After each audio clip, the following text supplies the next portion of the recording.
Chapter I, The Beginning. My early life and character. I thirst for adventure in foreign lands and go to sea. Roving has always been, and still is, my ruling passion, the joy of my heart, the very sunshine of my existence. In childhood, in boyhood, and in man's estate, I have been a rover. Not a mere rambler among the woody glens and upon the hilltops of my own native land, but an enthusiastic rover throughout the length and breadth of the wide world. It was a wild, black night of howling storm, the night in which I was born on the foaming bosom of the broad Atlantic Ocean.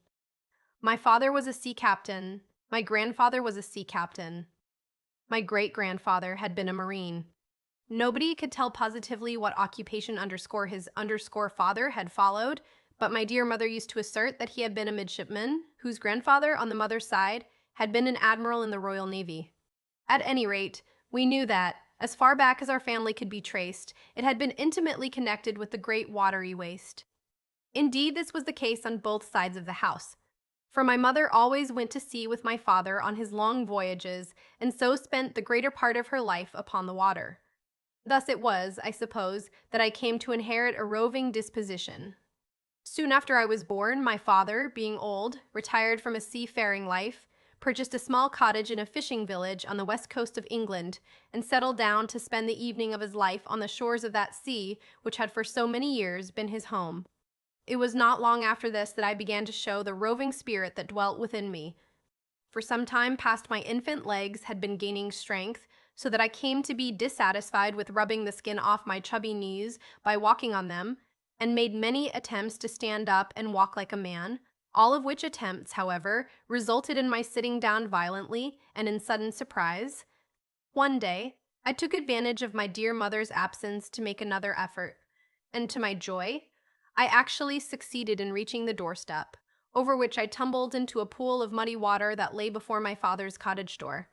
Ah! How vividly I remember the horror of my poor mother when she found me sweltering in the mud amongst a group of cackling ducks, and the tenderness with which she stripped off my dripping clothes and washed my dirty little body.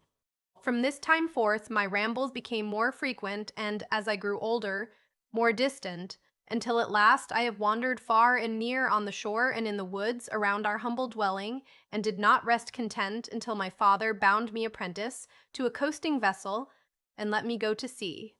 For some years I was happy in visiting the seaports and in coasting along the shores of my native land. My Christian name was Ralph, and my comrades added to this the name of Rover, in consequence of the passion which I always evinced for traveling. Rover was not my real name, but as I never received any other, I came at last to answer to it as naturally as to my proper name. And, as it is not a bad one, I see no good reason why I should not introduce myself to the reader as Ralph Rover. My shipmates were kind, good-natured fellows, and they and I got on very well together. They did indeed very frequently make game of and banter me, but not unkindly, and I overheard them sometimes saying that Ralph Rover was a queer, old-fashioned fellow. This, I must confess, surprised me much, and I pondered the saying long but could come at no satisfactory conclusion as to that wherein my old-fashionedness lay. It is true I was a quiet lad and seldom spoke except when spoken to. Moreover, I never could understand the jokes of my companions even when they were explained to me, which dullness in apprehension occasioned me much grief. However, I tried to make up for it by smiling and looking pleased when I observed that they were laughing at some witticism which I had failed to detect. I was also very fond of inquiring into the nature of things and their causes, and often fell into fits of abstraction while thus engaged in my mind. But in all this I saw nothing that did not seem to be exceedingly natural, and could by no means understand why my comrades should call me an old-fashioned fellow. Now, while engaged in the coasting trade, I fell in with many seamen who had traveled to almost every quarter of the globe, and I freely confess that my heart glowed ardently within me as they recounted their wild adventures in foreign lands, the dreadful storms they had weathered, appalling dangers they had escaped, the wonderful creatures they had seen both on the land and in the sea, and the interesting people they had withheld.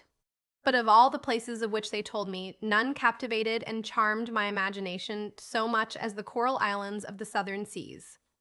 They told me of thousands of beautiful fertile islands that had been formed by a small creature called the coral insect, where summer reigned nearly all the year round, where the trees were laden with a constant harvest of luxuriant fruit, where the climate was almost perpetually delightful, yet where, strange to say, men were wild, bloodthirsty savages, excepting in those favored isles to which the gospel of our Savior had been conveyed.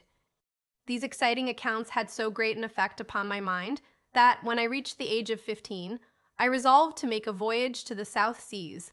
I had no little difficulty at first in prevailing on my dear parents to let me go, but when I urged on my father that he would never have become a great captain had he remained in the coasting trade, he saw the truth of what I said and gave his consent. My dear mother, seeing that my father had made up his mind, no longer offered opposition to my wishes. "But oh, Ralph," she said on the day I bade her adieu, "come back soon to us, my dear boy, for we are getting old now, Ralph, and may not have many years to live." I will not take up my reader's time with a minute account of all that occurred before I took my final leave of my dear parents. Suffice it to say that my father placed me under the charge of an old messmate of his own, a merchant captain who was on the point of sailing to the South Seas in his own ship, the Arrow. My mother gave me her blessing and a small Bible, and her last request was that I would never forget to read a chapter every day and say my prayers, which I promised with tears in my eyes that I would certainly do. Soon afterwards, I went on board the Arrow, which was a fine, large ship, and set sail for the islands of the Pacific Ocean. Chapter 2. The Departure, the Sea. My companions, some account of the wonderful sights we saw on the great deep, a dreadful storm, and a frightful wreck. It was a bright, beautiful, warm day when our ship spread her canvas to the breeze and sailed for the regions of the south. Oh, how my heart bounded with delight as I listened to the merry chorus of the sailors while they hauled at the ropes and got in the anchor. The captain shouted, the men ran to obey, the noble ship bent over to the breeze, and the shore gradually faded from my view, while I stood looking on with a kind of feeling that the whole was a delightful dream.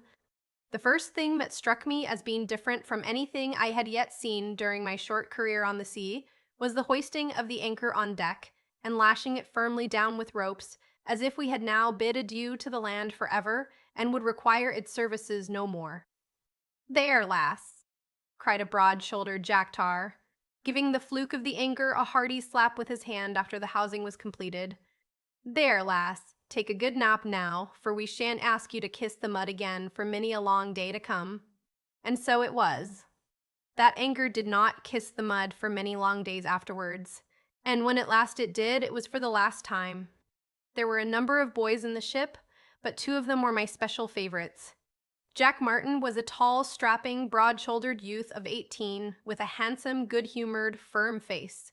He had had a good education, was clever and hearty, and lion-like in his actions, but mild and quiet in disposition. Jack was a general favorite and had a peculiar fondness for me.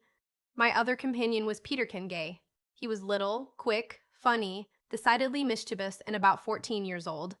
But Peterkin's mischief was almost always harmless, else he could not have been so much beloved as he was.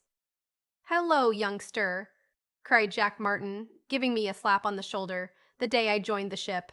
"Come below and I'll show you your berth.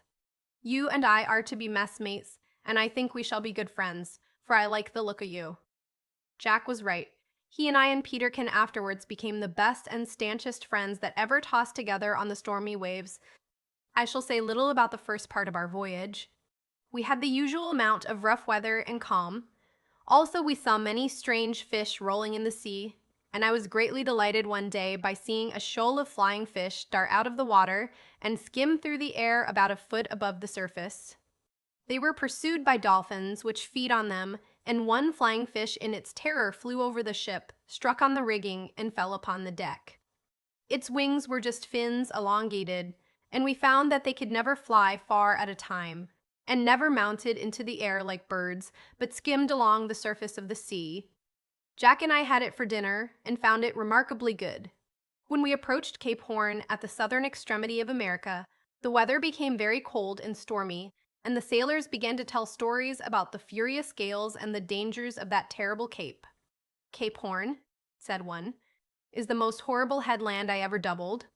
I'd 5 twice already and pennies to Giraffin, also that they wouldn't work and we woes all but lost. And I've been round it 5 times, cried a third, and every woes was than another. The gales woes zo tree endus, and I've been round its war, I'd wooge round poiseless ilmers, and a mother stand is the sterile kive close beraft harm the pullid, and on the nennis quisselt kite.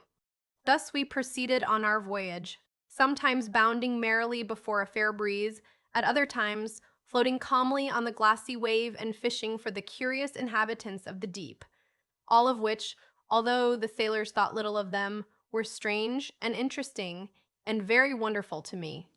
At last we came among the coral islands of the Pacific, and I shall never forget the delight with which I gazed, when we chanced to pass one, at the pure, white, dazzling shores and the verdant palm trees, which looked bright and beautiful in the sunshine. And often did we three long to be landed on one, imagining that we should certainly find perfect happiness there. Our wish was granted sooner than we expected. One night, soon after we entered the tropics, an awful storm burst upon our ship. The first squall of wind carried away 2 of our masts, and left only the foremast standing. Even this, however, was more than enough, for we did not dare to hoist a rag of sail on it. For 5 days the tempest raged in all its fury. Everything was swept off the decks except one small boat. The steersman was lashed to the wheel lest he should be washed away, and we all gave ourselves up for lost. The captain said that he had no idea where we were, as we had been blown far out of our course, and we feared much that we might get among the dangerous coral reefs, which are so numerous in the Pacific. At daybreak on the 6th morning of the gale, we saw land ahead. It was an island encircled by a reef of coral on which the waves broke in fury. There was calm water within this reef, but we could only see one narrow opening into it. For this opening we steered, but ere we reached it, a tremendous wave broke on our stern, tore the rudder completely off, and left us at the mercy of the winds and waves. "It's all over with us now, lads," said the captain to the men. "Get the boat ready to launch. We shall be on the rocks in less than half an hour." The men obeyed in gloomy silence, for they felt that there was little hope of so small a boat living in such a sea. "Come, boys," said Jack Martin in a grave tone, to me and Peterkin as we stood on the quarter-deck awaiting our fate. "Come, boys, we 3 shall stick together. You see, it is impossible that the little boat can reach the shore crowded with men. It will be sure to upset, so I mean rather to trust myself to a large oar. I see through the telescope that the ship will strike at the tail of the reef, where the waves break into the quiet water inside. So, if we manage to cling to the oar till it is driven over the breakers, we may perhaps gain the shore. What say you? Will you join me?" We gladly agreed to follow Jack, for he inspired us with confidence, although I could perceive, by the sad tone of his voice, that he had little hope. And indeed, when I looked at the white waves that lashed the reef and boiled against the rocks as if in fury, I felt that there was but a step between us and death. My heart sank within me, but at that moment my thoughts turned to my beloved mother, and I remembered those words which were among the last that she said to me. "Ralph, my dearest child, always remember in the hour of danger to look to your Lord and Savior Jesus Christ. He alone is both able and willing to save your body and your soul." So I felt much comforted when I thought thereon. The ship was now very near the rocks. The men were ready with the boat, and the captain beside them giving orders, when a tremendous wave came towards us. We 3 ran towards the bow to lay hold of our oar, and had barely reached it when the wave fell on the deck with a crash like thunder. At the same moment the ship struck. The foremast broke off close to the deck and went over the side, carrying the boat and men along with it. Our oar got entangled with the wreck, and Jack seized an axe to cut it free, but, owing to the motion of the ship, he missed the cordage and struck the axe deep into the oar. Another wave, however, washed it clear of the wreck. We all seized hold of it, and the next instant we were struggling in the wild sea. The last thing I saw was the boat whirling in the surf, and all the sailors tossed into the foaming waves. Then I became insensible. On recovering from my swoon, I found myself lying on a bank of soft grass, under the shelter of an overhanging rock, with Peterkin on his knees by my side, tenderly bathing my temples with water, and endeavoring to stop the blood that flowed from a wound in my forehead. Chapter 3. The Coral Island, our first cogitations after landing, and the result of them. We conclude that the island is uninhabited. There is a strange and peculiar sensation experienced in recovering from a state of insensibility which is almost indescribable, a sort of dreamy, confused consciousness. a half-waking, half-sleeping condition accompanied with a feeling of weariness, which, however, is by no means disagreeable. As I slowly recovered and heard the voice of Peterkin inquiring whether I felt better, I thought that I must have overslept myself and should be sent to the masthead for being lazy, but before I could leap up in haste, the thought seemed to vanish suddenly away, and I fancied that I must have been ill. Then a balmy breeze fanned my cheek, and I thought of home, and the garden at the back of my father's cottage, with its luxuriant flowers, and the sweet-scented honeysuckle that my dear mother trained so carefully upon the trellised porch. But the roaring of the surf put these delightful thoughts to flight, and I was back again at sea, watching the dolphins and the flying fish, and reefing topsails off the wild and stormy Cape Horn. Gradually, the roar of the surf became louder and more distinct. I thought of being wrecked far, far away from my native land, and slowly opened my eyes to meet those of my companion Jack, who, with a look of intense anxiety, was gazing into my face. "Speak to us, my dear Ralph," whispered Jack tenderly. "Are you better now?" I smiled and looked up, saying, "Better? Why, what do you mean, Jack?" "I'm quite well." "Then what are you shamming for and frightening us in this way?" said Peterkin, smiling through his tears, for the poor boy had been really under the impression that I was dying. I now raised myself on my elbow, and putting my hand to my forehead, found that it had been cut pretty severely, and that I had lost a good deal of blood. "Come, come, Ralph," said Jack, pressing me gently backward. "Lie down, my boy. You're not right yet. Wet your lips with this water. It's cool and clear as crystal. I got it from a spring close at hand." "There now, don't say a word. Hold your tongue," said he, seeing me about to speak. "I'll tell you all about it, but you must not utter a syllable till you have rested well." "Oh, don't stop him from speaking, Jack," said Peterkin, who, now that his fears for my safety were removed, busied himself in erecting a shelter of broken branches in order to protect me from the wind, which, however, was almost unnecessary, for the rock beside which I had been laid completely broke, the force of the gale. "Let him speak, Jack. It's a comfort to hear that he's alive, after lying there stiff and white and sulky for a whole hour, just like an Egyptian mummy. Never saw such a fellow as you are, Ralph. Always up to mischief. You've almost knocked out all my teeth and more than half choked me, and now you go shamming dead. It's very wicked of you, indeed it is." While Peterkin ran on in this style, my faculties became quite clear again, and I began to understand my position. "What do you mean by saying I half choked you, Peterkin?" said I. "What do I mean? Is English not your mother tongue? Or do you want me to repeat it in French, by way of making it clearer?" "Don't you remember?" "I remember nothing," said I, interrupting him, "after we were thrown into the sea." Slowly recovering P24.jp. "Hush, Peterkin," said Jack. "You're exciting Ralph with your nonsense. I'll explain it to you.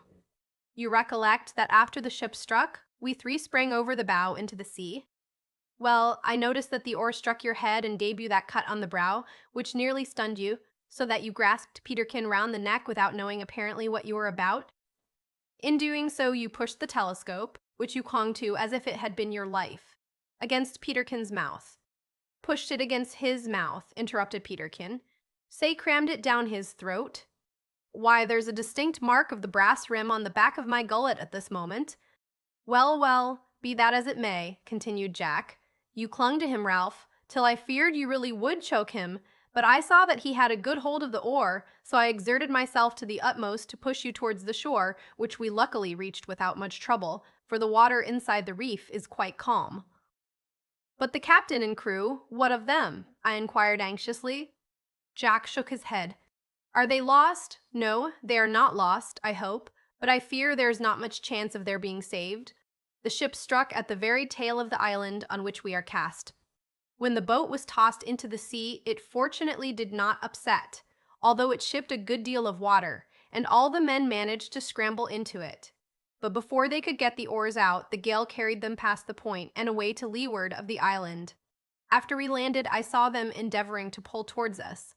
But as they had only one pair of oars out of the 8 that belonged to the boat, and as the wind was blowing right in their teeth, they gradually lost ground. Then I saw them put about and hoist some sort of sail, a blanket, I fancy, for it was too small for the boat, and in half an hour they were out of sight." "Poor fellows," I murmured sorrowfully. But the more I think about it, I've better hope of them, continued Jack in a more cheerful tone. You see, Ralph, I've read a great deal about these South Sea Islands, and I know that in many places they are scattered about in thousands over the sea, so they're almost sure to fall in with one of them before long. I'm sure I hope so, said Peterkin earnestly. But what has become of the wreck, Jack? I saw you clambering up the rocks there while I was watching Ralph. Did you say she had gone to pieces? No, she has not gone to pieces, but she has gone to the bottom, replied Jack. As I said before, she struck on the tail of the island and stove in her bow, but the next breaker swung her clear, and she floated away to leeward. The poor fellows in the boat made a hard struggle to reach her, but long before they came near her, she filled and went down. It was after she foundered that I saw them trying to pull to the island. There was a long silence after Jack ceased speaking, and I have no doubt that each was revolving in his mind our extraordinary position. For my part, I cannot say that my reflections were very agreeable. I knew that we were on an island, for Jack had said so, but whether it was inhabited or not, I did not know.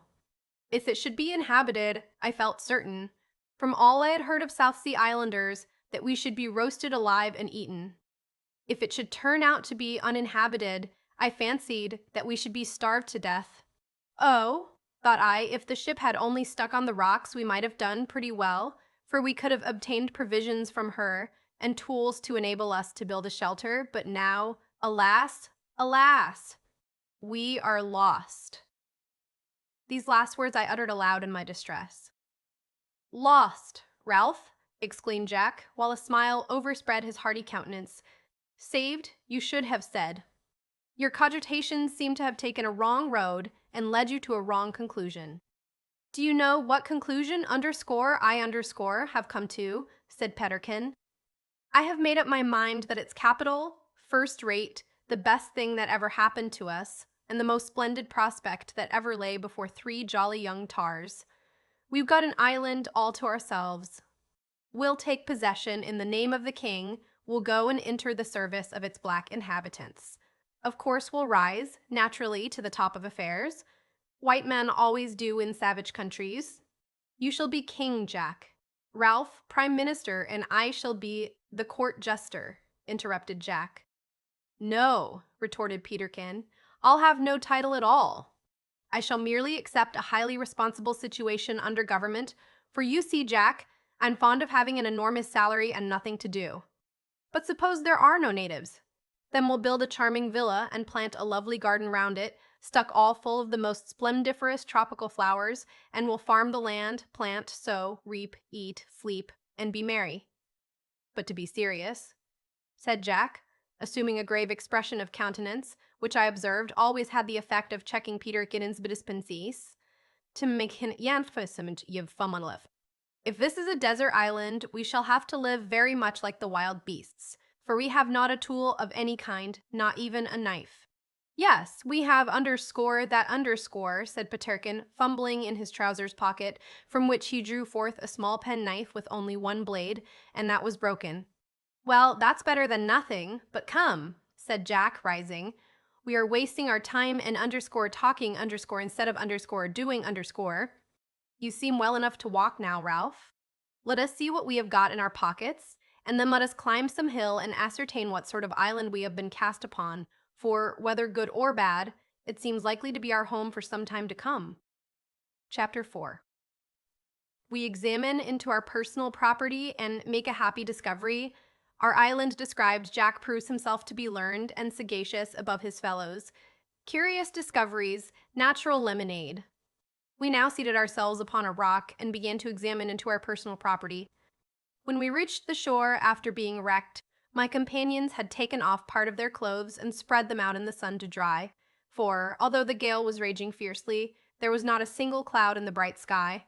They had also stripped off most part of my wet clothes and spread them also on the rocks.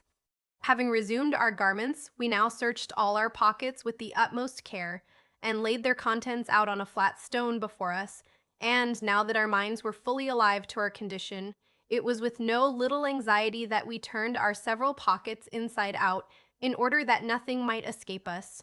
When all was collected together, we found that our worldly goods consisted of the following articles. First, a small penknife with a single blade broken off about the middle and very rusty, besides having 2 or 3 notches on its edge. Peterkin said of this, with his usual pleasantry, that it would do for a saw as well as a knife, which was a great advantage. Second, an old German silver pencil case without any lead in it. Third, a piece of whipcord about 6 yards long. Fourth, a sailmaker's needle of a small size.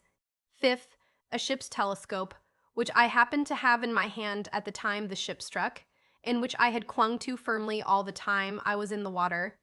Indeed, it was with difficulty that Jack got it out of my grasp when I was lying insensible on the shore. I cannot understand why I kept such a firm hold of this telescope. They say that a drowning man will clutch at a straw. Perhaps it may have been some such feeling in me, for I did not know that it was in my hand at the time we were wrecked. However, we felt some pleasure in having it with us now, although we did not see that it could be of much use to us, as the glass at the small end was broken to pieces. Our 6th article was a brass ring which Jack always wore on his little finger. I never understood why he wore it, for Jack was not vain of his appearance and did not seem to care for ornaments of any kind. Peterkin said it was in memory of the girl he left behind him. But as he never spoke of this girl to either of us, I am inclined to think that Peterkin was either jesting or mistaken. In addition to these articles, we had a little bit of tinder and the clothes on our backs. These last were as follows. Each of us had on a pair of stout canvas trousers and a pair of sailor's thick shoes. Jack wore a red flannel shirt, a blue jacket, and a red Kilmarnock bonnet or nightcap, besides a pair of worsted socks and a cotton pocket handkerchief, with 16 portraits of Lord Nelson printed on it and a Union Jack in the middle. Peterkin had on a striped flannel shirt, which he wore outside his trousers and belted round his waist, after the manner of a tunic, and a round black straw hat. He had no jacket, having thrown it off just before we were cast into the sea, but this was not of much consequence, as the climate of the island proved to be extremely mild, so much so indeed that Jack and I often preferred to go about without our jackets. Peterkin had also a pair of white cotton socks and a blue handkerchief with white spots all over it. My own costume consisted of a blue flannel shirt, a blue jacket, a black cap, and a pair of worsted socks, besides the shoes and canvas trousers already mentioned. This was all we had, and besides these things we had nothing else. But when we thought of the danger from which we had escaped, and how much worse off we might have been had the ship struck on the reef during the night, we felt very thankful that we were possessed of so much, although, I must confess, we sometimes wished that we had had a little more. While we were examining these things and talking about them, Jack suddenly started and exclaimed, "The oar! We have forgotten the oar." "What good will that do us?" said Peterkin. "There's wood enough on the island to make 1,000 oars." "Aye, lad," replied Jack, "but there's a bit of hoop iron at the end of it, and that may be of much use to us." "Very true," said I. "Let us go fetch it." And with that we all 3 rose and hastened down to the beach. I still felt a little leak from loss of blood, so that my companions soon began to leave me behind. But Jack perceived this and, with his usual considerate good nature, turned back to help me. This was now the first time that I had looked well about me since landing, as the spot where I had been laid was covered with thick bushes which almost hid the country from our view. As we now emerged from among these and walked down the sandy beach together, I cast my eyes about, and, truly, my heart glowed within me, and my spirits rose at the beautiful prospect which I beheld on every side. The gale had suddenly died away, just as if it had blown furiously till it dashed our ship upon the rocks and had nothing more to do after accomplishing that. The island on which we stood was hilly, and covered almost everywhere with the most beautiful and richly colored trees, bushes, and shrubs, none of which I knew the names of at that time, except, indeed, the cocoa-nut palms, which I recognized at once from the many pictures that I had seen of them before I left home. A sandy beach of dazzling whiteness lined this bright green shore, and upon it there fell a gentle ripple of the sea. This last astonished me much, for I recollected that at home the sea used to fall in huge billows on the shore long after a storm had subsided, but on casting my glance out to sea the cause became apparent. About a mile distant from the shore, I saw the great billows of the ocean rolling like a green wall, and falling with a long, loud roar upon a low coral reef, where they were dashed into white foam and flung up in clouds of spray. This spray sometimes flew exceedingly high, and every here and there, a beautiful rainbow was formed for a moment among the falling drops. We afterwards found that this coral reef extended quite round the island and formed a natural breakwater to it. Beyond this, the sea rose and tossed violently from the effects of the storm, but between the reef and the shore it was as calm and as smooth as a pond. My heart was filled with more delight than I can express at sight of so many glorious objects, and my thoughts turned suddenly to the contemplation of the Creator of them all. I mention this the more gladly because at that time I am ashamed to say I very seldom thought of my Creator, although I was constantly surrounded by the most beautiful and wonderful of his works. I observed from the expression of my companion's countenance that he too derived much joy from the splendid scenery, which was all the more agreeable to us after our long voyage on the salt sea. There the breeze was fresh and cold, but here it was delightfully mild. And when a puff blew off the land, it came laden with the most exquisite perfume that can be imagined.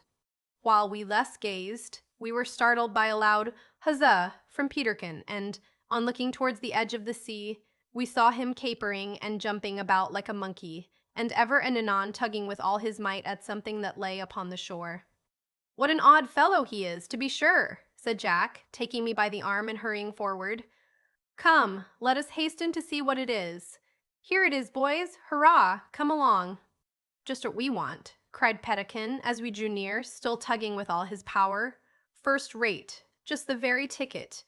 I need scarcely say to my readers that my companion Peterkin was in the habit of using very remarkable and peculiar phrases, and I am free to confess that I did not well understand the meaning of some of them, such for instance as the very ticket. But I think it my duty to recount everything relating to my adventures with a strict regard to truthfulness and as far as my memory serves me, so I write, as nearly as possible, the exact words that my companion spoke. I often asked Peterkin to explain what he meant by ticket, but he always answered me by going into fits of laughter. However, by observing the occasions on which he used it, I came to understand that it meant to show that something was remarkably good or fortunate. On coming up, we found that Peterkin was vainly endeavoring to pull the axe out of the oar, into which, it will be remembered, Jack struck it while endeavoring to cut away the cordage among which it had become entangled at the bow of the ship. Fortunately for us, the axe had remained fast in the oar, and even now, all Peterkin's strength could not draw it out of the cut. "Ah, that is capital indeed," cried Jack, at the same time giving the axe a wrench that plucked it out of the tough wood. "How fortunate this is!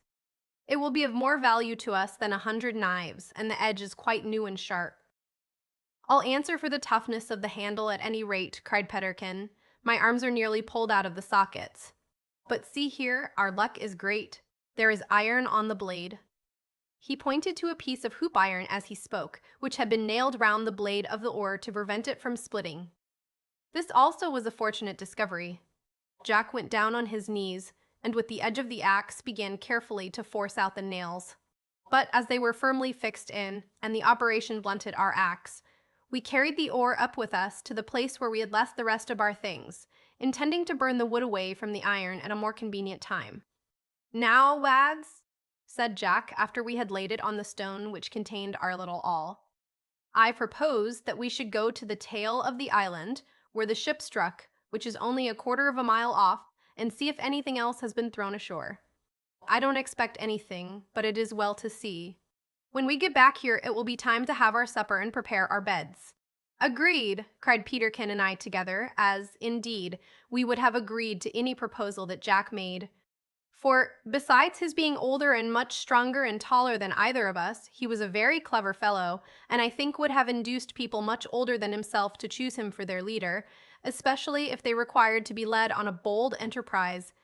Now, as we hastened along the white beach, which shone so brightly in the rays of the setting sun that our eyes were quite dazzled by its glare, it suddenly came into Peterkin's head that we had nothing to eat except the wild berries which grew in profusion at our feet. "What shall we do, Jack?" said he, with a rueful look. "Perhaps they may be poisonous." "No fear," replied Jack confidently. "I have observed that a few of them are not unlike some of the berries that grow wild on our own native hills. Besides, I saw one or two strange birds eating them just a few minutes ago, and what won't kill the birds won't kill us." But look up there, Peterkin, continued Jack, pointing to the branched head of a cocoa-nut palm. There are nuts for us in all stages. So there are, cried Peterkin, who being of a very unobservant nature had been too much taken up with other things to notice anything so high above his head as the fruit of a palm tree. But whatever faults my young comrade had, he could not be blamed for want of activity or animal spirits. Indeed, the nuts had scarcely been pointed out to him when he bounded up the tall stem of the tree like a squirrel, and in a few minutes returned with 3 nuts, each as large as a man's fist. "You had better keep them till we return," said Jack. "Let us finish our work before eating." "So be it, Captain. Go ahead," cried Peterkin, thrusting the nuts into his trousers pocket. "In fact, I don't want to eat just now, but I would give a good deal for a drink. Oh, that I could find a spring. But I don't see the smallest sign of one hereabouts. I say, Jack, how does it happen that you seem to be up to everything? You have told us the names of half a dozen trees already, and yet you say that you were never in the South Seas before. I'm not up to underscore everything underscore Peterkin, as you'll find out ere long," replied Jack with a smile. "But I have been a great reader of books of travel and adventure all my life, and that has put me up to a good many things that you are, perhaps, not acquainted with." "Oh, Jack, that's all humbug. If you begin to lay everything to the credit of books, I'll quite lose my opinion of you," cried Peterkin, with a look of contempt. "I've seen a lot of fellows that were underscore always underscore poring over books, and when they came to try to underscore do underscore anything, they were no better than baboons." "You are quite right," retorted Jack. "And I have seen a lot of fellows who never looked into books at all, who knew nothing about anything except the things they had actually seen, and very little they knew even about these. Indeed, some were so ignorant that they did not know that cocoa-nuts grew on cocoa-nut trees." I could not refrain from laughing at this rebuke, for there was much truth in it as to Peterkin's ignorance. "Humph, maybe you're right," answered Peterkin, "but I would not give underscore tuppence underscore for a man of books if he had nothing else in him." "Neither would I," said Jack, "but that's no reason why you should run books down, or think less of me for having read them. Suppose now, Peterkin, that you wanted to build a ship, and I were to give you a long and particular account of the way to do it, would not that be very useful?" "No doubt of it," said Peterkin, laughing. "And suppose I were to write the account in a letter instead of telling you in words, would that be less useful?" "Well, no, perhaps not." "Well, suppose I were to print it and send it to you in the form of a book, would it not be as good and useful as ever?" "Oh, bother. Jack, you're a philosopher, and that's worse than anything," cried Peterkin with a look of pretended horror. "Very well, Peterkin, we shall see," returned Jack, halting under the shade of a cocoa-nut tree. "You said you were thirsty just a minute ago. Now jump up that tree and bring down a nut. Not a ripe one, bring a green, unripe one." Peterkin looked surprised, but seeing that Jack was in earnest, he obeyed. "Now, cut a hole in it with your penknife, and clap it to your mouth, old fellow," said Jack. Peterkin did as he was directed, and we both burst into uncontrollable laughter at the changes that instantly passed over his expressive countenance. No sooner had he put the nut to his mouth and thrown back his head in order to catch what came out of it, than his eyes opened to twice their ordinary size with astonishment, while his throat moved vigorously in the act of swallowing. Then a smile and look of intense delight overspread his face, except indeed the mouth, which, being firmly fixed to the hole in the nut, could not take part in the expression, but he endeavored to make up for this by winking at us excessively with his right eye. At length he stopped, and, drawing a long breath, exclaimed, "Nectar! Perfect nectar! I say, Jack, you're a Briton, the best fellow I ever met in my life. Only taste that," said he, turning to me and holding the nut to my mouth. I immediately drank, and certainly I was much surprised at the delightful liquid that flowed copiously down my throat. It was extremely cool and had a sweet taste mingled with acid. In fact, it was the likest thing to lemonade I ever tasted and was most grateful and refreshing. I handed the nut to Jack, who, after tasting it, said, "Now, Peterkin, you unbeliever, I never saw or tasted a cocoa nut in my life before, except those sold in shops at home, but I once read that the green nuts contain that stuff, and you see it is true. And pray, asked Peterkin. "What sort of stuff does the ripe nut contain?" "A hollow kernel," answered Jack, "with a liquid like milk in it, but it does not satisfy Thirstwama's hunger." "It is very wholesome food, I believe." "Meat and drink on the same tree," cried Peterkin. "Washing in the sea, lodging on the ground, and all for nothing. My dear boys, we're set up for life. It must be the ancient paradise. Hurrah!" And Peterkin tossed his straw hat in the air and ran along the beach hallooing like a madman with delight. We afterwards found, however, that these lovely islands were very unlike paradise in many things, but more of this in its proper place. We had now come to the point of rocks on which the ship had struck, but did not find a single article, although we searched carefully among the coral rocks, which at this place jutted out so far as nearly to join the reef that encircled the island. Just as we were about to return, however, we saw something black floating in a little cove that had escaped our observation. Running forward, we drew it from the water and found it to be a long, thick leather boot, such as fishermen at home wear, and a few paces farther on we picked up its fellow. We at once recognized these as having belonged to our captain, for he had worn them during the whole of the storm in order to guard his legs from the waves and spray that constantly washed over our decks. My first thought on seeing them was that our dear captain had been drowned, but Jack soon put my mind more at rest on that point by saying that if the captain had been drowned with the boots on, he would certainly have been washed ashore along with them, and that he had no doubt whatever he had kicked them off while in the sea, that he might swim more easily.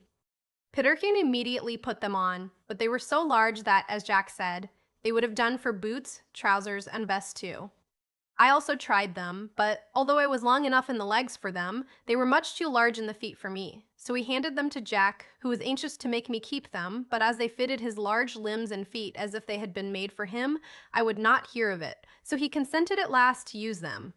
I may remark, however, that Jack did not use them often, as they were extremely heavy.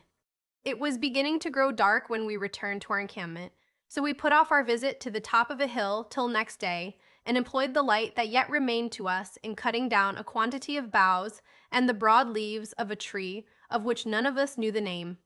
With these we erected a sort of rustic bower in which we meant to pass the night. There was no absolute necessity for this, because the air of our island was so genial and balmy that we could have slept quite well without any shelter. But we were so little used to sleeping in the open air that we did not quite relish the idea of lying down without any covering over us. Besides, our bower would shelter us from the night dews or rain, if any should happen to fall. Having strewed the floor with leaves and dry grass, we bethought ourselves of supper, but it now occurred to us, for the first time, that we had no means of making a fire. "Now, there's a fix. What shall we do?" said Peterkin, while we both turned our eyes to Jack, to whom we always looked in our difficulties. Jack seemed not a little perplexed. "There are flints enough, no doubt, on the beach," said he, "but they are of no use at all without a steel. However, we must try." So saying, he went to the beach and soon returned with 2 flints. On one of these he placed the tinder and endeavored to ignite it, but it was with great difficulty that a very small spark was struck out of the flints, and the tinder, being a bad hard piece, would not catch. He then tried the bit of hoop iron, which would not strike fire at all, and after that the back of the axe, with no better success. During all these trials, Peterkin sat with his hands in his pockets, gazing with a most melancholy visage at our comrade, his face growing longer and more miserable at each successive failure. "Oh dear," he sighed, "I would not care a button for the cooking of our victuals. Perhaps they don't need it. But it's so dismal to eat one's supper in the dark, and we have had such a capital day that it's a pity to finish off in this glum style. Oh, I have it," he cried, starting up. "The spyglass, the big glass at the end, is a burning glass." "You forget that we have no sun," said I. Peterkin was silent. In his sudden recollection of the telescope, he had quite overlooked the absence of the sun. "Ah, boys, I've got it now!" exclaimed Jack, rising and cutting a branch from a neighboring bush, which be stripped of its leaves. "I recollect seeing this done once at home. Hand me the bit of whipcord." With the cord and branch, Jack soon formed a bow. Then he cut a piece, about 3 inches long, off the end of a dead branch, which he pointed at the 2 ends. Round this he passed the cord of the bow and placed one end against his chest, which was protected from its point by a chip of wood. The other point he placed against the bit of tinder, and then began to saw vigorously with the bow, just as a blacksmith does with his drill while boring a hole in a piece of iron. In a few seconds, the tinder began to smoke. In less than a minute, it caught fire, and in less than a quarter of an hour, we were drinking our lemonade and eating coconuts round a fire that would have roasted an entire sheep, while the smoke, flames, and sparks flew up among the broad leaves of the overhanging palm trees and cast a warm glow upon our leafy bower. That night, the starry sky looked down through the gently rustling trees upon our slumbers, and the distant roaring of the surf upon the coral reef was our lullaby. Chapter V. Morning and cogitations connected therewith. We luxuriate in the sea, try our diving powers, and make enchanting excursions among the coral groves at the bottom of the ocean. The wonders of the deep enlarged upon. What a joyful thing it is to awaken, on a fresh, glorious morning, and find the rising sun staring into your face with dazzling brilliancy, to see the birds twittering in the bushes, and to hear the murmuring of a rill, or the soft hissing ripples as they fall upon the seashore. At any time and in any place, such sights and sounds are most charming, but more especially are they so when one awakens to them, for the first time, in a novel and romantic situation, with the soft, sweet air of a tropical climate mingling with the fresh smell of the sea, and stirring the strange leaves that flutter overhead and around one, or ruffling the plumage of the stranger birds that fly inquiringly around, as if to demand what business we have to intrude uninvited on their domains. When I awoke on the morning after the shipwreck, I found myself in this most delightful condition, and, as I lay on my back upon my bed of leaves, gazing up through the branches of the coconut trees into the clear blue sky, and watched the few fleecy clouds that passed slowly across it, my heart expanded more and more with an exulting gladness, the like of which I had never felt before. While I meditated, my thoughts again turned to the great and kind Creator of this beautiful world, as they had done on the previous day, when I first beheld the sea in the coral reef, with the mighty waves dashing over it into the calm waters of the lagoon. While thus meditating, I naturally bethought me of my Bible, for I had faithfully kept the promise which I gave at parting to my beloved mother, that I would read it every morning, and it was with a feeling of dismay that I remembered I had left it in the ship. I was much troubled about this. However, I consoled myself with reflecting that I could keep the second part of my promise to her, namely, that I should never omit to say my prayers. So I rose quietly, lest I should disturb my companions, who were still asleep, and stepped aside into the bushes for this purpose. On my return, I found them still slumbering, so I again lay down to think over our situation. Just at that moment, I was attracted by the sight of a very small parrot, which Jack afterwards told me was called a paroquet. It was seated on a twig that overhung Peterkin's head, and I was speedily lost in admiration of its bright green plumage, which was mingled with other gay colors. While I looked, I observed that the bird turned its head slowly from side to side and looked downwards, first with the one eye and then with the other. On glancing downwards, I observed that Peterkin's mouth was wide open, and that this remarkable bird was looking into it. Peterkin used to say that I had not an atom of fun in my composition, and that I never could understand a joke. In regard to the latter, perhaps he was right, yet I think that when they were explained to me, I understood jokes as well as most people, but in regard to the former, he must certainly have been wrong, for this bird seemed to me to be extremely funny, and I could not help thinking that if it should happen to faint, or slip its foot and fall off the twig into Peterkin's mouth, he would perhaps think it funny, too. Suddenly the paroquet bent down its head and uttered a loud scream in his face. This awoke him, and, with a cry of surprise, he started up, while the foolish bird flew precipitately away. "Oh, you monster!" cried Peterkin, shaking his fist at the bird. Then he yawned and rubbed his eyes, and asked what o'clock it was. I smiled at this question, and answered that, as our watches were at the bottom of the sea, I could not tell, but it was a little past sunrise. Peterkin now began to remember where we were. As he looked up into the bright sky, and snuffed the scented air, his eyes glistened with delight, and he uttered a faint "hurrah!" and yawned again.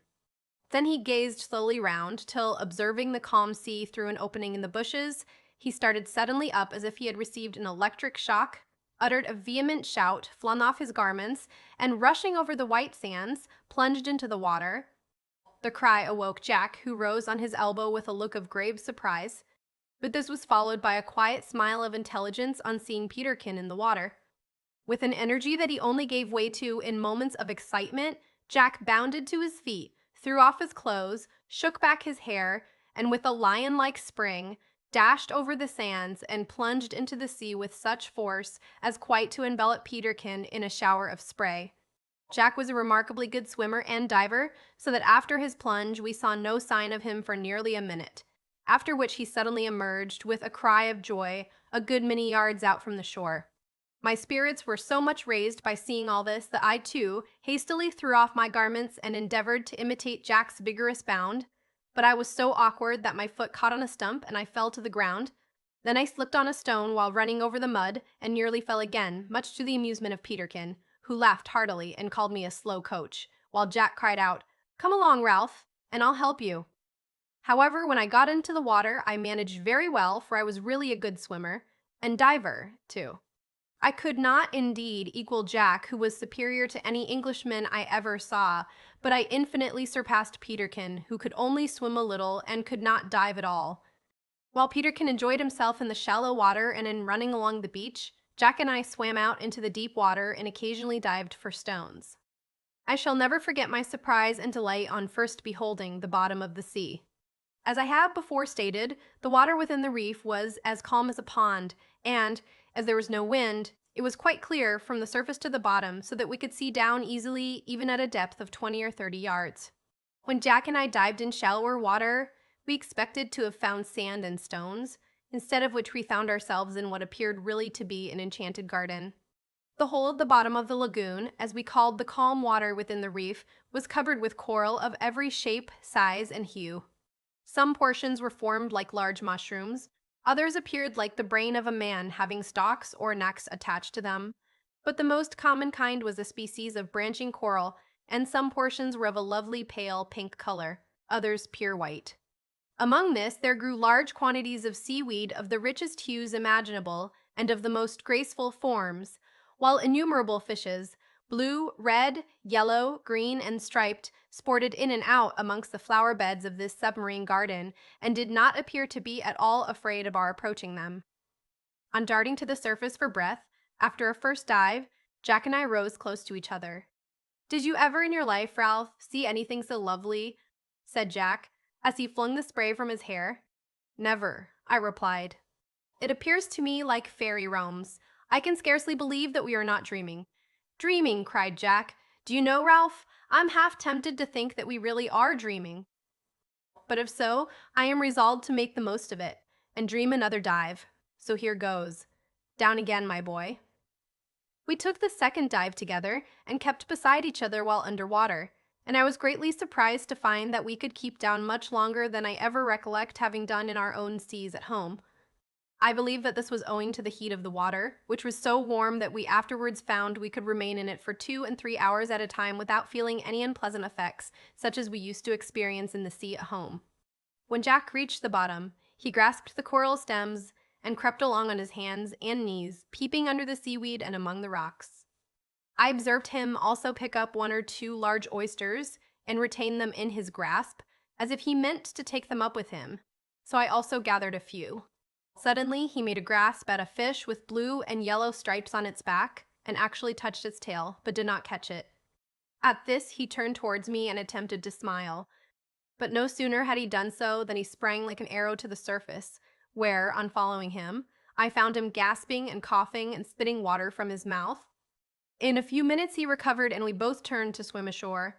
"I declare, Ralph," said he, "that I actually tried to laugh underwater."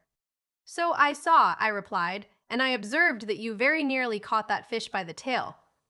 It would have done capitally for breakfast if you had." "Breakfast enough here," said he, holding up the oysters as we landed and ran up the beach. "Hello, Peterkin, here you are, boy. Split open these fellows while Ralph and I put on our clothes. They'll agree with the cocoa nuts excellently, I have no doubt." Peterkin, who was already dressed, took the oysters and opened them with the edge of our axe, exclaiming, "Now, that underscore is underscore capital. There's nothing I'm so fond of." "Ah, that's lucky," remarked Jack. "I'll be able to keep you in good order now, Master Peterkin." You know you can't dive any better than a cat. So, sir, whenever you behave ill, you shall have no oysters for breakfast. I'm very glad that our prospect of breakfast is so good, said I, for I'm very hungry. Here then, stop your mouth with that, Ralph, said Peterkin, holding a large oyster to my lips. I opened my mouth and swallowed it in silence, and really it was remarkably good. We now set ourselves earnestly about our preparations for spending the day. We had no difficulty with the fire this morning, as our burning glass was an admirable one, and while we roasted a few oysters and ate our cocoa nuts, we held a long, animated conversation about our plans for the future. What those plans were, and how we carried them into effect, the reader shall see hereafter. Chapter 6. An excursion into the interior, in which we make many valuable and interesting discoveries. We get a dreadful fright. The breadfruit tree, wonderful peculiarity of some of the fruit trees, signs of former inhabitants. Our first care after breakfast was to place the few articles we possessed in the crevice of a rock at the farther end of a small cave which we discovered near our encampment. This cave, we hoped, might be useful to us afterwards as a storehouse. Then we cut 2 large clubs off a species of very hard tree which grew near at hand. One of these was given to Peterkin, the other to me, and Jack armed himself with the axe. We took these precautions because we purposed to make an excursion to the top of the mountains of the interior, in order to obtain a better view of our island. Of course we knew not what dangers might befall us by the way, so thought it best to be prepared. Having completed our arrangements and carefully extinguished our fire, we sallied forth and walked a short distance along the sea beach, till we came to the entrance of a valley, through which flowed the rivulet before mentioned. Here we turned our backs on the sea and struck into the interior. The prospect that burst upon our view on entering the valley was truly splendid. On either side of us there was a gentle rise in the land, which thus formed 2 ridges about a mile apart on each side of the valley. These ridges, which, as well as the low grounds between them, were covered with trees and shrubs of the most luxuriant kind, continued to recede inland for about 2 miles when they joined the foot of a small mountain. This hill rose rather abruptly from the head of the valley, and was likewise entirely covered even to the top with trees, except on one particular spot near the left shoulder, where was a bare and rocky place of a broken and savage character. Beyond this hill we could not see, and we therefore directed our course up the banks of the rivulet towards the foot of it, intending to climb to the top, should that be possible, as, indeed, we had no doubt it was. Jack, being the wisest and boldest among us, took the lead, carrying the axe on his shoulder. Peterkin, with his enormous club, came second, as he said he should like to be in a position to defend me if any danger should threaten. I brought up the rear, but, having been more taken up with the wonderful and curious things I saw at starting than with thoughts of possible danger, I had very foolishly left my club behind me. Although, as I have said, the trees and bushes were very luxuriant, they were not so thickly crowded together as to hinder our progress among them. We were able to wind in and out, and to follow the banks of the stream quite easily, although, it is true, the height and thickness of the foliage prevented us from seeing far ahead. But sometimes a jutting out rock on the hillsides afforded us a position whence we could enjoy the romantic view and mark our progress towards the foot of the hill. I was particularly struck during the walk with the richness of the undergrowth in most places, and recognized many berries and plants that resembled those of my native land, especially a tall, elegantly formed fern, which emitted an agreeable perfume. There were several kinds of flowers, too, but I did not see so many of these as I should have expected in such a climate. We also saw a great variety of small birds of bright plumage, and many paroquets similar to the one that awoke Peterkin so rudely in the morning. Thus we advanced to the foot of the hill without encountering anything to alarm us, except, indeed, once when we were passing close under a part of the hill which was hidden from our view by the broad leaves of the banana trees, which grew in great luxuriance in that part. Jack was just preparing to force his way through this thicket, when we were startled and arrested by a strange pattering or rumbling sound, which appeared to us quite different from any of the sounds we had heard during the previous part of our walk. "Hallo!" cried Peterkin, stopping short and grasping his club with both hands. "What's that?" Neither of us replied, but Jack seized his axe in his right hand, while with the other he pushed aside the broad leaves and endeavored to peer amongst them. "I can see nothing," he said after a short pause. I think it, again, the rumbling sound came louder than before, and we all sprang back and stood on the defensive. For myself, having forgotten my club and not having taken the precaution to cut another, I buttoned my jacket, doubled my fists, and threw myself into a boxing attitude. I must say, however, that I felt somewhat uneasy, and my companions afterwards confessed that their thoughts at this moment had been instantly filled with all they had ever heard or read of wild beasts and savages, torturings at the stake, roastings alive, and such like horrible things.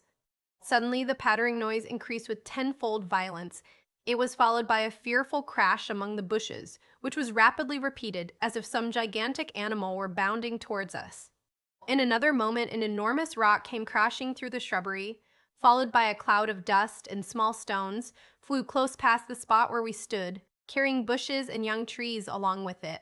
Pooh! Is that all? Exclaimed Peterkin, wiping the perspiration off his forehead. Why, I thought it was all the wild men and beasts in the South Sea Islands galloping on in one grand charge to sweep us off the face of the earth, instead of a mere stone tumbling down the mountainside. Nevertheless, remarked Jack, if that same stone had hit any of us, it would have rendered the charge you speak of quite unnecessary, Peterkin. This was true, and I felt very thankful for our escape. On examining the spot more narrowly, we found that it lay close to the foot of a very rugged precipice, from which stones of various sizes were always tumbling at intervals. Indeed, the numerous fragments lying scattered all around might have suggested the cause of the sound, had we not been too suddenly alarmed to think of anything. We now resumed our journey, resolving that, in our future excursions into the interior, we would be careful to avoid this dangerous precipice. Soon afterwards, we arrived at the foot of the hill and prepared to ascend it. Here Jack made a discovery which caused us all very great joy. This was a tree of a remarkably beautiful appearance, which Jack confidently declared to be the celebrated breadfruit tree. "Is it celebrated?" inquired Peterkin with a look of great simplicity. "It is," replied Jack. "That's odd now," rejoined Peterkin. "Never heard of it before." "Then it's not so celebrated as I thought it was," returned Jack, quietly squeezing Peterkin's hat over his eyes. "But listen, you ignorant booby, and hear of it now." Peterkin readjusted his hat, and was soon listening with as much interest as myself, while Jack told us that this tree is one of the most valuable in the islands of the south, that it bears 2, sometimes 3, crops of fruit in the year, that the fruit is very like wheaten bread in appearance, and that it constitutes the principal food of many of the islanders. "So," said Peterkin, "we seem to have everything ready prepared to our hands in this wonderful island. Lemonade ready, bottled-in nuts, and loaf bread growing on the trees." Peterkin, as usual, was jesting. Nevertheless, it is a curious fact that he spoke almost the literal truth. "Moreover," continued Jack, "the breadfruit tree affords a capital gum, which serves the natives for pitching their canoes. The bark of the young branches is made by them into cloth, and of the wood, which is durable and of a good color, they build their houses. So you see, lads, that we have no lack of material here to make us comfortable if we are only clever enough to use it." "But are you sure that that's it?" asked Peterkin. "Quite sure," replied Jack, "for I was particularly interested in the account I once read of it, and I remember the description well. I am sorry, however, that I have forgotten the descriptions of many other trees which I am sure we have seen today, if we could but recognize them. So, you see, Peterkin, I'm not up to everything yet." "Never mind, Jack," said Peterkin, with a grave, patronizing expression of countenance, patting his tall companion on the shoulder. "Never mind, Jack. You know a good deal for your age. You're a clever boy, sir, a promising young man. And if you only go on as you have begun, sir, you will—" The end of this speech was suddenly cut short by Jack tripping up Peterkin's heels and tumbling him into a mass of thick shrubs, where, finding himself comfortable, he lay still basking in the sunshine, while Jack and I examined the bread tree. We were much struck with the deep, rich green color of its broad leaves, which were 12 or 18 inches long, deeply indented, and of a glossy smoothness like the laurel. The fruit, with which it was loaded, was nearly round, and appeared to be about 6 inches in diameter, with a rough rind, marked with lozenge-shaped divisions. It was of various colors, from light pea green to brown and rich yellow. Jack said that the yellow was the ripe fruit. We afterwards found most of the fruit trees on the island were evergreens, and that we might, when we wished, pluck the blossom and the ripe fruit from the same tree. Such a wonderful difference from the trees of our own country surprised us not a little. The bark of the tree was rough and light colored. The trunk was about 2 feet in diameter, and it appeared to be 20 feet high, being quite destitute of branches up to that height, where it branched off into a beautiful and umbrageous head. We noticed that the fruit hung in clusters of twos and threes on the branches, but as we were anxious to get to the top of the hill, we refrained from attempting to pluck any at that time. Our hearts were now very much cheered by our good fortune, and it was with light and active steps that we clambered up the steep sides of the hill. On reaching the summit, a new, and if possible a grander, prospect met our gaze. We found that this was not the highest part of the island, but that another hill lay beyond, with a wide valley between it and the one on which we stood. This valley, like the first, was also full of rich trees, some dark and some light green, some heavy and thick in foliage, and others light, feathery, and graceful. All the beautiful blossoms on many of them threw a sort of rainbow tint over all, and gave to the valley the appearance of a garden of flowers. Among these we recognized many of the breadfruit trees, laden with yellow fruit, and also a great many cocoa-nut palms. After gazing our fill, we pushed down the hillside, crossed the valley, and soon began to ascend the second mountain. It was clothed with trees nearly to the top, but the summit was bare and in some places broken. While on our way up, we came to an object which filled us with much interest.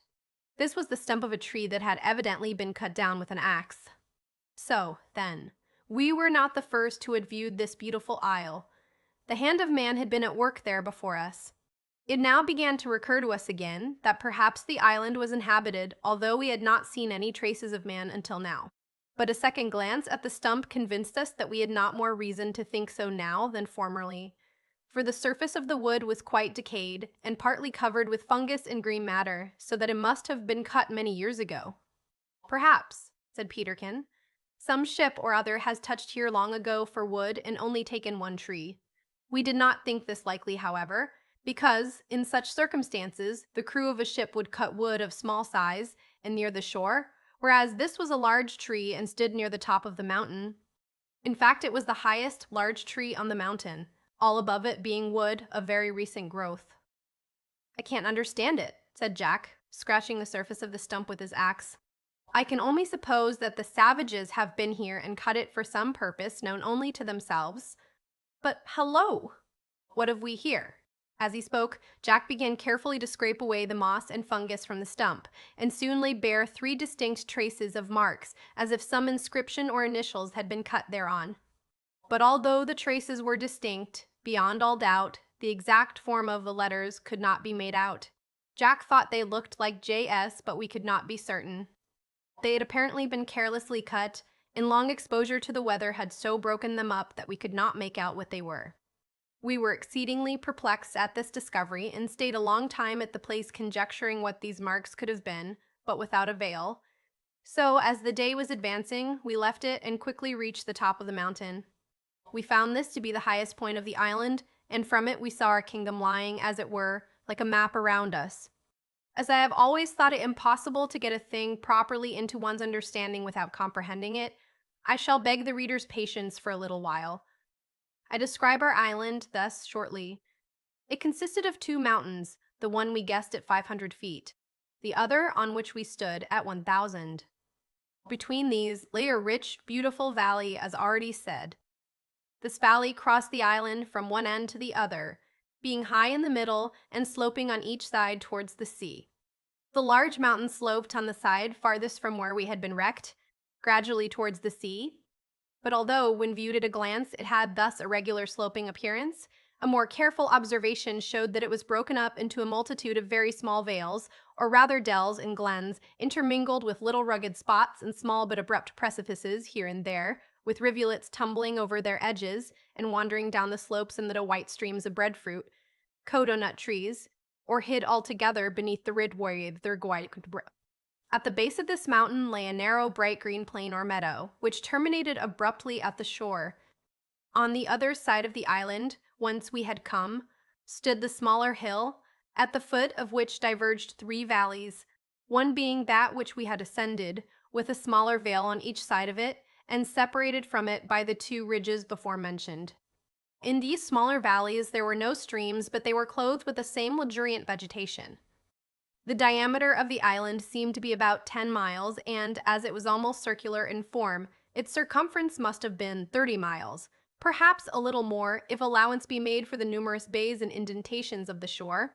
The entire island was belted by a beach of pure white sand on which laved the gentle ripples of the lagoon.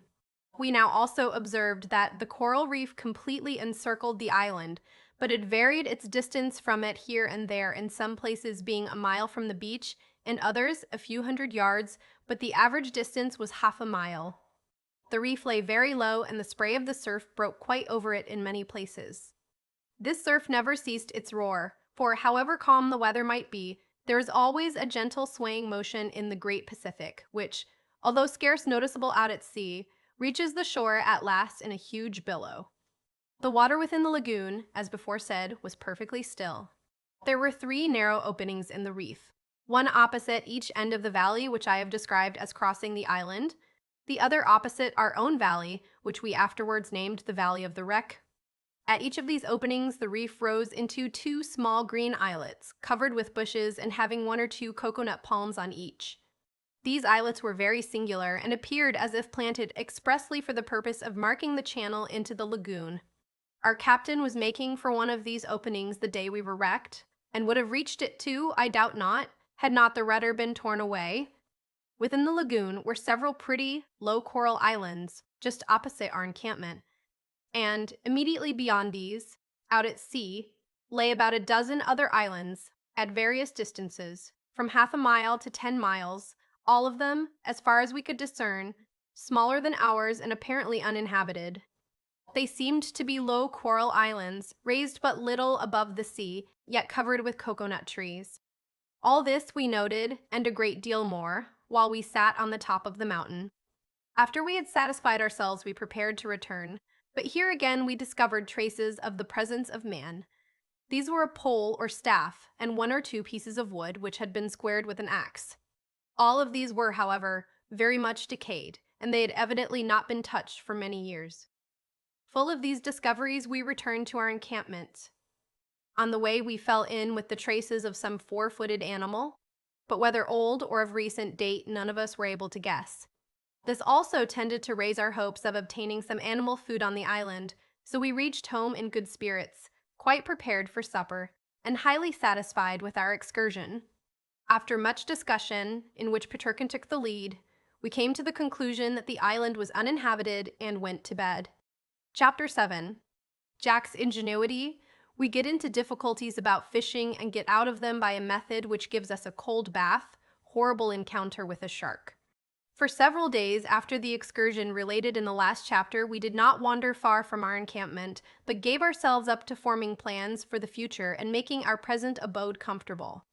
There were various causes that induced this state of comparative inaction. In the first place, although everything around us was so delightful, and we could without difficulty obtain all that we required for our bodily comfort, we did not quite like the idea of settling down here for the rest of our lives, far away from our friends and our native land. To set energetically about preparations for a permanent residence seemed so like making up our minds to saying adieu to home and friends forever, that we tacitly shrank from it and put off our preparations, for one reason and another, as long as we could. Then there was a little uncertainty still as to there being natives on the island, and we entertained a kind of faint hope that a ship might come and take us off. But as day after day passed, and neither savages nor ships appeared, we gave up all hope of an early deliverance and set diligently to work at our homestead. During this time, however, we had not been altogether idle. We made several experiments in cooking the cocoanut, most of which did not improve it. Then we removed our goods and took up our abode in the cave, but found the change so bad that we returned gladly to the bower. Besides this, we bathed very frequently and talked a great deal. At least Jack and Peterkin did. I listened. Among other useful things, Jack, who was ever the most active and diligent, converted about 3 inches of the hoop iron into an excellent knife. First he beat it quite flat with the axe. Then he made a rude handle, and tied the hoop iron to it with our piece of whipcord, and ground it to an edge on a piece of sandstone.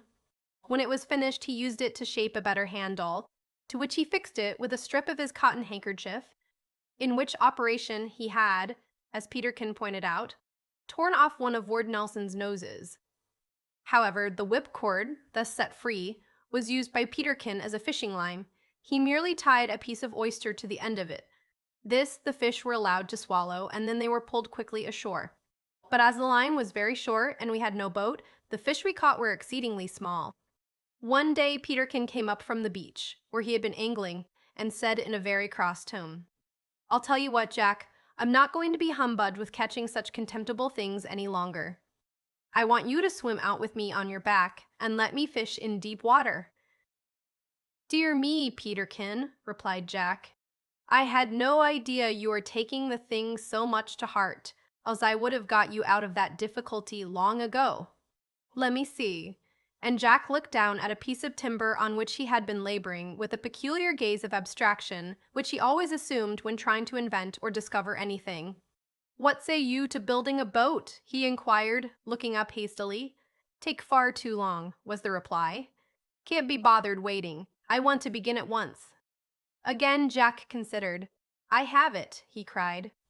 "We'll fell a large tree and launch the trunk of it in the water, so that when you want to fish, you've nothing to do but to swim out to it." "Would not a small raft do better?" said I. "Much better, but we have no ropes to bind it together with. Perhaps we may find something hereafter that will do as well, but in the meantime, let us try the tree." This was agreed on, so we started off to a spot not far distant, where we knew of a tree that would suit us, which grew near the water's edge. As soon as we reached it, Jack threw off his coat and, wielding the axe with his sturdy arms, hacked and hewed at it for a quarter of an hour without stopping. Then he paused, and, while he sat down to rest, I continued the work. Then Peterkin made a vigorous attack on it, so that when Jack renewed his powerful blows, a few minutes' cutting brought it down with a terrible crash. "Hurrah! Now for it," cried Jack. "Let us off with its head." So saying, he began to cut through the stem again at about 6 yards from the thick end.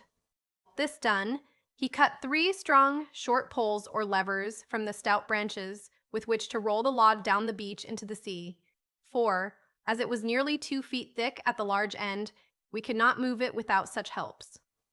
With the levers, however, we rolled it slowly into the sea. Having been thus successful in launching our vessel, we next shaped the levers into rude oars or paddles, and then attempted to embark. This was easy enough to do, but after seating ourselves astride the log, it was with the utmost difficulty we kept it from rolling round and plunging us into the water. Not that we minded that much, but we preferred, if possible, to fish in dry clothes. To be sure, our trousers were necessarily wet, as our legs were dangling in the water on each side of the log, but as they could be easily dried, we did not care. After half an hour's practice, we became expert enough to keep our balance pretty steadily. Then Peterkin laid down his paddle, and having baited his line with a whole oyster, dropped it into deep water. "Now then, Jack," said he, "be cautious. Steer clear of that seaweed. There, that's it. Gently now, gently. I see a fellow at least a foot long down there, coming to. Ha! That's it. Oh! Father, he's off. Did he bite?" said Jack, urging the log onwards a little with his paddle. "Bite? Aye. He took it into his mouth, but the moment I began to haul, he opened his jaws and let it out again." "Let him swallow it next time," said Jack, laughing at the melancholy expression of Peterkin's visage. "There he's again," cried Peterkin, his eyes flashing with excitement. "Look out! Now then! No! Yes! No! Why, the brute won't swallow it. Try to haul him up by the mouth, then," cried Jack. "Do it gently." A heavy sigh and a look of blank despair showed that poor Peterkin had tried and failed again. "Never mind, lad," said Jack in a voice of sympathy. "We'll move on and offer it to some other fish." So saying, Jack plied his paddle, but scarcely had he moved from the spot when a fish with an enormous head and a little body darted from under a rock and swallowed the bait at once. "Got him this time, that's a fact," cried Peterkin, hauling in the line. "He's swallowed the bait right down to his tail, I declare. Oh, what a thumper!" As the fish came struggling to the surface, we leaned forward to see it, and overbalanced the log. Peterkin threw his arms round the fish's neck, and in another instant we were all floundering in the water. A shout of laughter burst from us as we rose to the surface like three drowned rats and seized hold of the log. We soon recovered our position and sat more warily, while Peterkin secured the fish, which had well nigh escaped in the midst of our struggles. It was little worth having, however, but, as Peterkin remarked, it was better than the smouts he had been catching for the last 2 or 3 days, so we laid it on the log before us and, having rebaited the line, dropped it in again for another. Now, while we were thus intent upon our sport, our attention was suddenly attracted by a ripple on the sea just a few yards away from us.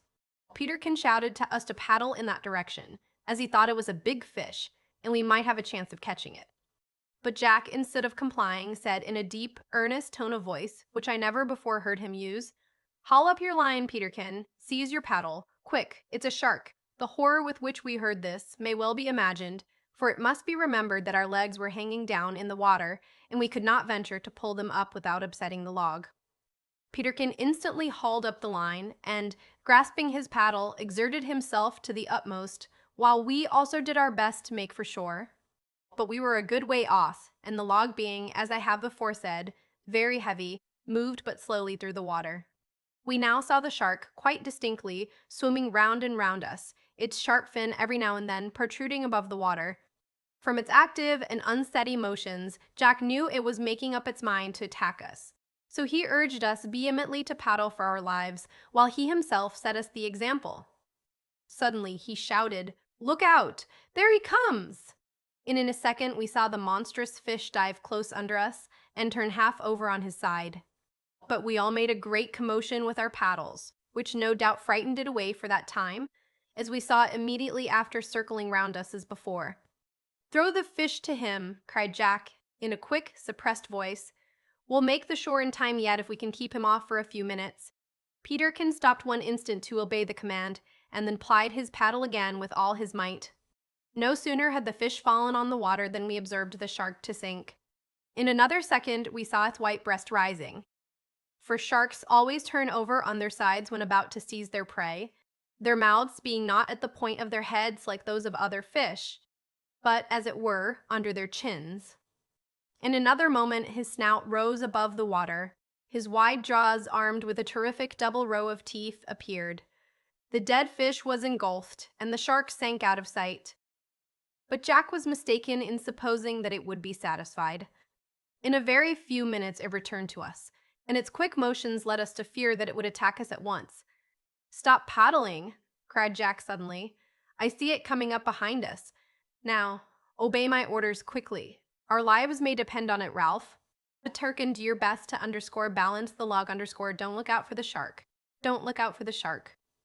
Do nothing but balance the log." A dreadful adventure, P77.apgg. Peterkin and I instantly did as we were ordered, being only too glad to do anything that afforded us a chance or a hope of escape, for we had implicit confidence in Jack's courage and wisdom. For a few seconds that seemed the long minutes to my mind. We sat thus silently, but I cannot resist glancing backward, despite the orders to the contrary. On doing so, I saw Jack sitting rigid like a statue, with his paddle raised, his lips compressed, and his eyebrows bent over his eyes, which glared savagely from beneath them down into the water. I also saw the shark, to my horror, quite close under the log, in the act of darting towards Jack's foot. I could scarce suppress a cry on beholding this. In another moment the shark rose. Jack drew his leg suddenly from the water and threw it over the log. The monster's snout rubbed against the log as it passed, and revealed its hideous jaws, into which Jack instantly plunged the paddle and thrust it down its throat. So violent was the act that Jack rose to his feet in performing it. The log was thereby rolled completely over, and we were once more plunged into the water. We all rose, spluttering and gasping, in a moment. "Now then, strike out for shore," cried Jack. "Here, Peterkin, catch hold of my collar and kick out with a will." Peterkin did as he was desired, and Jack struck out with such force that he cut through the water like a boat, while I, being free from all encumbrance, succeeded in keeping up with him. As we had by this time drawn pretty near to the shore, a few minutes more sufficed to carry us into shallow water, and finally we landed in safety, though very much exhausted, and not a little frightened by our terrible adventure. Chapter 8. The beauties of the bottom of the sea tempt Peterkin to dive. How he did it? More difficulties overcome. The water garden. Curious creatures of the sea. The tank. Candles missed very much. And the candlenut tree discovered. Wonderful account of Peterkin's first voyage. Cloth found growing on a tree. A plan projected and arms prepared for offense and defense. A dreadful cry. Our encounter with the shark was the first great danger that had befallen us since landing on this island, and we felt very seriously affected by it, especially when we considered that we had so often unwittingly incurred the same danger before while bathing. We were now forced to take to fishing again in the shallow water until we should succeed in constructing a raft.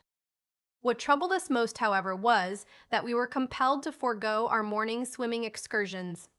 We did indeed continue to enjoy our bathe in the shallow water, but Jack and I found that one great source of our enjoyment was gone when we could no longer dive down among the beautiful coral groves at the bottom of the lagoon. We had come to be so fond of this exercise, and to take such an interest in watching the formations of coral and the gambols of the many beautiful fish amongst the forests of red and green seaweeds, that we had become quite familiar with the appearance of the fish and the localities that they chiefly haunted. We had also become expert divers, but we made it a rule never to stay long underwater at a time. Jack told me that to do so often was bad for the lungs and, instead of affording us enjoyment, would ere long do us a serious injury. So we never stayed at the bottom as long as we might have done, but came up frequently to the top for fresh air and dived down again immediately. Sometimes, when Jack happened to be in a humorous frame, he would seat himself at the bottom of the sea on one of the brain corals, as if he were seated on a large paddock stool, and then make faces at me in order, if possible, to make me laugh under water. At first, when he took me unawares, he nearly succeeded, and I had to shoot to the surface in order to laugh. But afterwards, I became aware of his intentions, and, being naturally of a grave disposition, I had no difficulty in restraining myself. I used often to wonder how poor Peterkin would have liked to be with us, and he sometimes expressed much regret at being unable to join us. I used to do my best to gratify him, poor fellow, by relating all the wonders that we saw. But this, instead of satisfying, seemed only to whet his curiosity the more. So one day we prevailed on him to try to go down with us. But, although a brave boy in every other way, Peterkin was very nervous in the water, and it was with difficulty we got him to consent to be taken down, for he could never have managed to push himself down to the bottom without assistance. But no sooner had we pulled him down a yard or so into the deep, clear water than he began to struggle and kick violently, so we were forced to let him go when he rose out of the water like a cork, gave a loud gasp and a frightful roar, and struck out for the land with the utmost possible haste. Now, all this pleasure we were to forego, and when we thought thereon, Jack and I felt very much depressed in our spirits. I could see also that Peterkin grieved and sympathized with us, for when talking about this matter, he refrained from jesting and bantering us upon it. As, however, a man's difficulties usually set him upon devising methods to overcome them, whereby he often discovers better things than those he may have lost.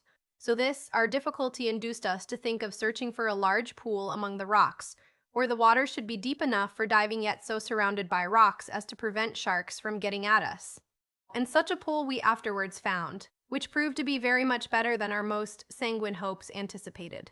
It was situated not more than 10 minutes' walk from our camp, and was in the form of a small deep bay or basin, the entrance to which, besides being narrow, was so shallow that no fish so large as a shark could get in, at least not unless he should be a remarkably thin one. Inside of this basin, which we called our water garden, the coral formations were much more wonderful, and the seaweed plants far more lovely and vividly colored than in the lagoon itself. And the water was so clear and still that, although very deep, you could see the minutest object at the bottom. Besides this, there was a ledge of rock which overhung the basin at its deepest part, from which we could dive pleasantly and whereon Peterkin could sit and see not only all the wonders I had described to him, but also see Jack and me creeping amongst the marine shrubbery at the bottom like, as he expressed it, two great white sea monsters. During these excursions of ours to the bottom of the sea, we began to get an insight into the manners and customs of its inhabitants, and to make discoveries of wonderful things, the like of which we never before Among other things, we were deeply interested with the operations of the little coral insect which, I was informed by Jack, is supposed to have entirely constructed many of the numerous islands in Pacific Ocean. And certainly, when we considered the great reef which these insects had formed round the island on which we were cast, and observed their ceaseless activity in building their myriad cells, it did at first seem as if this might be true. But then, again, when I looked at the mountains of the island and reflected that there were thousands of such, many of them much higher, in the South Seas, I doubted that there must be some mistake here. In the South Seas, I doubted that there must be some mistake here. But more of this hereafter. I also became much taken up with the manners and appearance of the anemones, and starfish, and crabs, and sea urchins, and such like creatures, and was not content with watching those I saw during my dives in the water garden, but I must needs scoop out a hole in the coral rock close to it, which I filled with salt water, and stocked with sundry specimens of anemones and shellfish, in order to watch more closely how they were in the habit of passing their time. Our burning glass also now became a great treasure to me, as it enabled me to magnify and so to perceive more clearly the forms and actions of these curious creatures of the deep. Having now got ourselves into a very comfortable condition, we began to talk of a project which we had long had in contemplation, namely, to travel entirely round the island, in order, first, to ascertain whether it contained any other productions which might be useful to us, and second, to see whether there might be any place more convenient and suitable for our permanent residence than that on which we were now encamped. Not that we were in any degree dissatisfied with it. On the contrary, we entertained quite a home feeling to our bower and its neighborhood. But if a better place did exist, there is no reason why we should not make use of it. At any rate, it would be well to know of its existence. We had much earnest talk over this matter. But Jack proposed that, before undertaking such an excursion, we should supply ourselves with good defensive arms, for, as we intended not only to go round all the shore, but to ascend most of the valleys, before returning home we should be likely to meet in with, he would not say dangers, but at least with everything that existed on the island, whatever that might be. Besides, said Jack, it won't do for us to live on coconuts and oysters always. No doubt they are very excellent in their way, but I think a little animal food now and then would be agreeable as well as good for us. And as there are many small birds among the trees, some of which are probably very good to eat, I think it would be a capital plan to make bows and arrows, with which we could easily knock them over. First rate, cried Peterkin. You will make the bows, Jack, and I'll try my hand at the arrows. The fact is, I'm quite tired of throwing stones at the birds. I began the very day we landed, I think, have persevered up to the present time, but I've never hit anything yet. You forget, said I. You hit me one day on the shin. Ah, true, replied Peterkin, and a precious shindy you kicked up in consequence. But you were at least 4 yards away from the impudent paroquet I aimed at, so you see what a horribly bad shot I am. But, said I, Jack, you cannot make 3 bows and arrows before tomorrow, and would it not be a pity to waste time, now that we have made up our minds to go on this expedition? Suppose that you make 1 bow and arrow for yourself, and we can take our clubs? That's true, Ralph. The day is pretty far advanced, and I doubt if I can make even 1 bow before dark. To be sure, I might work by firelight, after the sun goes down.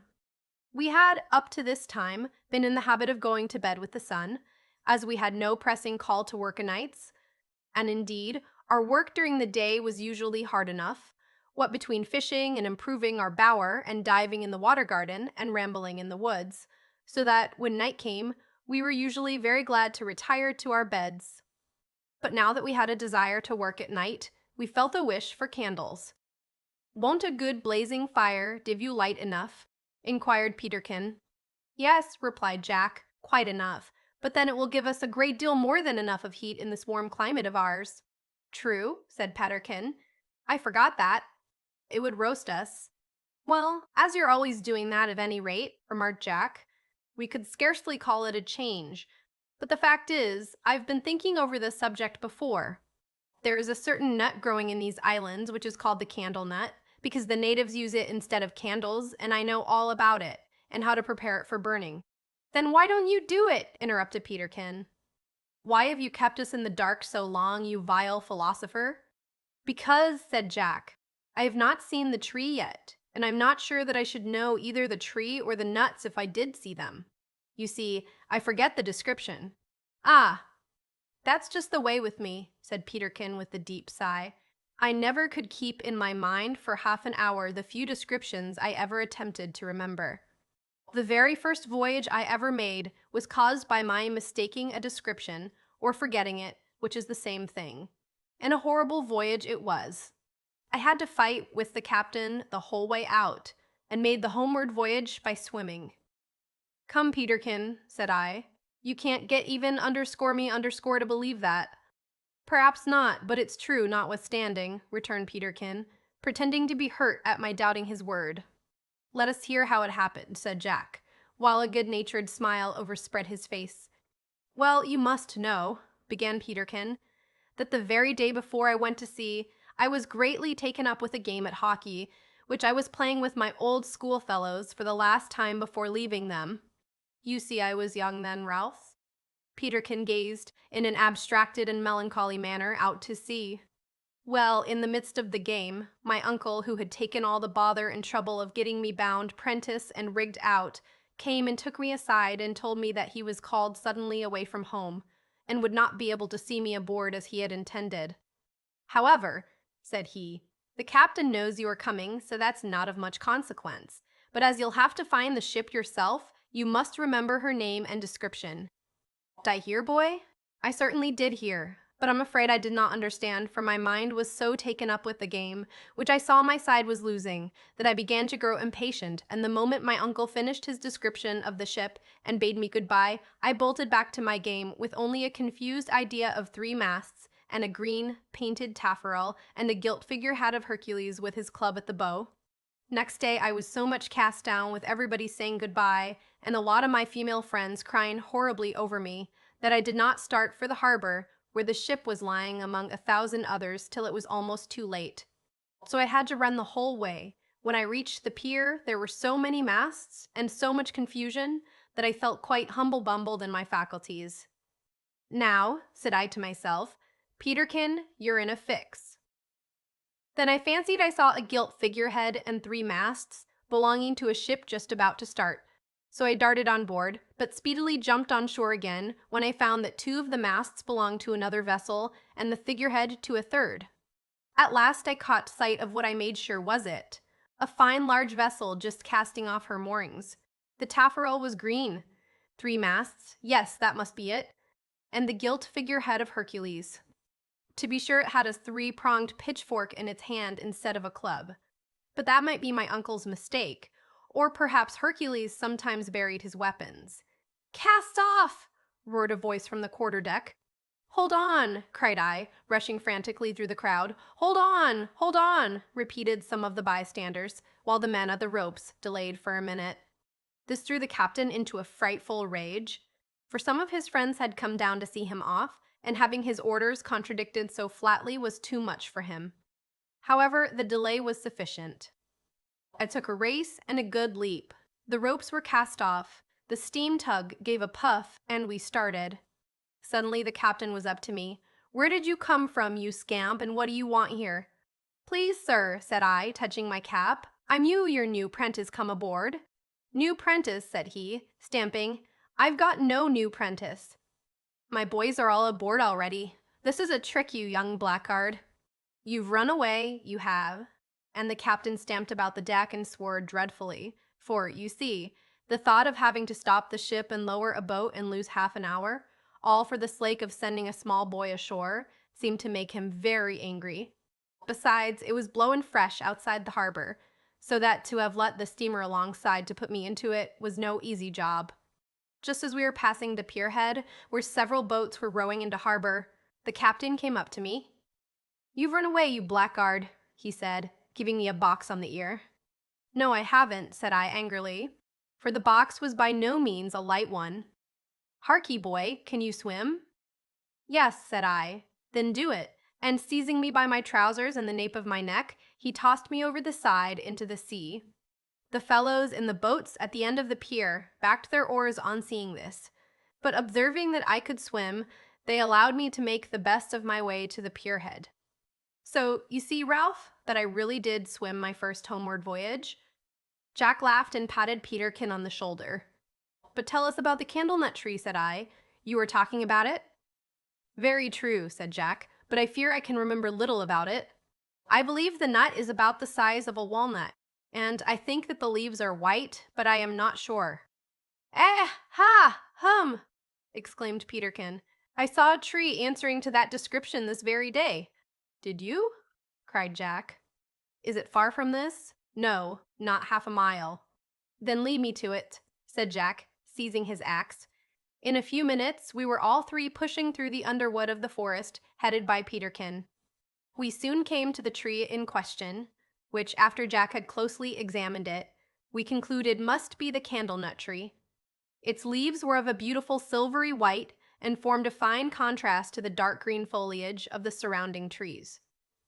We immediately filled our pockets with the nuts, after which Jack said, "Now, Peterkin, climb that cocoa-nut tree and cut me one of the long branches." This was soon done, but it cost some trouble, for the stem was very high, and as Peterkin usually pulled nuts from the younger trees, he was not much accustomed to climbing the high ones. The leaf or branch was a very large one, and we were surprised at its size and strength. Viewed from a little distance, the cocoa-nut tree seems to be a tall, straight stem without a single branch except at the top, where there is a tuft of feathery-looking leaves that seem to wave like soft plumes in the wind. But when we saw one of these leaves or branches at our feet, we found it to be a strong stalk, about 15 feet long, with a number of narrow, pointed leaflets ranged alternately on each side. But what seemed to us the most wonderful thing about it was a curious substance resembling cloth, which was wrapped round the thick end of the stalk, where it had been cut from the tree. Peterkin told us that he had the greatest difficulty in separating the branch from the stem, on account of this substance, as it was wrapped quite round the tree, and he observed, round all the other branches, thus forming a strong support to the large leaves while exposed to high winds. When I call this substance cloth, I do not exaggerate. Indeed, with regard to all the things I saw during my eventful career in the South Seas, I have been exceedingly careful not to exaggerate, or in any way to mislead or deceive my readers. This cloth, I say, was remarkably like to coarse brown cotton cloth. It had a seam or fiber down the center of it, from which diverged other fibers, about the size of a bristle. There were 2 layers of these fibers, very long and tough, the one layer crossing the other obliquely, and the whole was cemented together with a still finer fibrous and adhesive substance. When we regarded it attentively, we could with difficulty believe that it had not been woven by human hands. This remarkable piece of cloth we stripped carefully off, and found it to be above 2 feet long by a foot broad, and we carried it home with us as a great prize. Jack now took one of the leaflets, and, cutting out the central spine or stalk, hurried back with it to our camp. Having made a small fire, he baked the nuts slightly, and then peeled off the husks. After this, he wished to bore a hole in them, which, not having anything better at hand at the time, he did with the point of our useless pencil case. Then he strung them on the cocoa-nut spine, and on putting a light to the topmost nut, we found to our joy that it burned with a clear, beautiful flame, upon seeing which, Peterkin sprang up and danced round the fire for at least 5 minutes in the excess of his satisfaction. "Now, lads," said Jack, "extinguishing our candle, the sun will set in an hour, so we have no time to lose. I shall go and cut a young tree to make my bow out of, and you had better each of you go and select good strong sticks for clubs, and we'll set to work at them after dark." So saying, he shouldered his axe and went off, followed by Peterkin, while I took up the piece of newly discovered cloth and fell to examining its structure. So engrossed was I in this that I was still sitting in the same attitude and occupation when my companions returned. "I told you so," cried Peterkin with a loud laugh. "Oh, Ralph, you're incorrigible. See, there's a club for you. I was sure, when we left you looking at that bit of stuff, that we would find you poring over it when we came back, so I just cut a club for you as well as for myself." "Thank you, Peterkin," said I. "It was kind of you to do that, instead of scolding me for a lazy fellow, as I confess I deserve." "Oh, as to that," returned Peterkin, "I'll blow you up yet if you wish it, only it would be of no use if I did, for you're a perfect mule."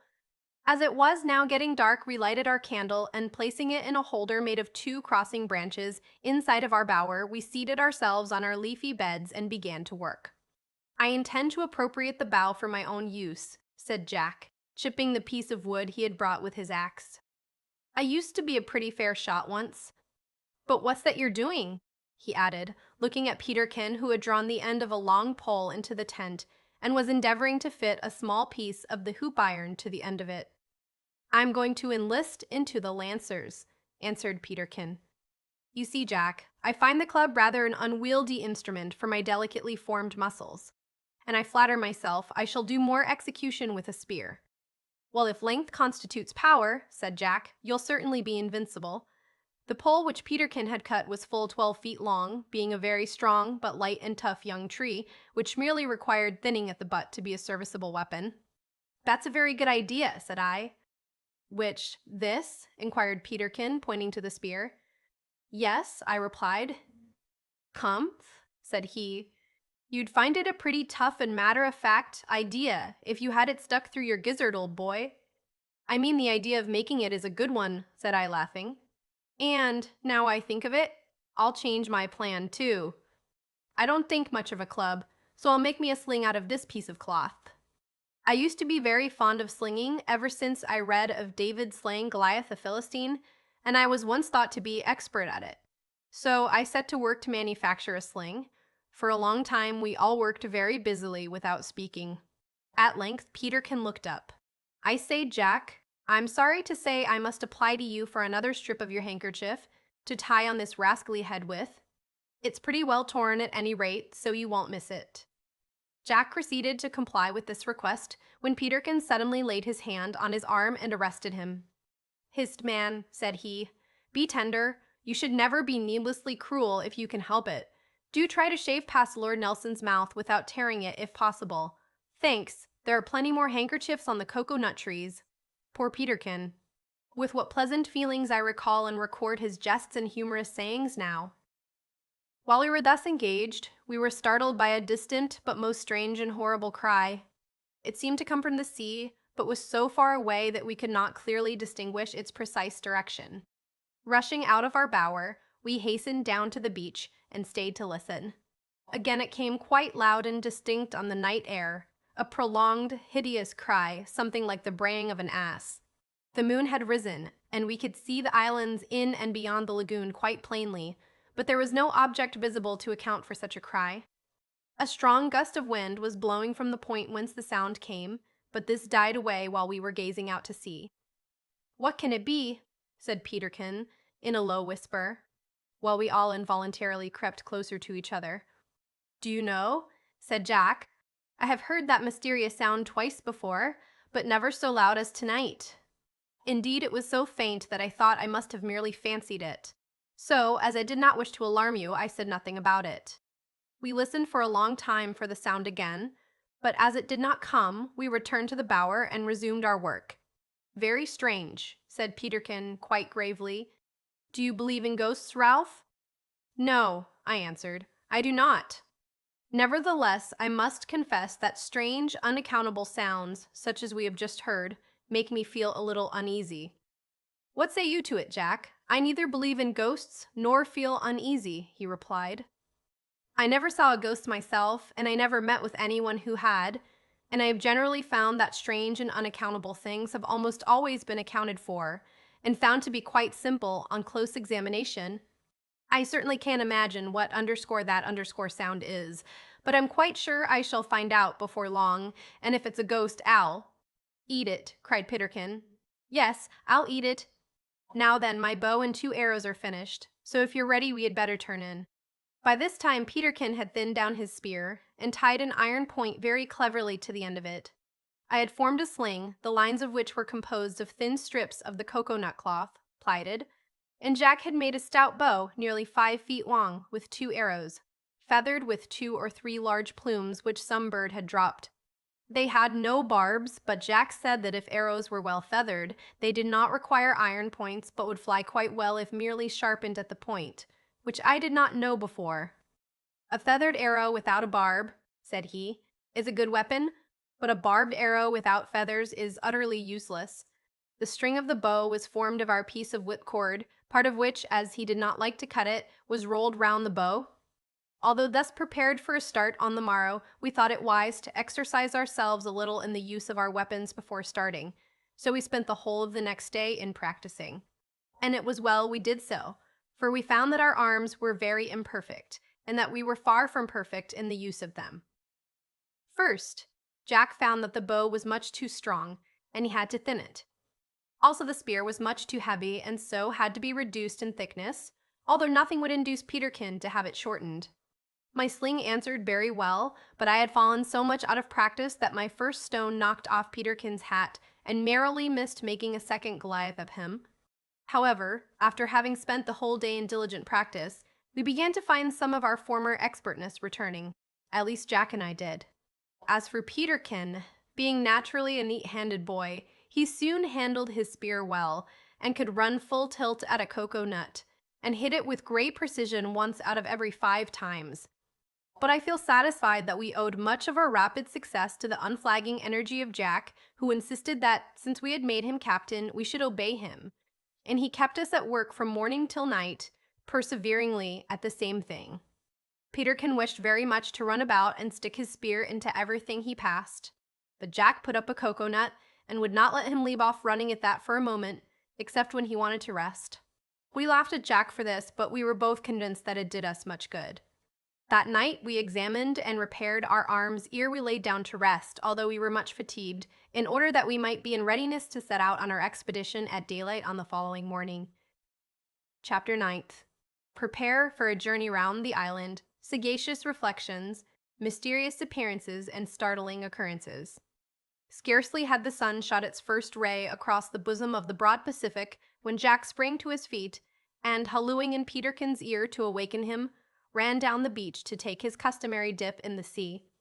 We did not, as was our wont, bathe that morning in our water garden, but, in order to save time, refreshed ourselves in the shallow water just opposite the bower.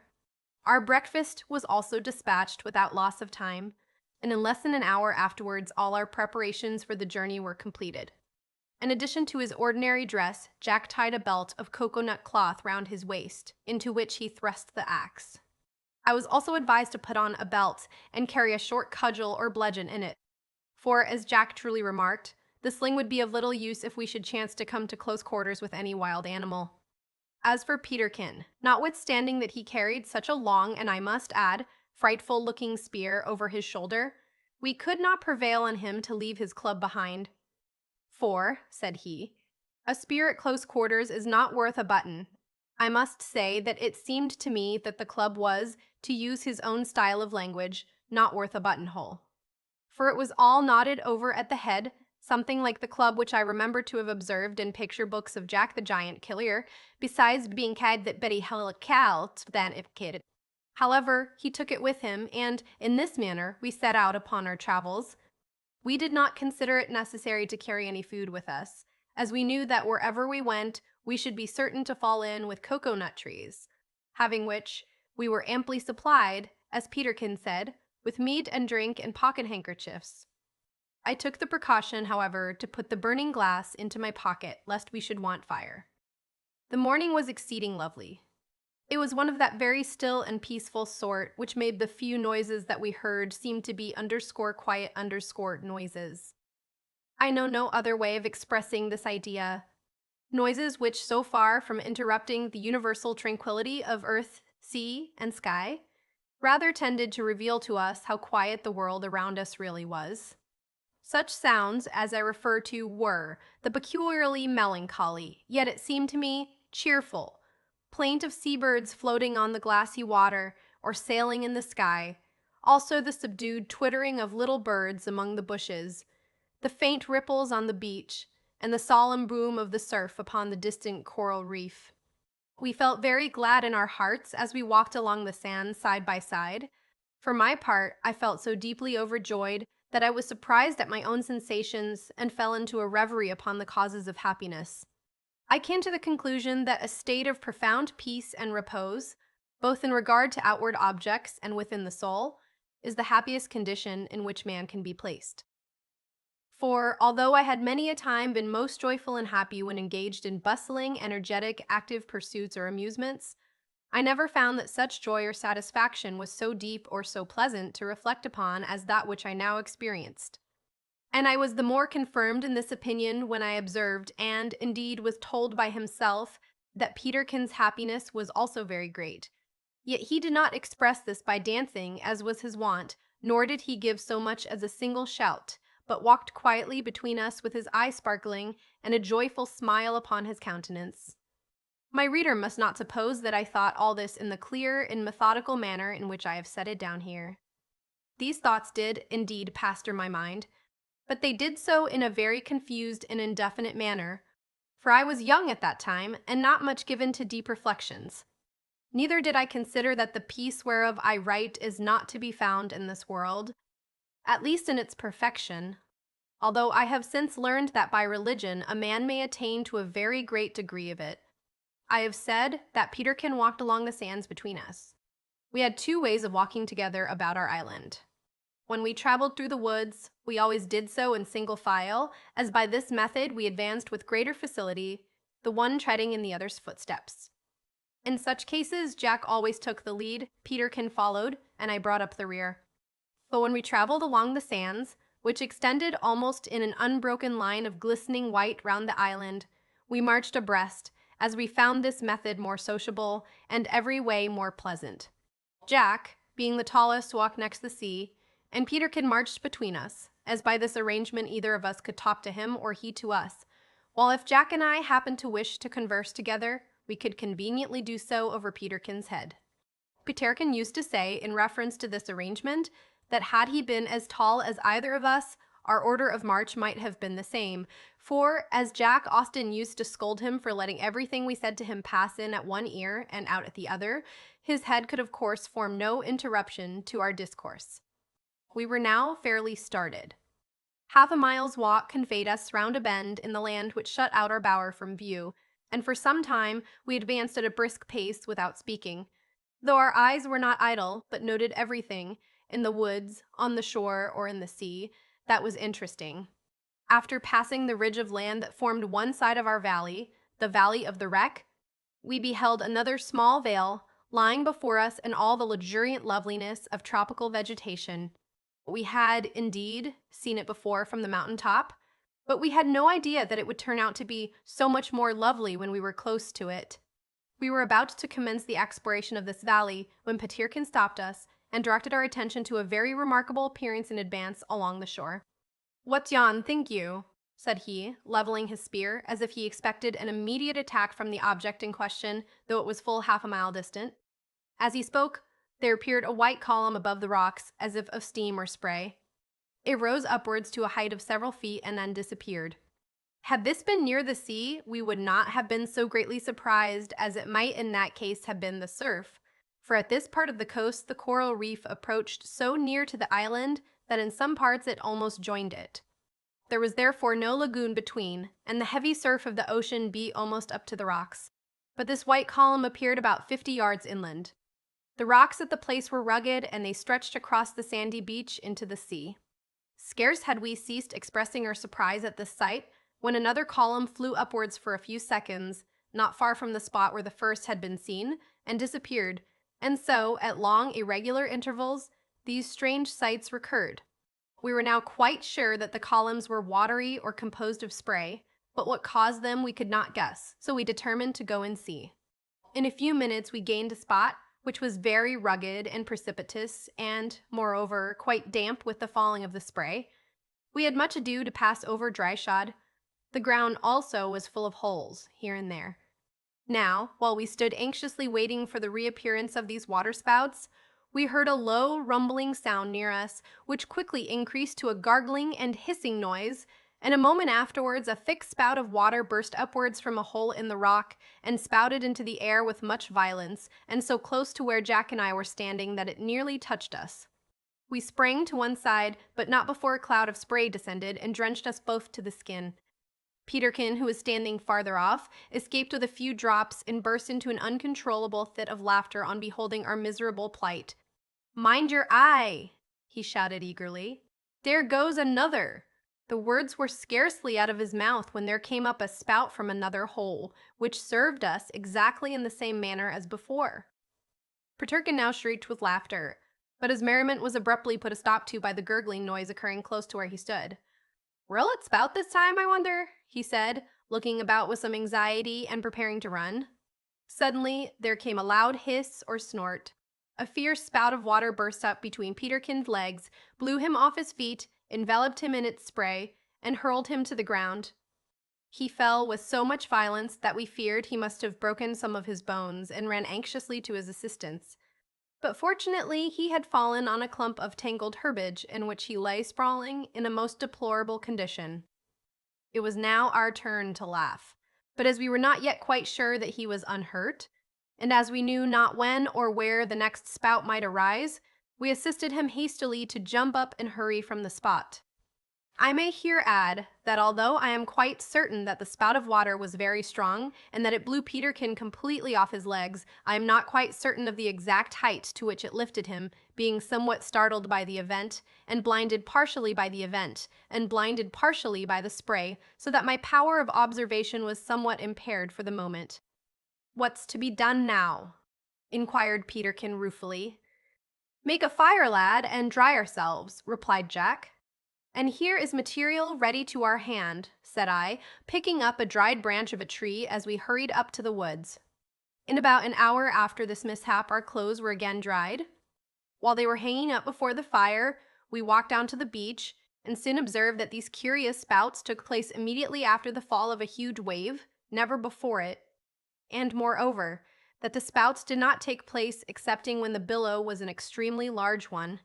From this, we concluded that there must be a subterraneous channel in the rock into which the water was driven by the larger waves, and finding no way of escape except through these small holes, was thus forced up violently through them.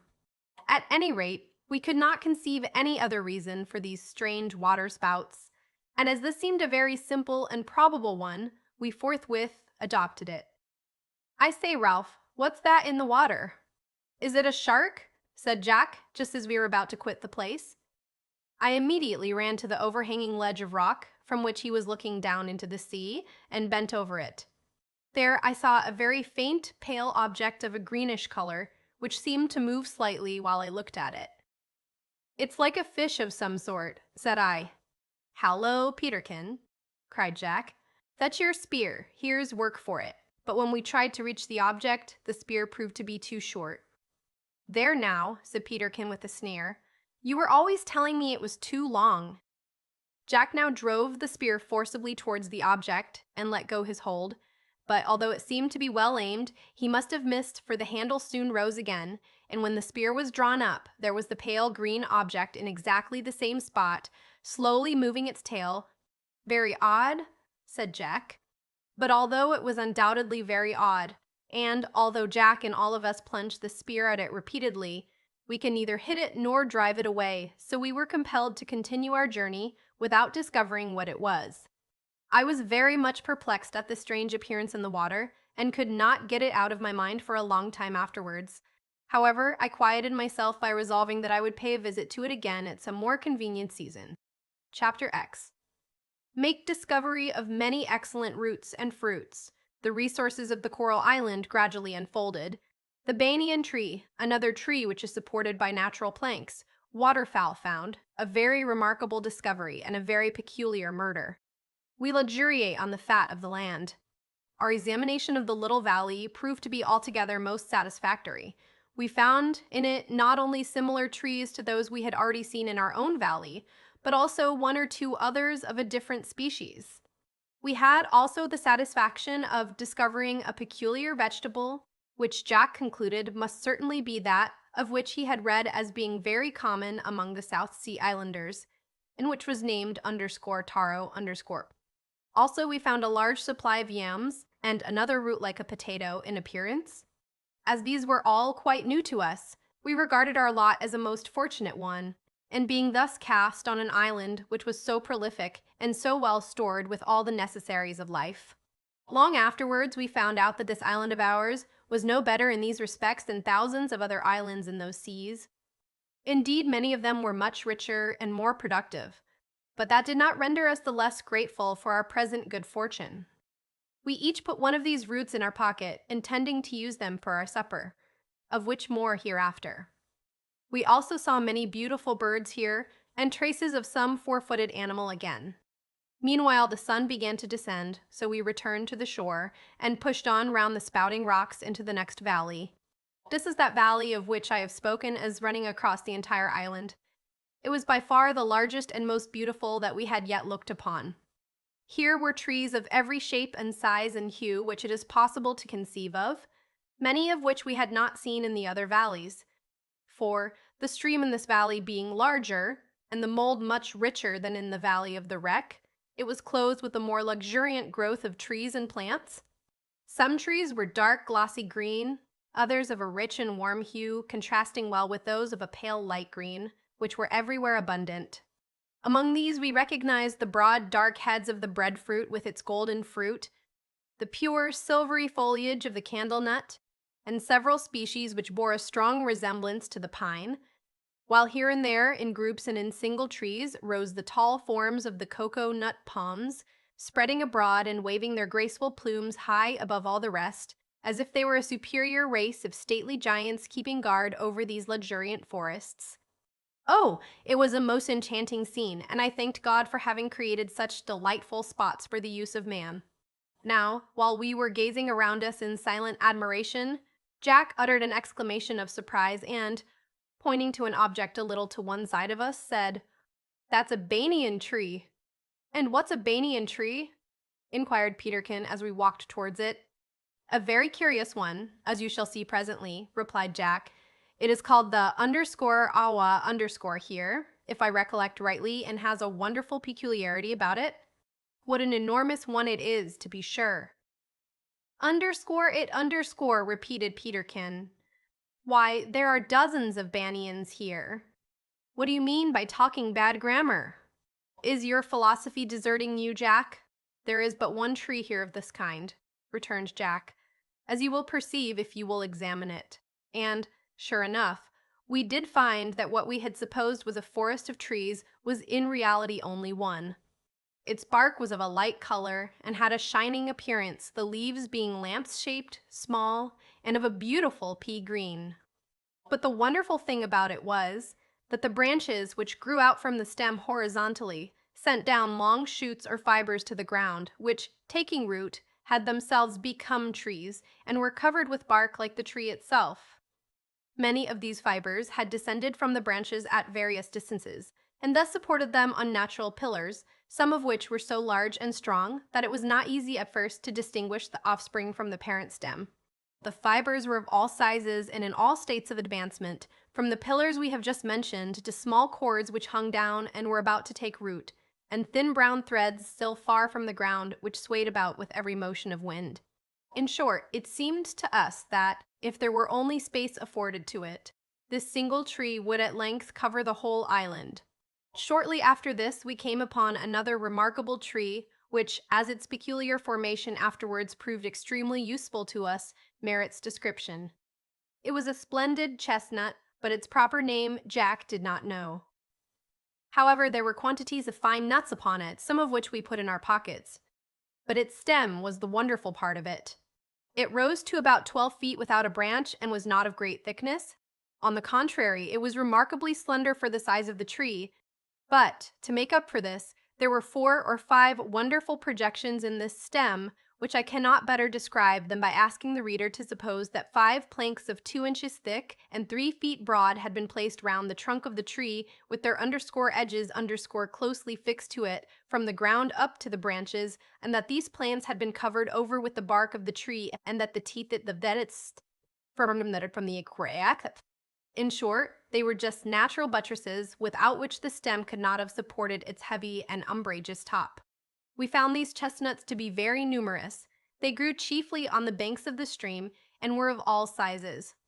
While we were examining a small tree of this kind, Jack chipped a piece off a buttress with his axe and found the wood to be firm and easily cut. He then struck the axe into it with all his force, and very soon split it off close to the tree. First, however, having cut it across transversely above and below. By this means he satisfied himself that we could now obtain short planks, as they were already sawn, of any size and thickness that we desired, which was a very great discovery indeed, perhaps the most important we had yet made. We now wended our way back to the coast, intending to encamp near the beach, as we found that the mosquitoes were troublesome in the forest.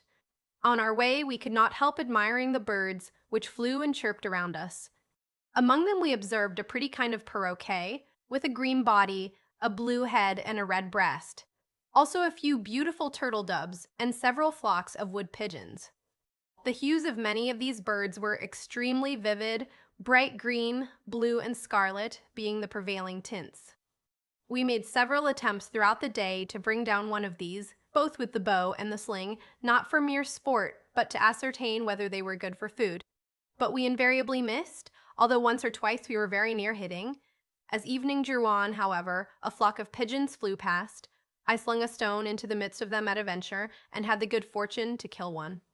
We were startled soon after by a loud whistling noise above our heads, and on looking up, saw a flock of wild ducks making for the coast.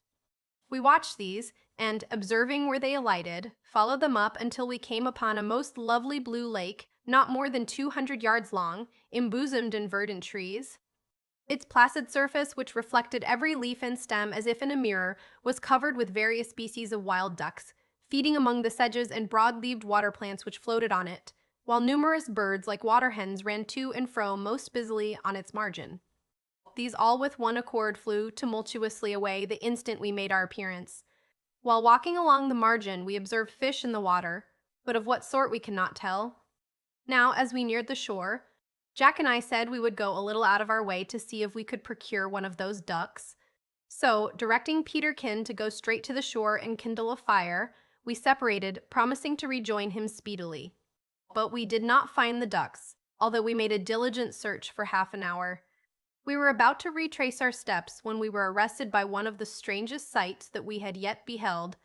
Just in front of us, at the distance of about 10 yards, grew a superb tree, which certainly was the largest we had yet seen on the island. Its trunk was at least 5 feet in diameter, with a smooth gray bark. Above this, the spreading branches were clothed with light green leaves, amid which were clusters of bright yellow fruit, so numerous as to weigh down the boughs with their great weight. This fruit seemed to be of the plum species, of an oblong form, and a good deal larger than the magnum bonum plum. The ground at the foot of this tree was thickly strewn with the fallen fruit, in the midst of which lay sleeping, in every possible attitude, at least 20 hogs of all ages and sizes, apparently quite surfeited with a recent banquet. Jack and I could scarce restrain our laughter as we gazed at these coarse, fat, ill-looking animals, while they lay groaning and snoring heavily amid the remains of their supper. "Now, Ralph," said Jack in a low whisper, "put a stone in your sling, a good big one, and let fly at that fat fellow with his back toward you. I'll try to put an arrow into yon little pig." "Don't you think we had better put them up first?" I whispered. "It seems cruel to kill them while asleep. If I wanted _sport_Ralph, I would certainly set them up, but as we only want _pork_, we'll let them lie. Besides, we're not sure of killing them, so fire away." Thus admonished, I slung my stone with so good aim that it went bang against the hog's flank, as if against the head of a drum. But it had no other effect than that of causing the animal to start to its feet, with a frightful yell of surprise, and scamper away. At the same instant Jack's bow twanged, and the arrow pinned the little pig to the ground by the ear. "I've missed after all," cried Jack, darting forward with uplifted axe, while the little pig uttered a loud squeal, tore the arrow from the ground, and ran away with it, along with the whole drove, into the bushes, and disappeared, though we heard them screaming long afterwards in the distance. "That's very provoking now," said Jack, rubbing the point of his nose. "Very," I replied, stroking my chin. "Well, we must make haste and rejoin Peterkin," said Jack. "It's getting late." And, without further remark, we threaded our way quickly through the woods towards the shore. When we reached it, we found wood laid out, the fire lighted and beginning to kindle up, with other signs of preparation for our encampment, but Peterkin was nowhere to be found. We wondered very much at this, but Jack suggested that he might have gone to fetch water, so we gave a shout to let him know that we had arrived, and sat down upon a rock, while I threw off my jacket and seized the axe, intending to split up 1 or 2 billets of wood. But I had scarce moved from the spot when, in the distance, we heard a most appalling shriek, which was followed up by a chorus of yells from the hogs and a loud "Hurrah!" "I do believe," said I, that Peterkin has met with the hogs. When Greek meets Greek, said Jack, soliloquizing. Then comes the tug of hurrah, shouted Peterkin in the distance. We turned hastily towards the direction whence the sound came, and soon descried Peterkin walking along the beach towards us with a little pig transfixed on the end of his long spear. "Well done, my boy!" exclaimed Jack, slapping him on the shoulder when he came up. "You're the best shot amongst us." "Look here, Jack!" cried Peterkin, as he disengaged the animal from his spear. "Do you recognize that hole?" said he, pointing to the pig's ear. "And are you familiar with this arrow, eh?" "Well, I declare," said Jack. "Of course you do," interrupted Peterkin. "But pray restrain your declarations at this time, and let's have supper, for I'm uncommonly hungry, I can tell you. And it's no joke to charge a whole herd of swine with their great-grandmother bristling like a giant porcupine at the head of them." We now set about preparing supper, and truly a good display of viands we made, when all was laid out on a flat rock in the light of the blazing fire. There was, first of all, the little pig. Then there was the taro root, and the yam, and the potato, and 6 plums. And, lastly, the wood pigeon. To these Peterkin added a bit of sugar cane, which he had cut from a little patch of that plant, which he had found not long after separating from us. "And," said he, "the patch was somewhat in a square form, which convinces me it must have been planted by man." "Very likely," replied Jack. "From all we have seen, I'm inclined to think that some of the savages must have dwelt here long ago." We found no small difficulty in making up our minds how we were to cook the pig. None of us had ever cut up one before, and we did not know exactly how to begin. Besides, we had nothing but the axe to do it with, our knife having been forgotten. At last Jack started up and said, "Don't let us waste more time talking about it, boys. Hold it up, Peterkin. There, lay the hind leg on this block of wood, so." And he cut it off, with a large portion of the haunch, at a single blow of the axe. "Now the other, that's it." And having thus cut off the 2 hind legs, he made several deep gashes in them, thrust a sharp-pointed stick through each, and stuck them up before the blaze to roast. The wood pigeon was then split open, quite flat, washed clean in salt water, and treated in a similar manner. While these were cooking, we scraped a hole in the sand and ashes under the fire, into which we put our vegetables and covered them up. The taro root was of an oval shape, about 10 inches long and 4 or 5 thick. It was of a mottled green color and had a thick rind. We found it somewhat like an Irish potato and exceedingly good. The yam was roundish and had a rough brown skin. It was very sweet and well flavored. The potato, we were surprised to find, was quite sweet and exceedingly palatable, as also were the plums. And, indeed, the pork and pigeon, too, when we came to taste them.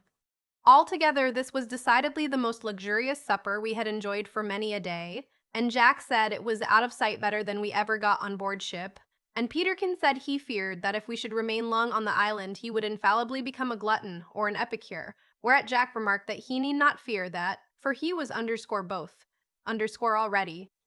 And so, having eaten our fill, not forgetting to finish off with a plum, we laid ourselves comfortably down to sleep upon a couch of branches under the overhanging ledge of a coral rock. Chapter Eviva. Effects of overeating and reflections thereon, humble advice regarding cold water, the horrible cry accounted for, the curious birds called penguins, peculiarity of the cocoa-nut palm, questions on the formation of coral islands, mysterious footsteps, strange discoveries, and sad sights. When we awoke on the following morning, we found that the sun was already a good way above the horizon, so I came to the conclusion that a heavy supper is not conducive to early rising. Nevertheless, we felt remarkably strong and well, and much disposed to have our breakfast. First, however, we had our customary morning bathe, which refreshed us greatly.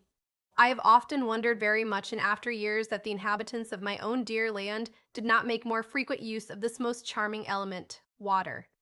I mean in the way of cold bathing.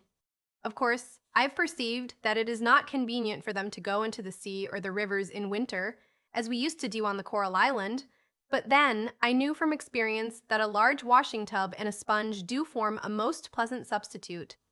The feelings of freshness, of cleanliness, of vigor, and extreme hilarity that always followed my bathes in the sea, and even when in England, my ablutions in the wash-tub, were so delightful, that I would sooner have gone without my breakfast than without my bathe in cold water. My readers will forgive me for asking whether they are in the habit of bathing thus every morning, and if they answer no, they will pardon me for recommending them to begin at once. Of late years, since retiring from the stirring life of adventure which I have led so long in foreign climes, I have heard of a system called the cold water cure. Now, I do not know much about that system, so I do not mean to uphold it, neither do I intend to run it down. Perhaps in reference to it, I may just hint that there may be too much of a good thing. I know not, but of this I am quite certain, that there may also be too little of a good thing. And the great delight I have had in cold bathing during the course of my adventurous career inclines me to think that it is better to risk taking too much than to content oneself with too little. Such is my opinion, derived from much experience, but I put it before my readers with the utmost diffidence and with profound modesty, knowing that it may possibly jar with their feelings of confidence in their own ability to know and judge as to what is best and fittest in reference to their own affairs. But, to return from this digression, for which I humbly crave forgiveness, we had not advanced on our journey much above a mile or so, and were just beginning to feel the pleasant glow that usually accompanies vigorous exercise, when, on turning a point that revealed to us a new and beautiful cluster of islands, we were suddenly arrested by the appalling cry which had so alarmed us a few nights before. But this time we were by no means so much alarmed as on the previous occasion, because, whereas at that time it was night, now it was day, and I have always found, though I am unable to account for it, that daylight banishes many of the fears that are apt to assail us in the dark. On hearing the sound, Peterkin instantly threw forward a spear. "Now, what can it be?" said he, looking round at Jack. "I tell you what it is, if we are to go on being pulled up in a constant state of horror and astonishment as we have been for the last week, the sooner we're out of this island the better, notwithstanding the yams and lemonade, and pork and plums." Peterkin's remark was followed by a repetition of the cry, louder than before. "It comes from one of these islands," said Jack. "It must be the ghost of a jackass, then," said Peterkin, "for I never heard anything so like." We all turned our eyes towards the cluster of islands, where, on the largest, we observed curious objects moving on the shore. "Soldiers they are, that's flat," cried Peterkin, gazing at them in the utmost amazement. And, in truth, Peterkin's remark seemed to me to be correct, for at the distance from which we saw them, they appeared to be an army of soldiers. There they stood, rank and file, in lines and in squares, marching and countermarching, with blue coats and white trousers. While we were looking at them, the dreadful cry came again over the water, and Peterkin suggested that it must be a regiment sent out to massacre the natives in cold blood. At this remark, Jack laughed and said, "Why, Peterkin, they are penguins." "Penguins," repeated Peterkin. "Aye, penguins, Peterkin, penguins. Nothing more or less than big seabirds, as you shall see one of these days, when we pay them a visit in our boat, which I mean to set about building the moment we return to our bower. So, then, our dreadful yelling ghosts and our murdering army of soldiers," remarked Peterkin, "have dwindled down to penguins, big seabirds. Very good. Then I propose that we continue our journey as fast as possible, lest our island should be converted into a dream before we get completely round it." Now, as we continued on our way, I pondered much over this new discovery, and the singular appearance of these birds, of which Jack could only give us a very slight and vague account, and I began to long to commence to our boat, in order that we might go and inspect them more narrowly. But by degrees these thoughts left me, and I began to be much taken up again with the interesting peculiarities of the country which we were passing through. The second night we passed in a manner somewhat similar to the first, at about 2/3 of the way round the island, as we calculated, and we hoped to sleep on the night following at our bower. I will not here note so particularly all that we said and saw during the course of the second day, as we did not make any further discoveries of great importance. The shore along which we traveled, and the various parts of the woods through which we passed, were similar to those which have been already treated of. There were one or two observations that we made, however, and these were as follows.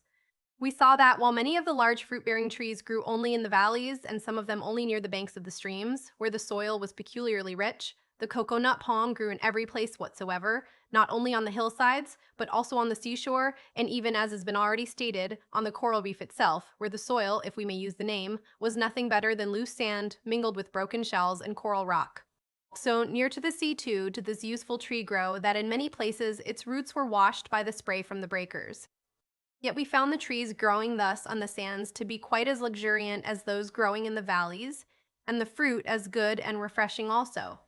Besides this, I noticed that on the summit of the high mountain, which we once more ascended at a different point from our first ascent, were found abundance of shells and broken coral formations, which Jack and I agreed proved either that this island must have once been under the sea, or that the sea must once have been above the island. In other words, that as shells and coral could not possibly climb to the mountain top, they must have been washed upon it while the mountain top was on a level with the sea. We pondered this very much, and we put to ourselves the question, what raised the island to its present height above the sea? But to this we could by no means give to ourselves a satisfactory reply.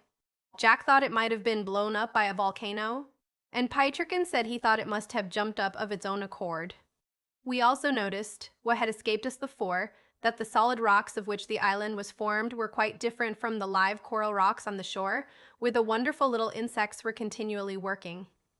They seemed, indeed, to be of the same material, a substance like limestone, but while the coral rocks were quite full of minute cells in which the insects lived, the other rocks inland were hard and solid, without the appearance of cells at all. Our thoughts and conversations on this subject were sometimes so profound that Peterkin said we should certainly get drowned in them at last, even although we were such good divers. Nevertheless, we did not allow his pleasantry on this and similar points to deter us from making our notes and observations as we went along. We found several more droves of hogs in the woods, but abstained from killing any of them, having more than sufficient for our present necessities. We saw also many of their footprints in this neighborhood. Among these, we also observed the footprints of a smaller animal, which we examined with much care, but could form no certain opinion as to them.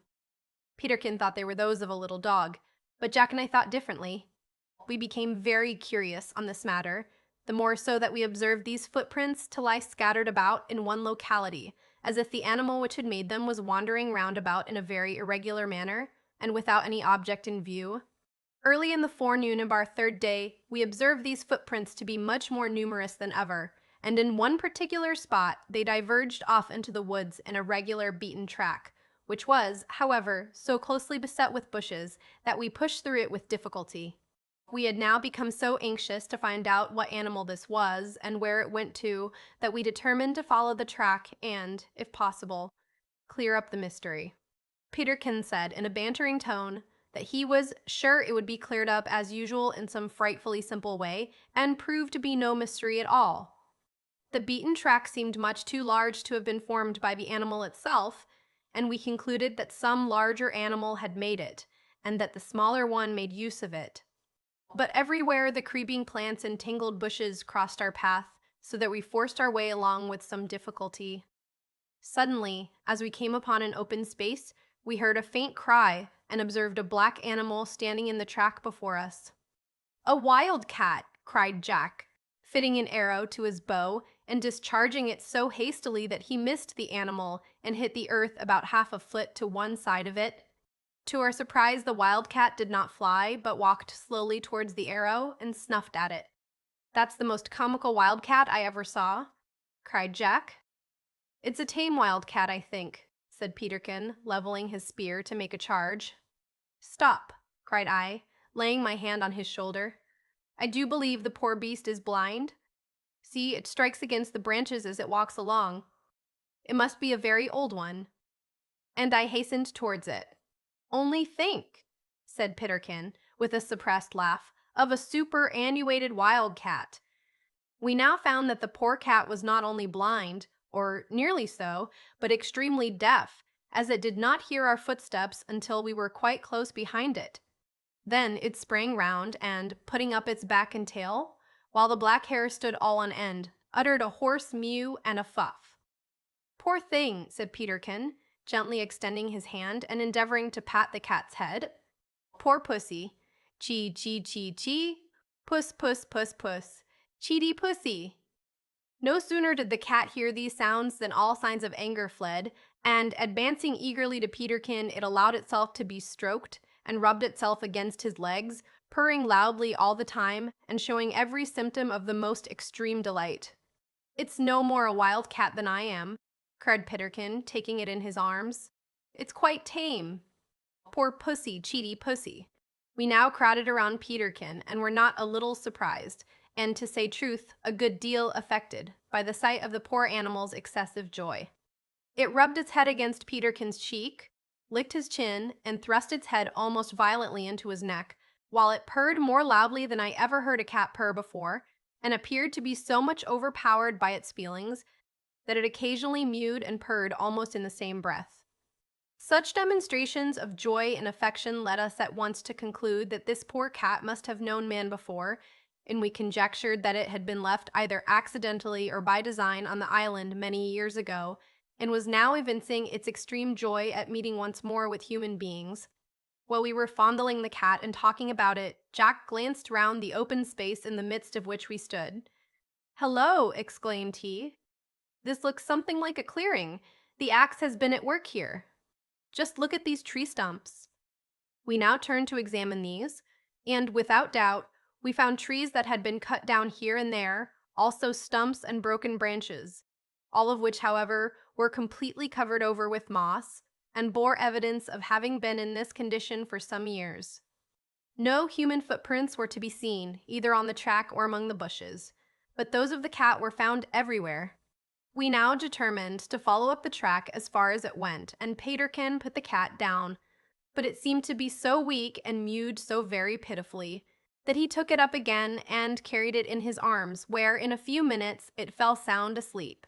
About 10 yards farther on, the felled trees became more numerous, and the track, diverging to the right, followed for a short space the banks of a stream. Suddenly we came to a spot where once must have been a rude bridge, the stones of which were scattered in the stream, and those on each bank entirely covered over with moss.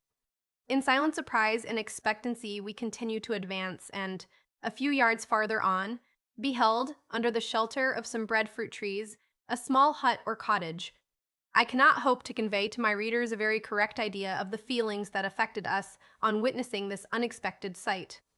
We stood for a long time in silent wonder, for there was a deep and most melancholy stillness about the place that quite overpowered us, and when we did at length speak, it was in subdued whispers, as if we were surrounded by some awful or supernatural influence.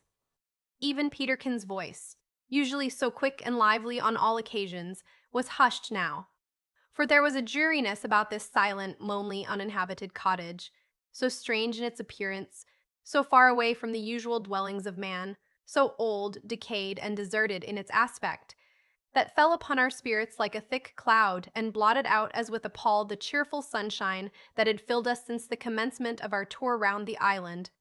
The hut or cottage was rude and simple in its construction. It was not more than 12 feet long by 10 feet broad, and about 7 or 8 feet high.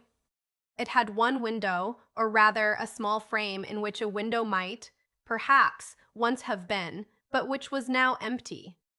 The door was exceedingly low and formed of rough boards, and the roof was covered with broad cocoa-nut and plantain leaves. But every part of it was in a state of the utmost decay. Moss and green matter grew in spots all over it.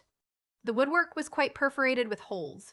The roof had nearly fallen in and appeared to be prevented from doing so altogether by the thick matting of creeping plants and the interlaced branches which years of neglect had allowed to cover it almost entirely, while the thick, luxuriant branches of the breadfruit and other trees spread above it and flung a deep, somber shadow over the spot, as if to guard it from the heat and the light of day.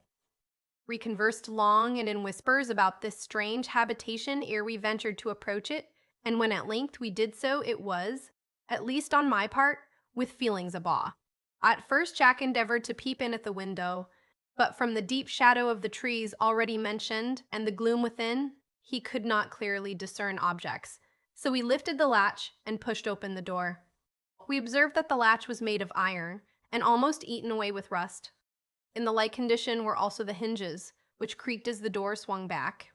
On entering, we stood still and gazed around us, while we were much impressed with the dreary stillness of the room, but what we saw there surprised and shocked us not a little. There was no furniture in the apartment, save a little wooden stool and an iron pot, the latter almost eaten through with rust. In the corner farthest from the door was a low bedstead on which lay two skeletons embedded in a little heap of dry dust. With beating hearts, we went forward to examine them. One was the skeleton of a man, the other that of a dog, which was extended close beside that of the man, with its head resting on his bosom. Now we were very much concerned about this discovery, and could scarce refrain from tears on beholding these sad remains. After some time, we began to talk about what we had seen, and to examine in and around the hut, in order to discover some clue to the name or history of this poor man, who had thus died in solitude, with none to mourn his loss save his cat and his faithful dog. But we found nothing, neither a book nor a scrap of paper. We found, however, the decayed remnants of what appeared to have been clothing and an old axe. But none of these things bore marks of any kind, and indeed, they were so much decayed as to convince us that they had lain in the condition in which we found them for many years. This discovery now accounted to us for the tree stump at the top of the mountain with the initials cut on it, also for the patch of sugarcane and other traces of man which we had met with in the course of our rambles over the island.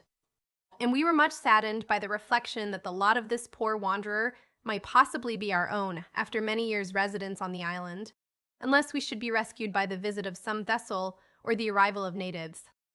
Having no clue whatever to account for the presence of this poor human being in such a lonely spot, we fell to conjecturing what could have brought him there. I was inclined to think that he must have been a shipwrecked sailor whose vessel had been lost here, and all the crew been drowned except himself and his dog and cat. But Jack thought it more likely that he had run away from his vessel and had taken the dog and cat to keep him company.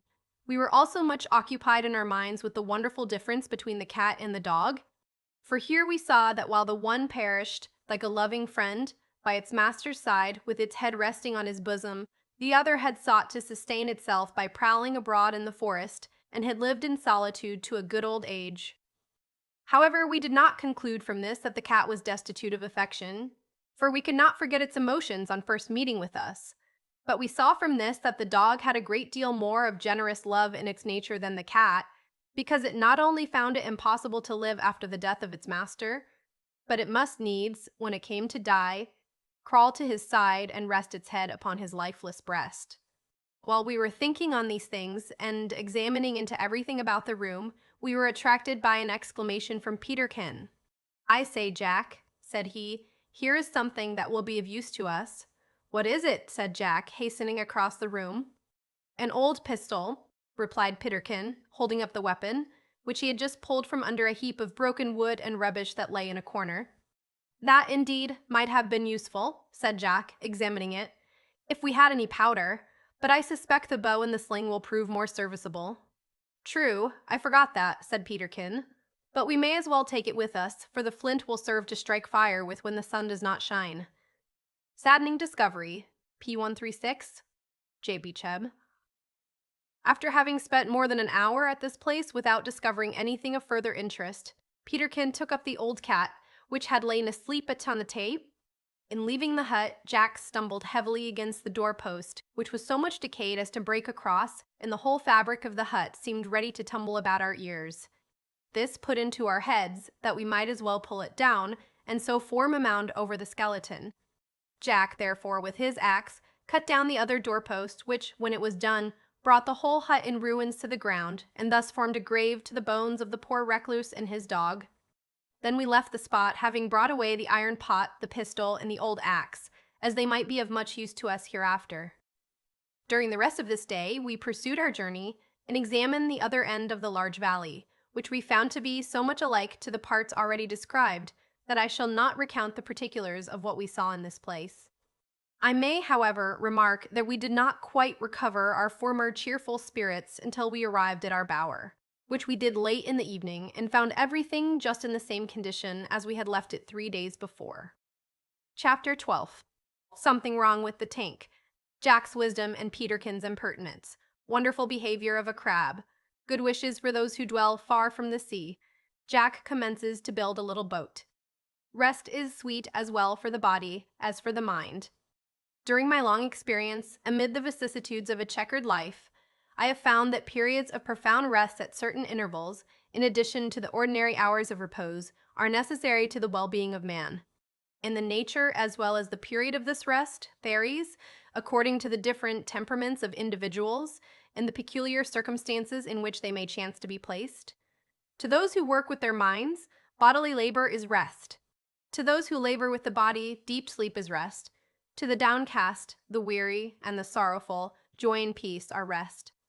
Nay, further, I think that to the gay, the frivolous, the reckless, when sated with pleasures that cannot last, even sorrow proves to be rest of a kind, although perchance it were better that I should call it relief than rest. There is, indeed, but one class of men to whom rest is denied. There is no rest to the wicked. At this I do but hint, however, as I treat not of that rest which is spiritual, but, more particularly, of that which applies to the mind and to the body. Of this rest we stood much in need on our return home, and we found it exceedingly sweet when we indulged in it after completing the journey just related. It had not, indeed, been a very long journey. Nevertheless, we had pursued it so diligently that our frames were not a little prostrated. Our minds were also very much exhausted in consequence of the many surprises, frequent alarms, and much profound thought to which they had been subjected, so that when we lay down on the night of our return under the shelter of the bower, we fell immediately into very deep repose. I can state this with much certainty, for Jack afterwards admitted the fact, and Peterkin, although he stoutly denied it, I heard snoring loudly at least 2 minutes after lying down. In this condition we remained all night and the whole of the following day without awaking once, or so much as moving our positions.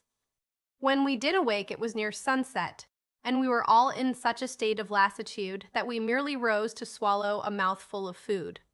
As Pittaserfin remarked, in the midst of a yawn we took breakfast at tea time, and then went to bed again, where we lay till the following forenoon. After this we arose very greatly refreshed, but much alarmed lest we had lost count of a day. I say we were much alarmed on this head, for we had carefully kept count of the days since we were cast upon our island, in order that we might remember the Sabbath day, which day we had hitherto with one accord kept as a day of rest and refrained from all work whatsoever. However, on considering the subject, we all three entertained the same opinion as to how long we had slept, and so our minds were put at ease. We now hastened to our water garden to enjoy a bathe, and to see how did the animals which I had placed in the tank. We found the garden more charming, pellucid, and inviting than ever, and Jack and I plunged into its depth and gamboled among its radiant coral groves, while Peterkin wallowed at the surface and tried occasionally to kick us as we passed below. Having dressed, I then hastened to the tank, but what was my surprise and grief to find nearly all the animals dead, and the water in a putrid condition. I was greatly distressed at this, and wondered what could be the cause of it. "Why, you precious humbug," said Peterkin, coming up to me, "how could you expect it to be otherwise? When fishes are accustomed to live in the Pacific Ocean, how can you expect them to exist in a hole like that?" "Indeed, Peterkin," I replied, "there seems to be truth in what you say. Nevertheless, now I think of it, there must be some error in your reasoning. For if I put in but a few very small animals, they will bear the same proportion to this pond that the millions of fish bear to the ocean." "I say, Jack," cried Peterkin, waving his hand, "come here like a good fellow. Ralph is actually talking philosophy. Do come to our assistance, for he's out of sight beyond me already." "What's the matter?" inquired Jack, coming up, while he endeavored to scrub his long hair dry with a towel of cocoa-nut cloth. I repeated my thoughts to Jack, who, I was happy to find, quite agreed with me. "Your best plan," he said, "will be to put very few animals at first into your tank, and add more as you find it will bear them. And look here," he added, pointing to the sides of the tank, which for the space of 2 inches above the water level were encrusted with salt. "You must carry your philosophy a little farther, Ralph. That water has evaporated so much that it is too salt for anything to live in. You will require to add fresh water now and then, in order to keep it at the same degree of saltness as the sea."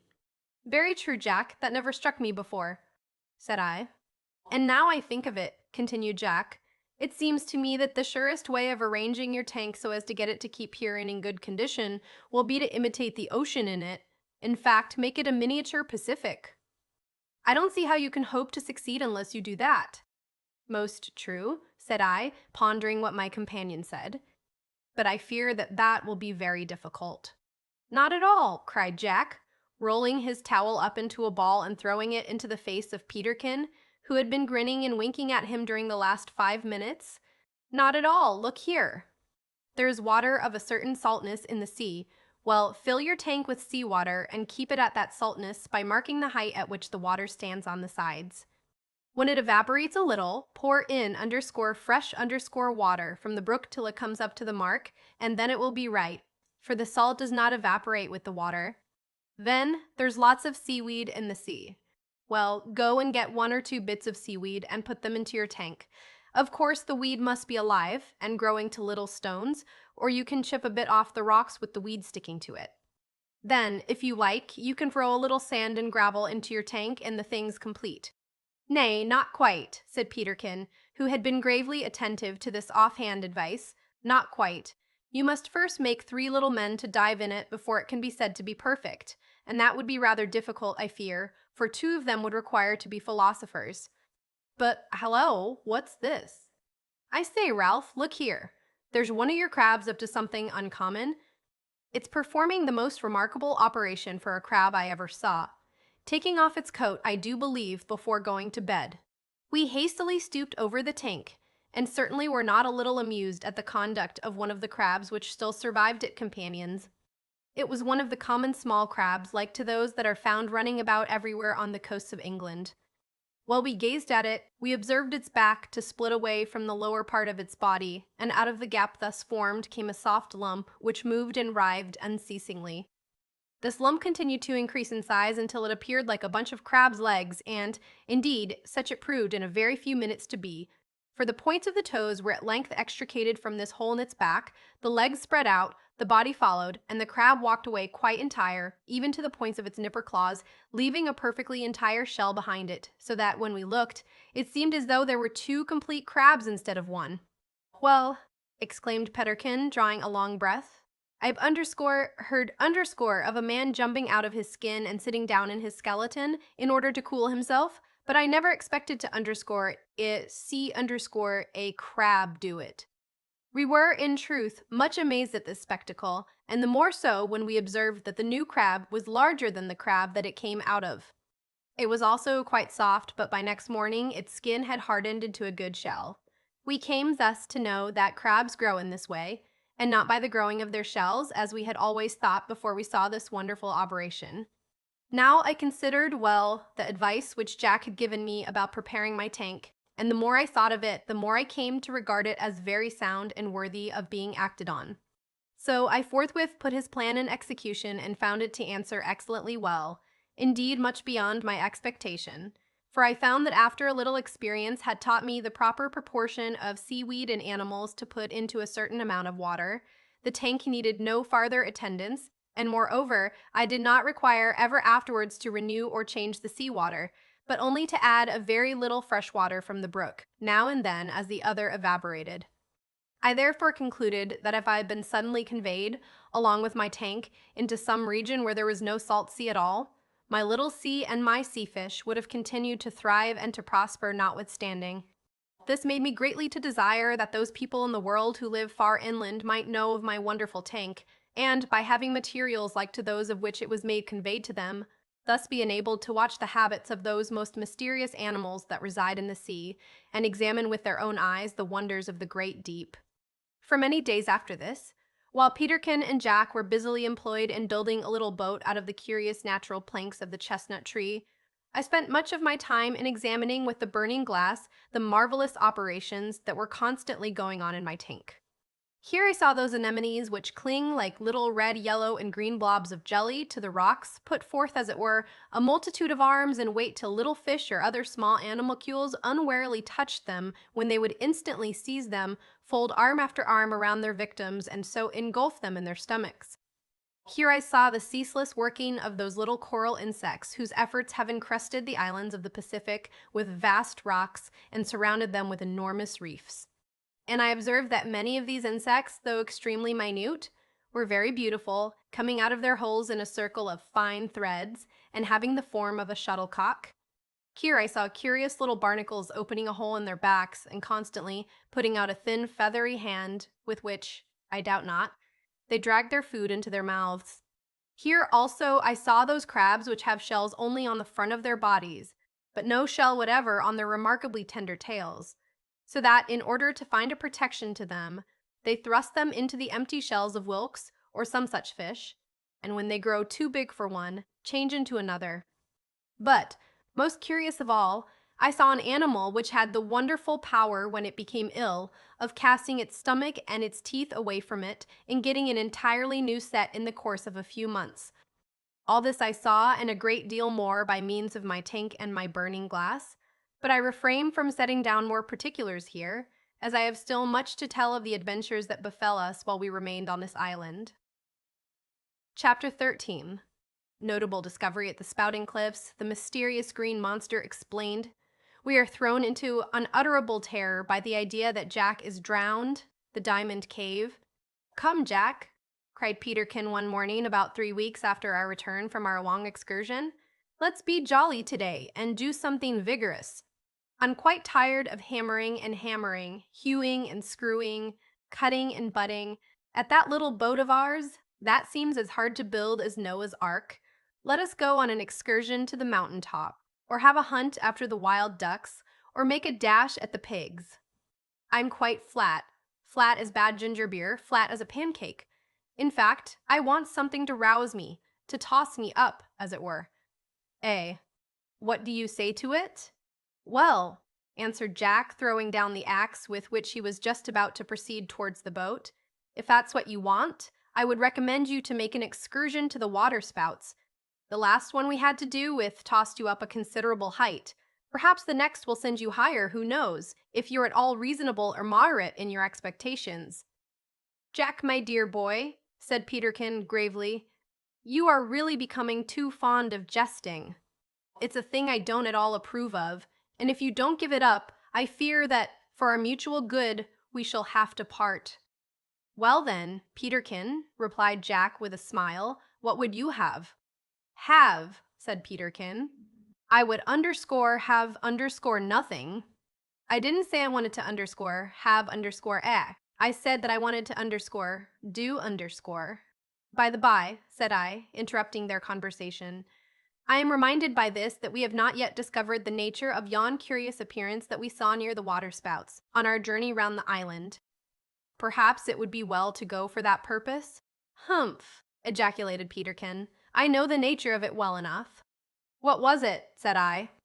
It was of mysterious_nature, to be sure, said he, with a wave of his hand, while he rose from the log on which he had been sitting, and buckled on his belt, into which he thrust his enormous club. Well then, let us away to the waterspouts, cried Jack, going up to the bower for his bow and arrows, and bring your spear, Peterkin. It may be useful. We now, having made up our minds to examine into this matter, sallied forth eagerly in the direction of the waterspout rocks, which, as I have before mentioned, were not far from our present place of abode. On arriving there, we hastened down to the edge of the rocks and gazed over into the sea, where we observed the pale green object still distinctly visible, moving its tail slowly to and fro in the water. Most remarkable, said Jack. Exceedingly curious, said I. Beats everything, said Peterkin. Now, Jack, he added, you made such a poor figure in your last attempt to stick that object that I would advise you to let me try it. If it has got a heart at all, I'll engage to send my spear right through the core of it. If it hasn't got a heart, I'll send it through the spot where its heart ought to be. Fire away then, my boy, replied Jack with a laugh. Peterkin immediately took the spear, poised it for a second or two above his head, then darted it like an arrow into the sea. Down it went straight into the center of the green object, passed quite through it, and came up immediately afterwards, pure and unsullied, while the mysterious tail moved quietly as before. Now, said Peterkin gravely, that brute is a heartless monster. I'll have nothing more to do with it. I'm pretty sure now, said Jack, that it is merely a phosphoric light, but I must say I'm puzzled at its staying always in that exact spot. I also was much puzzled and inclined to think with Jack that it must be phosphoric light, of which luminous appearance we had seen much while on our voyage to these seas. But, said I, there is nothing to hinder us from diving down to it now that we are sure it is not a shark. True, returned Jack, stripping off his clothes. I'll go down, Ralph, as I'm better at diving than you are. Now then, Peterkin, out of the road. Jack stepped forward, joined his hands above his head, bent over the rocks, and plunged into the sea. For a second or two, the spray caused by his dive hid him from view. Then the water became still, and we saw him swimming far down in the midst of the green object. Suddenly, he sank below it and vanished altogether from our sight. We gazed anxiously down at the spot where he had disappeared for nearly a minute, expecting every moment to see him rise again for breath, but fully a minute passed and still he did not reappear. 2 minutes passed. And then a flood of alarm rushed in upon my soul when I considered that during all my acquaintance with him, Jack had never stayed underwater more than a minute at a time, indeed seldom so long. "Oh, Peterkin," I said in a voice that trembled with increasing anxiety, "something has happened. It is more than 3 minutes now." But Peterkin did not answer, and I observed that he was gazing down into the water with a look of intense fear mingled with anxiety, while his face was overspread with a deadly paleness. Suddenly he sprang to his feet and rushed about in a frantic state, wringing his hands and exclaiming, "Oh, Jack, Jack, he is gone! It must have been a shark, and he is gone forever!" For the next 5 minutes I know not what I did. The intensity of my feelings almost bereft me of my senses, but I was recalled to myself by Peterkin seizing me by the shoulder and staring wildly into my face while he exclaimed, "Ralph! Ralph! Perhaps he has only fainted. Dive for him, Ralph." It seems strange that this did not occur to me sooner. In a moment I rushed to the edge of the rocks and, without waiting to throw off my garments, was on the point to spring into the waves when I observed something black rising up through the green object. In another moment Jack's head rose to the surface and he gave a wild shout, flinging back the spray from his locks as was his wont after a dive. Now we were almost as much amazed at seeing him reappear, well and strong, as we had been at first at his non-appearance. For, to the best of our judgment, he had been nearly 10 minutes underwater, perhaps longer, and it required no exertion of our reason to convince us that this was utterly impossible for mortal man to do and retain his strength and faculties. It was therefore with a feeling akin to superstitious awe that I held down my hand and assisted him to clamber up the steep rocks. But no such feeling affected Peterkin. No sooner did Jack gain the rocks and seat himself on one, panting for breath, than he threw his arms round his neck and burst into a flood of tears. "Oh, Jack, Jack," said he, "where were you? What kept you so long?" After a few moments, Peterkin became composed enough to sit still and listen to Jack's explanation, although he could not restrain himself from attempting to wink every 2 minutes at me in order to express his joy at Jack's safety. I say he attempted to wink, but I am bound to add that he did not succeed, for his eyes were so much swollen with weeping that his frequent attempts only resulted in a series of violent and altogether idiotical contortions of the face that were very far from expressing what he intended. However, I knew what the poor fellow meant by it, so I smiled to him in return, and endeavored to make believe that he was winking. "Now, lads," said Jack when we were composed enough to listen to him, "yon green object is not a shark, it is a stream of light issuing from a cave in the rocks. Just after I made my dive, I observed that this light came from the side of the rock above which we are now sitting, so I struck out for it and saw an opening into some place or other that appeared to be luminous within. For one instant I paused to think whether I ought to venture. Then I made up my mind and dashed into it. For you see, Peterkin, although I take some time to tell this, it happened in the space of a few seconds, so that I knew I had wind enough in me to serve to bring me out of the hole and up to the surface again. Well, I was just on the point of turning, for I began to feel a little uncomfortable in such a place, when it seems to me as if there was a faint light right above me. I darted upwards and found my head out of water. This relieved me greatly, for I now felt that I could take in air enough to enable me to return the way I came. Then it all at once occurred to me that I might not be able to find the way out again. But, on glancing downwards, my mind was put quite at rest by seeing the green light below me streaming into the cave, just like the light that we had seen streaming out of it, only what I now saw was much brighter. At first, I could scarcely see anything as I gazed around me, it was so dark, but gradually my eyes became accustomed to it, and I found that I was in a huge cave, part of the walls of which I observed on each side of me. The ceiling just above me was also visible, and I fancied that I could perceive beautiful, glittering objects there, but the farther end of the cave was shrouded in darkness. While I was looking around me in great wonder, it came into my head that you too would think I was drowned. So I plunged down through the passage again in a great hurry, rose to the surface, and here I am. When Jack concluded his recital of what he had seen in this remarkable cave, I could not rest satisfied till I had dived down to see it, which I did, but found it so dark, as Jack had said, that I could scarcely see anything. When I returned, we had a long conversation about it, during which I observed that Peterkin had a most lugubrious expression on his countenance. "What's the matter, Peterkin?" said I. "The matter?" he replied. "It's all very well for you two to be talking away like mermaids about the wonders of this cave, but you know I must be content to hear about it, while you are enjoying yourselves down there like mad dolphins. It's really too bad." "I'm very sorry for you, Peterkin, indeed I am," said Jack, "but we cannot help you. If you would only learn to dive, learn to fly, you might as well say," retorted Peterkin in a very sulky tone. "If you would only consent to keep still," said I, "we would take you down with us in 10 seconds. "Hum," returned Peterkin. "Suppose a salamander was to propose to you only to keep still, and he would carry you through a blazing fire in a few seconds, what would you say?"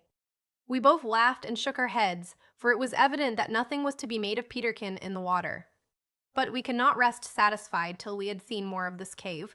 So, after further consultation, Jack and I determined to try if we could take down a torch with us and set fire to it in the cavern. This we found to be an undertaking of no small difficulty, but we accomplished it at last by the following means. First, we made a torch of a very inflammable nature out of the bark of a certain tree, which we cut into strips, and after twisting, cemented together with a kind of resin or gum, which we also obtained from another tree, neither of which trees, however, was known by name to Jack. This, when prepared, we wrapped up in a great number of plies of cocoa-nut cloth, so that we were confident it could not get wet during the short time it should be under water. Then we took a small piece of the tinder, which we had carefully treasured up lest we should require it, as before said, when the sun should fail us. Also, we rolled up some dry grass and a few chips, which with a little bow and drill, like those described before, we made into another bundle, and wrapped it up in cocoa-nut cloth. When all was ready, we laid aside our garments, with the exception of our trousers, which, as we did not know what rough scraping against the rocks we might be subjected to, we kept on. Then we advanced to the edge of the rocks, Jack carrying one bundle with the torch, I the other with the things for producing fire. "Now, don't weary for us, Peterkin, should we be gone some time," said Jack. "We'll be sure to return in half an hour at the very latest, however interesting the cave should be, that we may relieve your mind." "Farewell," said Peterkin, coming up to us with a look of deep but pretended solemnity, while he shook hands and kissed each of us on the cheek. "Farewell. And while you are gone, I shall repose my weary limbs under the shelter of this bush, and meditate on the changefulness of all things earthly, with special reference to the forsaken condition of a poor shipwrecked sailor boy." So saying, Peterkin waved his hand, turned from us, and cast himself upon the ground with a look of melancholy resignation, which was so well feigned that I would have thought it genuine had he not accompanied it with a gentle wink.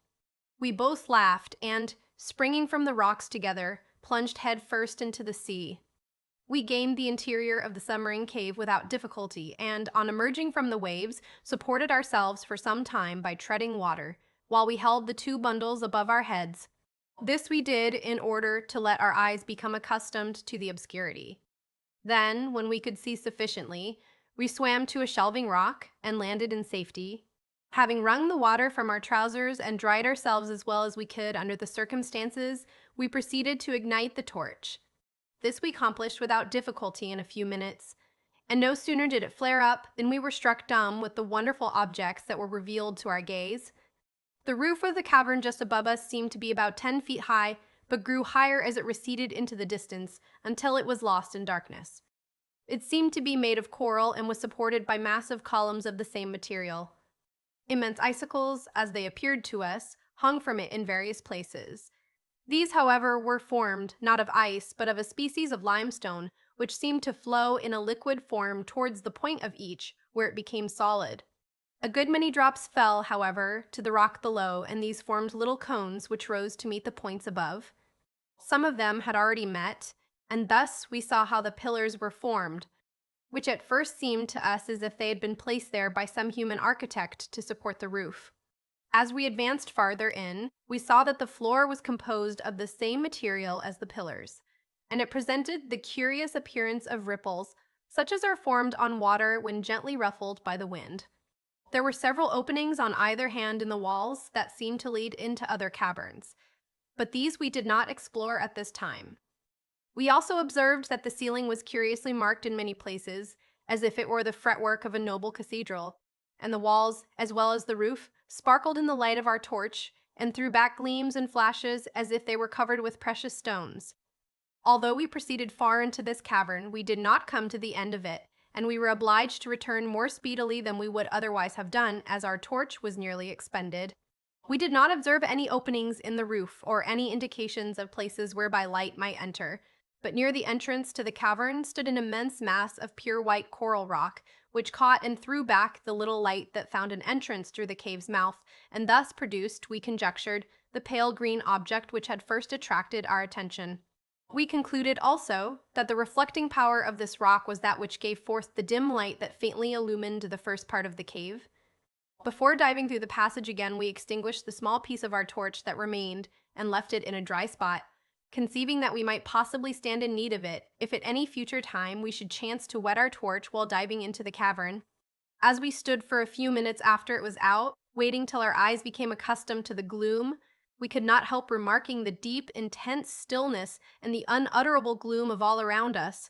And as I thought of the stupendous dome above and the countless gems that had sparkled in the torchlight a few minutes before, it came into my mind to consider how strange it is that God should make such wonderful and exquisitely beautiful works never to be seen at all, except indeed by chance visitors such as ourselves.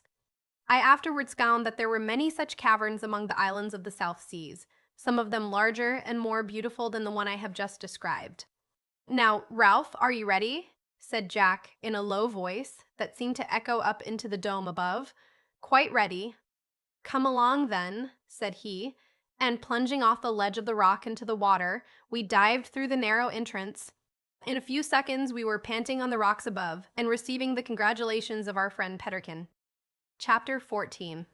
Strange peculiarity of the tides. Also of the twilight, Peterkin's remarkable conduct in embracing a little pig and killing a big sow, sage remarks on jesting, also on love. It was quite a relief to us to breathe the pure air and to enjoy the glad sunshine after our long ramble in the Diamond Cave, as we named it, for although we did not stay more than half an hour away, it seemed to us much longer. While we were dressing and during our walk home, we did our best to satisfy the curiosity of poor Peterkin, who seemed to regret, with lively sincerity, his inability to dive. There was no help for it, however, so we condoled with him as we best could. Had there been any great rise or fall in the tide of these seas, we might perhaps have found it possible to take him down with us at low water. But as the tide never rose or fell more than 18 inches or 2 feet, this was impossible. This peculiarity of the tide, its slight rise and fall, had not attracted our observation till some time after our residence on the island. Neither had we observed another curious circumstance until we had been some time there. This was the fact that the tide rose and fell with constant regularity instead of being affected by the changes of the moon as in our own country, and as it is in most other parts of the world, at least in all those parts with which I am acquainted. Every day and every night, at 12 o'clock precisely, the tide is at the full, and at 6 o'clock every morning and evening it is ebb. I can speak with much confidence on this singular circumstance, as we took particular note of it, and never found it to alter.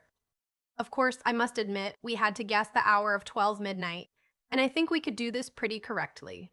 But in regard to 12 noon, we are quite positive, because we easily found the highest point that the sun reached in the sky by placing ourselves at a certain spot whence we observed the sharp summit of a cliff resting against the sky, just where the sun passed. Jack and I were surprised that we had not noticed this the first few days of our residence here, and could only account for it by our being so much taken up with the more obvious wonders of our novel situation. I have since learned, however, that this want of observation is a sad and very common infirmity of human nature. There being hundreds of persons before whose eyes the most wonderful things are passing every day, who nevertheless are totally ignorant of them. I therefore have to record my sympathy with such persons, and to recommend to them a course of conduct which I have now for a long time myself adopted. Namely, the habit of forcing my attention upon all things that go on around me, and of taking some degree of interest in them, whether I feel it naturally or not. I suggest this the more earnestly, though humbly, because I have very frequently come to know that my indifference to a thing has generally been caused by my ignorance in regard to it. We had much serious conversation on this subject of the tides, and Jack told us in his own quiet philosophical way that these tides did great good to the world in many ways, particularly in the way of cleansing the shores of the land and carrying off the filth that was constantly poured into the sea therefrom, which, Peterkin suggested, was remarkably tidy of it to do. Poor Peterkin could never let slip an opportunity to joke, however inopportune it might be, which at first we found rather a disagreeable propensity, as it often interrupted the flow of very agreeable conversation, and indeed I cannot too strongly record my disapprobation of this tendency in general, but we became so used to it at last that we found it no interruption whatever. Indeed, strange to say, we came to feel that it was a necessary part of our enjoyment, such is the force of habit, and found the sudden outbursts of mirth, Rishempiebritz, Heineken's Hatzhand. But I must not misrepresent Peterkin. We often found, to our surprise, that he knew many things which we did not, and I also observed that those things which he learned from experience were never forgotten. From all these things I came at length to understand that things very opposite and dissimilar in themselves, when united, do make an agreeable whole. As, for example, we three on this our island, although most unlike in many things, when united, made a trio so harmonious that I question if there ever met before such an agreeable triumvirate. There was, indeed, no note of discord whatever in the symphony we played together on that sweet coral island, and I am now persuaded that this was owing to our having been all tuned to the same key, namely that of love.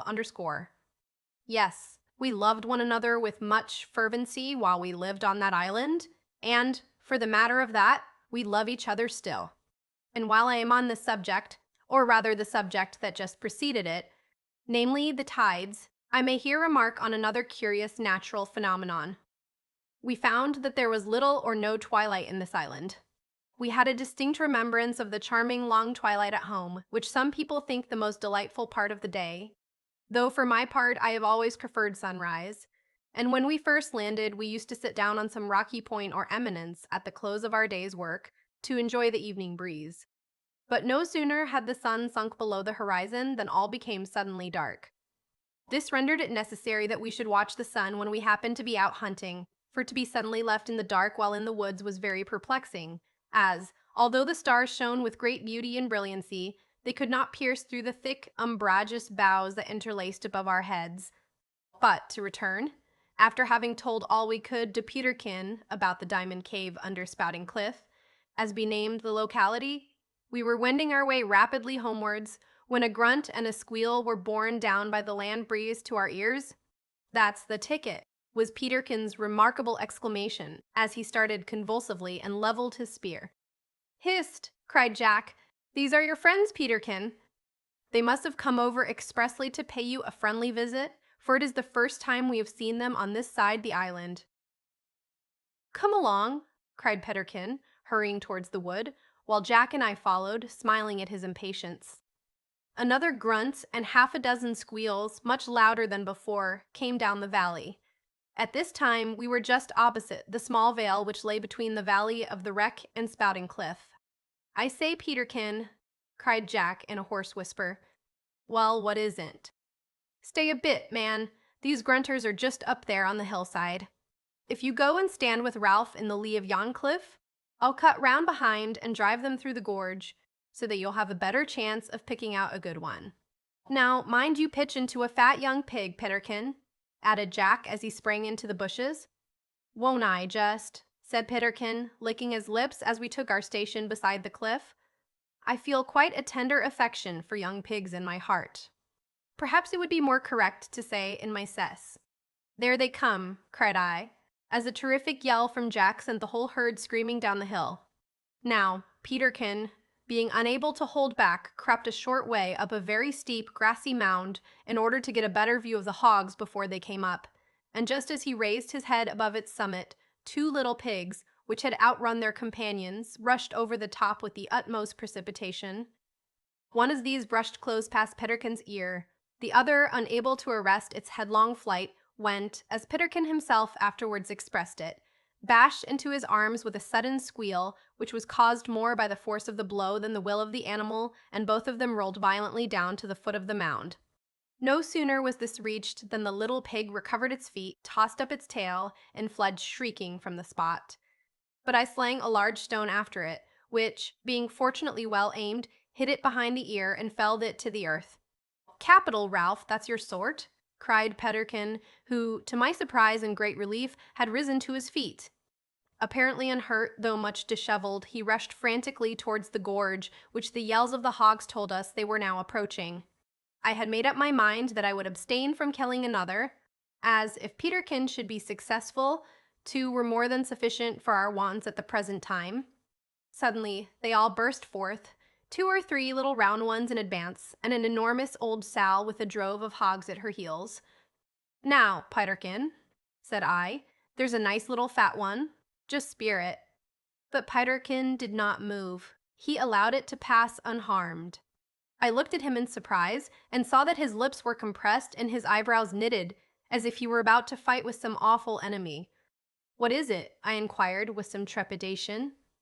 Suddenly he leveled his spear, darted forward, and, with a yell that nearly froze the blood in my veins, stabbed the old sow to the heart. Nay, so vigorously was it done that the spear went in at one side and came out at the other. "Oh, Peterkin," said I, going up to him, "what have you done?" "Done? I've killed their great-great-grandmother, that's all," said he, looking with a somewhat awestruck expression at the transfixed animal. "Hello! What's this?" said Jack, as he came up. "Why, Peterkin, you must be fond of a tough chop. If you mean to eat this old hog, she'll try your jaws, I warrant. What possessed you to stick _her_ Peterkin? Why, the fact is, I want a pair of shoes." "What have your shoes to do with the old hog?" said I, smiling. "My present shoes have certainly nothing to do with her," replied Peterkin. "Nevertheless, she will have a good deal to do with my future shoes. The fact is, when I saw you floor that pig so neatly, Ralph, it struck me that there was little use in killing another. Then I remembered all at once that I had long wanted some leather or tough substance to make shoes of, and this old grandmother seemed so tough that I just made up my mind to stick her. And you see, I've done it." "That you certainly have, Peterkin," said Jack, as he was examining the transfixed animal. We now considered how we were to carry our game home, for although the distance was short, the hog was very heavy. At length we hit on the plan of tying its 4 feet together and passing the spear handle between them. Jack took one end on his shoulder, I took the other on mine, and Peterkin carried the small pig. Thus we returned in triumph to our bower, laden, as Peterkin remarked, with the glorious spoils of a noble hunt. As he afterwards spoke in similarly glowing terms in reference to the supper that followed, there is every reason to believe that we retired that night to our leafy beds in a high state of satisfaction. Chapter 5. Boat building extraordinary. Peterkin tries his hand at cookery and fails most signally. The boat finished. Curious conversation with the cat, and other matters. For many days after this, Jack applied himself with unremitting assiduity to the construction of our boat, which at length began to look somewhat like one. But those only who have had the thing to do can entertain a right idea of the difficulty involved in such an undertaking, with no other implements than an axe, a bit of hoop iron, a sail needle, and a broken penknife. But Jack did it. He was of that disposition which _will _not be conquered. When he believed himself to be acting rightly, he overcame all obstacles. I have seen Jack, when doubtful whether what he was about to do were right or wrong, as timid and vacillating as a little girl, and I honor him for it. As this boat was a curiosity in its way, a few words here relative to the manner of its construction may not be amiss. I have already mentioned the chestnut tree with its wonderful buttresses or planks. This tree, then, furnished us with the chief part of our material, First of all, Jack sought out a limb of a tree of such a form and size as, while it should form the keel, a bend at either end should form the stem and stern posts. Such a piece, however, was not easy to obtain, but at last he procured it by rooting up a small tree which had a branch growing at the proper angle about 10 feet up its stem, with two strong roots growing in such a form as enabled him to make a flat-sterned boat. This place he procured 3 branching roots of suitable size, which he fitted to the keel at equal distances, thus forming 3 strong ribs. Now, the squaring and shaping of these and the cutting of the grooves in the keel was an easy enough matter, as it was all work for the axe, in the use of which Jack was become wonderfully expert, but it was quite a different affair when he came to nailing the ribs to the keel, for we had no instrument capable of boring a large hole, and no nails to fasten them with. We were, indeed, much perplexed here, but Jack at length devised an instrument that served very well. He took the remainder of our hoop iron and beat it into the form of a pipe or cylinder, about as thick as a man's finger. This he did by means of our axe and the old rusty axe we had found at the house of the poor man at the other side of the island. This, when made red hot, bored slowly through the timbers, and, the better to retain the heat, Jack shut up one end of it and filled it with sand. True, the work was very slowly done, but it mattered not. We had little else to do. 2 holes were bored in each timber, about 1.5 inches apart, and also down into the keel, but not quite through.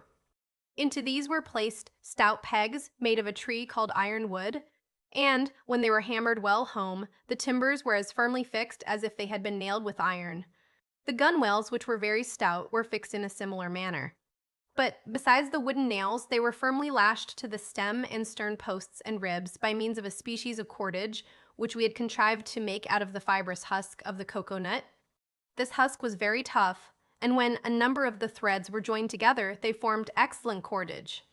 At first, we tied the different lengths together, but this was such a clumsy and awkward complication of knots that we contrived, by careful interlacing of the ends together before twisting, to make good cordage of any size or length we chose. Of course it cost us much time and infinite labor, but Jack kept up our spirits when we grew weary, and so all that we required was at last constructed. Planks were now cut off the chestnut trees of about 1 inch thick. These were dressed with the axe, but clumsily, for an axe is ill adapted for such work. 5 of these planks on each side were sufficient, and we formed the boat in a very rounded, barrel-like shape, in order to have as little twisting of the planks as possible, for, although we could easily bend them, we could not easily twist them. Having no nails to rivet the planks with, we threw aside the ordinary fashion of boat building, and adopted one of our own. The planks were therefore placed on each other's edges, and sewed together with the tough cordage already mentioned. They were also thus sewed to the stem, the stern, and the keel. Each stitch, or tie, was 6 inches apart, and was formed thus: 3 holes were bored in the upper plank, and 3 in the lower, the holes being above each other, that is, in a vertical line. Through these holes the cord was passed, and, when tied, formed a powerful stitch of 3-ply. Besides this, we placed between the edges of the planks layers of cocoa-nut fiber, which, as it swelled when wetted, would, we hoped, make our little vessel watertight. But in order further to secure this end, we collected a large quantity of pitch from the breadfruit tree, with which, when boiled in our old iron pot, we paid the whole of the inside of the boat, and, while it was yet hot, placed large pieces of cocoa-nut cloth on it, and then gave it another coat above that. Thus the interior was covered with a tough, watertight material, while the exterior, being uncovered, and so exposed to the swelling action of the water, was, we hoped, likely to keep the boat quite dry. I may add that our hopes were not disappointed. While Jack was thus engaged, Peterkin and I sometimes assisted him, but, as our assistance was not much required, we more frequently went a-hunting on the extensive mud-flats at the entrance of the long valley which lay nearest to our bower. Here we found large flocks of ducks of various kinds, some of them bearing so much resemblance to the wild ducks of our own country that I think they must have been the same. On these occasions we took the bow and the sling, with both of which we were often successful, though I must confess I was the least so. Our suppers were thus pleasantly varied, and sometimes we had such a profusion spread out before us that we frequently knew not with which of the dainties to begin. I must also add that the poor old cat which we had brought home had always a liberal share of our good things, and so well was it looked after, especially by Peterkin, that it recovered much of its former strength and seemed to improve in sight as well as hearing. Leaving for the mud flats P175 at JPEG, the large flat stone or rock of coral, which stood just in front of the entrance to our bower, was our table. On this rock we had spread out the few articles we possessed the day we were shipwrecked, and on the same rock, during many a day afterwards, we spread out the bountiful supply with which we had been blessed on our coral island. Sometimes we sat down at this table to a feast consisting of hot rolls, as Peterkin called the newly baked bread fruit, a roast pig, roast duck, boiled and roasted yams, coconuts, taro, and sweet potatoes, which we followed up with a dessert of plums, apples, and plantains, the last being a large size and delightful fruit, which grew on a large shrub or tree not more than 12 feet high, with light green leaves of enormous length and breadth. These luxurious feasts were usually washed down with coconut lemonade. Occasionally, Peterkin tried to devise some new dish, a conglomerate, as he used to say, but these generally turned out such atrocious compounds that he was ultimately induced to give up his attempts in extreme disgust. Not forgetting, however, to point out to Jack that his failure was a direct contradiction to the proverb which he, Jack, was constantly thrusting down his throat, namely, that where there's a will, there's a way, for he had a great will to become a cook, but could by no means find a way to accomplish that end. One day, while Peterkin and I were seated beside our table on which dinner was spread, Jack came up from the beach and, flinging down his axe, exclaimed, "There, lads, the boat's finished at last. So we've nothing to do now but shape 2 pair of oars, and then we may put to sea as soon as we like." This piece of news threw us into a state of great joy, for although we were aware that the boat had been gradually getting near its completion, it had taken so long that we did not expect it to be quite ready for at least 2 or 3 weeks. But Jack had wrought hard and said nothing in order to surprise us. "My dear fellow," cried Peterkin, "you're a perfect trump. But why did you not tell us it was so nearly ready? Won't we have a jolly sail tomorrow?" Don't talk so much, Peterkin," said Jack, "and pray hand me a bit of that pig." "Certainly, my dear," cried Peterkin, seizing the axe. "What part will you have? A leg or a wing or a piece of the breast, which?" "A hind leg, if you please," answered Jack. "And pray be so good as to include the tail." "With all my heart," said Peterkin, exchanging the axe for his hoop-iron knife, with which he cut off the desired portion. "I'm only too glad, my dear boy, to see that your appetite is so wholesale, and there's no chance whatever of its dwindling down into retail again, at least in so far as this pig is concerned. Ralph, lad, why don't you laugh, eh?" he added, turning suddenly to me with a severe look of inquiry. "Laugh?" said I. "What at, Peterkin? Why should I laugh?"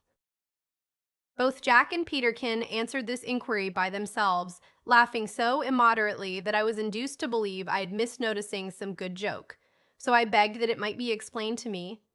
But as this only produced repeated roars of laughter, I smiled and helped myself to another slice of plantain. "Well, but," continued Peterkin, "I was talking of a sail tomorrow." "Can't we have one, Jack?" "No," replied Jack, "we can't have a sail, but I hope we shall have a row, as I intend to work hard at the oars this afternoon, and, if we can't get them finished by sunset, we'll light our candle nuts and turn them out of hands before we turn into bed." "Very good," said Peterkin, tossing a lump of pork to the cat, who received it with a mew of satisfaction.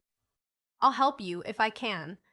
Afterwards," continued Jack, "we will make a sail out of the cocoa-nut cloth and rig up a mast, and then we shall be able to sail to some of the other islands and visit our old friends the penguins."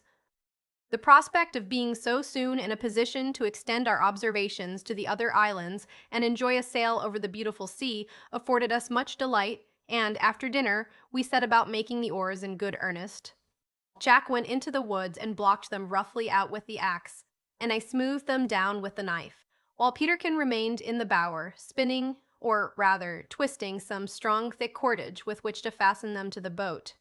We worked hard and rapidly so that, when the sun went down, Jack and I returned to the bower with 4 stout oars, which required little to be done to them save a slight degree of polishing with the knife. As we drew near, we were suddenly arrested by the sound of a voice. We were not a little surprised at this. Indeed, I may almost say alarmed, for although Peterkin was undoubtedly fond of talking, we had never up to this time found him talking to himself. We listened intently and still heard the sound of a voice as if in conversation. Jack motioned me to be silent, and, advancing to the bower on tiptoe, we peeped in. The sight that met our gaze was certainly not a little amusing. On the top of a log, which we sometimes used as a table, sat the black cat, with a very demure expression on its countenance, and in front of it, sitting on the ground, with his legs extended on either side of the log, was Peterkin. At the moment we saw him, he was gazing intently into the cat's face, with his nose about 4 inches from it, his hands being thrust into his breeches pockets. "Cat," said Peterkin, turning his head a little on one side, "I love you." There was a pause, as if Peterkin awaited a reply to this affectionate declaration, but the cat said nothing. "Do you hear me?" cried Peterkin sharply. "I love you. I do." "Don't you love me?" To this touching appeal, the cat said mew, faintly. That's right. You're a jolly old rascal. Why did you not speak at once, eh?" And Peterkin put forward his mouth and kissed the cat on the nose. "Yes," continued Peterkin after a pause, "I love you. Do you think I'd say so if I didn't, you black villain? I love you because I've got to take care of you, and to look after you, and to think about you, and to see that you don't die." "Mew, meow, woe," said the cat. "Very good," continued Peterkin. "Quite true, I have no doubt, but you've no right to interrupt me, sir. Hold your tongue till I have done speaking. Moreover, cat, I love you because you came to me the first time you ever saw me, and didn't seem to be afraid, and appeared to be fond of me, though you didn't know that I wasn't going to kill you. Now, that was brave, that was bold, and very jolly, old boy, and I love you for it. I do." Again there was a pause of a few minutes, during which the cat looked placid, and Peterkin dropped his eyes upon its toes as if in contemplation. Suddenly he looked up. "Well, cat, what are you thinking about now? Won't speak, eh? Now, tell me, don't you think it's a monstrous shame that these two scoundrels, Jack and Ralph, should keep us waiting for our suppers so long?" Here the cat arose, put up its back and stretched itself, yawned slightly, and licked the point of Peterkin's nose. "Just so, old boy, you're a clever fellow. I really do believe the brute understands me," said Peterkin, while a broad grin overspread his face as he drew back and surveyed the cat. At this point Jack burst into a loud fit of laughter. The cat uttered an angry fuff and fled, while Peterkin sprang up and exclaimed, "Bad luck to you, Jack. You've merely made the hard jump out of my body, you have."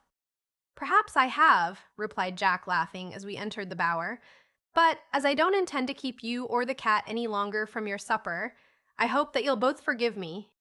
Peterkin endeavored to turn this affair off with a laugh, but I observed that he blushed very deeply at the time we discovered ourselves, and he did not seem to relish any allusion to the subject afterwards. So we refrained from remarking on it ever after, though it tickled us not a little time.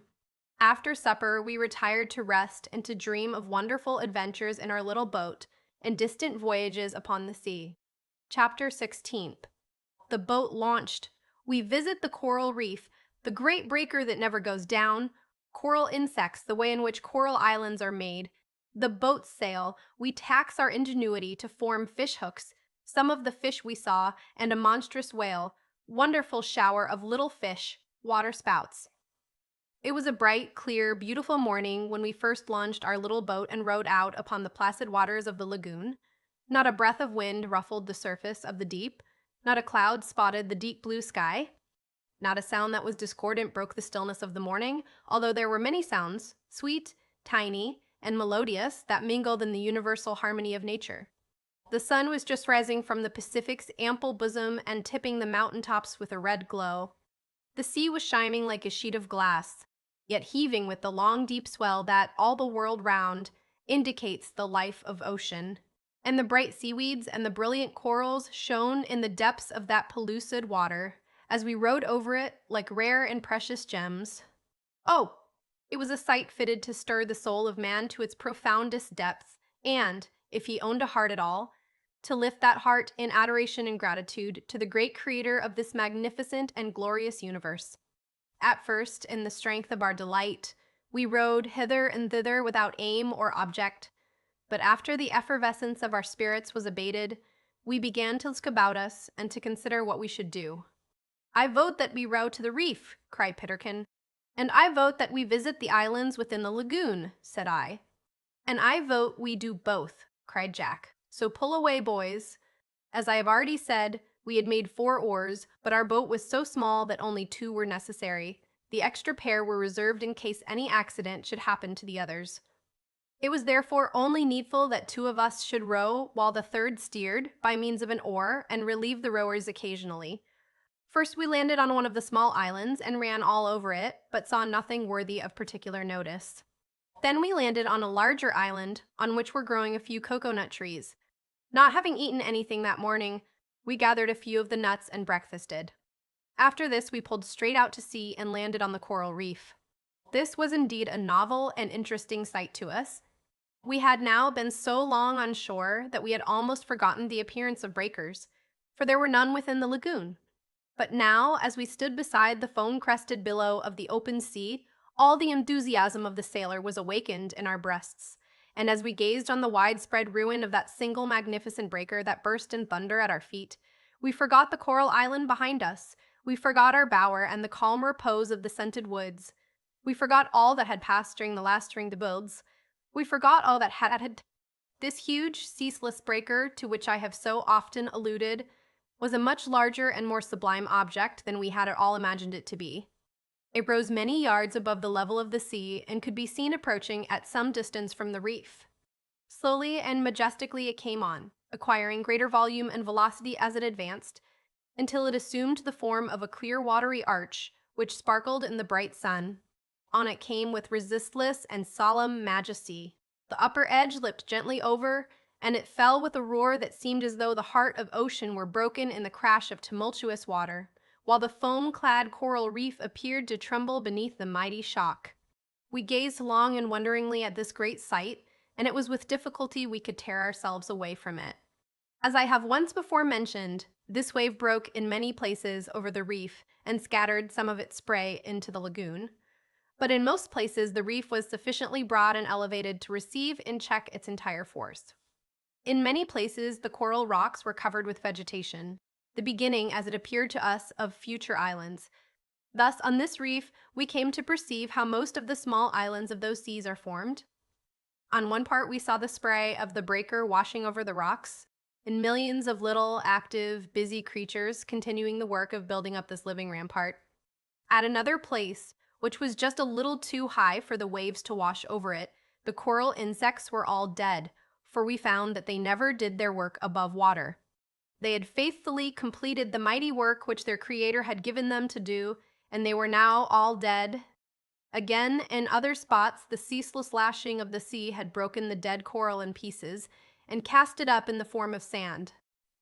Here seabirds had alighted, little pieces of seaweed and stray bits of wood had been washed up, seeds of plants had been carried by the wind, and a few lovely blades of bright green had already sprung up, which, when they died, would increase the size and fertility of these emeralds of ocean.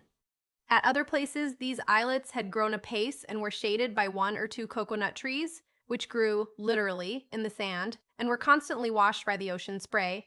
Yet, as I have before remarked, their fruit was most refreshing and sweet to our taste. Again at this time, Jack and I pondered the formation of the large coral islands. We could now understand how the low ones were formed, but the larger islands cost us much consideration, yet we could arrive at no certain conclusion on the subject. Having satisfied our curiosity and enjoyed ourselves during the whole day in our little boat, we returned, somewhat wearied and, withal, rather hungry, to our bower. "Now," said Jack, "as our boat answers so well, we will get a mast and sail made immediately." "So we will," cried Peterkin, as we all assisted to drag the boat above high water mark. "We'll light our candle and set about it this very night." "Hurrah, my boys, pull away." As we dragged our boat, we observed that she grated heavily on her keel, and, as the sands were in this place mingled with broken coral rocks, we saw portions of the wood being scraped off. "Hallo!" cried Jack, on seeing this.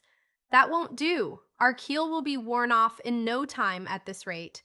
"So it will," said I, pondering deeply as to how this might be prevented. But I am not of a mechanical turn, naturally, so I could conceive no remedy save that of putting a plate of iron on the keel. But as we had no iron, I knew not what was to be done. It seems to me, Jack, I added, that it is impossible to prevent the keel being worn off thus. Impossible, cried Peterkin. My dear Ralph, you are mistaken. There is nothing so easy. How?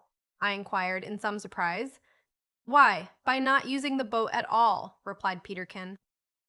Hold your impudent tongue, Peterkin, said Jack as he shouldered the oars.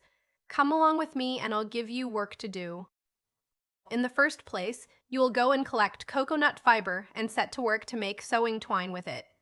Please, Captain, interrupted Peterkin. I've got lots of it made already, more than enough, as a little friend of mine used to be in the habit of saying every day after dinner.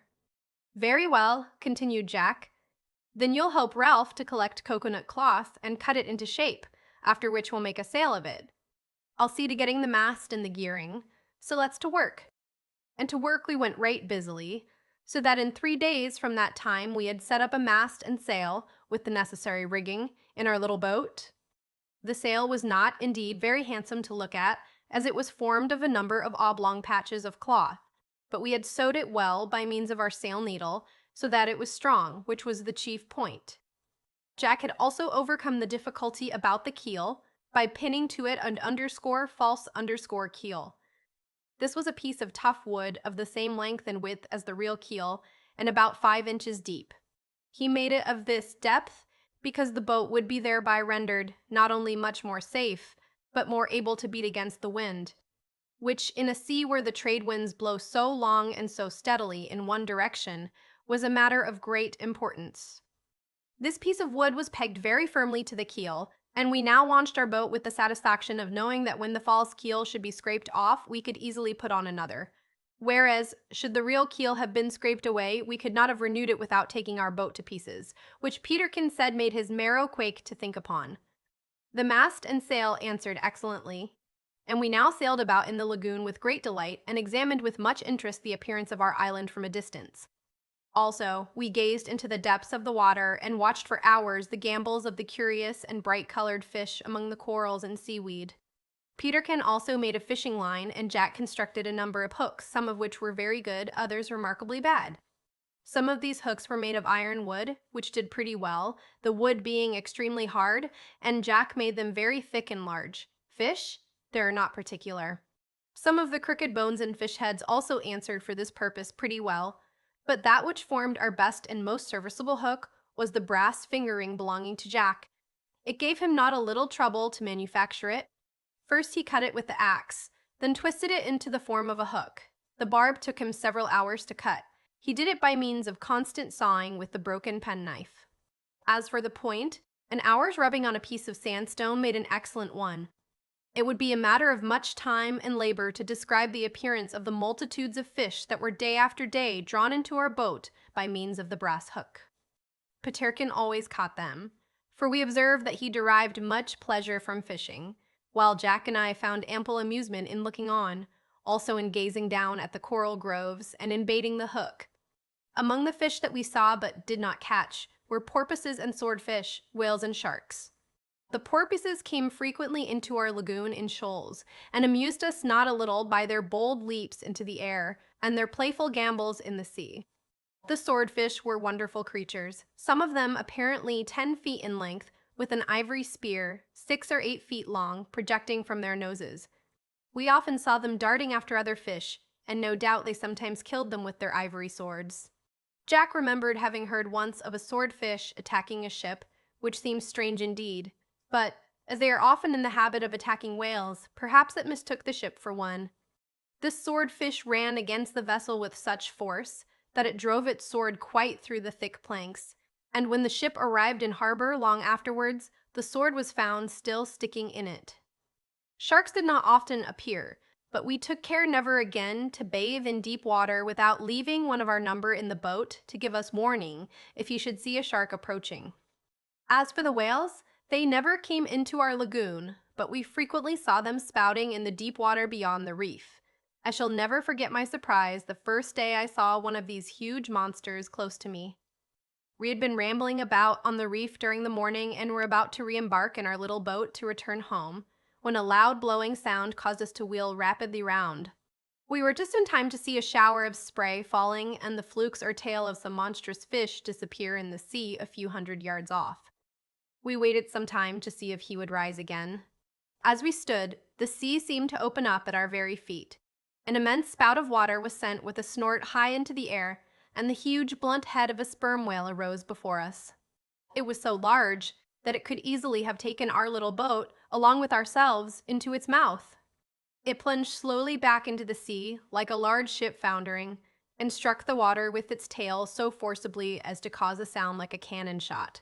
We also saw a great number of flying fish, although we caught none, and we noticed that they never flew out of the water except when followed by their bitter foe, the dolphin, from whom they thus endeavored to escape. But of all the fish that we saw, none surprised us so much as those that we used to find in shallow pools after a shower of rain, and this not on account of their appearance, for they were ordinary looking and very small, but on account of their having descended in a shower of rain. We could account for them in no other way, because the pools in which we found these fish were quite dry before the shower, and at some distance above high water mark. Jack, however, suggested a cause which seemed to me very probable. We used often to see waterspouts in the sea. A waterspout is a whirling body of water which rises from the sea like a sharp-pointed pillar. After rising a good way, it is met by a long tongue which comes down from the clouds, and when the two have joined, they look something like an hourglass. The waterspout is then carried by the wind, sometimes gently, sometimes with violence, over the sea, sometimes up into the clouds, and then, bursting asunder, it descends in a deluge. This often happens over the land as well as over the sea, and it sometimes does much damage, but frequently it passes gently away. Now, Jack thought that the little fish might perhaps have been carried up in a waterspout, and so sent down again in a shower of rain. But we could not be certain as to this point, yet we thought it likely. During these delightful fishing and boating excursions, we caught a good many eels, which we found to be very good to eat. We also found turtles among the coral rocks and made excellent soup in our iron kettle. Moreover, we discovered many shrimps and prawns, so that we had no lack of variety in our food, and indeed, we never passed a week without making some new and interesting discovery of some sort or other, either on the land or in the sea. Chapter 15. A Monster Wave and Its Consequences. The Boat Lost and Found. Peterkin's Terrible Accident. Supplies of Food for a Voyage in the Boat. We visit Penguin Island and are amazed beyond measure. Account of the penguins. One day, not long after our little boat was finished, we were sitting on the rocks at Spouting Cliff and talking of an excursion which we intended to make to Penguin Island the next day. You see, said Sigurlutin, that we've baget Bannigeracts twat. And buybacks Weston Customs some these Corbergsbaum Shires and Zelray. Tweedig Pive, Brea Whiteside, Bal Birk High per Kentega, everything to ever of Skazabix Kazbafir if Kans Kolos first Bedangskan Skipswets of Spyabak. And Frekat. Our boat does require a good deal of ballast. And all that you say, Peterkin, carries so much weight with it that we won't need stones if you go. Now, while my companions were talking, a notable event occurred, which, as it is not generally known, I shall be particular in recording here. While we were talking, as I have said, we noticed a dark line, like a low cloud or fog bank, on the seaward horizon. The day was a fine one, though cloudy, and a gentle breeze was blowing, but the sea was not rougher or the breaker on the reef higher than usual. At first we thought that this looked like a thundercloud, and, as we had had a good deal of broken weather of late, accompanied by occasional peals of thunder, we supposed that a storm must be approaching. Gradually, however, this line seemed to draw nearer, without spreading up over the sky, as would certainly have been the case if it had been a storm cloud. Still nearer it came, and soon we saw that it was moving swiftly towards the island, but there was no sound till it reached the islands out at sea. As it passed these islands, we observed with no little anxiety that a cloud of white foam encircled them and burst in spray into the air. It was accompanied by a loud roar. This led us to conjecture that the approaching object was an enormous wave of the sea, but we had no idea how large it was till it came near to ourselves. When it approached the outer reef, however, we were awestruck with its unusual magnitude, and we sprang to our feet and clambered hastily up to the highest point of the precipice, under an indefinable feeling of fear.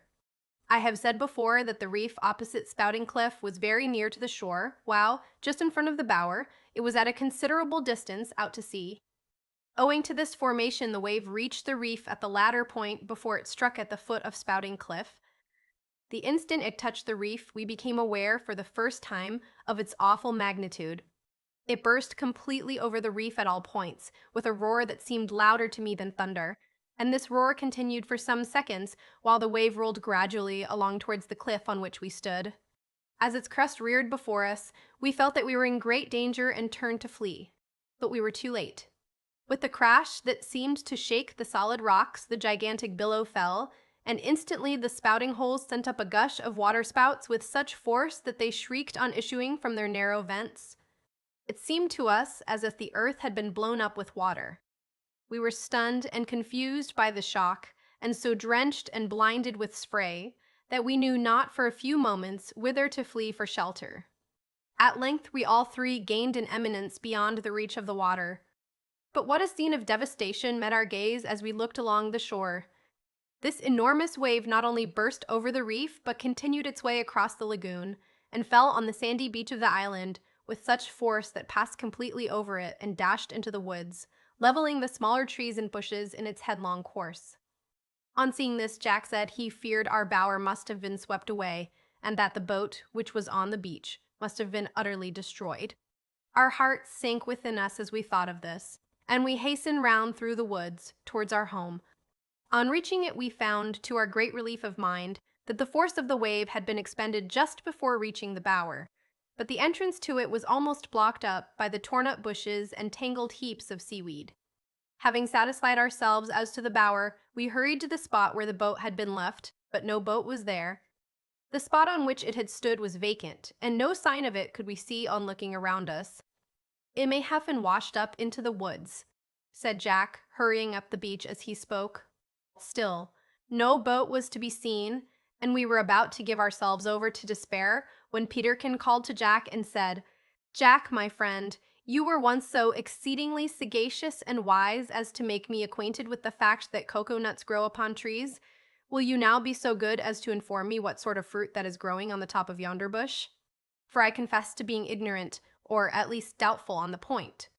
We looked towards the bush indicated, and there, to our surprise, beheld our little boat snugly nestled among the leaves.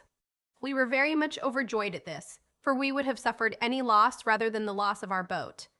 We found that the wave had actually borne the boat on its crest from the beach into the woods, and there launched it into the heart of this bush, which was extremely fortunate, for had it been tossed against a rock or a tree, it would have been dashed to pieces, whereas it had not received the smallest injury. It was no easy matter, however, to get it out of the bush and down to the sea again. This cost us 2 days of hard labor to accomplish. We had also much ado to clear away the rubbish from before the bower, and spent nearly a week in constant labor ere we got the neighborhood to look as clean and orderly as before, for the uprooted bushes and seaweed that lay on the beach formed a more dreadfully confused-looking mass than one who had not seen the place after the inundation could conceive. Before leaving the subject, I may mention, for the sake of those who interest themselves in the curious natural phenomena of our world, that this gigantic wave occurs regularly on some of the islands of the Pacific once and sometimes twice in the year. I heard this stated by the missionaries during my career in those seas. They cannot tell me whether it visited all of the islands, but I was certainly assured that it occurred periodically in some of them. After we had got our home put to rights and cleared of the debris of the inundation, we again turned our thoughts to paying the penguins a visit. The boat was therefore overhauled and a few repairs done.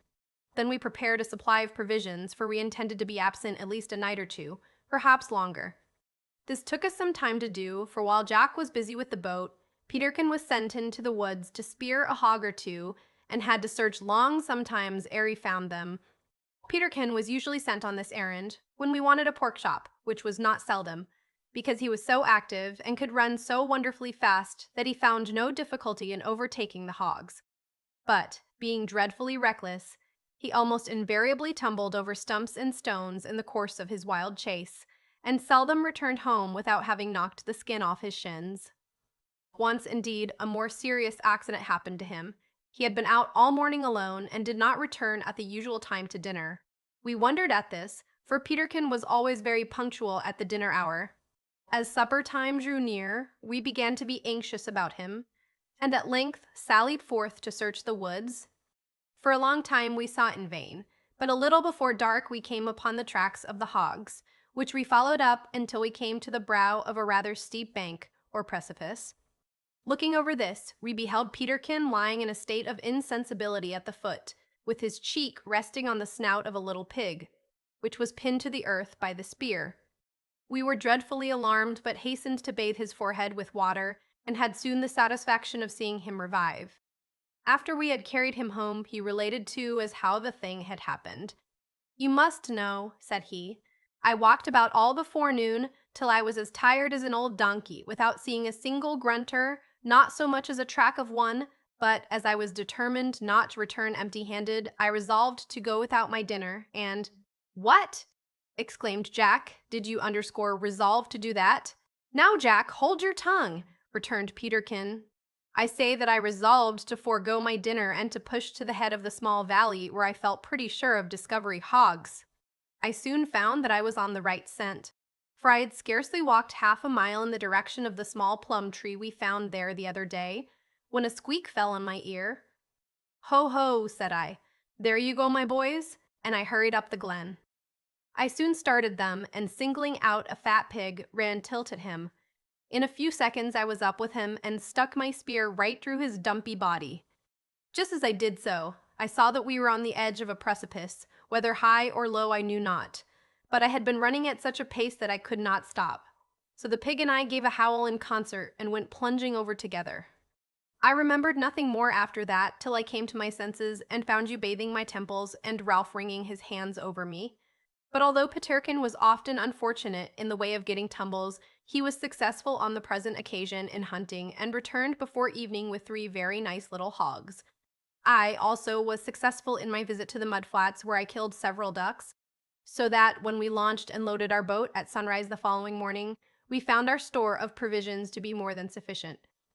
Part had been cooked the night before, and, on taking note of the different items, we found the account to stand thus: 10 breadfruits, 2 baked, 8 unbaked, 20 yams, 6 roasted, the rest raw, 6 taro roots, 50 fine large plums, 6 cocoa nuts, ripe, 6 ditto green, for drinking, 4 large ducks and 2 small ones, raw, 3 cold roast pigs with stuffing. I may here remark that the stuffing had been devised by Peterkin specially for the occasion. He kept the manner of its compounding a profound secret, so I cannot tell what it was, but I can say, with much confidence, that we found it to be atrociously bad and, after the first tasting, scraped it carefully out and threw it overboard. We calculated that this supply would last us for several days, but we afterwards found that it was much more than we required, especially in regard to the cocoa nuts, of which we found large supplies wherever we went. However, as Peterkin remarked, it was better to have too much than too little, as we knew not to what straits we might be put during our voyage. It was a very calm, sunny morning when we launched forth and rowed over the lagoon towards the outlet and the reef, and passed between the 2 green islets that guard the entrance. We experienced some difficulty at no little danger in passing the surf of the breaker, and shipped a good deal of water in the attempt, but, once past the billow, we found ourselves floating placidly of a long oily swell that rose and fell slowly as it rolled over the wide ocean. Penguin Island lay on the other side of our own island, at about a mile beyond the outer reef, and we calculated that it must be at least 20 miles distant by the way we should have to go. We might, indeed, have shortened the way by coasting round our island inside of the lagoon, and going out at the passage in the reef nearly opposite to Penguin Island, but we preferred to go by the open sea, first, because it was more adventurous, and, secondly, because we should have the pleasure of again feeling the motion of the deep, which we all loved very much, not being liable to seasickness.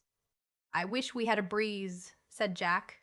"So do I," cried Peterkin, resting on his oar and wiping his heated brow. "Pulling is hard work. Oh dear, if we could only catch 100 or 2 of these gulls, tie them to the boat with long strings, and make them fly as we want them, how capital it would be. Or bore a hole through a shark's tail and reeve a rope through it, eh? Or bore a hole through a shark's tail and reeve a rope through it, eh? Remarked Jack. But, I say, it seems that my wish is going to be granted, for here comes a breeze. Ship your oar, Peterkin. Up with the mast, Ralph. I'll see to the sail. Mind your helm. Look out for squalls. This last speech was caused by the sudden appearance of a dark blue line on the horizon, which, in an incredibly short space of time, swept down on us, lashing up the sea in white foam as it went. We presented the stern of the boat to its first violence, and, in a few seconds, it moderated into a steady breeze, to which we spread our sail and flew merrily over the waves. Although the breeze died away soon afterwards, it had been so stiff while it lasted that we were carried over the greater part of our way before it fell calm again. So that, when the flapping of the sail against the mast told us that it was time to resume the oars, we were not much more than a mile from Penguin Island.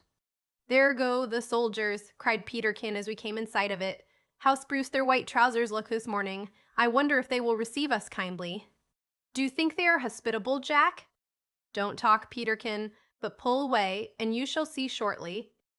As we drew near to the island, we were much amused by the maneuvers and appearance of these strange birds. They seemed to be of different species, for some had crests on their heads while others had none, and while some were about the size of a goose, others appeared nearly as large as a swan.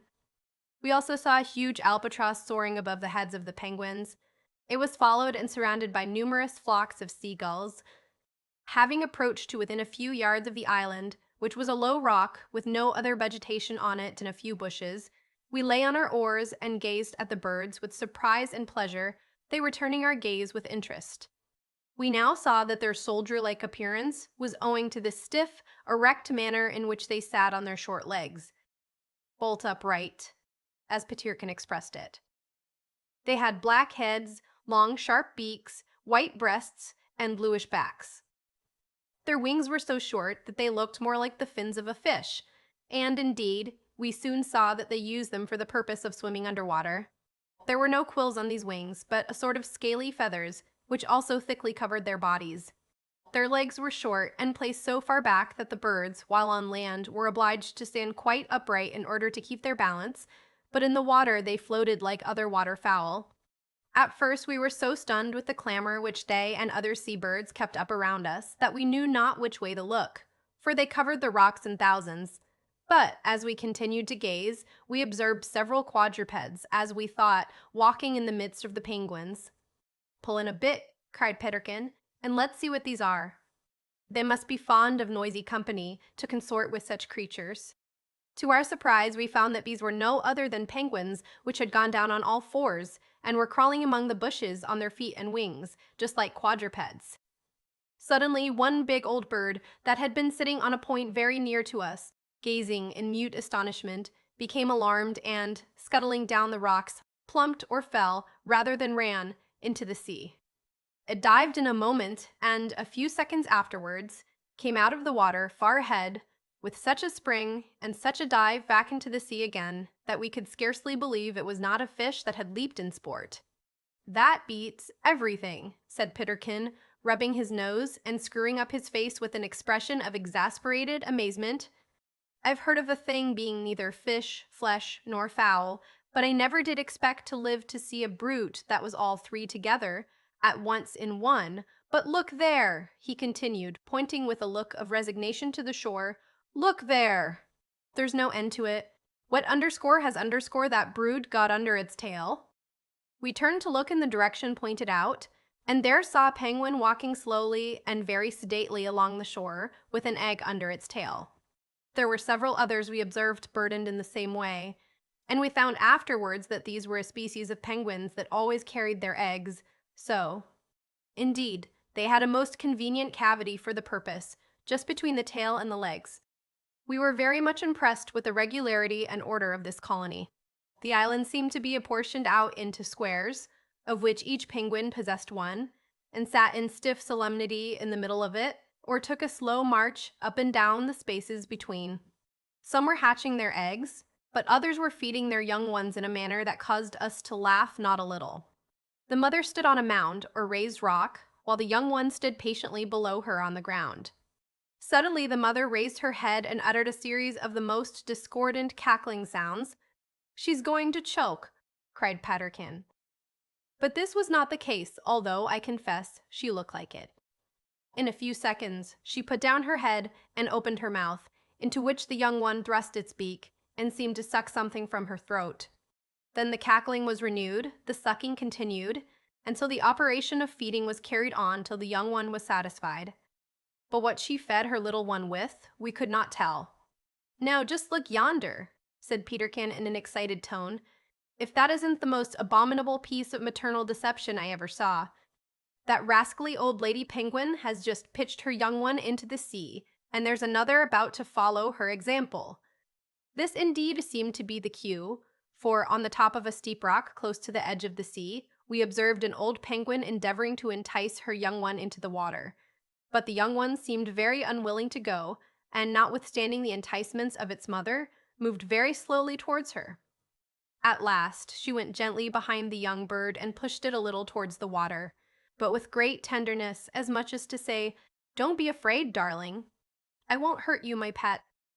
But no sooner did she get it to the edge of the rock, where it stood looking pensively down at the sea, than she gave it a sudden and violent push, sending it headlong down the slope into the water, where its mother left it to scramble ashore as it best could. We observed many of them employed in doing this, and we came to the conclusion that this is the way in which old penguins teach their children to swim. Scarcely had we finished making our remarks on this, when we were startled by about a dozen of the old birds hopping in the most clumsy and ludicrous manner towards the sea.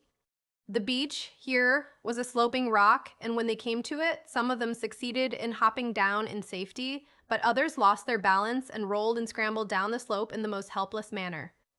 The instant they reached the water, however, they seemed to be in their proper element. They dived and bounded out of it and into it again with the utmost agility. And so, diving and bounding and spluttering, for they could not fly, they went rapidly out to sea.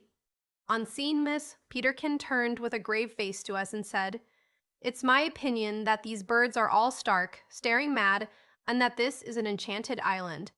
I therefore propose that we should either put about ship and fly in terror from the spot, or land valorously on the island and sell our lives as dearly as we can."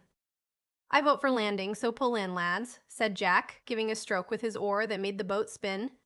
In a few seconds, we ran the boat into a little creek, where we made her fast to a projecting piece of coral, and, running up the beach, entered the ranks of the penguins armed with our cudgels and our spear.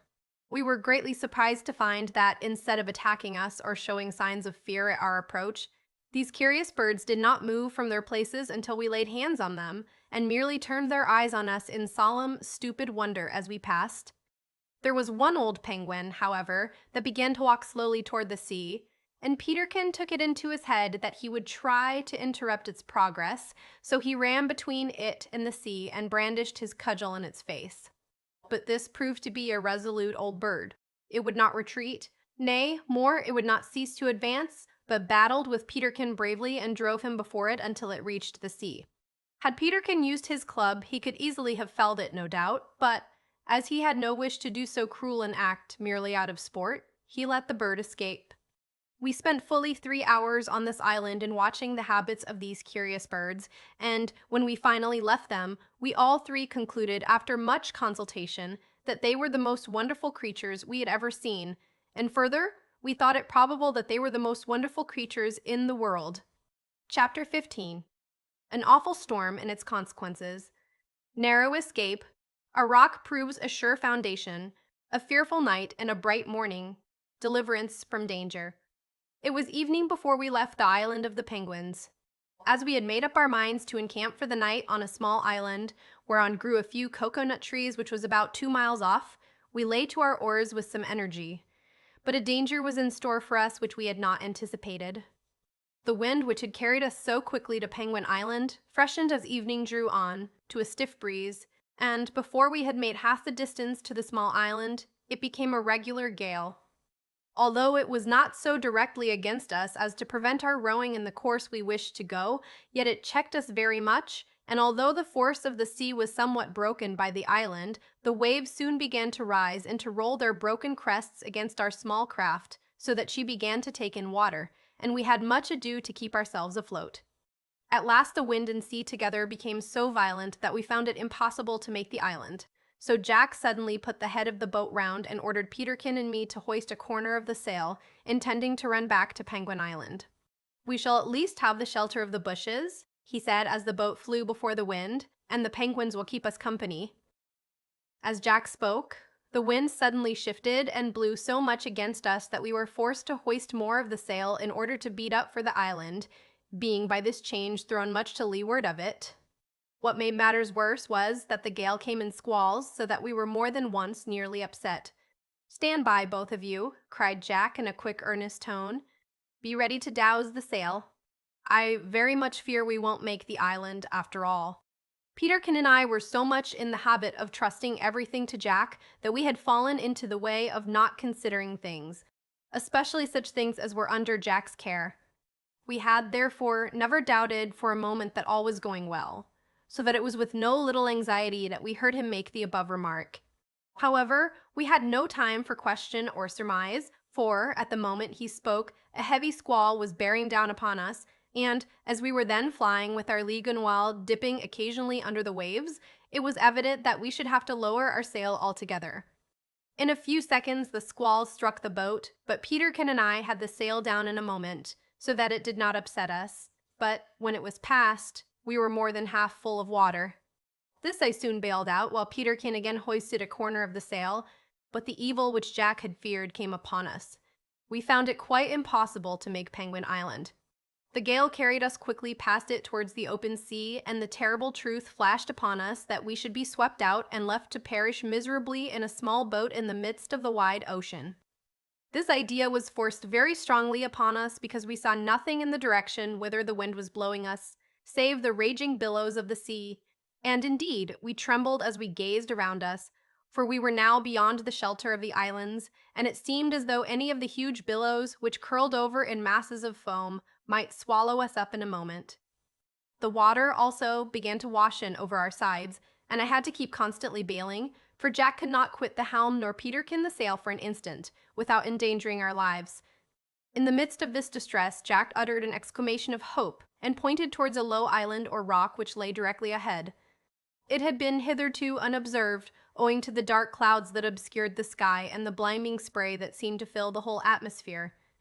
As we neared this rock, we observed that it was quite destitute of trees and verdure, and so low that the sea broke completely over it. In fact, it was nothing more than the summit of one of the coral formations, which rose only a few feet above the level of the water and was, in stormy weather, all but invisible. Over this island the waves were breaking in the utmost fury, and our hearts sank within us as we saw that there was not a spot where we could thrust our little boat without its being dashed to pieces. "Show a little bit more sail," cried Jack, as we swept past the weather side of the rock with fearful speed. "Aye, aye," answered Peterkin, hoisting about a foot more of our sail. Little though the addition was, it caused the boat to lie over and creak so loudly, as we cleft the foaming waves, that I expected to be upset every instant, and I blamed Jack in my heart for his rashness. But I did him injustice, for, although during 2 seconds the water rushed inboard in a torrent, he succeeded in steering us sharply round to the leeward side of the rock, where the water was comparatively calm, and the force of the breeze broken. "Out your oars now, lads, that's well done. Give way." We obeyed instantly. The oars splashed into the waves together. One good hearty pull, and we were floating in a comparatively calm creek that was so narrow as to be barely able to admit our boat. Here we were in perfect safety, and, as we leaped on shore and fastened our cable to the rocks, I thanked God in my heart for our deliverance from so great danger. But although I have said we were now in safety, I suspect that few of my readers would have envied our position. It is true we had no lack of food, but we were drenched to the skin. The sea was foaming round us, and the spray flying over our heads, so that we were completely enveloped, as it were, in water. The spot on which we had landed was not more than 12 yards in diameter, and from this spot we could not move without the risk of being swept away by the storm. At the upper end of the creek was a small hollow or cave in the rock, which sheltered us from the fury of the winds and waves. And as the rock extended in a sort of ledge over our heads, it prevented the spray from falling upon us. "Why," said Peterkin, beginning to feel cheery again, "it seems to me that we have got into a mermaid's cave, for there is nothing but water all round us, and as for earth or sky, they are things of the past." Peterkin's idea was not inappropriate, for what with the sea roaring in white foam up to our very feet, and the spray flying in white sheets continually over our heads, and the water dripping heavily from the ledge above like a curtain in front of our cave, it did seem to us very much more below than above Walker Cullerton in front of a cape. If it did see tade, say they tatarai some mates. "Now, boys," cried Jack, "bestir yourselves, and let's make ourselves comfortable. Toss out our provisions, Peterkin, and here, Ralph, lend a hand to haul up the boat. Look sharp." "Aye, Captain," we cried as we hastened to obey, much cheered by the hearty manner of our comrade. Fortunately, the cave, although not very deep, was quite dry, so that we succeeded in making ourselves much more comfortable than could have been expected.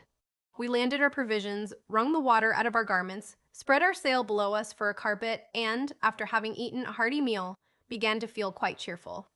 But as night drew on, our spirits sank again, for with the daylight all evidence of our security vanished away.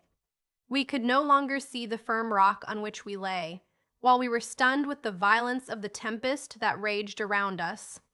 The night grew pitchy dark as it advanced, so that we could not see our hands when we held them up before our eyes, and were obliged to feel each other occasionally to make sure that we were safe, for the storm at last became so terrible that it was difficult to make our voices audible.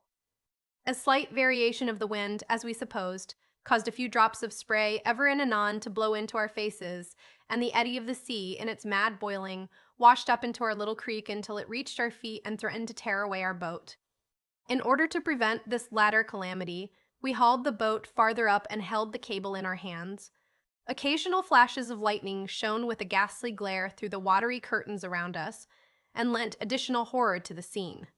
Yet we longed for those dismal flashes, for they were less appalling than the thick blackness that succeeded them. Crashing peals of thunder seemed to tear the skies in twain, and fell upon our ears through the wild yelling of the hurricane as if it had been but a gentle summer breeze, while the billows burst upon the weather side of the island until we fancied that the solid rock was giving way, and, in our agony, we clung to the bare ground, expecting every moment to be whirled away and whelmed in the black howling sea. Oh, it was a night of terrible anxiety, and no one can conceive the feelings of intense gratitude and relief with which we at last saw the dawn of day break through the vapory mists around us. For 3 days and 3 nights we remained on this rock, while the storm continued to rage with unabated fury. On the morning of the 4th day it suddenly ceased, and the wind fell altogether. But the waves still ran so high that we did not dare to put off in our boat. During the greater part of this period we scarcely slept above a few minutes at a time, but on the 3rd night we slept soundly and awoke early on the 4th morning to find the sea very much down and the sun shining brightly again in the clear blue sky. It was with light hearts that we launched forth once more in our little boat and steered away for our island home, which we were overjoyed to find was quite visible on the horizon, for we had feared that we had been blown out of sight of it altogether.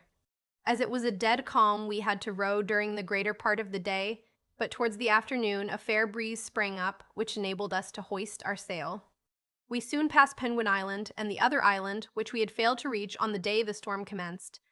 But as we had still enough of provisions, and were anxious to get home, we did not land, to the great disappointment of Peterkin, who seemed to entertain quite an affection for the penguins. Although the breeze was pretty fresh for several hours, we did not reach the outer reef of our island till nightfall, and before we had sailed more than 100 yards into the lagoon, the wind died away altogether, so that we had to take to our oars again. It was late, and the moon and stars were shining brightly when we arrived opposite the bower and leaped upon the strand. So glad were we to be safe back again on our beloved island that we scarcely took time to drag the boat a short way up the beach, and then ran up to see that all was right at the bower. I must confess, however, that my joy was mingled with a vague sort of fear lest our home had been visited and destroyed during our absence, but on reaching it we found everything just as it had been left, and the poor black cat curled up, sound asleep, on the coral table in front of our humble dwelling. Chapter Tangs. Shoemaking. The even tenor of our way suddenly interrupted. An unexpected visit and an appalling battle. We all become warriors, and Jack proves himself be a hero. For many months after this, we continued to live on our island in uninterrupted harmony and happiness. Sometimes we went out a-fishing in the lagoon, and sometimes went a-hunting in the woods, or ascended to the mountain top by way of variety, although Peterkin always asserted that we went for the purpose of hailing any ship that might chance to heave in sight. But I am certain that none of us wished to be delivered from our captivity, for we were extremely happy, and Peterkin used to say that as we were very young, we should not feel the loss of a year or two. Peterkin, as I have said before, was 13 years of age, Jack 18, and I 15. But Jack was very tall, strong, and manly for his age, and might easily have been mistaken for 20. The climate was so beautiful that it seemed to be a perpetual summer, and as many of the fruit trees continued to bear fruit and blossom all the year round, we never wanted for a plentiful supply of food. The hogs, too, seemed rather to increase than diminish, although Peterkin was very frequent in his attacks on them with his spear. If at any time we failed in finding a drove, we had only to pay a visit to the plum tree before mentioned, where we always found a large family of them asleep under its branches. We employed ourselves very busily during this time in making various garments of coconut cloth, as those with which we had landed were beginning to be very ragged. Peterkin also succeeded in making excellent shoes out of the skin of the old hog, in the following manner. He first cut a piece of the hide, of an oblong form, a few inches longer than his foot. This he soaked in water, and, while it was wet, he sewed up one end of it, so as to form a rough imitation of that part of the heel of a shoe where the seam is. This done, he bored a row of holes all round the edge of the piece of skin, through which a tough line was passed. Into the sewed-up part of this shoe he thrust his heel, then, drawing the string tight, the edges rose up and overlapped his foot all round. It is true there were a great many ill-looking puckers in these shoes, but we found them very serviceable notwithstanding, and Jack came at last to prefer them to his long boots.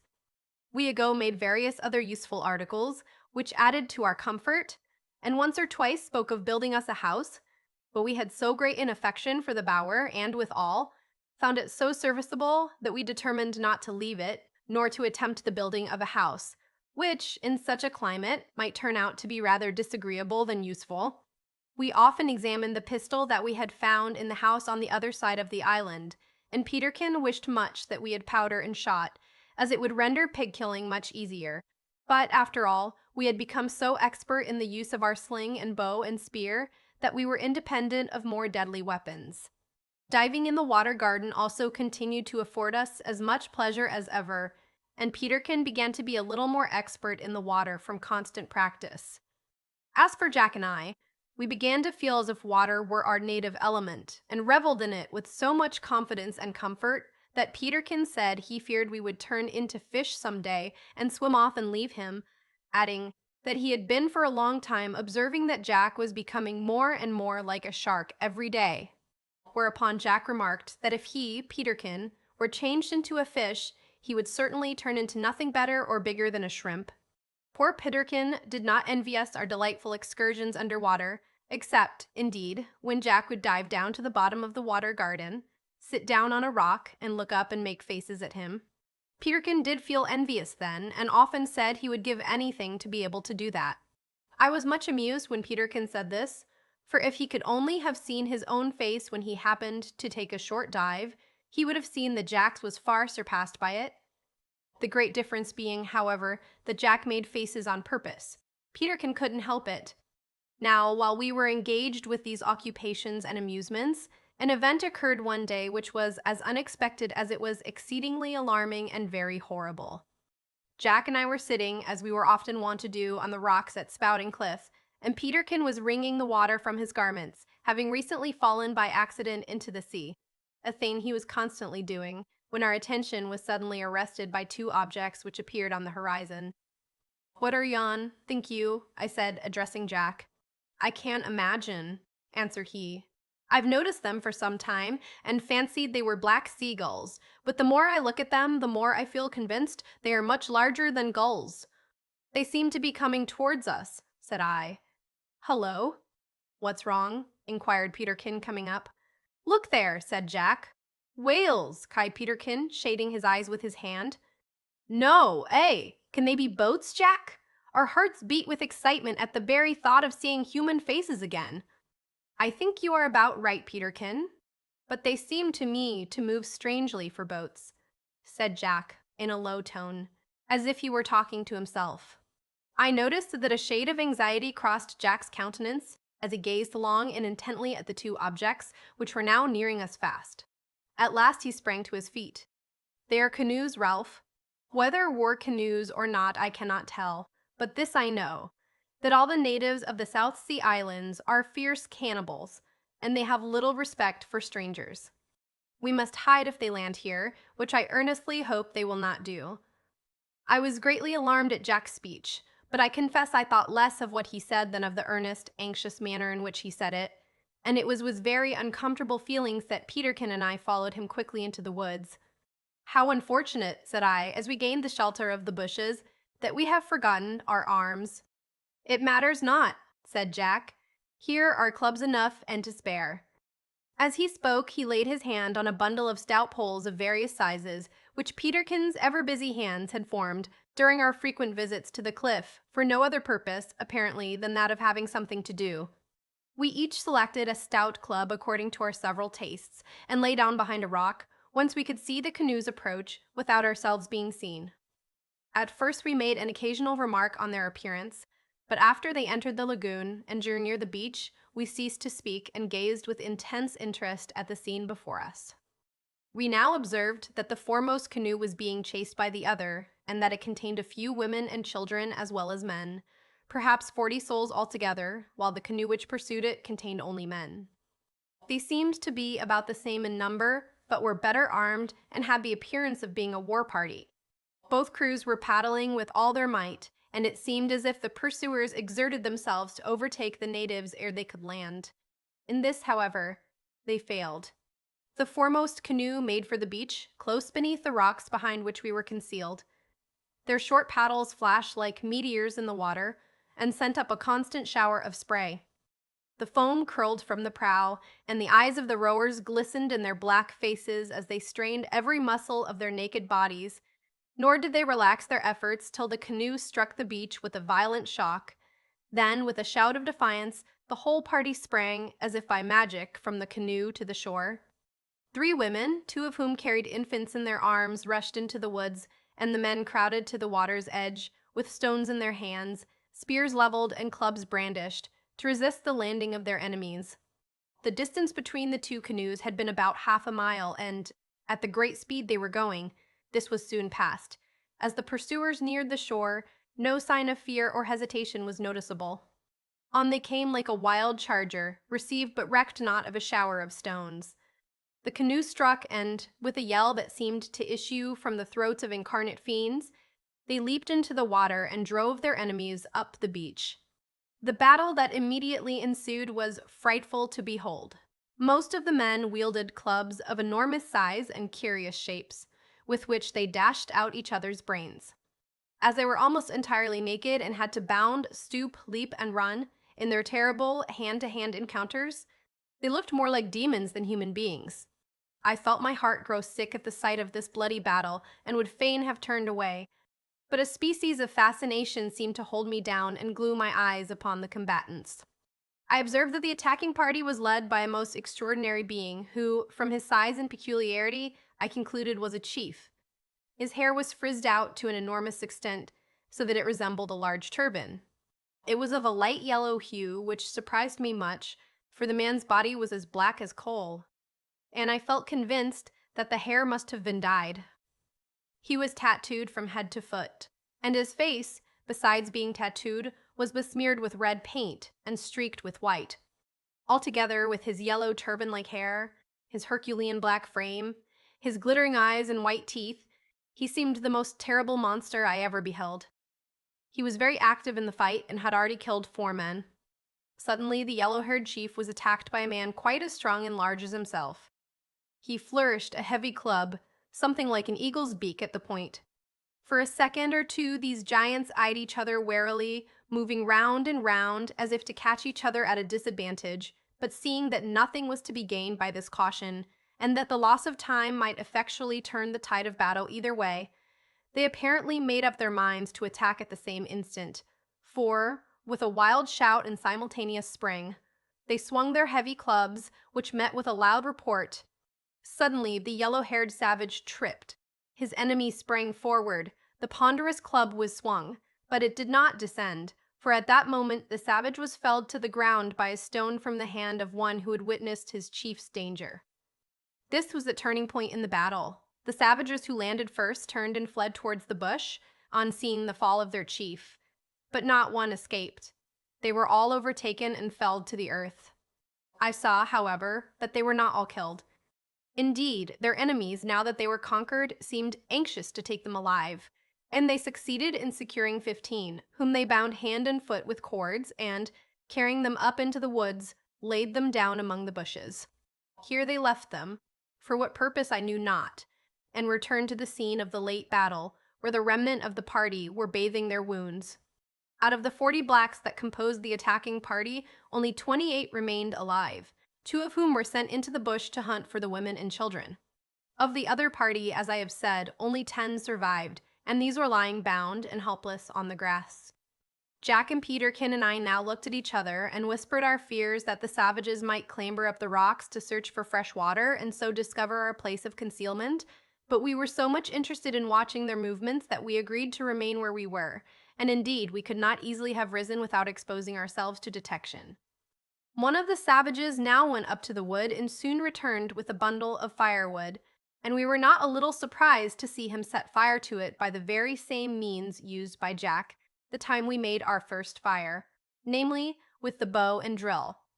When the fire was kindled, 2 of the party went again to the woods and returned with one of the bound men.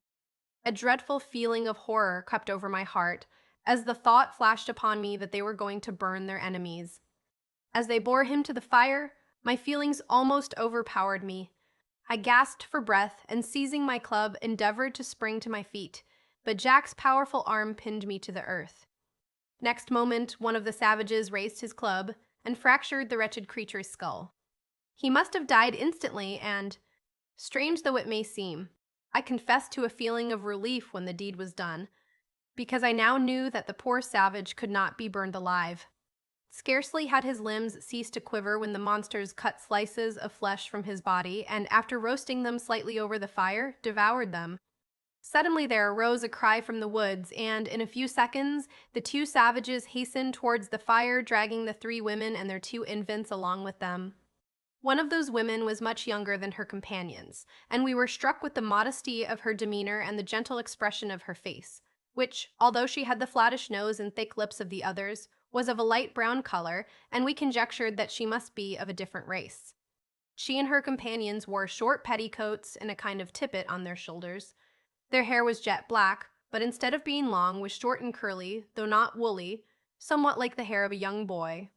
While we gazed with interest and some anxiety at these poor creatures, the big chief advanced to one of the elder females and laid his hand upon the child.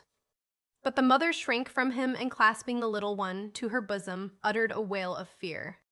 With a savage laugh, the chief tore the child from her arms and tossed it into the sea. A low groan burst from Jack's lips as we witnessed this atrocious act and heard the mother's shriek, as she fell insensible on the sand. The rippling waves rolled the child on the beach as if they refused to be a party in such a foul murder, and we could observe that the little one still lived. The young girl was now brought forward, and the chief addressed her, but although we heard his voice and even the words distinctly, of course we could not understand what he said. The girl made no answer to his fierce questions, and we saw by the way in which he pointed to the fire that he threatened her life. "Peterkin," said Jack in a hoarse whisper, "have you got your knife?" "Yes," replied Peterkin, whose face was pale as death. "That will do. Listen to me and do my bidding quick. Here's the small knife, Ralph. Fly both of you through the bush, cut the cords that bind the prisoners, and set them free. There! Quick, ere it be too late." Jack sprang up and seized a heavy but short bludgeon, while his strong frame trembled with emotion, and large drops rolled down his forehead. At this moment, the man who had butchered the savage a few minutes before advanced towards the girl with his heavy club. Jack uttered a yell that rang like a death shriek among the rocks. With one bound, he leaped over a precipice full 15 feet high, and, before the savages had recovered from their surprise, was in the midst of them, while Peterkin and I dashed through the bushes towards the prisoners. With one blow of his staff, Jack felled the man with the club. Then, turning round with a look of fury, he rushed upon the big chief with the yellow hair. Had the blow which Jack aimed at his head taken effect, the huge savage would have needed no second stroke, but he was agile as a cat and avoided it by springing to one side while, at the same time, he swung his ponderous club at the head of his foe. It was now Jack's turn to leap aside, and well was it for him that the first outburst of his blind fury was over, else he had become an easy prey to his gigantic antagonist. But Jack was cool now.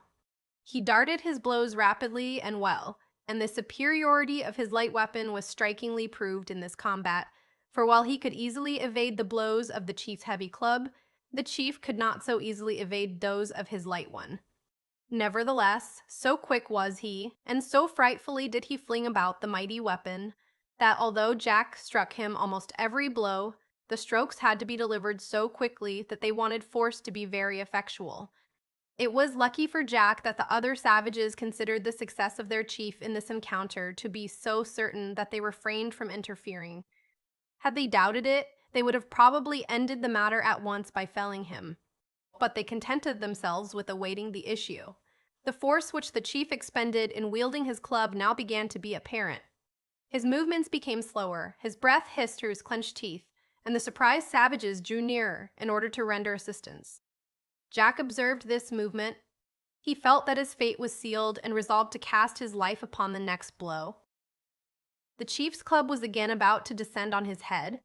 He might have evaded it easily, but instead of doing so, he suddenly shortened his grasp of his own club, rushed in under the blow, struck his adversary right between the eyes with all his force, and fell to the earth, crushed beneath the senseless body of the chief. A dozen clubs flew high in air ready to descend on the head of Jack, but they hesitated a moment, for the massive body of the chief completely covered him. That moment saved his life. Ere the savages could tear the chief's body away, 7 of their number fell prostrate beneath the clubs of the prisoners whom Peterkin and I had set free, and 2 others fell under our own hand. We could never have accomplished this had not our enemies been so engrossed with the fight between Jack and their chief that they had failed to observe us until we were upon them. They still outnumbered our party by 3, but we were flushed with victory while they were taken by surprise and dispirited by the fall of their chief. Moreover, they were awestruck by the sweeping fury of Jack, who seemed to have lost his senses altogether, and had no sooner shaken himself free of the chief's body than he rushed into the midst of them, and in 3 blows equalized our numbers. Peterkin and I flew to the rescue, the savages followed us, and in less than 10 minutes the whole of our opponents were knocked down or made prisoners, bound hand and foot, and extended side by side upon the seashore. Chapter XX. Intercourse with the savages, cannibalism prevented, the slain are buried, and the survivors depart, leaving us again alone on our coral island. After the battle was over, the savages crowded round us and gazed at us in surprise, while they continued to pour upon us a flood of questions, which, being wholly unintelligible, of course we could not answer. However, by way of putting an end to it, Jack took the chief, who had recovered from the effects of his wound, by the hand and shook it warmly. No sooner did the blacks see that this was meant to express goodwill than they shook hands with us all round. After the ceremony was gone through, Jack went up to the girl, who had never once moved from the rock where she had been left, but had continued an eager spectator of all that had passed. He made signs to her to follow him, and then, taking the chief by the hand, was about to conduct him to the bower, when his eye fell on the poor infant which had been thrown into the sea and was still lying on the shore. Dropping the chief's hand, he hastened towards it, and, to his great joy, found it to be still alive. We also found that the mother was beginning to recover slowly. "Here, get out of the way," said Jack, pushing us aside as we stooped over the poor woman and endeavored to restore her. "I'll soon bring her round." So saying, he placed the infant on her bosom and laid its warm cheek on hers. The effect was wonderful. The woman opened her eyes, felt the child, looked at it, and with a cry of joy clasped it in her arms, at the same time endeavoring to rise for the purpose, apparently, of rushing into the woods. "There, that's all right," said Jack, once more taking the chief by the hand. "Now, Ralph and Peterkin, make the women and these fellows follow me to the bower. We'll entertain them as hospitably as we can." In a few minutes, the savages were all seated on the ground in front of the bower, making a hearty meal off a cold roast pig, several ducks, and a variety of cold fish, together with an unlimited supply of cocoa nuts, breadfruits, yams, taro, and plums, with all of which they seemed to be quite familiar and perfectly satisfied.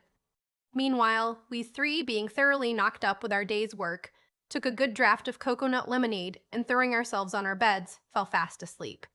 The savages, it seems, followed our example, and in half an hour the whole camp was buried in repose. How long we slept I cannot tell, but this I know, that when we lay down the sun was setting, and when we awoke it was high in the heavens. I awoke Jack, who started up in surprise, being unable at first to comprehend our situation. "Now then," said he, springing up, "let's see after breakfast. Hello, Peterkin, lazy fellow. How long do you mean to lie there?" Peterkin yawned heavily. "Well," said he, opening his eyes and looking up after some trouble, "if it isn't tomorrow morning, and me thinking it was today all this time. Hallo, Venus, where did you come from? You seem tolerably at home, anyhow. Bah! Might as well speak to the cat as to you. Better, in fact, for it understands me, and you don't." This remark was called forth by the sight of one of the elderly females, who had seated herself on the rock in front of the bower, and, having placed her child at her feet, was busily engaged in devouring the remains of a roast pig. By this time the natives outside were all astir, and breakfast in an advanced state of preparation. During the course of it we made sundry attempts to converse with the natives by signs, but without effect. At last we hit upon a plan of discovering their names. Jack pointed to his breast and said, "Jack," very distinctly. Then he pointed to Peterkin and to me, repeating our names at the same time. Then he pointed to himself again and said, "Jack," and laying his finger on the breast of the chief, looked inquiringly into his face. The chief instantly understood him and said, "Torero," twice distinctly. Jack repeated it after him, and the chief, nodding his head approvingly, said, "Chuck." On hearing which, Peterkin exploded with laughter, but Jack turned and with a frown rebuked him, saying, "I must look even more indignantly at you than I feel, Peterkin, you rascal, for these fellows don't like to be laughed at." Then turning towards the youngest of the women, who was seated at the door of the bower, he pointed to her, whereupon the chief said, "Aveda," and pointing towards the zung raised his finger slowly towards the zenith where Bernit Orto. "What can that mean, I wonder?" said Jack, looking puzzled. "Perhaps," said Peterkin, "the chief means she is an angel come down to stay here for a while. If so, she's an uncommonly black one." We did not feel quite satisfied with this explanation, so Jack went up to her and said, "Abatia." The woman smiled sadly and nodded her head, at the same time pointing to her breast and then to the sun, in the same manner as the chief had done. We were much puzzled to know what this could signify, but as there was no way of solving our difficulty, we were obliged to rest content. Jack now made signs to the natives to follow him, and, taking up his axe, he led them to the place where the battle had been fought. Here we found the prisoners, who had passed the night on the beach, having been totally forgotten by us, as our minds had been full of our guests, and were ultimately overcome by sleep. They did not seem the worse for their exposure, however, as we judged by the hearty appetite with which they devoured the breakfast that was soon after given to them. Jack then began to dig a hole in the sand, and, after working a few seconds, he pointed to it and to the dead bodies that lay exposed on the beach. The natives immediately perceived what he wanted, and, running for their paddles, dug a hole in the course of half an hour that was quite large enough to contain all the bodies of the slain. When it was finished, they tossed their dead enemies into it with so much indifference that we felt assured they would not have put themselves to this trouble had we not asked them to do so. The body of the yellow-haired chief was the last thrown in. This wretched man would have recovered from the blow with which Jack felled him, and, indeed, he did endeavor to rise during the melee that followed his fall, but one of his enemies, happening to notice the action, dealt him a blow with his club that killed him on the spot. While they were about to throw the sand over this chief, one of the savages stooped over him, and with a knife, made apparently of stone, cut a large slice of flesh from his thigh. We knew at once that he intended to make use of this for food, and could not repress a cry of horror and disgust. Come, come, you blackguard, cried Jack, starting up and seizing the man by the arm. Pitch that into the hole. Do you hear? The savage, of course, did not understand the command, but he perfectly understood the look of disgust with which Jack regarded the flesh and his fierce gaze as he pointed towards the hole. Nevertheless, he did not obey. Jack instantly turned to Torero and made signs to him to enforce obedience. The chief seemed to understand the appeal, for he stepped forward, raised his club, and was on the point of dashing out the brains of his offending subject when Jack sprang forward and caught his uplifted arm. Stop, he shouted. You blockhead, I don't want you to kill the man. He then pointed again to the flesh and to the hole. The chief uttered a few words, which had the desired effect, for the man threw the flesh into the hole, which was immediately filled up. This man was of a morose, sulky disposition, and, during all the time he remained on the island, regarded us, especially Jack, with a scowling visage. His name, we found, was Mahini. The next 3 or 4 days were spent by the savages in mending their canoe, which had been damaged by the violent shock it had sustained on striking the shore. This canoe was a very curious structure. It was about 30 feet long and had a high towering stern. The timbers, of which it was partly composed, were fastened much in the same way as those of our little boat were put together. But the part that seemed most curious to us was a sort of outrigger, or long plank, which was attached to the body of the canoe by means of 2 stout crossbeams. These beams kept the plank parallel with the canoe, but not in contact with it, for it floated in the water with an open space between, thus forming a sort of double canoe. This, we found, was intended to prevent the upsetting of the canoe, which was so narrow that it could not have maintained an upright position without the outrigger. We could not help wondering both at the ingenuity and the clumsiness of this contrivance. When the canoe was ready, we assisted the natives to carry the prisoners into it and helped them to load it with provisions and fruit. Peterkin also went to the plum tree for the purpose of making a special onslaught upon the hogs, and killed no less than 6 of them. These we baked and presented to our friends on the day of their departure. On that day, Torero made a great many energetic signs to us, which, after much consideration, we came to understand were proposals that we should go away with him to his island. But, having no desire to do so, we shook our heads very decidedly. However, we consoled him by presenting him with our rusty axe, which we thought we could spare, having the excellent one, which had been so providentially washed ashore to us the day we were wrecked. We also gave him a piece of wood with our names carved on it, and a piece of string to hang it round his neck as an ornament. In a few minutes more, we were all assembled on the beach. Being unable to speak to the savages, we went through the ceremony of shaking hands and expected they would depart. But, before doing so, Torero went up to Jack and rubbed noses with him, after which he did the same with Peterkin and me. Seeing that this was their mode of salutation, we determined to conform to their custom. So we rubbed noses heartily with the whole party, women and all. The only disagreeable part of the process was when we came to rub noses with Mahine, and Peterkin afterwards said that when he saw his wolfish eyes glaring so close to his face, he felt much more inclined to underscore bang underscore than to underscore rub underscore his nose. Avatia was the last to take leave of us, and we experienced a feeling of real sorrow when she approached to bid us farewell. Besides her modest air and gentle manners, she was the only one of the party who exhibited the smallest sign of regret at parting from us. Going up to Jack, she put out her flat little nose to be rubbed, and thereafter paid the same compliment to Peterkin and me. An hour later, the canoe was out of sight, and we, with an indefinable feeling of sadness creeping round our hearts, were seated in silence beneath the shadow of our bower, meditating on the wonderful events of the last few days. Chapter 16. Sagacious and moral remarks in regard to life. A sail. An unexpected salute. The end of the black cat. A terrible dive. An incautious proceeding and a frightful catastrophe. Life is a strange compound. Peterkin used to say of it that it beat a druggist's shop all to sticks. For, whereas the first is a compound of good and bad, the other is a horrible compound of all that is utterly detestable.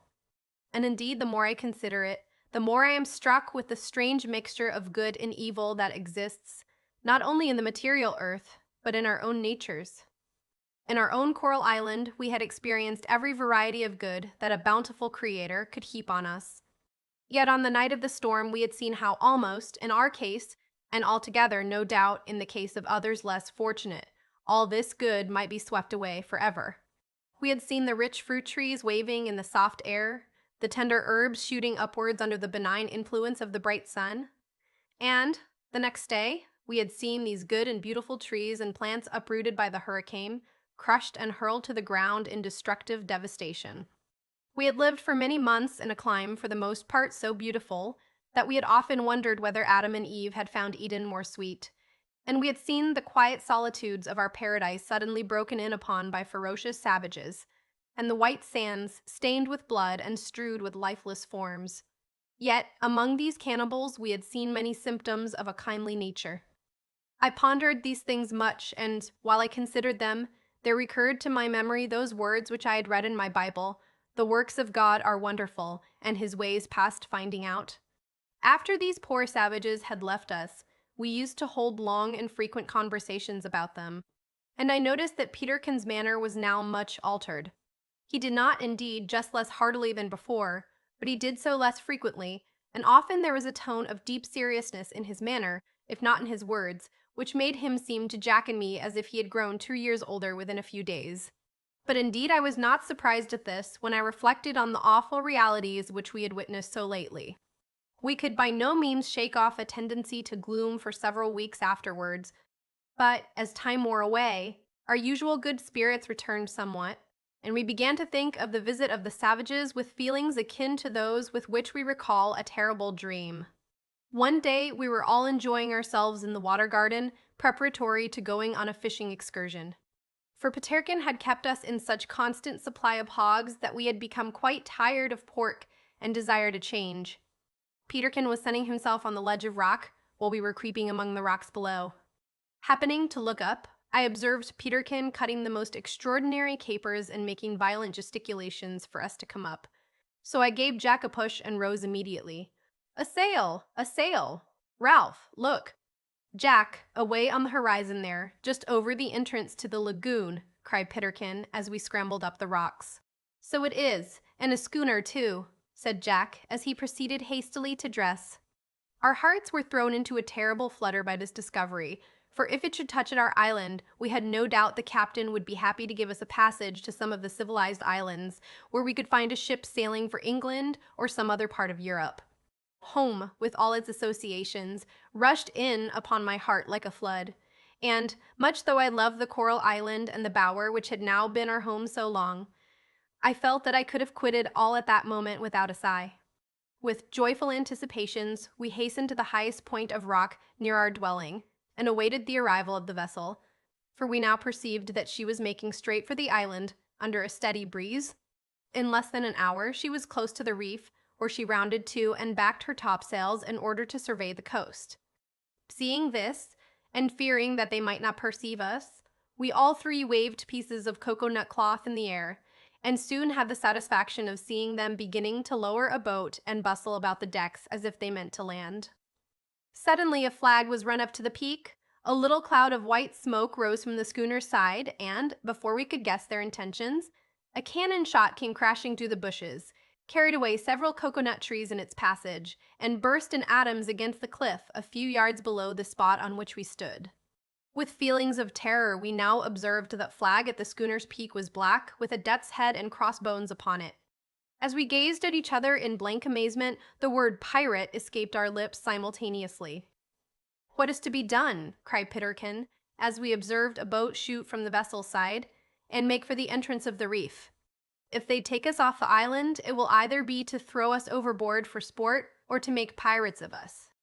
I did not reply, but looked at Jack, as being our only resource in this emergency. He stood with folded arms, and his eyes fixed with a grave, anxious expression on the ground. "There is but one hope," said he, turning with a sad expression of countenance to Peterkin. "Perhaps, after all, we may not have to resort to it. If these villains are anxious to take us, they will soon overrun the whole island. But come, follow me." Stopping abruptly in his speech, Jack bounded into the woods, and led us by a circuitous route to Spouting Cliff. Here he halted and, advancing cautiously to the rocks, glanced over their edge. We were soon by his side and saw the boat, which was crowded with armed men, just touching the shore. In an instant, the crew landed, formed line, and rushed up to our bower. In a few seconds, we saw them hurrying back to the boat, one of them swinging the poor cat round his head by the tail. On reaching the water's edge, he tossed it far into the sea and joined his companions, who appeared to be holding a hasty council. "You see what we may expect," said Jack bitterly. "The man who will wantonly kill a poor brute for sport will think little of murdering a fellow creature. Now, boys, we have but one chance left, the Diamond Cave." "The Diamond Cave," cried Peterkin. "Then my chance is a poor one, for I could not dive into it if all the pirates on the Pacific were at my heels." "Nay, but," said I, "we will take you down, Peterkin, if you will only trust us." As I spoke, we observed the pirates scatter over the beach and radiate, as if from a center towards the woods and along shore.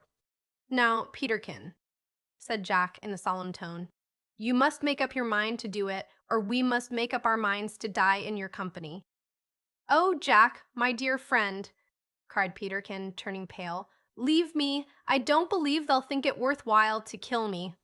Go, you and Ralph, and dive into the cave."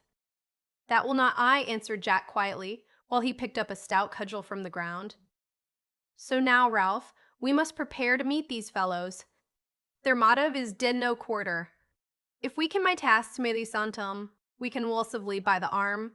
Let us dive. I will go.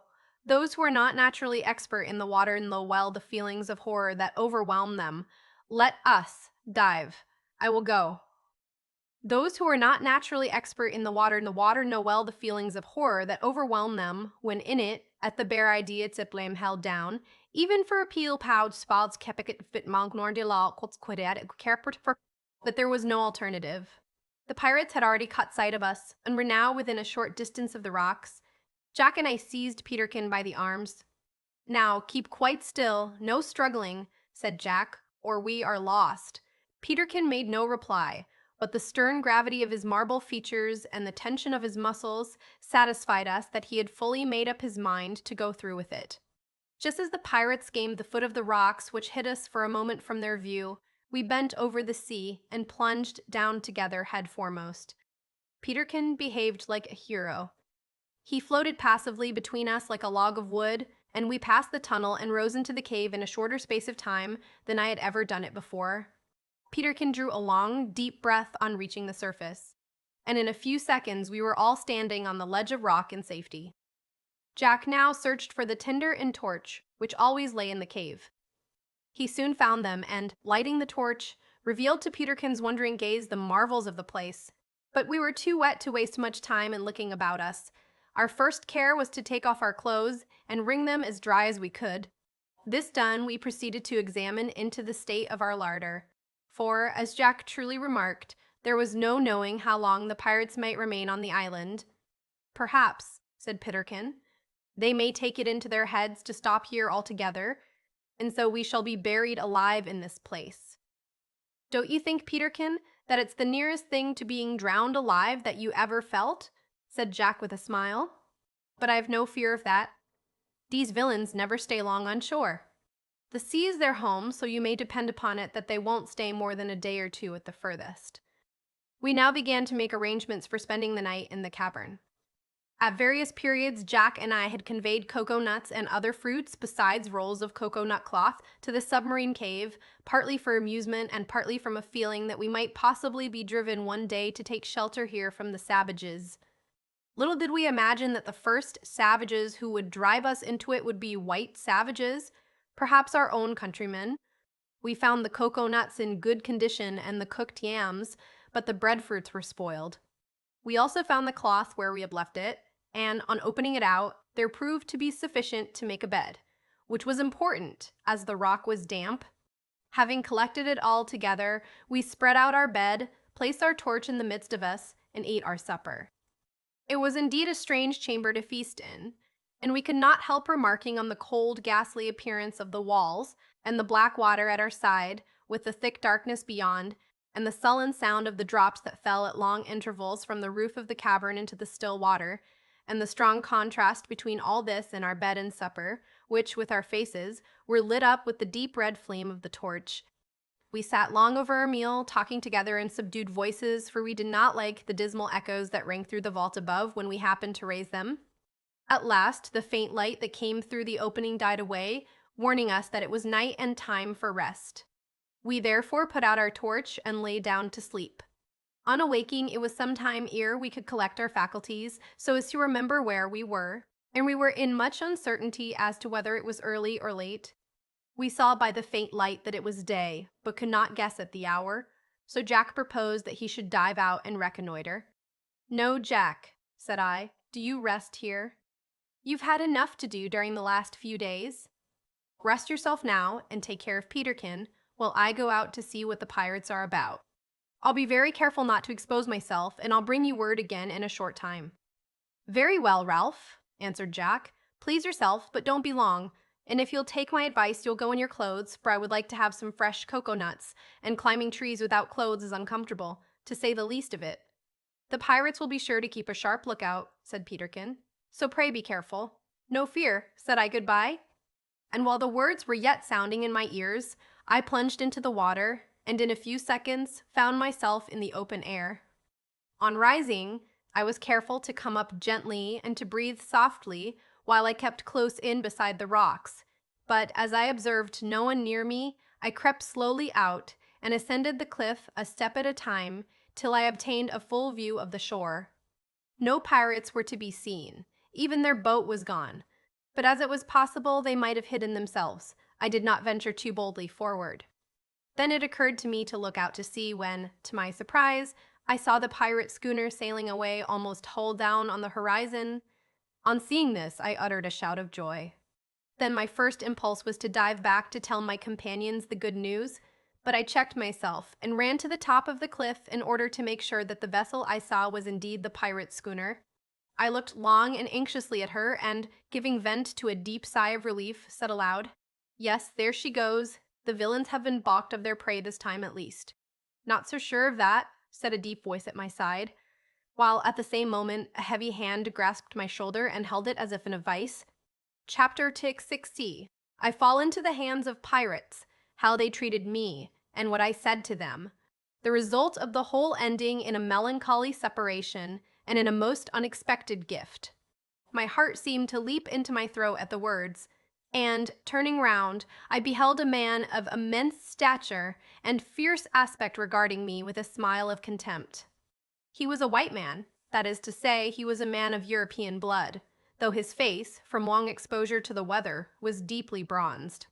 His dress was that of a common seaman, except that he had on a Greek skullcap and wore a broad shawl of the richest silk round his waist. In this shawl were placed 2 pair of pistols and a heavy cutlass. He wore a beard and mustache, which, like the locks on his head, were short, curly, and sprinkled with gray hairs. "So, youngster," he said with a sardonic smile, while I felt his grasp tighten on my shoulder, "the villains have been balked of their prey, have they? We shall see, we shall see. Now, you whelp, look yonder." As he spoke, the pirate uttered a shrill whistle. In a second or two it was answered, and the pirate boat rowed round the point at the water garden and came rapidly towards us. "Now go, make a fire on that point, and harkee, youngster, if you try to run away, I'll send a quick and sure messenger after you." And he pointed significantly at his pistols. I obeyed in silence, and as I happened to have the burning glass in my pocket, a fire was speedily kindled and a thick smoke ascended into the air. It had scarcely appeared for 2 minutes when the boom of a gun rolled over the sea, and, looking up, I saw that the schooner was making for the island again. It now flashed across me that this was a ruse on the part of the pirates, and that they had sent their vessel away, knowing that it would lead us to suppose that they had left altogether. But there was no use of regret now. I was completely in their power, so I stood helplessly beside the pirate, watching the crew of the boat as they landed on the beach. For an instant I contemplated rushing over the cliff into the sea, but this I saw I could not now accomplish, as some of the men were already between me and the water. There was a good deal of jesting of the success of their scheme, as the crew ascended the rocks and addressed the man who had captured me by the title of captain. They were a ferocious set of men, with shaggy beards and scowling brows. All of them were armed with cutlasses and pistols, and their costumes were, with trifling variations, similar to that of the captain. As I looked from one to the other and observed the low, scowling brows that never unbent, even when the men laughed, and the mean, rascally expression that sat on each face, I felt that my life hung by a hair. "But where are the other cubs?" cried one of the men, with an oath that made me shudder. "I'll swear to it there were 3, at least, if not more." "You hear what he says, whelp. Where are the other dogs?" said the captain. "If you mean my companions," said I in a low voice, "I won't tell you." A loud laugh burst from the crew at this answer. The pirate captain looked at me in surprise. Then, drawing a pistol from his belt, he cocked it and said, "Now, youngster, listen to me. I've no time to waste here. If you don't tell me all you know, I'll blow your brains out. Where are your comrades?" For an instant I hesitated, not knowing what to do in this extremity. Suddenly a thought occurred to me. "Villain," said I, shaking my clenched fist in his face, "to blow my brains out would make short work of me, and be soon over. Death by drowning is as sure, and the agony prolonged, yet I tell you to your face, if you were to toss me over yonder cliff into the sea, I would not tell you where my companions are, and I dare you to try me." The pirate captain grew white with rage as I spoke. "Say you so?" cried he, uttering a fierce oath. "Here, lads, take him by the legs and heave him in. Quick!" The men, who were utterly silenced with surprise at my audacity, advanced and seized me, and as they carried me towards the cliff, I congratulated myself not a little on the success of my scheme, for I knew that once in the water I should be safe, and could rejoin Jack and Peterkin in the cave. But my hopes were suddenly blasted by the captain crying out, "Hold on, lads, hold on! We'll give him a taste of the thumbscrews before throwing him to the sharks. Away with him into the boat. Look alive! The breeze is freshening." The men instantly raised me shoulder high and, hurrying down the rocks, tossed me into the bottom of the boat, where I lay for some time stunned with the violence of my fall. On recovering sufficiently to raise myself on my elbow, I perceived that we were already outside the coral reef and close alongside the schooner, which was of small size and clipper built. I had only time to observe this much when I received a severe kick on the side from one of the men, who ordered me, in a rough voice, to jump aboard. Rising hastily, I clambered up the side. In a few minutes, the boat was hoisted on deck, the vessel's head put close to the wind, and the coral island dropped slowly astern as we beat up against a head sea. Immediately after coming aboard, the crew were too busily engaged in working the ship and getting in the boat to attend to me, so I remained leaning against the bulwarks close to the gangway, watching their operations. I was surprised to find that there were no guns or carronades of any kind in the vessel, which had more of the appearance of a fast-sailing trader than a pirate. But I was struck with the neatness of everything. The brass work of the binnacle and about the tiller, as well as the copper belaying pins, were as brightly polished as if they had just come from the foundry. The decks were pure white and smooth. The masts were clean scraped and varnished, except at the crosstrees and truck, which were painted black. The standing and running rigging was in the most perfect order, and the sails white as snow. In short, everything, from the single narrow red stripe on her low black hull to the trucks on her tapering masts, evinced an amount of care and strict discipline that would have done credit to a ship of the Royal Navy. There was nothing lumbering or unseemly about the vessel, excepting perhaps a boat, which lay on the deck with its keel up between the fore and main masts. It seemed disproportionately large for the schooner, but when I saw that the crew amounted to between 30 and 40 men, I concluded that this boat was held in reserve in case of any accident compelling the crew to desert the vessel. As I have before said, the costumes of the men were similar to that of the captain, but in headgear they differed not only from him but from each other, some wearing the ordinary straw hat of the merchant service, while others wore cloth caps and red worsted nightcaps. I observed that all their arms were sent below, the captain only retaining his cutlass and a single pistol in the folds of his shawl. Although the captain was the tallest and most powerful man in the ship, he did not strikingly excel many of his men in this respect, and the only difference that an ordinary observer would have noticed was a certain degree of open candor, straightforward daring in the bold, ferocious expression of his face, which rendered him less repulsive than his low-browed associates, but did not by any means induce the belief that he was a hero. This look was, however, the indication of that spirit which gave him the preeminence among the crew of desperadoes who called him captain. He was a lion-like villain, totally devoid of personal fear and utterly reckless of consequences, and therefore a terror to his men, who individually hated him, but unitedly felt it to be their advantage to have him at their head. But my thoughts soon reverted to the dear companions whom I had left on shore, and as I turned towards the Coral Island, which was now far away to leeward, I sighed deeply, and the tears rolled slowly down my cheeks as I thought that I might never see them more. "So you're blubbering, are you, you obstinate whelp?" said the deep voice of the captain as he came up and gave me a box on the ear that nearly felled me to the deck. "I don't allow any such weakness aboard of this ship. So clap a stopper on your eyes or I'll give you something to cry for." I flushed with indignation at this rough and cruel treatment, but felt that giving way to anger would only make matters worse. So I made no reply, but took out my handkerchief and dried my eyes. "I thought you were made of better stuff," continued the captain angrily. "I'd rather have a mad bulldog aboard than a water-eyed puppy. But I'll cure you, lad, or introduce you to the sharks before long. Now go below and stay there till I call you." As I walked forward to obey, my eye fell on a small keg standing by the side of the main mast, on which the word _gunpowder_ was written in pencil. It immediately flashed across me that, as we were beating up against the wind, anything floating in the sea would be driven on the reef encircling the Coral Island. I also recollected, for thought is more rapid than the lightning, that my old companions had a pistol. Without a moment's hesitation, therefore, I lifted the keg from the deck and tossed it into the sea. An exclamation of surprise burst from the captain and some of the men who witnessed this act of mine. Striding up to me and uttering fearful imprecations, the captain raised his hand to strike me, while he shouted, "Boy! Whelp!" "What mean you by that?"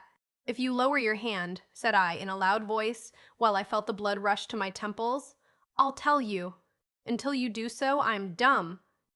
The captain stepped back and regarded me with a look of amazement. "Now," continued I threw that keg into the sea because the wind and waves will carry it to my friends on the Coral Island who happen to have a pistol, but no powder. I hope that it will reach them soon, and my only regret is that the keg was not a bigger one.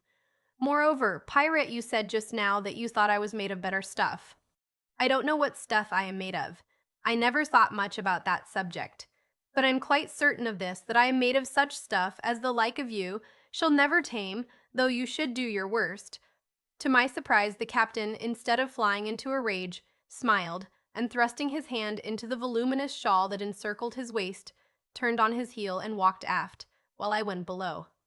Here, instead of being rudely handled as I had expected, the men received me with a shout of laughter, and one of them, patting me on the back, said, "Well done, lad. You're a brick, and I have no doubt will turn out a rare cove. Bloody Bill there was just such a fellow as you are, and he's now the biggest cutthroat of us all." "Take a can of beer, lad," cried another, "and wet your whistle after that speech o' yourn into the captain." "If any one o' us had made it, youngster, he would have had no whistle to wet by this time." "Stop your clapper, Jack," vociferated a third. "Give the boy a junk o' meat. Don't you see he's a'most going to kick the bucket?" "And no wonder," said the first speaker with an oath, "after the tumble you gave him into the boat. I guess it would have broke your neck if you had got it." I did indeed feel somewhat faint, which was owing, doubtless, to the combined effects of ill usage and hunger, for it will be recollected that I had dived out of the cave that morning before breakfast, and it was now near midday. I therefore gladly accepted a plate of boiled pork and a yam, which were handed to me by one of the men from the locker on which some of the crew were seated eating their dinner.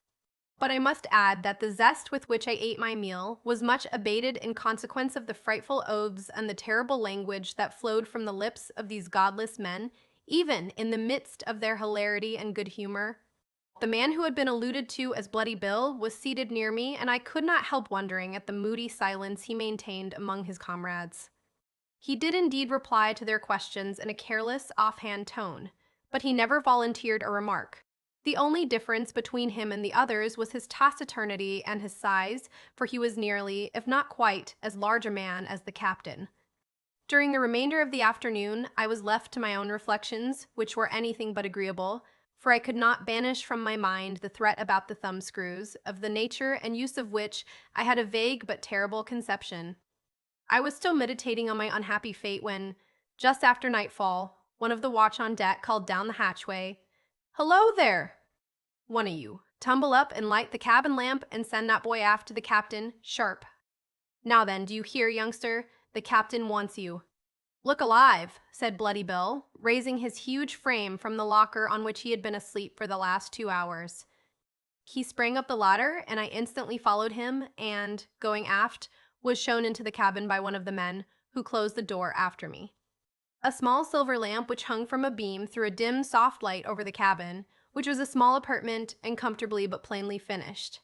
Seated on a camp stool at the table, and busily engaged in examining a chart of the Pacific, was the captain, who looked up as I entered and, in a quiet voice, bade me be seated, while he threw down his pencil and, rising from the table, stretched himself on a sofa at the upper end of the cabin.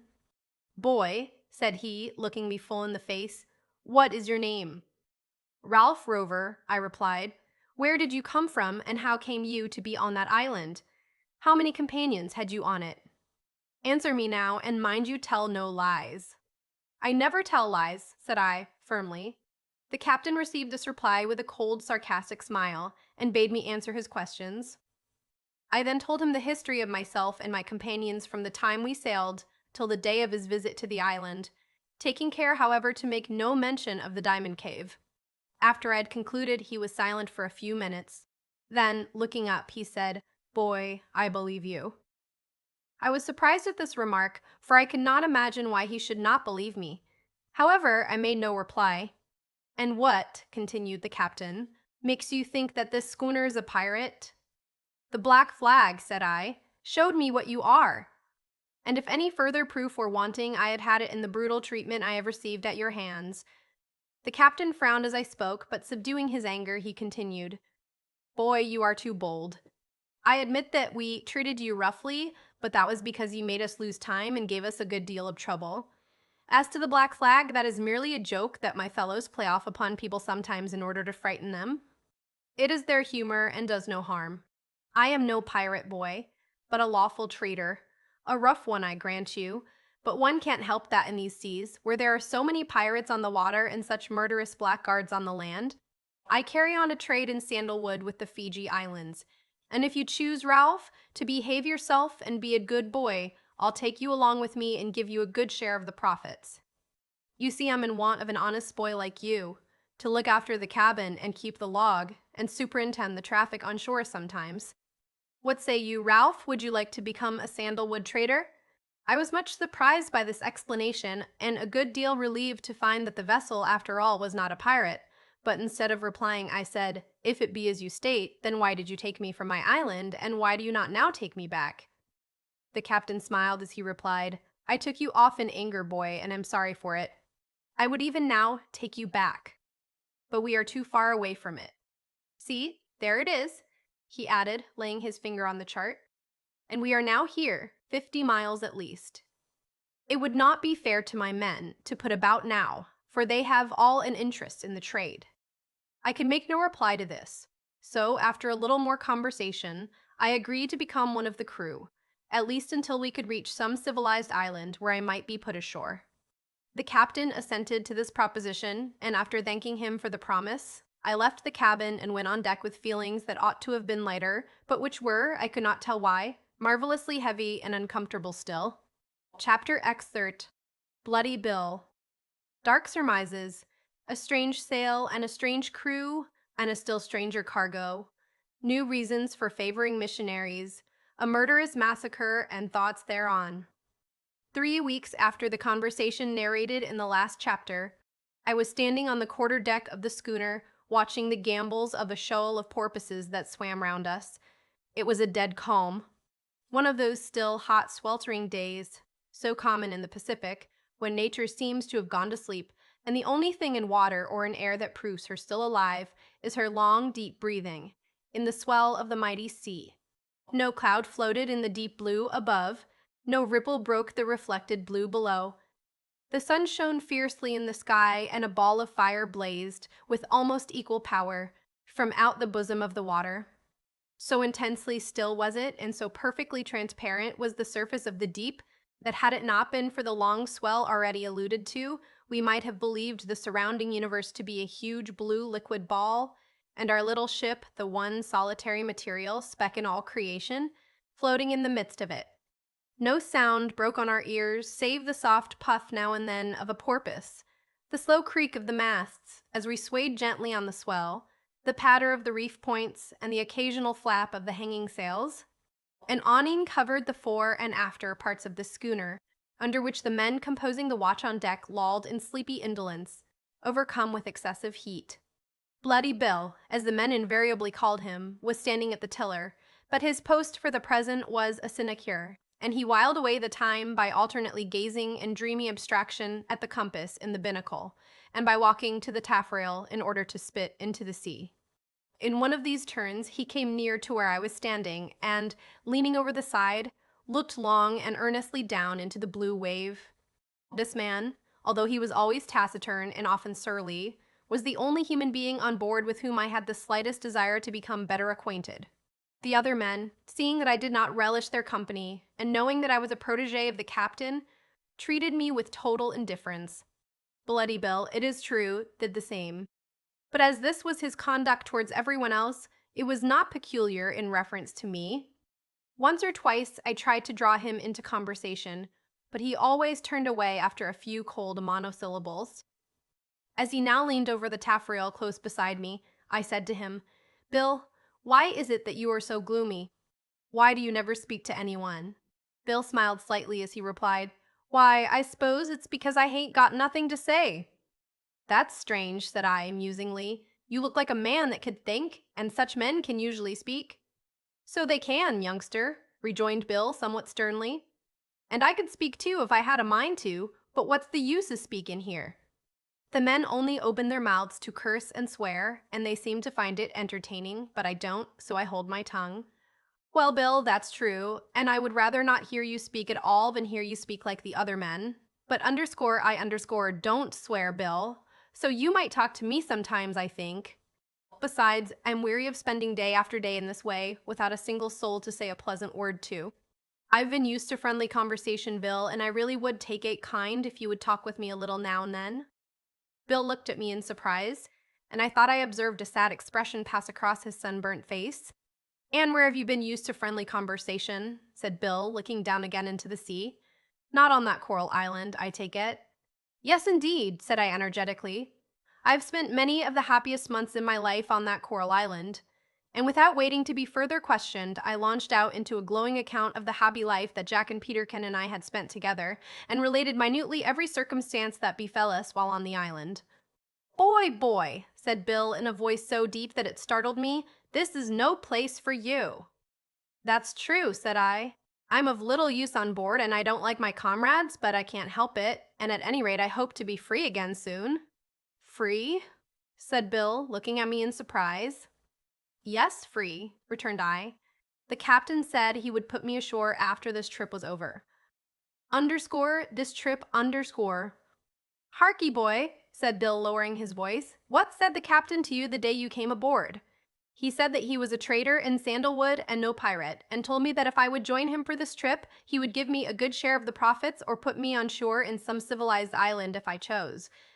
Bill's brows lowered savagely as he muttered, "Aye, he said truth when he told you he's a sandalwood trader, but he lied when sail-ho," shouted the lookout at the masthead. "Where away?" cried Bill, springing to the tiller, while the men, startled by the sudden cry, jumped up and gazed round the horizon. "On the starboard quarter, hull down, sir," answered the lookout. At this moment the captain came on deck, and mounting into the rigging, surveyed the sail through the glass. Then, sweeping his eye round the horizon, he gazed steadily at a particular point. "Take in topsails," shouted the captain, swinging himself down on the deck by the main backstay. "Take in topsails," roared the first mate. Ay, Sir Rardth," answered the men, as they sprang into the rigging and went aloft like cats. Instantly, all was bustle on board the hitherto quiet schooner. The top sails were taken in and stowed. The men stood by the sheets and halyards, and the captain gazed anxiously at the breeze, which was now rushing towards us like a sheet of dark blue. In a few seconds, it struck us. The schooner trembled as if in surprise at the sudden onset while she fell away, then bending gracefully to the wind, as though in acknowledgment of her subjection, she cut through the waves with her sharp prow like a dolphin, while Bill directed her course towards the strange sail. In half an hour we neared her sufficiently to make out that she was a schooner, and, from the clumsy appearance of her masts and sails, we judged her to be a trader. She evidently did not like our appearance, for the instant the breeze reached her, she crowded all sail and showed us her stern. As the breeze had moderated a little, our topsails were again shaken out, and it soon became evident, despite the proverb, "A stern chases a long one," that we doubled her speed and would overhaul her speedily. When within a mile, we hoisted British colors, but receiving no acknowledgment, the captain ordered a shot to be fired across her bows. In a moment, to my surprise, a large portion of the bottom of the boat amidships was removed, and in the hole thus exposed appeared an immense brass gun. It worked on a swivel and was elevated by means of machinery. It was quickly loaded and fired. The heavy ball struck the water a few yards ahead of the chase and, ricocheting into the air, plunged into the sea a mile beyond it. This produced the desired effect. The strange vessel backed her topsails and hove to, while we ranged up and lay to about 100 yards off. "Lower the boat," cried the captain. In a second, the boat was lowered and manned by a part of the crew, who were all armed with cutlasses and pistols. As the captain passed me to get into it, he said, "Jump into the stern sheets, Ralph, I may want you." I obeyed, and in 10 minutes more we were standing on the stranger's deck. We were all much surprised at the sight that met our eyes. Instead of a crew of such sailors as we were accustomed to see, there were only 15 blacks standing on the quarterdeck and regarding us with looks of undisguised alarm. They were totally unarmed and most of them unclothed. One or two, however, wore portions of European attire. One had on a pair of duck trousers, which were much too large for him, and stuck out in a most ungainly manner. Another wore nothing but the common scanty native garment round the loins and a black beaver hat. But the most ludicrous personage of all, and one who seemed to be chief, was a tall middle-aged man, of a mild, simple expression of countenance, who wore a white cotton shirt, a swallow-tailed coat, and a straw hat, while his black brawny legs were totally uncovered below the knees. "Where's the commander of this ship?" inquired our captain, stepping up to this individual. "I is cap'n," he answered, taking off his straw hat and making a low bow. "You," said our captain in surprise. "Where do you come from, and where are you bound? What cargo have you aboard?" "We is come," answered the man with the swallowtail, "from Aitutaki. We was go for Rarotonga. We is native missionary ship. Our name is D_Olive Branch _E, and our cargo is 2 tons cocoa nuts, 70 pigs, 20 cats, and Djago Spull." This announcement was received by the crew of our vessel with a shout of laughter, which, however, was peremptorily checked by the captain, whose expression instantly changed from one of severity to that of frank urbanity, as he advanced towards the missionary and shook him warmly by the hand. "I am very glad to have fallen in with you," said he, "and I wish you much success in your missionary labors. Pray take me to your cabin, as I wish to converse with you privately." The missionary immediately took him by the hand, and as he led him away, I heard him saying, "Me most glad to find you, trader. We taught you be pirate. You very like one 'bout the masts?" What conversation the captain had with this man I never heard, but he came on deck again in a quarter of an hour, and, shaking hands cordially with the missionary, ordered us into our boat and returned to the schooner, which was immediately put before the wind. In a few minutes, the _Olive Branch was left far behind us. That afternoon, as I was down below at dinner, I heard the men talking about this curious ship. "I wonder," said one, "why our captain looked so sweet on yon swallow-tailed supercargo of pigs and gospels. If it had been an ordinary trader, now, he would have taken as many of the pigs as he required and sent the ship with all on board to the bottom." "Why, Dick, you must be new to these seas if you don't know that," cried another. "The captain cares as much for the gospel as you do, and that's precious little, but he knows, and everybody knows, that the only place among the southern islands where a ship can put in and get what she wants in comfort is where the gospel has been sent to. There are hundreds of islands at this blessed moment where you might as well jump straight into a shark's maw as land without a band of 30 comrades armed to the teeth to back you. "Aye," said a man with a deep scar over his right eye. "Dick's new to the work. But if the captain takes us for a cargo of sandalwood to the Fijis, he'll get a taste of these black gentry in their native condition. For my part, I don't know, and I don't care what the gospel does to them. But I know that when any o' the islands chance to get it, trade goes all smooth and easy. But where they had got it, Beelzebub himself could hardly desire better company." "Well, you ought to be a good judge," cried another, laughing, "for you've never kept any company but the worst all your life." "Ralph Rover," shouted a voice down the hatchway. "Captain wants you aft." Springing up the ladder, I hastened to the cabin, pondering as I went the strange testimony borne by these men to the effect of the gospel on savage natures. Testimony which, as it was perfectly disinterested, I had no doubt whatever was strictly true. On coming again on deck, I found Bloody Bill at the helm, and as we were alone together, I tried to draw him into conversation. After repeating to him the conversation in the forecastle about the missionaries, I said, "Tell me, Bill, is this schooner really a trader in sandalwood?"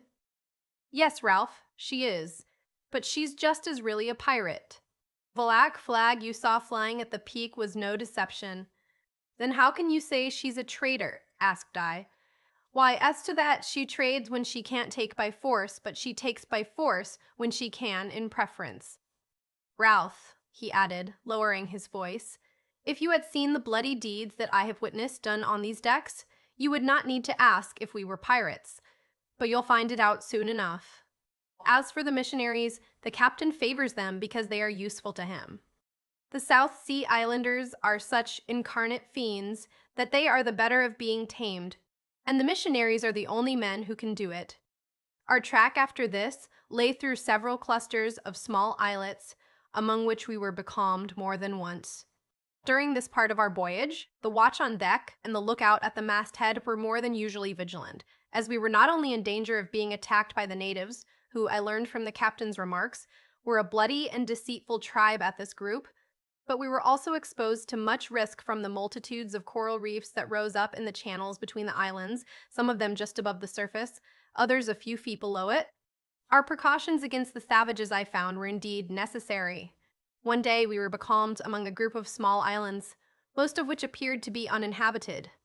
As we were in want of fresh water, the captain sent the boat ashore to bring off a cask or two, but we were mistaken in thinking there were no natives. For scarcely had we drawn near to the shore when a band of naked blacks rushed out of the bush and assembled on the beach, brandishing their clubs and spears in a threatening manner. Our men were well armed, but refrained from showing any signs of hostility and rode nearer in order to converse with the natives, and I now found that more than one of the crew could imperfectly speak dialects of the language peculiar to the South Sea Islanders. When within 40 yards of the shore, we ceased rowing, and the first mate stood up to address the multitude. But, instead of answering us, they replied with a shower of stones, some of which cut the men severely. Instantly, our muskets were leveled, and a volley was about to be fired, when the captain hailed us in a loud voice from the schooner, which lay not more than 500 or 600 yards off the shore. "Don't fire," he shouted angrily. "Pull off to the point ahead of you." The men looked surprised at this order, and uttered deep curses as they prepared to obey, for their wrath was roused, and they burned for revenge. 3 or 4 of them hesitated and seemed disposed to mutiny. "Don't distress yourselves, lads," said the mate, while a bitter smile curled his lip. "Obey orders. The captain's not the man to take an insult tamely. If Long Tom does not speak presently, I'll give myself to the sharks." The men smiled significantly as they pulled from the shore, which was now crowded with a dense mass of savages, amounting probably to 500 or 600. We had not rowed off above a couple of 100 yards when a loud roar thundered over the sea, and the big brass guns sent a withering shower of grape point blank into the midst of the living mass, through which a wide lane was cut, while a yell, the like of which I could not have imagined, burst from the miserable survivors as they fled to the woods. Amongst the heaps of dead that lay on the sand, just where they had fallen, I could distinguish mutilated forms writhing in agony, while ever and anon one and another rose convulsively from out the mass, endeavored to stagger towards the wood, and ere they had taken a few steps, fell and wallowed on the bloody sand.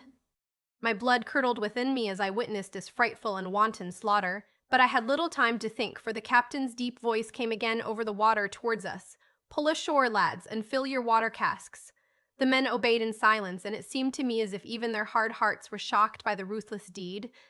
On gaining the mouth of the rivulet at which we intended to take in water, we found it flowing with blood, for the greater part of those who were slain had been standing on the banks of the stream, a short way above its mouth. Many of the wretched creatures had fallen into it, and we found one body, which had been carried down, jammed between two rocks, with the staring eyeballs turned towards us and his black hair waving in the ripples of the blood-red stream. No one dared to oppose our landing now, so we carried our casks to a pool above the murdered group, and having filled them, returned on board. Fortunately, a breeze sprang up soon afterwards and carried us away from the dreadful spot, but it could not waft me away from the memory of what I had seen. And this, thought I, gazing in horror at the captain, who, with a quiet look of indifference, leaned upon the taffrail smoking a cigar and contemplating the fertile green islets as they passed like a lovely picture before our eyes. This is the man who favors the missionaries because they are useful to him and can tame the savages better than anyone else can do it. Then I wondered in my mind whether it were possible for any missionary to tame him. Ahem. Chapter Exive. Bloody Bill is communicative and sagacious. Unpleasant prospects, retrospective meditations interrupted by volcanic agency. The pirates negotiate with a Fiji chief, various etceteras that are calculated to surprise and horrify. It was many days after the events just narrated ere I recovered a little of my wonted spirits. I could not shake off the feeling for a long time that I was in a frightful dream, and the sight of our captain filled me with so much horror that I kept out of his way as much as my duties about the cabin would permit. Fortunately, he took so little notice of me that he did not observe my changed feelings towards him, otherwise it might have been worse for me. But I was now resolved that I would run away the very first island we should land at, and commit myself to the hospitality of the natives, rather than remain an hour longer than I could help in the pirate schooner. I pondered this subject a good deal, and at last made up my mind to communicate my intention to Bloody Bill. For, during several talks I had had with him of late, I felt assured that he too would willingly escape if possible. When I told him of my design, he shook his head. "No, no, Ralph," said he, "you must not think of running away here. Among some of the groups of islands you might do so with safety, but if you tried it here you would find that you had jumped out of the frying pan into the fire." "How so, Bill?" said I. "Would the natives not receive me?" "That they would, lad, but they would eat you too." "Eat me," said I in surprise. "I thought the South Sea Islanders never ate anybody except their enemies." "Humph!" ejaculated Bill. "I suppose 'twas your tender-hearted friends in England that put that notion into your head. There's a set o' soft-hearted folk at home that I knows on, who don't like to have their feelin's ruffled, and when you tell them anything they don't like, that shocks them, as they call it, no matter how true it be, they stop their ears and cry out, 'Oh, that is too horrible.'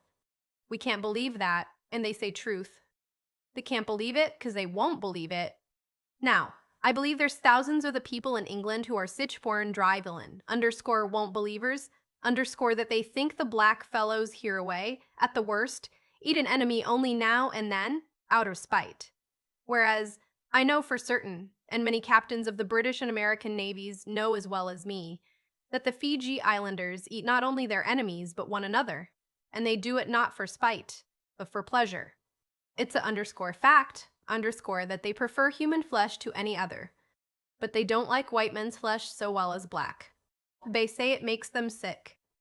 "Why, Bill," said I, "you told me just now that they would eat me if they caught me." "So I did, and so I think they would. I've only heard some of them say they don't like white men so well as black, but if they was hungry, they wouldn't be particular. Anyhow, I'm sure they would kill you. You see, Ralph, I've been a good while in them parts, and I've visited the different groups of islands oftentimes as a trader, and thoroughgoing blackguards some of them traders are. No better than pirates, I can tell you. One captain that I sailed with was not a chip better than the one we're with now. He was trade in with a friendly chief one day aboard his vessel. The chief had swam off to us with the things for trade tied atop of his head. For them, chaps are like otters in the water. Well, the chief was hard on the captain and would not part with some of his things. When their bargainin' was over, they shook hands and the chief jumped overboard to swim ashore. But before he got 40 yards from the ship, the captain seized a musket and shot him dead. He then hove up anchor and put to sea, and as we sailed alongshore, he dropped 6 black fellows with his rifle, remarking that would spoil the trade for the next comers. But, as I was saying, I'm up to the ways of these fellows. One of the laws of the country is that every shipwrecked person who happens to be cast ashore, be he dead or alive, is doomed to be roasted and eaten. There was a small trading schooner wrecked off one of these islands when we were lying there in harbor during a storm. The crew was lost, all but 3 men who swam ashore. The moment they landed, they were seized by the natives and carried up into the woods. We knew pretty well what their fate would be, but we could not help them, for our crew was small, and if we had gone ashore, they would likely have killed us all.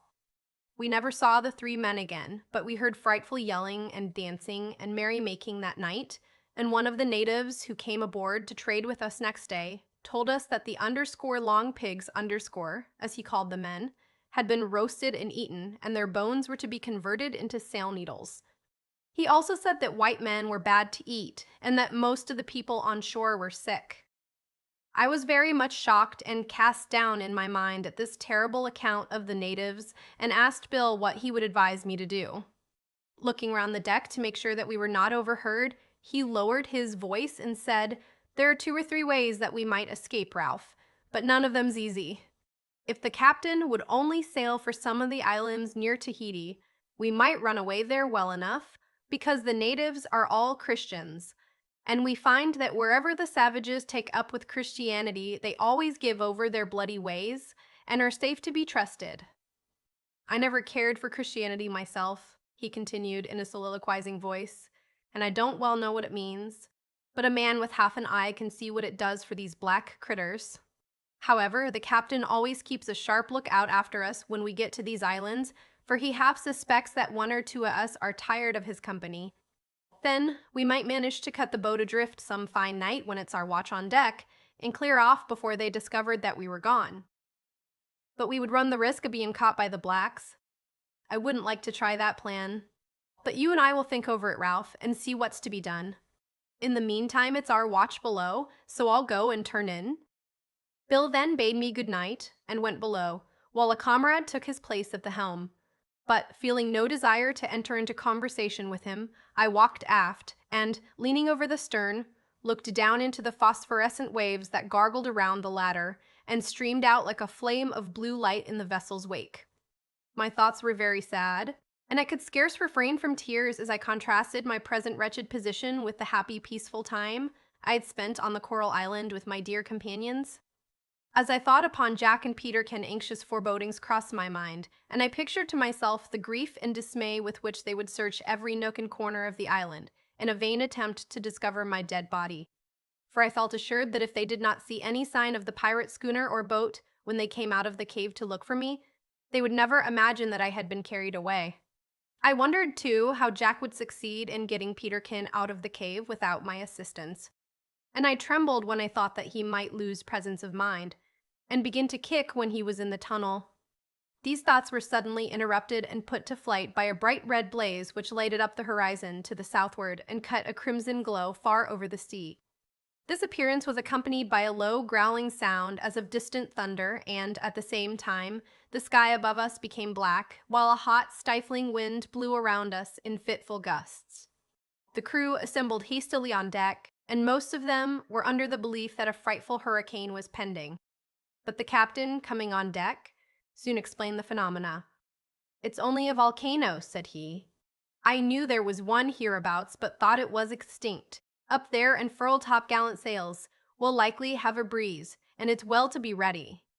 As he spoke, a shower began to fall, which we quickly observed was not rain, but fine ashes. As we were many miles distant from the volcano, These must have been carried to us from it by the wind. As the captain had predicted, a stiff breeze soon afterwards sprang up, under the influence of which we speedily left the volcano far behind us. But during the greater part of the night, we could see its lurid glare and hear its distant thunder. The shower did not cease to fall for several hours, and we must have sailed under it for nearly 40 miles, perhaps farther. When we emerged from the cloud, our decks and every part of the rigging were completely covered with a thick coat of ashes. I was much interested in this, and recollected that Jack had often spoken of many of the islands of the Pacific as being volcanoes, either active or extinct, and had said that the whole region was more or less volcanic, and that some scientific men were of opinion that the islands of the Pacific were nothing more or less than the mountain tops of a huge continent which had sunk under the influence of volcanic agency. 3 days after passing the volcano, we found ourselves a few miles to windward of an island of considerable size and luxuriant aspect. It consisted of two mountains, which seemed to be nearly 4,000 feet high. They were separated from each other by a broad valley, whose thick growing trees ascended a considerable distance up the mountain sides, and rich level plains or meadowland spread round the base of the mountains, except at the point immediately opposite the large valley, where a river seemed to carry the trees, as it were, along with it down to the white sandy shore. The mountain tops, unlike those of our coral island, were sharp, needle-shaped, and bare, while their sides were more rugged and grand in outline than anything I had yet seen in those seas. Bloody Bill was beside me when the island first hove in sight.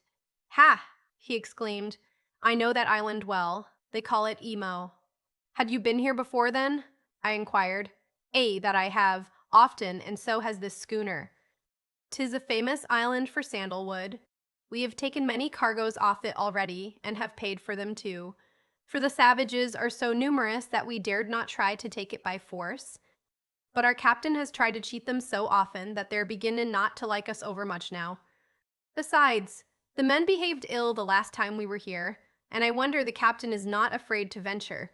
But he's afraid of nothing earthly, I believe." We soon ran inside the barrier coral reef, and let go our anchor in 6 fathoms water, just opposite the mouth of a small creek, whose shores were densely covered with mangroves and tall umbrageous trees. The principal village of the natives lay about half a mile from this point. Ordering the boat out, the captain jumped into it, and ordered me to follow him.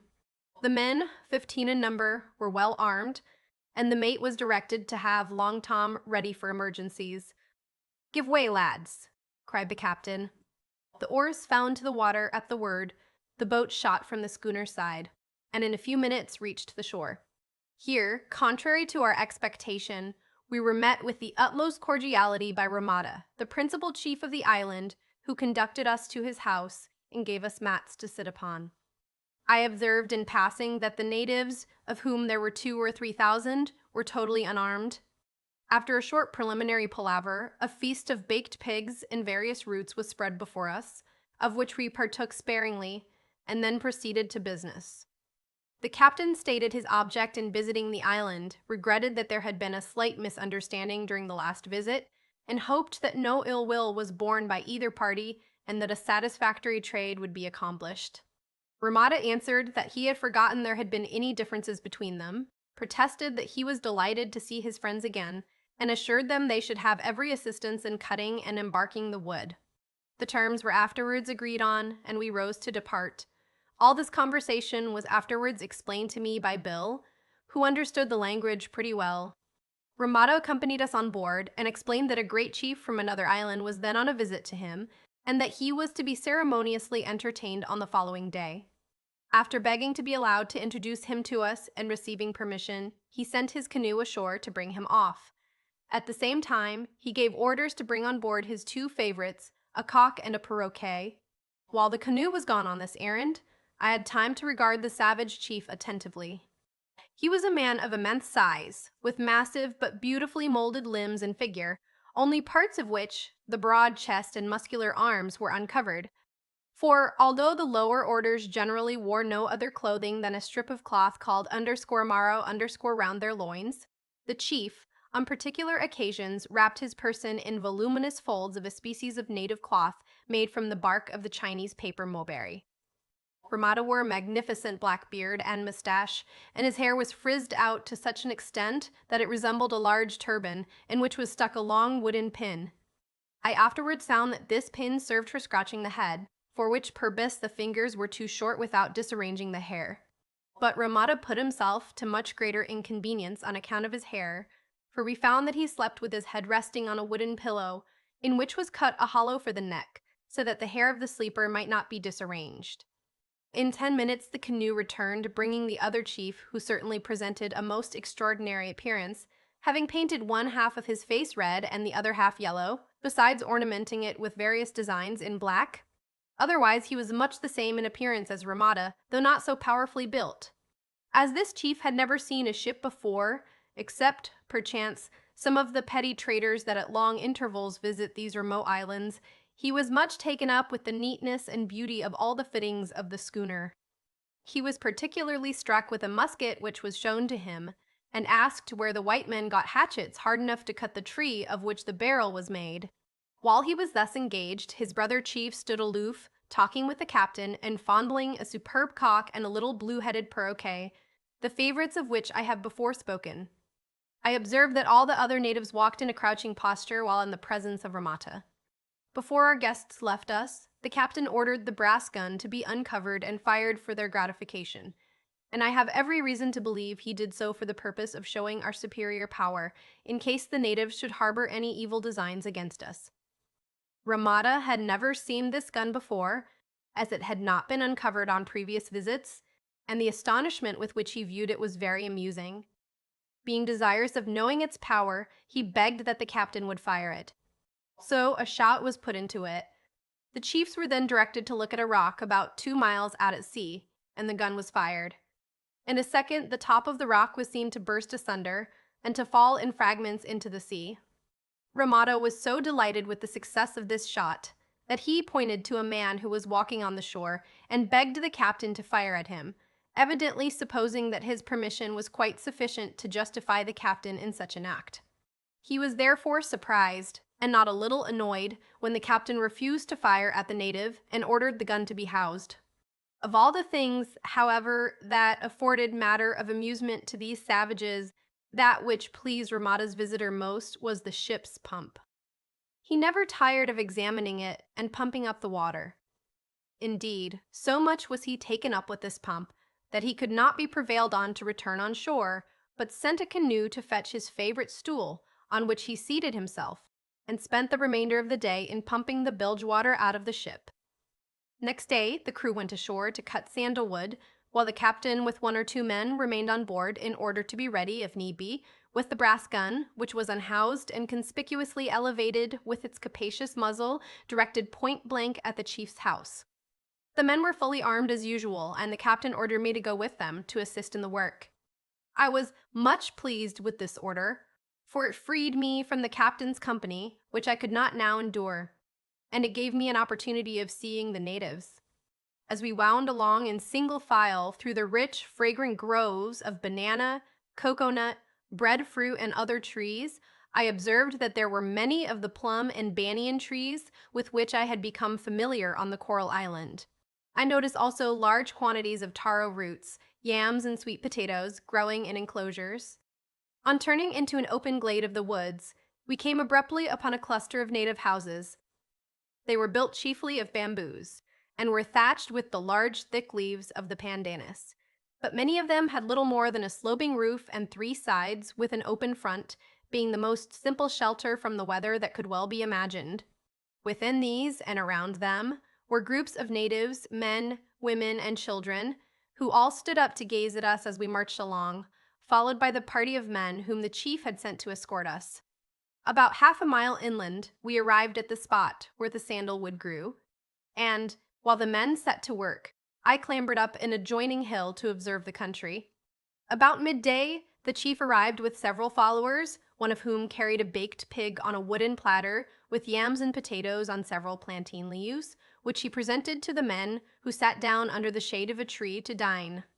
The chief sat down to dine also, but, to my surprise, instead of feeding himself, one of his wives performed that office for him.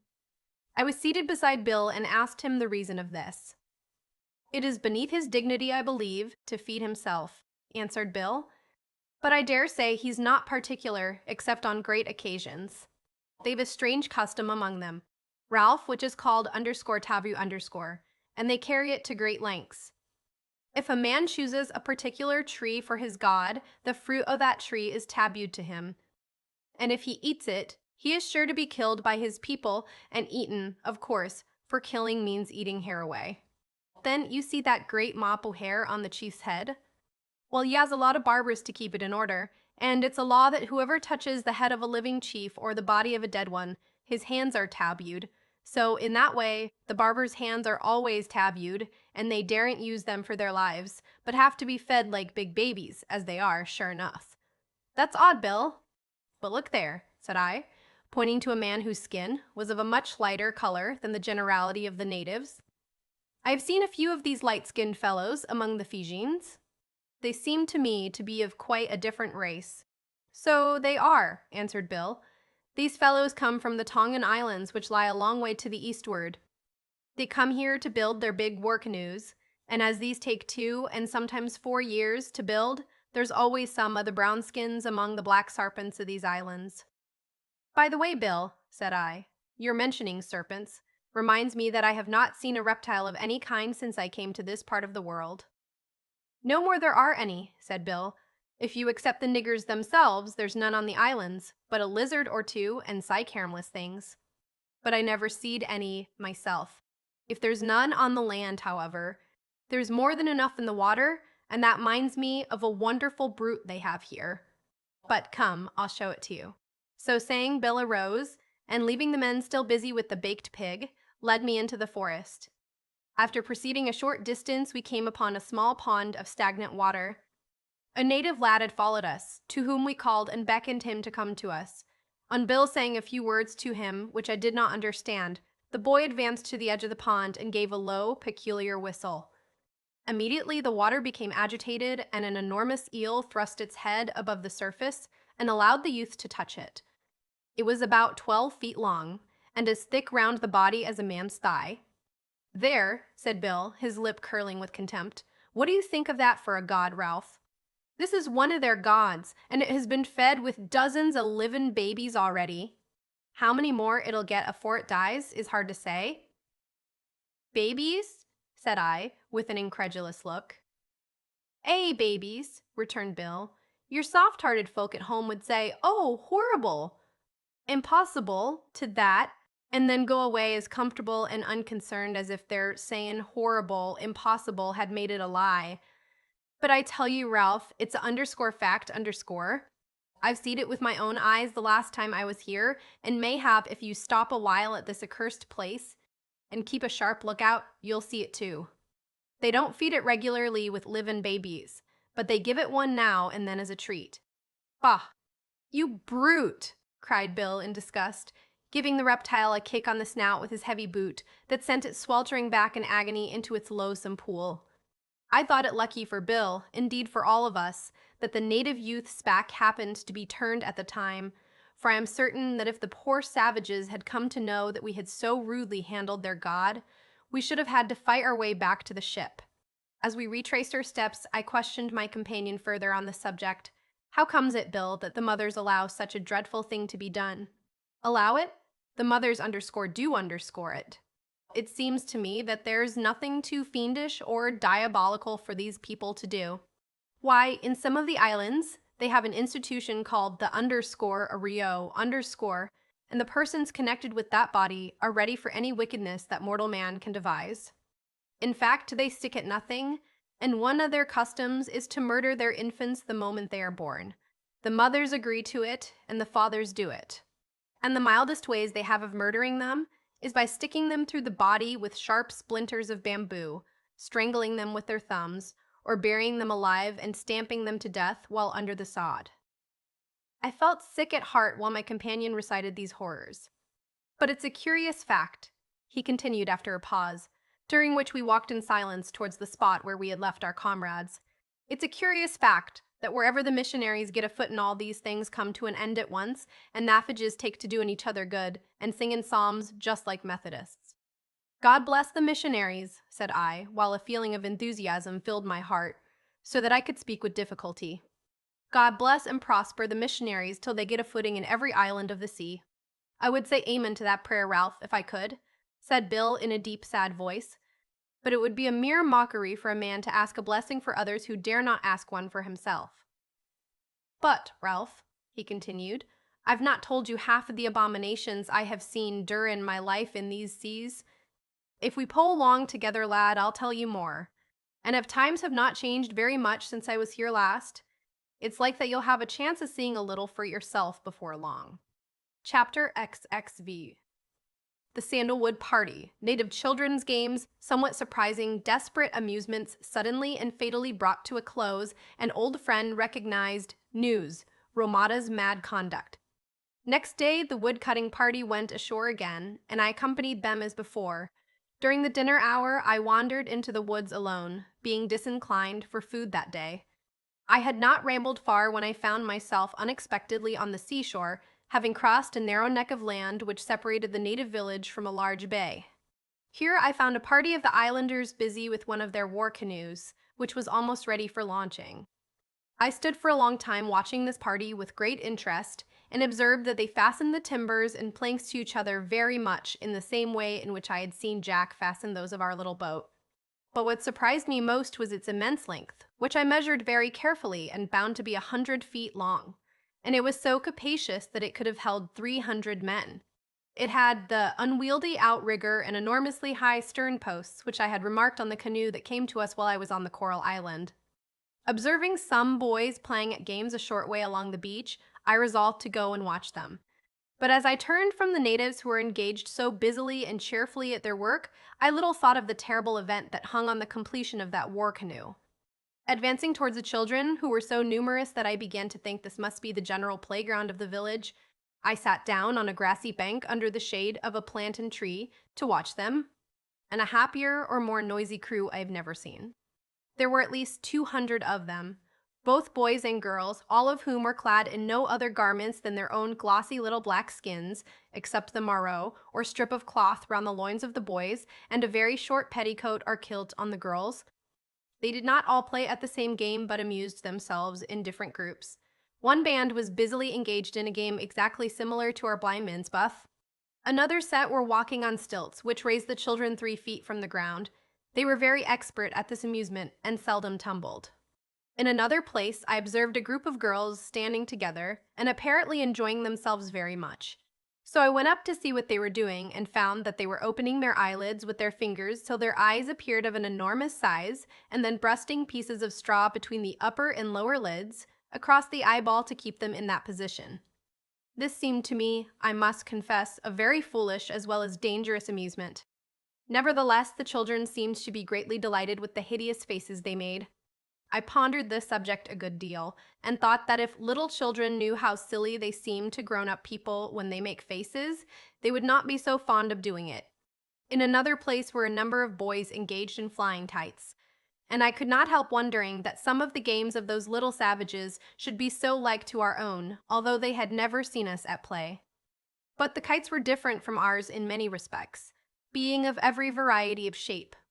They were made of very thin cloth, and the boys raised them to a wonderful height in the air by means of twine made from the cocoa-nut husk. Other games there were, some of which showed the natural depravity of the hearts of these poor savages, and made me wish fervently that missionaries might be sent out to them. But the amusement which the greatest number of the children of both sexes seemed to take chief delight in was swimming and diving in the sea, and the expertness which they exhibited was truly amazing. They seemed to have two principal games in the water, one of which was to dive off a sort of stage which had been erected near a deep part of the sea and chase each other in the water. Some of them went down to an extraordinary depth. Others skimmed along the surface, or rolled over and over like porpoises, or diving under each other, came up unexpectedly and pulled each other down by a leg or an arm. They never seemed to tire of this sport, and, from the great heat of the water in the South Seas, they could remain in it nearly all day without feeling chilled. Many of these children were almost infants, scarce able to walk, yet they staggered down the beach, flung their round, fat little black bodies fearlessly into deep water, and struck out to sea with as much confidence as ducklings. The other game to which I have referred was swimming in the surf. But as this is an amusement in which all engage, from children of 10 to gray-headed men of 60, and as I had an opportunity of witnessing it in perfection the day following, I shall describe it more minutely. I suppose it was in honor of their guests that this grand swimming match was got up, for Ramada came and told the captain that they were going to engage in it and begged him to come and see. "What sort of amusement is this surf swimming?" I inquired of Bill as we walked together to a part of the shore on which several thousands of the natives were assembled. "It's a very favorite lark with these extraordinary critters," replied Bill, giving a turn to the quid of tobacco that invariably bulged out his left cheek. "Ye see, Ralph, them fellows take to the water as soon a'most as they can walk, and long before they can do that anything respectably, so that they are as much at home in the sea as on the land. Well, you see, I suppose they found swimmin' for miles out to sea, and divin fathoms deep wasn't exciting enough, so they invented this game of the surf.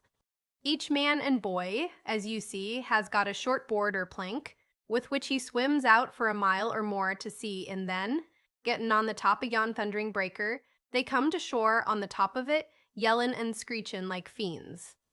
It's a marvel to me that they're not dashed to shivers on the coral reef, for sure, and sartin am I, that if any o' us tried it, we wouldn't be worth the fluke of a broken anchor after the wave fell. But there they go." As he spoke, several hundreds of the natives, amongst whom we were now standing, uttered a loud yell, rushed down the beach, plunged into the surf, and were carried off by the seething foam of the retreating wave. At the point where we stood, the encircling coral reef joined the shore, so that the magnificent breakers, which a recent stiff breeze had rendered larger than usual, fell in thunder at the feet of the multitudes who lined the beach. For some time the swimmers continued to strike out to sea, breasting over the swell like hundreds of black seals. Then they all turned and, watching an approaching billow, mounted its white crest, and, each laying his breast on the short flat board, came rolling towards the shore, careering on the summit of the mighty wave, while they and the onlookers shouted and yelled with excitement. Just as the monster wave curled in solemn majesty to fling its bulky length upon the beach, most of the swimmers slid back into the trough behind. Others, slipping off their boards, seized them in their hands and, plunging through the watery waste, swam out to repeat the amusement. But a few, who seemed to me the most reckless, continued their career until they were launched upon the beach and enveloped in the churning foam and spray. One of these last came in on the crest of the wave most manfully and landed with a violent bound almost on the spot where Bill and I stood. I saw by his peculiar headdress that he was the chief whom the tribe entertained as their guest. The sea water had removed nearly all the paint with which his face had been covered, and, as he rose panting to his feet, I recognized, to my surprise, the features of Terrero, my old friend of the Coral Island. Terrero at the same moment recognized me, and, advancing quickly, took me round the neck and rubbed noses, which had the effect of transferring a good deal of the moist paint from his nose to mine. Then, recollecting that this was not the white man's mode of salutation, he grasped me by the hand and shook it violently. "Hallo, Ralph!" cried Bill, in surprise. "That chap seems to have taken a sudden fancy to you, or he must be an old acquaintance." "Right, Bill," I replied. "He is indeed an old acquaintance." And I explained in a few words that he was the chief whose party Jack and Pitterkin and I had helped to save. Terrero, having thrown away his surfboard, entered into an animated conversation with Bill, pointing frequently during the course of it to me, whereby I concluded he must be telling him about the memorable battle and the part we had taken in it. When he paused, I begged of Bill to ask him about the woman Avatia, for I had some hope that she might have come with Terrero on this visit. "And ask him," said I, "who she is, for I am persuaded she is of a different race from the Fijians." On the mention of her name, the chief frowned darkly and seemed to speak with much anger. "You're right, Ralph," said Bill when the chief had ceased to talk. "She's not a Fiji girl, but a Samoan. How she ever came to this place the chief does not very clearly explain, but he says she was taken in war, and that he got her 3 years ago and kept her as his daughter ever since. Lucky for her, poor girl, else she'd have been roasted and eaten like the rest." "But why does Terrero frown and look so angry?" said I. "Because the girl's somewhat obstinate, like most of the sex, and won't marry the man he wants her to. It seems that a chief of some other island came on a visit to Totaro and took a fancy to her. But she wouldn't have him on no account, being already in love and engaged to a young chief whom Taro hates, and she kicked up a desperate shindy. So, as he was going on a war expedition in his canoe, he left her to think about it, saying he'd be back in 6 months or so, when he hoped she wouldn't be so obstropolous. This happened just a week ago, and Tararoa says that if she's not ready to go, when the chief returns as his bride, she'll be sent to him as a underscore long pig underscore. As a long pig, I exclaimed in surprise. Why, what does he mean by that? He means something very unpleasant, answered Bill with a frown. You see, these blackguards eat men and women just as readily as they eat pigs, and as baked pigs and baked men are very like each other in appearance, they call men underscore long underscore pigs. If Aveda goes to this fellow as a long pig, it's all up with her, poor thing. Is she on the island now? I asked eagerly. No, she's at Terra Rose Island. And where does it lie? About 50 or 60 miles to the southward of this, returned Bill. But At this moment we were startled by the cry of Mao. Mao, Mao, a solid shark! A shark, which was immediately followed by a shriek that rang clear and fearfully loud above the tumult of cries that arose from the savages in the water and on the land. We turned hastily towards the direction whence the cry came, and had just time to observe the glaring eyeballs of one of the swimmers as he tossed his arms in the air. Next instant, he was pulled under the waves. A canoe was instantly launched, and the hand of the drowning man was caught, but only half of his body was dragged from the maw of the monster, which followed the canoe until the water became so shallow that it could scarcely swim. The crest of the next billow was tinged with red as it rolled towards the shore. In most countries of the world, this would have made a deep impression on the spectators. But the only effect it had upon these islanders was to make them hurry with all speed out of the sea, lest a similar fate should befall some of the others. But so utterly reckless were they of human life that it did not for a moment suspend the progress of their amusements. It is true the surf swimming ended for that time somewhat abruptly, but they immediately proceeded with other games. Bill told me that sharks do not often attack the surf swimmers, being frightened away by the immense numbers of men and boys in the water, and by the shouting and splashing that they make. But, said he, such a thing as you have seen just now don't frighten them much. They'll be at it again tomorrow, or next day, just as if there wasn't a single shark between Fiji and Nova Zembla. After this, the natives had a series of wrestling and boxing matches, and being men of immense size and muscle, they did a good deal of injury to each other, especially in boxing, in which not only the lower orders but several of the chiefs and priests engaged. Each bout was very quickly terminated, for they did not pretend to a scientific knowledge of the art, and wasted no time in sparring, but hit straight out at each other's heads, and their blows were delivered with great force. Frequently one of the combatants was knocked down with a single blow, and one gigantic fellow hit his adversary so severely that he drove the skin entirely off his forehead.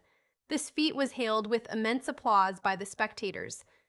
During these exhibitions, which were very painful to me, though I confess I could not refrain from beholding them, I was struck with the beauty of many of the figures and designs that were tattooed on the persons of the chiefs and principal men. One figure, that seemed to me very elegant, was that of a palm tree tattooed on the back of a man's leg, the roots rising, as it were, from under his heel, the stem ascending the tendon of the ankle, and the graceful head branching out upon the calf. I afterwards learned that this process of tattooing is very painful and takes long to do, commencing at the age of 10 and being continued at intervals up to the age of 30. It is done by means of an instrument made of bone, with a number of sharp teeth with which the skin is punctured. Into these punctures a preparation made from the kernel of the candle nut, mixed with coconut oil, is rubbed, and the mark thus made is indelible. The operation is performed by a class of men whose profession it is, and they tattoo as much at a time as the person on whom they are operating can bear, which is not much, the pain and inflammation caused by tattooing being very great, sometimes causing death. Some of the chiefs were tattooed with an ornamental stripe down the legs, which gave them the appearance of being clad in tights. Others had marks round the ankles and insteps, which looked like tight-fitting and elegant boots. Their faces were also tattooed, and their breasts were very profusely marked with every imaginable species of device, muskets, dogs, birds, pigs, clubs, and canoes, intermingled with lozenges, squares, circles, and other arbitrary figures. The women were not tattooed so much as the men, having only a few marks on their feet and arms. But I must say, however objectionable this strange practice may be, it nevertheless had this good effect, that it took away very much from their appearance of nakedness. Next day, while we were returning from the woods to our schooner, we observed Ramada rushing about in the neighborhood of his house, apparently mad with passion. "Ah," said Bill to me, "there he's at his old tricks again. That's his way when he gets drink. The natives make a sort of drink of their own, and it makes him bad enough, but when he gets brandy, he's like a wild tiger. The captain, I suppose, has given him a bottle, as usual, to keep him in good humor. After drinkin', he usually goes to sleep, and the people know it well and keep out of his way, for fear they should waken him. Even the babies are taken out of earshot, for when he's waked up, he rushes out just as you see him now, and spears or clubs the first person he meets. It seemed at the present time, however, that no deadly weapon had been in his way, for the infuriated chief was raging about without one. Suddenly he caught sight of an unfortunate man who was trying to conceal himself behind a tree. Rushing towards him, Ramada struck him a terrible blow on the head, which knocked out the poor man's eye and also dislocated the chief's finger. The wretched creature offered no resistance. He did not even attempt to parry the blow. Indeed, from what Bill said, I found that he might consider himself lucky in having escaped with his life, which would certainly have been forfeited had the chief been possessed of a club at the time. "Have these wretched creatures no law among themselves," said I, "which can restrain such wickedness?" "None," replied Bill. "The chief's word is law. He might kill and eat a dozen of his own subjects any day for nothing more than his own pleasure, and nobody would take the least notice of it." This ferocious deed took place within sight of our party as we wended our way to the beach, but I could not observe any other expression on the faces of the men than that of total indifference or contempt. It seemed to me a very awful thing that it should be possible for men to come to such hardness of heart and callousness to the sight of bloodshed and violence, but, indeed, I began to find that such constant exposure to scenes of blood was having a slight effect upon myself, and I shuddered when I came to think that I, too, was becoming callous. I thought upon this subject much that night while I walked up and down the deck during my hours of watch, and I came to the conclusion that if I, who hated, abhorred, and detested such bloody deeds as I had witnessed within the last few weeks, could so soon come to be less sensitive about them, how little wonder that these poor ignorant savages, who were born and bred in familiarity therewith, should think nothing of them at all, and should hold human life in so very slight esteem. Chapter 6b. Mischief brewing. My blood is made to run cold. Evil consultations and wicked resolves. Bloody Bill attempts to do good and fails. The attack, wholesale murder, the flight, the escape. Next morning I awoke with a feverish brow and a feeling of deep depression at my heart, and the more I thought on my unhappy fate, the more wretched and miserable did I feel. I was surrounded on all sides by human beings of the most dreadful character, to whom the shedding of blood was mere pastime. On shore were the natives, whose practices were so horrible that I could not think of them without shuddering. On board were none but pirates of the blackest dye, who, although not cannibals, were foul murderers, and more blameworthy even than the savages, inasmuch as they knew better. Even Bill, with whom I had, under the strange circumstances of my lot, formed a kind of intimacy, was so fierce in his nature as to have acquired the title of Bloody from his vile companions. I felt very much cast down the more I considered the subject and the impossibility of delivery, as it seemed to me, at least for a long time to come.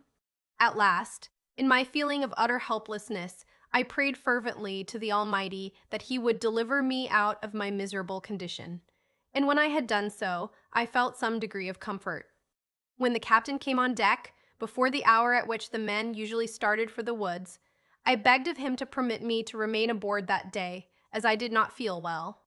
But he looked at me angrily and ordered me, in a surly tone, to get ready to go on shore as usual. The fact was that the captain had been out of humor for some time past. Ramada and he had had some differences, and high words had passed between them, during which the chief had threatened to send a fleet of his war canoes with 1,000 men to break up and burn the schooner. Whereupon the captain smiled sarcastically and going up to the chief gazed sternly in his face, while he said, I have only to raise my little finger just now, and my big gun will blow your whole village to atoms in 5 minutes. Although the chief was a bold man, he quailed before the pirate's glance in 5 minutes. Although the chief was a bow-caped, I had, therefore, to go with the woodcutters that day. Before starting, however, the captain called me into the cabin and said, Here, Ralph, I've got a mission for you, lad. That blackguard Armada is in the dumps, and nothing will mollify him but a gift, so do you go up to his house and give him these whale's teeth, with my compliments. Take with you one of the men who can speak the language. I looked at the gift in some surprise, for it consisted of 6 white whale's teeth, and 2 of the same dyed bright red, which seemed to me very paltry things. However, I did not dare to hesitate or ask any questions, so, gathering them up, I left the cabin and was soon on my way to the chief's house, accompanied by Bill. On expressing my surprise at the gift, he said, They're paltry enough to you or me, Ralph, but they're considered of great value by them chaps. They're a sort of cash among them. The red ones are the most prized, one of them being equal to 20 o' the white ones. I suppose the only reason for their being valuable is that there ain't many of them, and they're hard to be got. On arriving at the house, we found Ramada sitting on a mat, in the midst of a number of large bales of native cloth and other articles, which had been brought to him as presents from time to time by inferior chiefs. He received us rather haughtily, but on Bill explaining the nature of our errand, he became very condescending, and his eyes glistened with satisfaction when he received the whale's teeth, although he laid them aside with an assumption of kingly indifference. Go, said he, with a wave of the hand. Go, tell your captain that he may cut wood today, but not tomorrow. He must come ashore. I want to have a palaver with him. As we left the house to return to the woods, Bill shook his head. There's mischief brewin' in that black rascal's head. I know him of old. But what comes here? As he spoke, we heard the sound of laughter and shouting in the wood, and presently there issued from it a band of savages, in the midst of whom were a number of men bearing burdens on their shoulders. At first I thought that these burdens were poles with something rolled round them, the end of each pole resting on a man's shoulder. But on a nearer approach I saw that they were human beings, tied hand and foot, and so lashed to the poles that they could not move. I counted 20 of them as they passed. More murder, said Bill, in a voice that sounded between a hoarse laugh and a groan. Surely they are not going to murder them, said I, looking anxiously into Bill's face.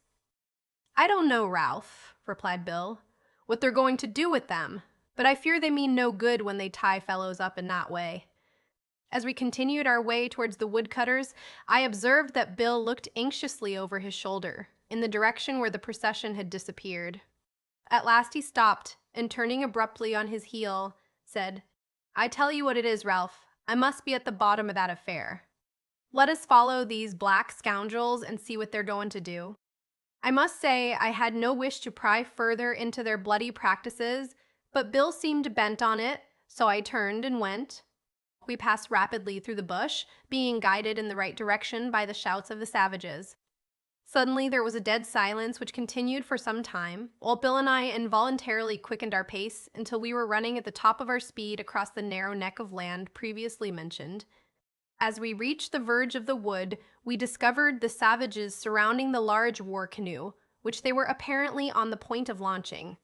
Suddenly the multitude put their united strength to the canoe, but scarcely had the huge machine begun to move when a yell, the most appalling that ever fell upon my ear, rose high above the shouting of the savages. It had not died away when another and another smote upon my throbbing ear, and then I saw that these inhuman monsters were actually launching their canoe over the living bodies of their victims. But there was no pity in the breasts of these men. Forward they went in ruthless indifference, shouting as they went, while high above their voices rang the dying shrieks of those wretched creatures as one after another the ponderous canoe passed over them, burst the eyeballs from their sockets, and sent the life's blood gushing from their mouths. Oh, reader, this is no fiction. I would not, for the sake of thrilling you with horror, invent so terrible a scene. It was witnessed. It is true. True as that accursed sin which has rendered the human heart capable of such diabolical enormities. When it was over, I turned round and fell upon the grass with a deep groan, but Bill seized me by the arm and lifting me up as if I had been a child, cried, "Come along, lad, let's away." And so, staggering and stumbling over the tangled underwood, we fled from the fatal spot. During the remainder of that day, I felt as if I were in a horrible dream. I scarce knew what was said to me, and was more than once blamed by the men for idling my time. At last, the hour to return aboard came. We marched down to the beach, and I felt relief for the first time when my feet rested on the schooner's deck. In the course of the evening, I overheard part of a conversation between the captain and the first mate, which startled me not a little. They were down in the cabin and conversed in an undertone, but the skylight being off, I overheard every word that was said. "I don't half like it," said the mate. "It seems to me that we'll only have hard fightin' and no pay." "No pay!" repeated the captain in a voice of suppressed anger. "Do you call a good cargo all for nothing, no pay?" "Very true," returned the mate, "but we've got the cargo aboard. Why not cut your cable and take French leave of them? What's the use of trying to lick the blackguards when it'll do us no manner of good?" "Mate," said the captain in a low voice, "you talk like a freshwater sailor." I can only attribute this shyness to some strange delusion. For surely, his voice assumed a slightly sneering tone as he said this, surely I am not to suppose that you have become soft-hearted. Besides, you are wrong in regard to the cargo being aboard. There's a good quarter of it lying in the woods, and that blackguard chief knows it and won't let me take it off. He defied us to do our worst yesterday. Defied us to do our worst yesterday. Did he? Cried the mate with a bitter laugh. Poor contemptible thing. And yet he seems not so contemptible but that you are afraid to attack him. Who said I was afraid? Growled the mate sulkily. I'm as ready as any man in the ship. But, Captain, what is it that you intend to do? I intend to muffle the sweeps and row the schooner up to the head of the creek there, from which point we can command the pile of sandalwood with our gun. Then I shall land with all the men except two, who shall take care of the schooner, and be ready with the boat to take us off. We can creep through the woods to the head of the village, where these cannibals are always dancing round their suppers of human flesh, and if the carbines of the men are loaded with a heavy charge of buckshot, we can drop 40 or 50 at the first volley. After that the thing will be easy enough. The savages will take to the mountains in a body, and we shall take what we require, up anchor, and away. To this plan the mate at length agreed. As he left the cabin, I heard the captain say, "Give the men an extra glass of grog, and don't forget the buckshot." The reader may conceive the horror with which I heard this murderous conversation. I immediately repeated it to Bill, who seemed much perplexed about it. At length he said, "I'll tell you what I'll do, Ralph. I'll swim ashore after dark and fix a musket to a tree not far from the place where we'll have to land, and I'll tie a long string to the trigger so that when our fellows cross it, they'll let it off, and so alarm the village in time to prevent an attack, but not in time to prevent us getting back to the boat." "So, Master Captain," added Bill with a smile that for the first time seemed to me beneagled with good-natured fullness, "you'll be balked at resolve." After it grew grok, Bill for Zolf. He slipped over the side with the musket in his left hand, while with his right he swam ashore and entered the woods. He soon returned, having accomplished his purpose, and got on board without being seen, I being the only one on deck. When the hour of midnight approached, the men were mustered on deck, the cable was cut, and the muffled sweeps got out. These sweeps were immensely large oars, each requiring a couple of men to work it. In a few minutes we entered the mouth of the creek, which was indeed the mouth of a small river, and took about half an hour to ascend it, although the spot where we intended to land was not more than 600 yards from the mouth, because there was a slight current against us, and the mangroves which narrowed the creek impeded the rowers in some places. Having reached the spot, which was so darkened by overhanging trees that we could see with difficulty, a small kedge anchor attached to a thin line was let softly down over the stern. "Now, lads," whispered the captain as he walked along the line of men, who were all armed to the teeth, "don't be in a hurry, aim low, and don't waste your first shots."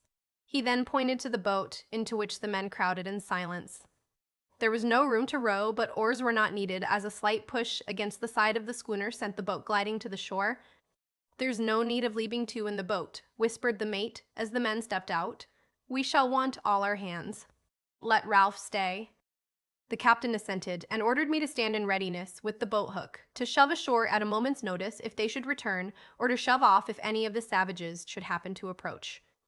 He then threw his carbine into the hollow of his arm and glided through the bushes, followed by his men. With a throbbing head, I awaited the result of our plan. I knew the exact locality where the musket was placed, for Bill had described it to me, and I kept my straining eyes fixed upon the spot. But no sound came, and I began to fear that either they had gone in another direction or that Bill had not fixed the string properly. Suddenly, I heard a faint click and observed one or two bright sparks among the bushes. My heart immediately sank within me, for I knew at once that the trigger had indeed been pulled, but that the priming had not caught.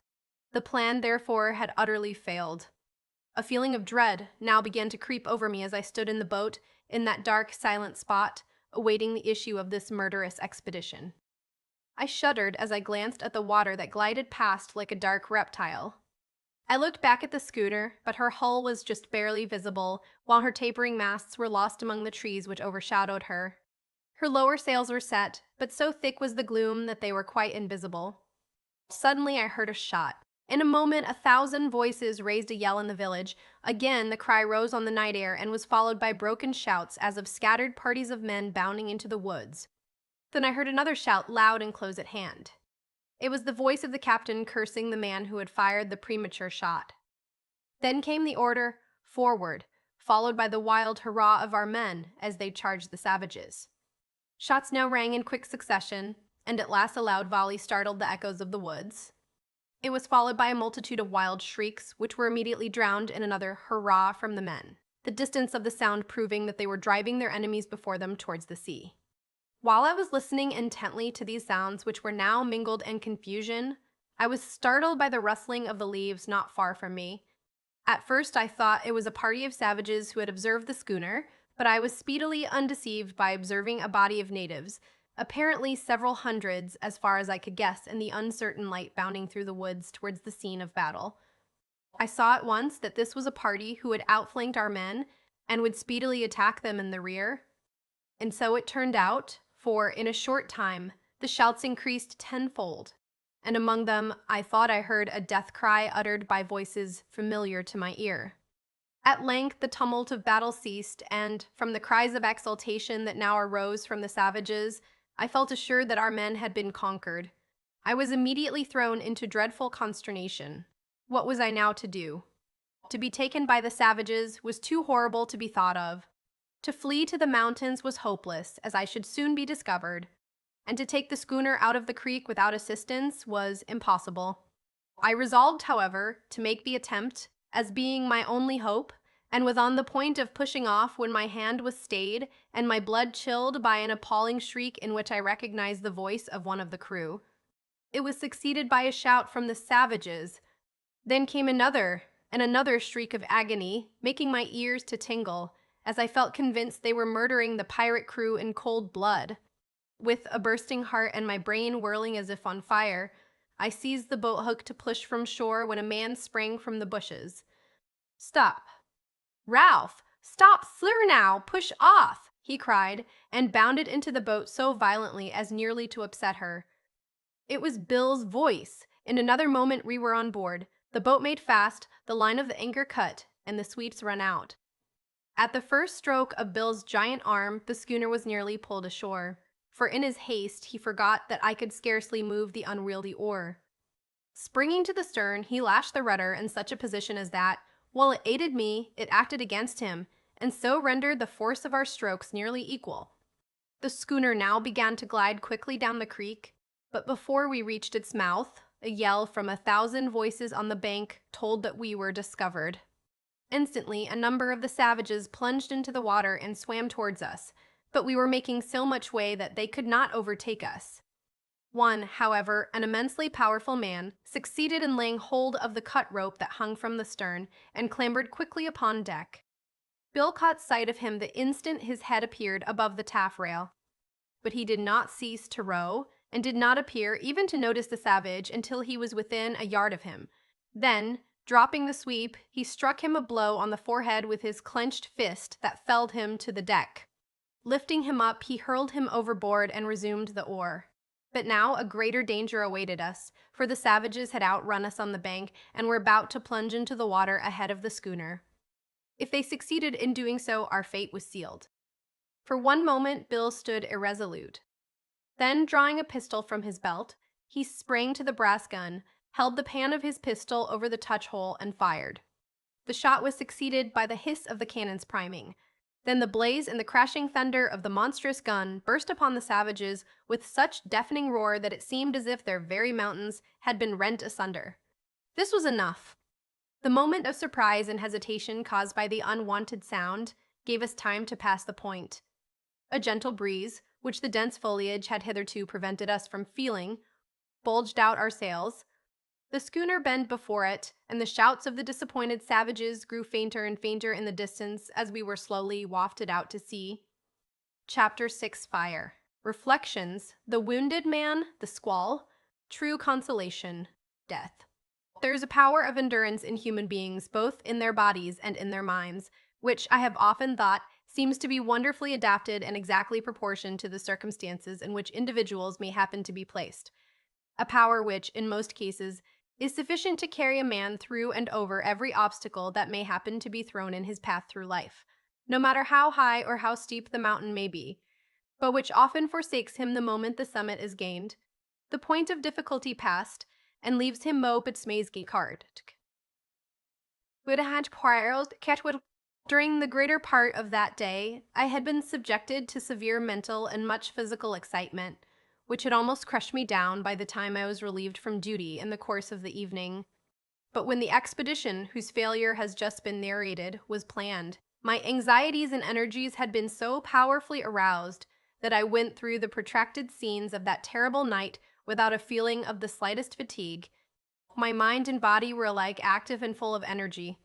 No sooner was the last thrilling fear of danger past, however, than my faculties were utterly relaxed, and when I felt the cool breezes of the Pacific playing around my fevered brow and heard the free waves rippling at the schooner's prow as we left the hated island behind us, my senses forsook me and I fell in a swoon upon the deck. From this state I was quickly aroused by Bill, who shook me by the arm, saying, "Hello, Ralph, boy! Rouse up, lad, we're safe now." Poor thing, I believe he's fainted. And raising me in his arms, he laid me on the folds of the gaff topsail, which lay upon the deck near the tiller. "Here, take a drop of this. It'll do you good, my boy," he added, in a voice of tenderness which I had never heard him use before, while he held a brandy flask to my lips. I raised my eyes gratefully as I swallowed a mouthful. Next moment my head sank heavily upon my arm and I fell fast asleep. I slept long, for when I awoke, the sun was a good way above the horizon. I did not move on first opening my eyes, as I felt a delightful sensation of rest pervading me, and my eyes were riveted on and charmed with the gorgeous splendor of the mighty ocean that burst upon my sight. It was a dead calm. The sea seemed a sheet of undulating crystal, tipped and streaked with the saffron hues of sunrise, which had not yet merged into the glowing heat of noon. And there was a deep calm in the blue dome above that was not broken even by the usual flutter of the seafowl. How long I would have lain in contemplation of this peaceful scene I know not, but my mind was recalled suddenly and painfully to the past and the present by the sight of Bill, who was seated on the deck at my feet with his head reclining, as if in sleep, on his right arm, which rested on the tiller. As he seemed to rest peacefully, I did not mean to disturb him, but the slight noise I made in raising myself on my elbow caused him to start and look round. "Well, Ralph, awake at last, my boy. You have slept long and soundly," he said, turning towards me. On beholding his countenance, I sprang up in anxiety. He was deadly pale, and his hair, which hung in disheveled locks over his face, was clotted with blood. Blood also stained his hollow cheeks and covered the front of his shirt, which, with the greater part of dress, was torn and soiled with mud. "Oh, Bill," said I with deep anxiety, "what is the matter with you? You are ill, you must have been wounded." "Even so, lad," said Bill in a deep, soft voice, while he extended his huge frame on the couch from which I had just risen. "I've got an ugly wound, I fear, and I've been waiting for you to waken, to ask you to get me a drop of brandy and a mouthful of bread from the cabin lockers. You seemed to sleep so sweetly, Ralph, that I didn't like to disturb you.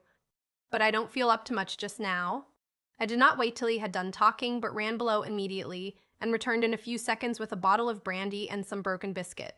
He seemed much refreshed after eating a few morsels and drinking a long draught of water mingled with a little of the spirits.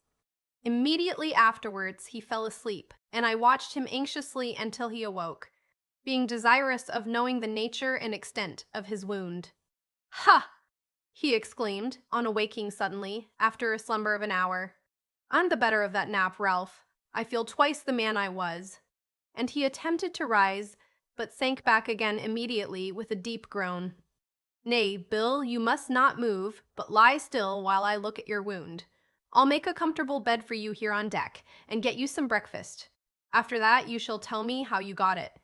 Cheer up, Bill," I added, seeing that he turned his head away. "You'll be all right in a little, and I'll be a capital nurse to you, though I'm no doctor."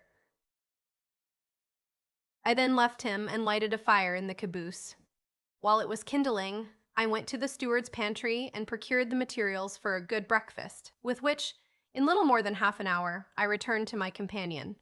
He seemed much better, and smiled kindly on me as I set before him a cup of coffee and a tray with several eggs and some bread on it.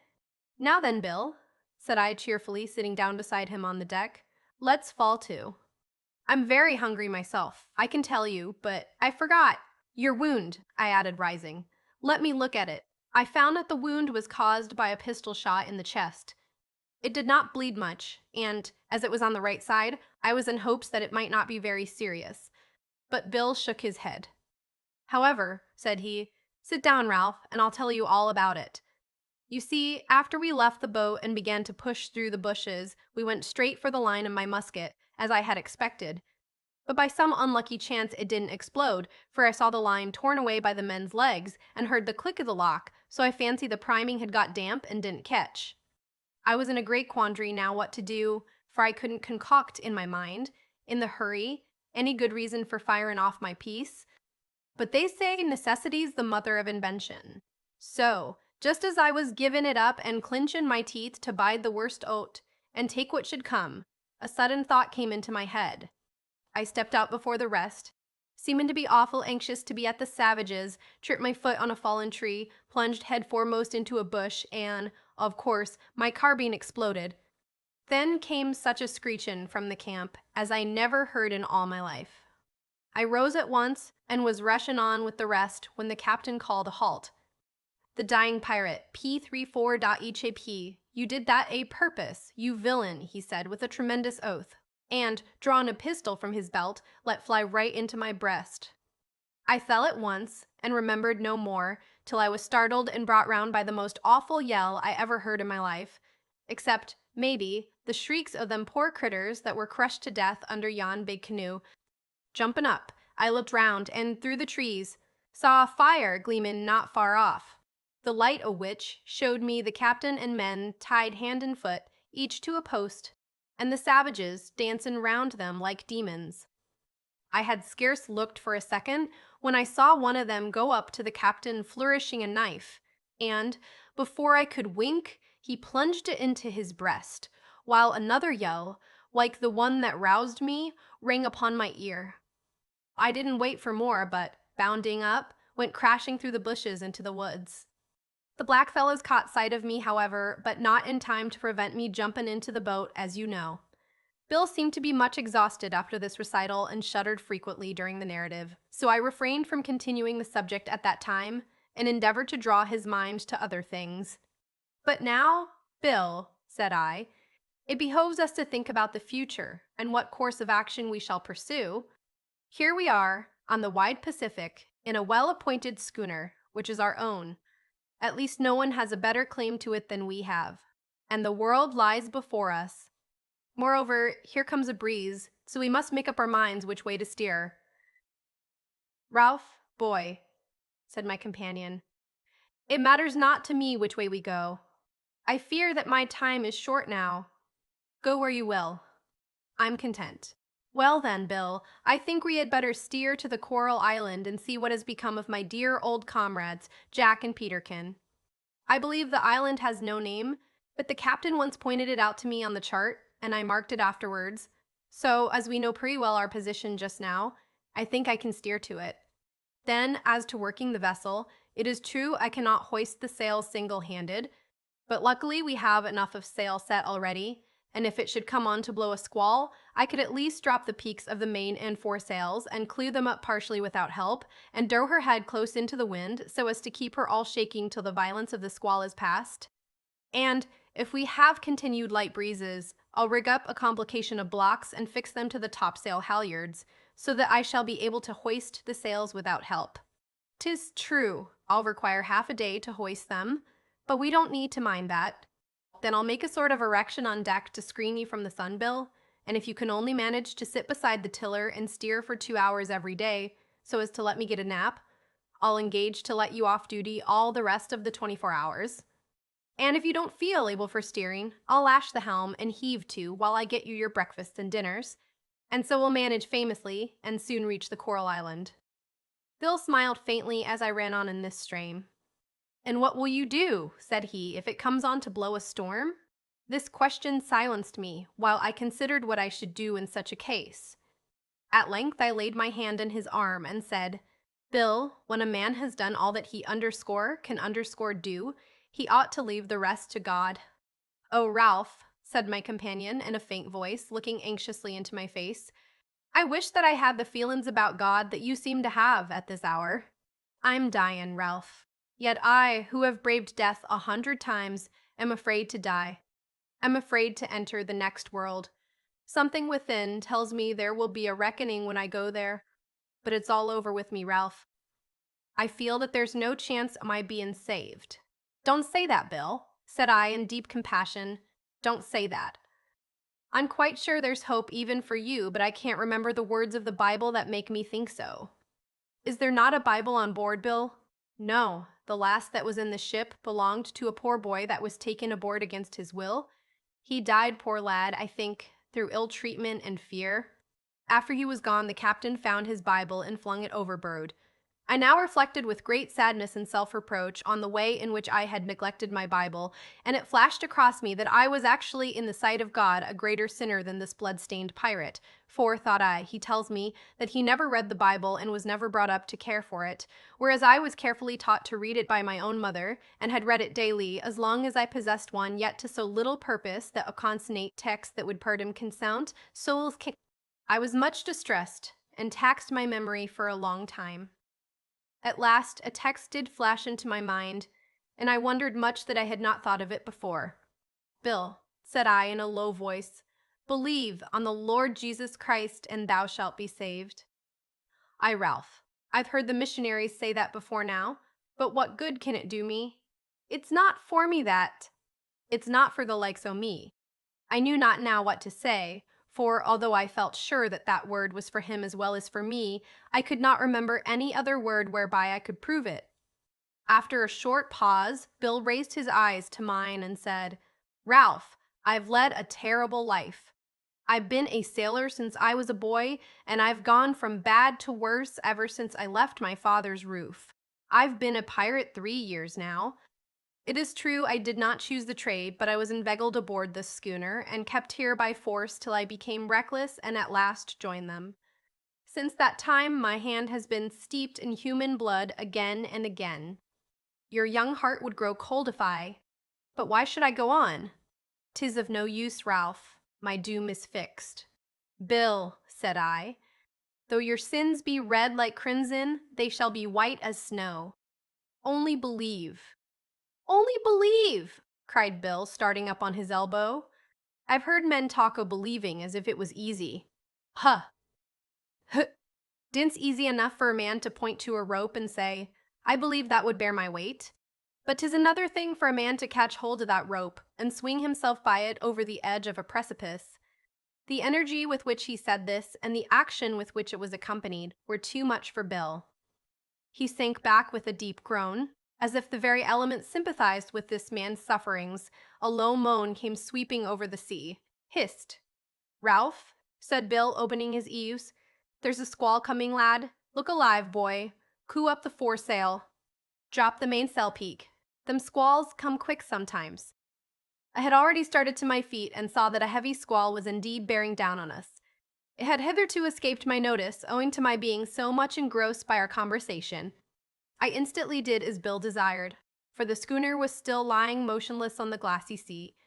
I observed with some satisfaction that the squall was bearing down on the larboard bow, so that it would strike the vessel in the position in which she would be best able to stand the shock. Having done my best to shorten sail, I returned aft and took my stand at the helm. "Now, boy," said Bill in a faint voice, "keep her close to the wind." A few seconds afterwards, he said, "Ralph, let me hear those two texts again." I repeated them. "Are ye sure, lad, ye saw them in the Bible?" "Quite sure," I replied. Almost before the words had left my lips, the wind burst upon us, and the spray dashed over our decks. For a time the schooner stood it bravely and sprang forward against the rising sea like a war horse. Meanwhile clouds darkened the sky and the sea began to rise in huge billows. There was still too much sail on the schooner, and as the gale increased, I feared that the masts would be torn out of her or carried away, while the wind whistled and shrieked through the strained rigging. Suddenly the wind shifted a point, a heavy sea struck us on the bow, and the schooner was almost laid on her beam ends, so that I could scarcely keep my legs. At the same moment Bill lost his hold of the belaying pin which had served to steady him, and he slid with stunning violence against the skylight. As he lay on the deck close beside me, I could see that the shock had rendered him insensible, but I did not dare to quit the tiller for an instant, as it required all my faculties, bodily and mental, to manage the schooner. For an hour the blast drove us along, while, owing to the sharpness of the vessel's bow and the press of canvas, she dashed through the waves instead of breasting over them, thereby drenching the decks with water fore and aft. At the end of that time, the squall passed away and left us rocking on the bosom of the agitated sea. My first care, the instant I could quit the helm, was to raise Bill from the deck and place him on the couch. I then ran below for the brandy bottle and rubbed his face and hands with it, and endeavored to pour a little down his throat. But my efforts, although I continued them long and assiduously, were of no avail. As I let go the hand which I had been chafing, it fell heavily on the deck. I laid my hand over his heart, and sat for some time quite motionless, but there was no flutter there. The pirate was dead. Chapter XXV3. Alone on the Deep. Necessity the Mother of Invention. A valuable book discovered. Natural phenomenon. A bright day in my history. It was with feelings of awe, not unmingled with fear, that I now seated myself on the cabin skylight and gazed upon the rigid features of my late comrade, while my mind wandered over his past history and contemplated with anxiety my present position. Alone, in the midst of the wide Pacific, having a most imperfect knowledge of navigation, and in a schooner requiring at least 8 men as her proper crew, but I will not tax the reader's patience with a minute detail of my feelings and doings during the first few days that followed the death of my companion. I will merely mention that I tied a cannonball to his feet, and, with feelings of the deepest sorrow, consigned him to the deep. For fully a week after that, a steady breeze blew from the east, and, as my course lay west and by north, I made rapid progress towards my destination. I could not take an observation which I very much regretted, as the captain's quadrant was in the cabin, but from the day of setting sail from the island of the savages, I had kept a dead reckoning, and as I knew pretty well now how much leeway the schooner made, I hoped to hit the Coral Island without much difficulty. In this I was the more confident that I knew its position on the chart, which I understood was a very good one, and so had its correct bearings by compass. As the weather seemed now quite settled and fine, and as I had got into the trade winds, I set about preparations for hoisting the topsails. This was a most arduous task, and my first attempts were complete failures, owing in a great degree to my reprehensible ignorance of mechanical forces. The first error I made was in applying my apparatus of blocks and pulleys to a rope which was too weak, so that the very first heave I made broke it in two and set me staggering against the after hatch, over which I tripped and, striking against the main boom, tumbled down the companion ladder into the cabin. I was much bruised and somewhat stunned by this untoward accident. However, I considered it fortunate that I was not killed. In my next attempt, I made sure of not coming by a similar accident, so I unreeved the tackling and fitted up larger blocks and ropes. But although the principle on which I acted was quite correct, The machinery was now so massive and heavy that the mere friction and stiffness of the thick cordage prevented me from moving it at all. Afterwards, however, I came to proportion things more correctly, but I could not avoid reflecting at the time how much better it would have been had I learned all this from observation and study, instead of waiting till I was forced to acquire it through the painful and tedious lessons of experience. After the taffling was prepared and in good working order, it took me the greater part of a day to hoist the main topsail. As I could not steer and work at this at the same time, I lashed the helm in such a position that, with a little watching now and then, it kept the schooner in her proper course. By this means I was enabled also to go about the deck and down below for things that I wanted, as occasion required, also to cook and eat my victuals. But I did not dare to trust to this plan during the 3 hours of rest that I allowed myself at night, as the wind might have shifted, in which case I should have been blown far out of my course ere I awoke. I was, therefore, in the habit of heaving to during those 3 hours, that is, fixing the rudder and the sails in such a position as that by acting against each other, they would keep the ship stationary. After my night's rest, therefore, I had only to make allowance for the leeway she had made, and so resume my course. Of course I was to some extent anxious lest another squall should come, but I made the best provision I could in the circumstances, and concluded that by letting go the weather braces of the topsails and the topsail halyards at the same time, I should thereby render these sails almost powerless.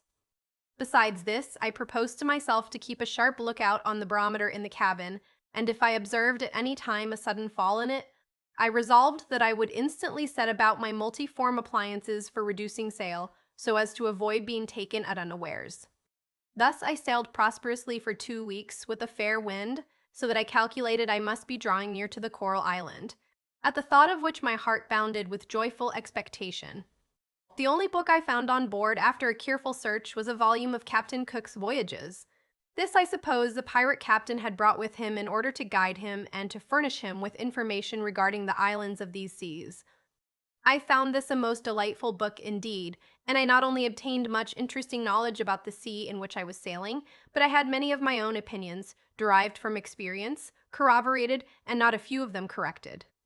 Besides the reading of this charming book, and the daily routine of occupations, nothing of particular note happened to me during this voyage, except once, when on rising one night after my 3 hours' nap, while it was yet dark, I was amazed and a little alarmed to find myself floating in what appeared to be a sea of blue fire.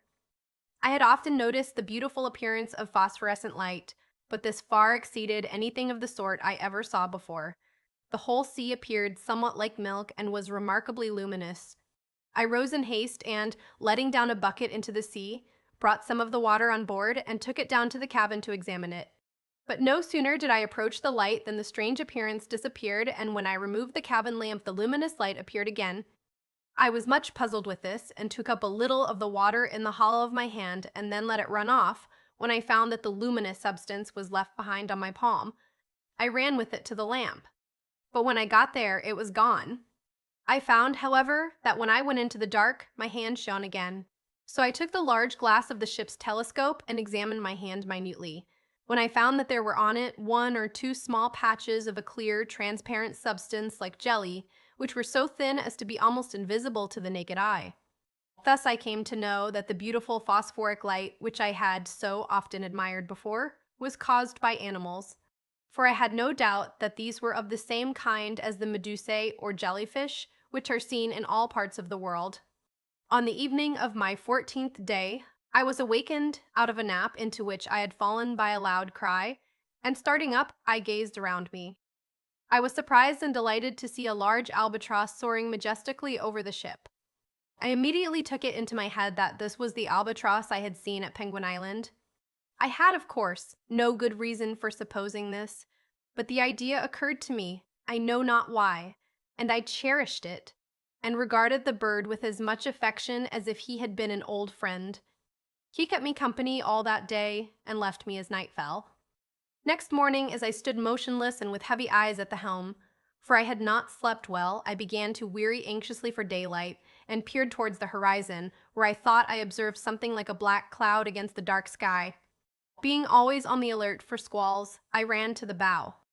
There could be no doubt it was a squall, and as I listened, I thought I heard the murmur of the coming gale.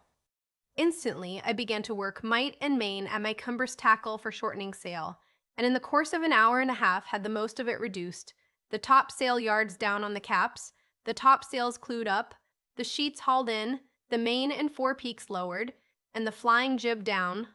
While thus engaged, the dawn advanced, and I cast an occasional furtive glance ahead in the midst of my labor. But now that things were prepared for the worst, I ran forward again and looked anxiously over the bow. I now heard the roar of the waves distinctly, and as a single ray of the rising sun gleamed over the ocean, I saw— what? Could it be that I was dreaming? That magnificent breaker with its ceaseless roar? That mountain top? Yes, once more I beheld the Coral Island. Chapter Tech 6. The effect of a cannon shot, a happy reunion of a somewhat moist nature, retrospects and explanations, an awful dive, new plans, the last of the Coral Island. I almost fell upon the deck with the tumult of mingled emotions that filled my heart as I gazed ardently towards my beautiful island. It was still many miles away, but sufficiently near to enable me to trace distinctly the well-remembered outlines of the two mountains. My first impulse was to utter an exclamation of gratitude for being carried to my former happy home in safety.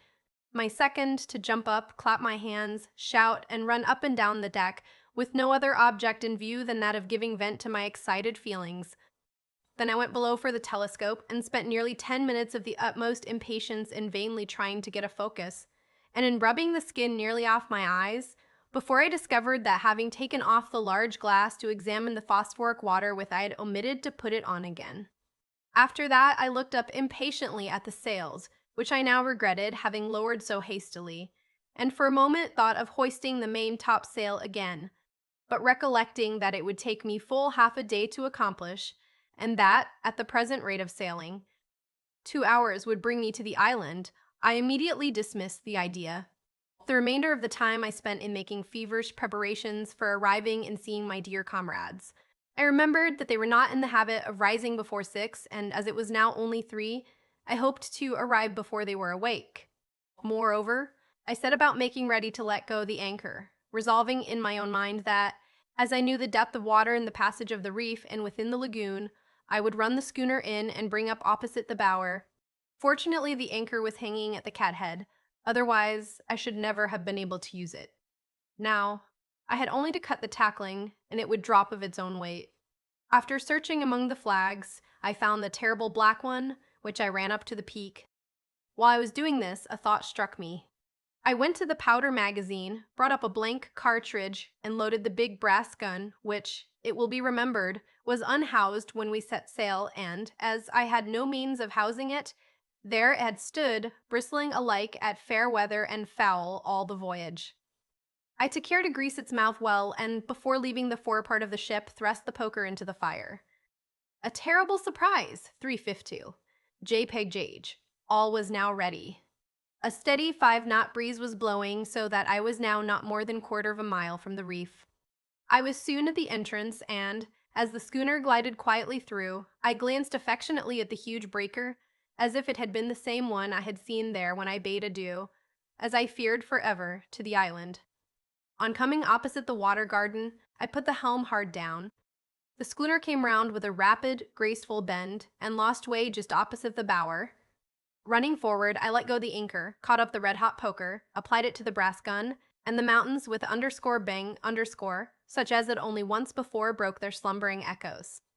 Effective although it was, however, it was scarcely equal to the bang with which, instantly after, Peterkin bounded from the bower in scanty costume, his eyeballs starting from his head with surprise and terror. One gaze he gave, one yell, and then fled into the bushes like a wild cat. The next moment Jack went through exactly the same performance, the only difference being that his movements were less like those of Jack-in-the-Box, though not less vigorous and rapid than those of Peterkin. "Hallo!" I shouted, almost mad with joy. "What ho, Peterkin? Jack, hello, it's me!" My shout was just in time to arrest them. They halted and turned round, and, the instant I repeated the cry, I saw that they recognized my voice by both of them running at full speed towards the beach. I could no longer contain myself. Throwing off my jacket, I jumped overboard at the same moment that Jack bounded into the sea. In another moment, we met in deep water, clasped each other round the neck, and sank, as a matter of course, to the bottom. We were well nigh choked and instantly struggled to the surface, where Peterkin was spluttering about like a wounded duck, laughing and crying by turns and choking himself with salt water. It would be impossible to convey to my reader, by description, an adequate conception of the scene that followed my landing on the beach, as we stood embracing each other indiscriminately in our dripping garments and giving utterance to incoherent rhapsodies mingled with wild shouts. It can be more easily imagined than described, so I will draw a curtain over this part of my history and carry the reader forward over an interval of 3 days. During the greater part of that period, Peterkin did nothing but roast pigs, taro, and breadfruit, and ply me with plantains, plums, potatoes, and cocoa nuts, while I related to him and Jack the terrible and wonderful adventures I had gone through since we last met. After I had finished the account, they made me go all over it again, and when I had concluded the second recital, I had to go over it again, while they commented upon it piecemeal. They were much affected by what I told them of the probable fate of Avatia, and Peterkin could by no means brook the idea of the poor girl being converted into a underscore long pig underscore colong. As for Jack, he clenched his teeth and shook his fist towards the sea, saying at the same time that he was sorry he had not broken Tararo's head, and he only hoped that one day he should be able to plant his knuckles on the bridge of that chief's nose. After they had pumped me dry, as Peterkin said, I begged to be informed of what had happened to them during my long absence, and particularly as to how they got out of the diamond cave. "Well, you must know," began Jack. "After you had dived out of the cave, on the day you were taken away from us, we waited very patiently for half an hour, not expecting you to return before the end of that time. Then we began to upbraid you for staying so long when you knew we would be anxious. But when an hour passed, we became alarmed, and I resolved at all hazards to dive out and see what had become of you, although I felt for poor Peterkin because, as he truly said, if you never come back, I'm shut up here for life. However, I promised not to run any risk, and he let me go, which, to say truth, I thought very courageous of him. I should just think it was," interrupted Peterkin, looking at Jack over the edge of a monstrous potato which he happened to be devouring. "With kajt it time did I?" "Well," continued Jack, "you may guess my consternation when you did not answer to my halloo. At first I imagined that the pirates must have killed you and left you in the bush or thrown you into the sea. Then it occurred to me that this would have served no end of theirs, so I came to the conclusion that they must have carried you away with them. As this thought struck me, I observed the pirate schooner standing away to the nor'ard, almost hull down on the horizon, and I sat down on the rocks to watch her as she slowly sank from my sight. And I tell you, Ralph, my boy, that I shed more tears that time at losing you than I have done, I verify believe, all my life before." "Pardon me, Jack, for interrupting," said Peterkin. "Surely you must be mistaken in that. You've often told me that, when you were a baby, you used to howl and roar from morning to—" "Hold your tongue, Peterkin," cried Jack. "Well, after the schooner had disappeared, I dived back into the cave, much to Peterkin's relief, and told him what I had seen.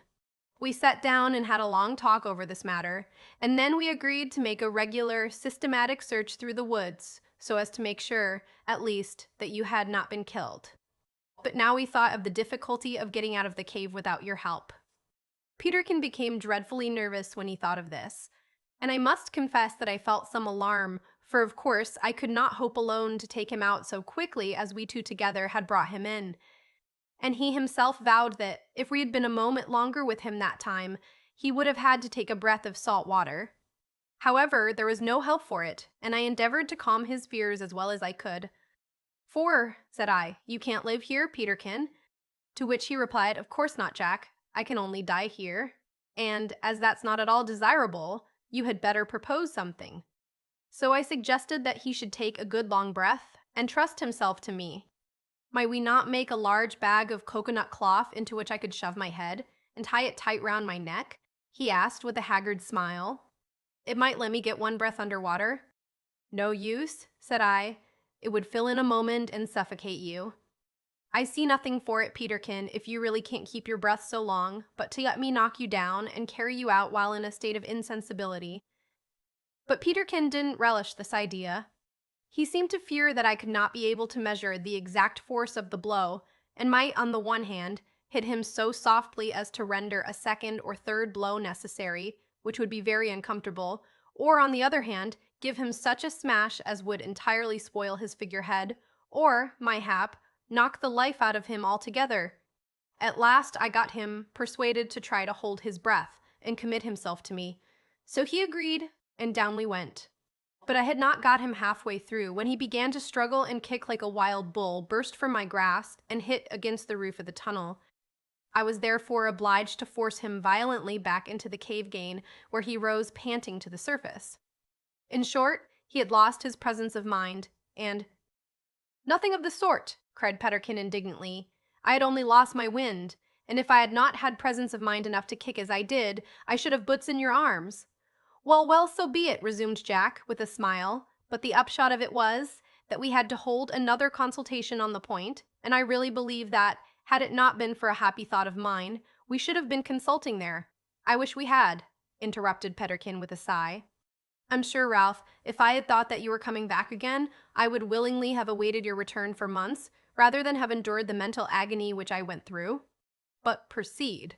"The thought was this," continued Jack, "that I should tie Peterkin's hands and feet with cords, and then lash him firmly to a stout pole about 5 feet long in order to render him quite powerless and keep him straight and stiff. You should have to be underscraped. Dat I dang code. Dod underscore I underscore it can tell you, and I've tell you in 5 would have said off wives. Now, said Peter and Crema Sive Rabridge, Terminal Live them Sipple to Tal, Kuvil Hubble Heats of Alba Half, Kemal Hetgab, Kavam Hekafit Kalt. And, oh, he added earnestly, pray don't be long. I promised to pay the strictest attention to his wishes, and swam with him to the outlet of the cave. Here I paused. Now then, said I, pull away at the wind, lad. Peterkin drew in a breath so long that I could not help thinking of the frog in the fable, that wanted to swell itself as big as the ox. Then I looked into his face earnestly.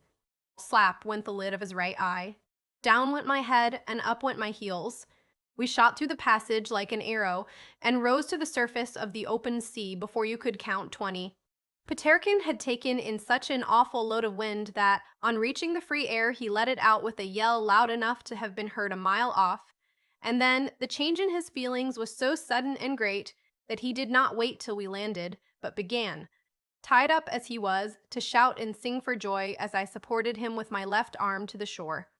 However, in the middle of a laugh that a hyena might have envied, I let him accidentally slip, which extinguished him in a moment. After this happy deliverance, we immediately began our search for your dead body, Ralph. And you have no idea how low our hearts sank as we set off, day after day, to examine the valleys and mountainsides with the utmost care. In about 3 weeks we completed the survey of the whole island, and had at least the satisfaction of knowing that you had not been killed. But it occurred to us that you might have been thrown into the sea, so we examined the sands in the lagoon carefully, and afterwards went all round the outer reef. One day, while we were upon the reef, Peterkin espied a small dark object lying among the rocks, which seemed to be quite different from the surrounding stones. We hastened towards the spot and found it to be a small keg. On knocking out the head, we discovered that it was gunpowder. "It was I who sent you that, Jack," said I with a smile. "Fork out," cried Peterkin, energetically, starting to his feet and extending his open hand to Jack. "Down with the money, sir, else I'll have you shut up for life in a debtor's prison the moment we return to England." "I'll give you an IOU in the meantime," returned Jack, laughing, "so sit down and be quiet.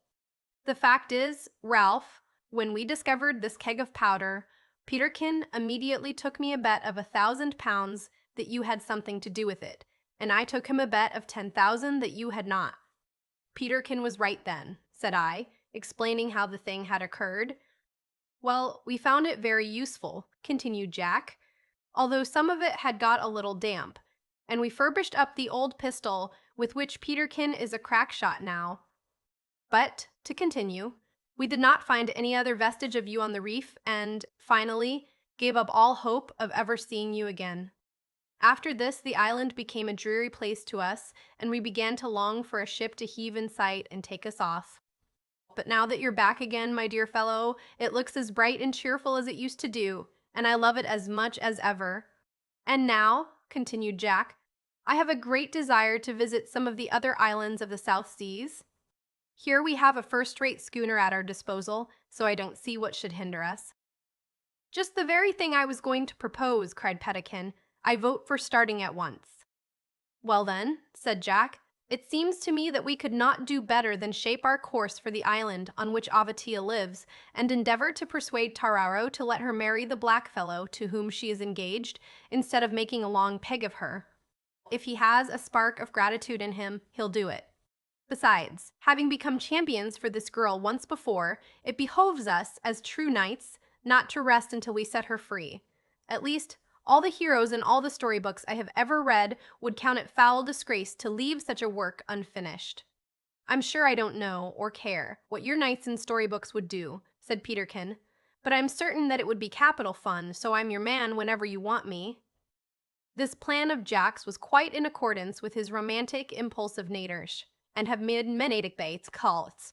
"But there may be great danger in this attempt," he said at the end of a long consultation on the subject. "Will you, lads, go with me in spite of this?" "Go with you," we repeated in the same breath. "Can you doubt it?" said I. "For a moment," added Peterkin. I need scarcely say that, having made up our minds to go on this enterprise, we lost no time in making preparations to quit the island, and as the schooner was well laden with stores of every kind for a long cruise, we had little to do except to add to our abundant supply a quantity of cocoa nuts, breadfruit, taro, yams, plums, and potatoes, chiefly with the view of carrying the fragrance of our dear island along with us as long as we could. When all was ready, we paid a farewell visit to the different familiar spots where most of our time had been spent. We ascended the mountaintop and gazed for the last time at the rich green foliage in the valleys, the white sandy beach, the placid lagoon, and the barrier coral reef with its crested breakers. Then we descended to Spouting Cliff and looked down at the pale green monster which we had made such fruitless efforts to spear in days gone by. From this we hurried to the water garden and took a last dive into its clear waters and a last gambol amongst its coral groves. I hurried out before my companions and dressed in haste in order to have a long examination of my tank, which Peterkin, in the fullness of his heart, had tended with the utmost care, as being a vivid remembrancer of me, rather than out of love for natural history. It was in superb condition, the water as clear and pellucid as crystal, the red and green seaweed of the most brilliant hues, the red, purple, yellow, green, and striped anemones fully expanded and stretching out their arms as if to welcome and embrace their former master, the starfish, zoophytes, sea pens, and other innumerable marine insects looking fresh and beautiful, and the crabs, as Peterkin said, looking as wide awake, impertinent, Brahmacus as ever. It was indeed so lovely and so interesting that I would scarcely allow myself to be torn away from it. Last of all, we returned to the bower and collected the few articles we possessed, such as the axe, the pencil case, the broken telescope, the penknife, the hook made from the brass ring, and the sail needle with which we had landed on the island, also the long boots and the pistol, besides several curious articles of costume which we had manufactured from time to time. These we conveyed on board in our little boat, after having carved our names on a chip of ironwood, thus Jack Martin, Ralpher, Peterkin Gay, which we fixed up inside of the bower. The boat was then hoisted on board and the anchor weighed, which latter operation cost us great labor and much time, as the anchor was so heavy that we could not move it without the aid of my complex machinery of blocks and pulleys. A steady breeze was blowing offshore when we set sail at a little before sunset. It swept us quickly past the reef and out to sea.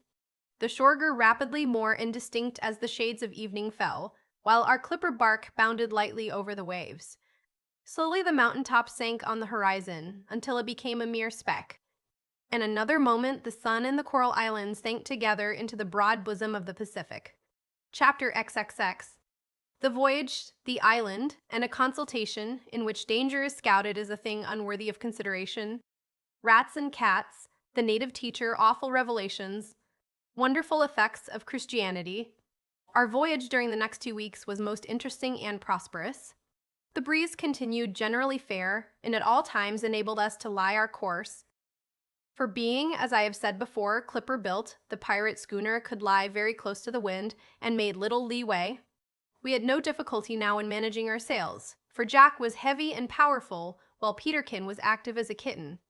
Still, however, we were a very insufficient crew for such a vessel, and if anyone had proposed to us to make such a voyage in it before we had been forced to go through so many hardships from necessity, we would have turned away with pity from the individual making such proposal as from a madman. I pondered this a good deal, and at last concluded that men do not know how much they are capable of doing till they try, and that we should never give way to despair in any undertaking, however difficult it may seem, always supposing, however, that our cause is a good one, and that we can ask the divine blessing on it. Although, therefore, we could now manage our sails easily, we nevertheless found that my pulleys were of much service to us in some things, though Jack did laugh heartily at the uncouth arrangement of ropes and blocks, which had, to a sailor's eye, a very lumbering and clumsy appearance. But I will not drag my reader through the details of this voyage. Suffice it to say, that after an agreeable sail of about 3 weeks, we arrived off the island of Mango, which I recognized at once from the description that the pirate, Bill, had given me of it during one of our conversations. As soon as we came within sight of it, we hove the ship to, and held a council of war. "Now, boys," said Jack, as we seated ourselves beside him on the cabin skylight, "before we go farther in this business, we must go over the pros and cons of it. For, although you have so generously consented to stick by me through thick and thin, it would be unfair did I not see that you thoroughly understand the danger of what we are about to attempt." "Oh, bother the danger," cried Peterkin. "I wonder to hear you Jack talk of danger. When a fellow begins to talk about it, he'll soon come to magnify it to such a degree that he'll not be fit to face it when it comes, no more than a sucking baby." "Nay, Peterkin," replied Jack gravely, "I won't be jested out of it. I grant you that, when we've once resolved to act, and have made up our minds what to do, we should think no more of danger. But before we have so resolved, it behoves us to look at it straight in the face, and examine into it, and walk round it. For if we flinch at a distant view, we're sure to run away when the danger is near. Now, I understand from you, Ralph, that the island is inhabited by thoroughgoing, out-and-out cannibals, whose principal law is, might is right, and the weakest goes to the wall." "Nah," said I, so Bill gave me to understand.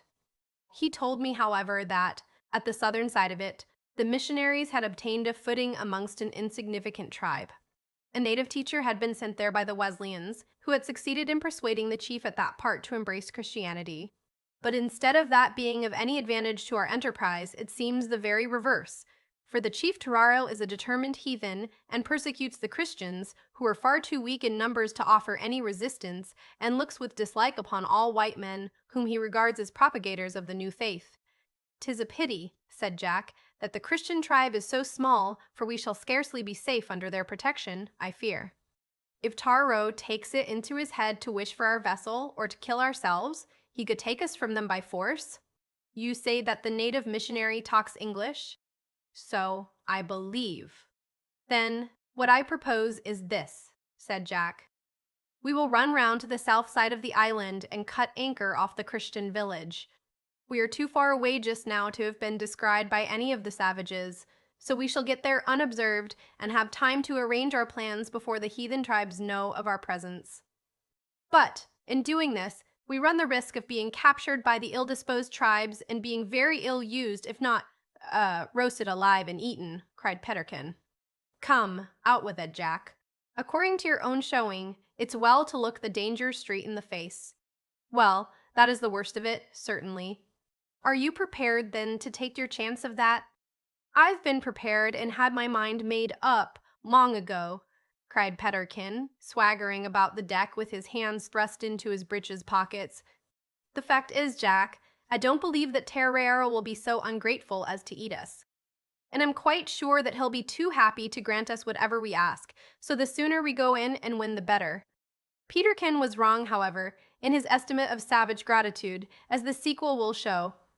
The schooner was now put before the wind, and, after making a long run to the southward, we put about and beat up for the south side of Mango, where we arrived before sunset, and hove to off the coral reef. Here we awaited the arrival of a canoe, which immediately put off on our rounding to. When it arrived, A mild-looking native of apparently 40 years of age came on board and, taking off his straw hat, made us a low bow. He was clad in a respectable suit of European clothes, and the first words he uttered as he stepped up to Jack and shook hands with him were, "Good day, gentlemen. We are happy to see you at Mango. You are heartily welcome."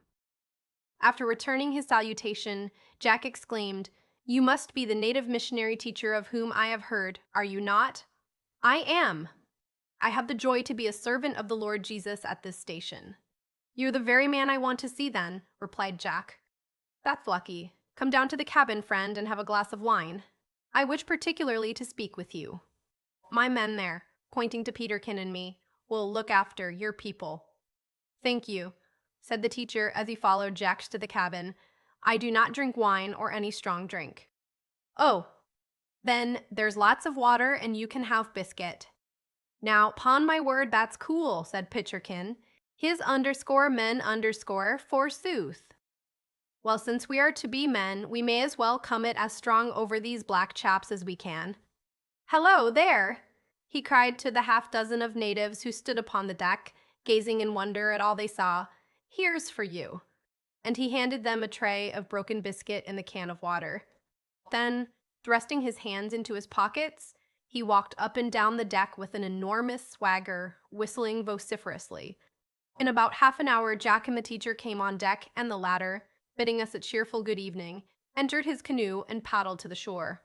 When he was gone, Peterkin stepped up to Jack and, touching his cap, said, "Well, Captain, have you any communications to make to your underscoreman underscore?" "Yes," cried Jack. "Ready about. Mind the helm and clew up your tongue while I con the schooner through the passage in the reef. The teacher, who seems a first-rate fellow, says it's quite deep, and good anchorage within the lagoon close to the shore." While the vessel was slowly advancing to her anchorage under a light breeze, Jack explained to us that Avatia was still on the island, living amongst the heathens, that she had expressed a strong desire to join the Christians, but Tara would not let her, and kept her constantly in close confinement. "Moreover," continued Jack, "I find that she belongs to one of the Samoan Islands, where Christianity had been introduced long before her capture by the heathens of a neighboring island, and the very day after she was taken, she was to have joined the church which had been planted there by that excellent body, the London Missionary Society. The teacher tells me, too, that the poor girl has fallen in love with a Christian chief, who lives on an island some 50 miles or so to the south of this one, and that she is meditating a desperate attempt at escape. So, you see, we have come in the nick of time. I fancy that this chief is the fellow whom you heard of, Ralph, at the island of Emo.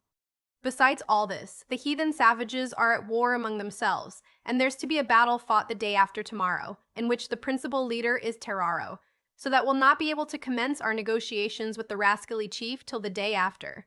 The village off which we anchored was beautifully situated at the head of a small bay, from the margin of which trees of every description peculiar to the tropics rose in the richest luxuriance to the hilly ridge, which was the line of demarcation between the possessions of the Christians and those of the neighboring Heat. The site of the settlement was an extensive plot of flat land, stretching in a gentle slope from the sea to the mountain.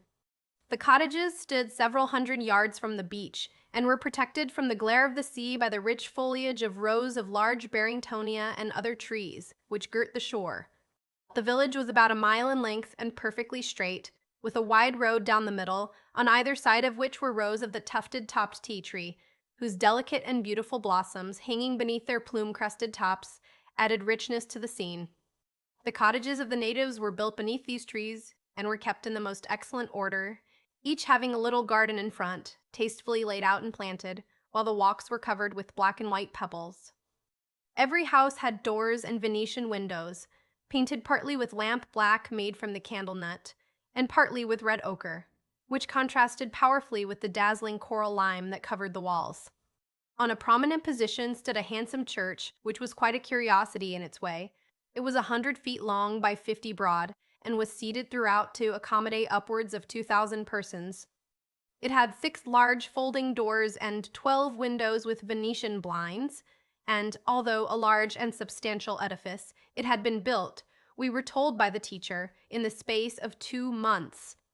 There was not a single iron nail in the fabric, and the natives had constructed it chiefly with their stone and bone axes and other tools, having only one or two axes or tools of European manufacture. Everything around this beautiful spot wore an aspect of peace and plenty, and as we dropped our anchor within a stone's cast of the substantial coral wharf, I could not avoid contrasting it with the wretched village of Emo, where I had witnessed so many frightful scenes.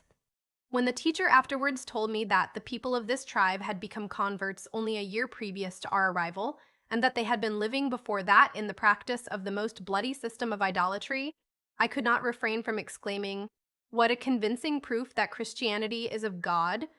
On landing from our little boat, we were received with a warm welcome by the teacher and his wife, the latter being also a native, clothed in a simple European gown and straw bonnet. The shore was lined with hundreds of natives whose persons were all more or less clothed with native cloth. Some of the men had on a kind of poncho formed of this cloth, their legs being uncovered. Others wore clumsily fashioned trousers, and no upper garment except hats made of straw and cloth. Many of the dresses, both of women and men, were grotesque enough, being very bad imitations of the European garb, but all wore a dress of some sort or other. They seemed very glad to see us, and crowded round us as the teacher led the way to his dwelling, where we were entertained, in the most sumptuous manner, on baked pig and all the varieties of fruits and vegetables that the island produced. We were much annoyed, however, by the rats. They seemed to run about the house like domestic animals. As we sat at table, one of them peeped up at us over the edge of the cloth, close to Peterkin's elbow, who floored it with a blow on the snout from his knife, exclaiming as he did so, "I say, Mr. Teacher, why don't you set traps for these brutes? Surely you are not fond of them." "No," replied the teacher with a smile. "We would be glad to get rid of them if we could, but if we were to trap all the rats on the island, it would occupy our whole time." "Are they so numerous?" inquired Jack. "They swarm everywhere. The poor heathens on the north side eat them and think them very sweet. So did my people formerly, but they do not eat so many now, because the missionary who was last here expressed disgust at it. The poor people asked if it was wrong to eat rats, and he told them that it was certainly not wrong, but that the people of England would be much disgusted were they asked to eat rats.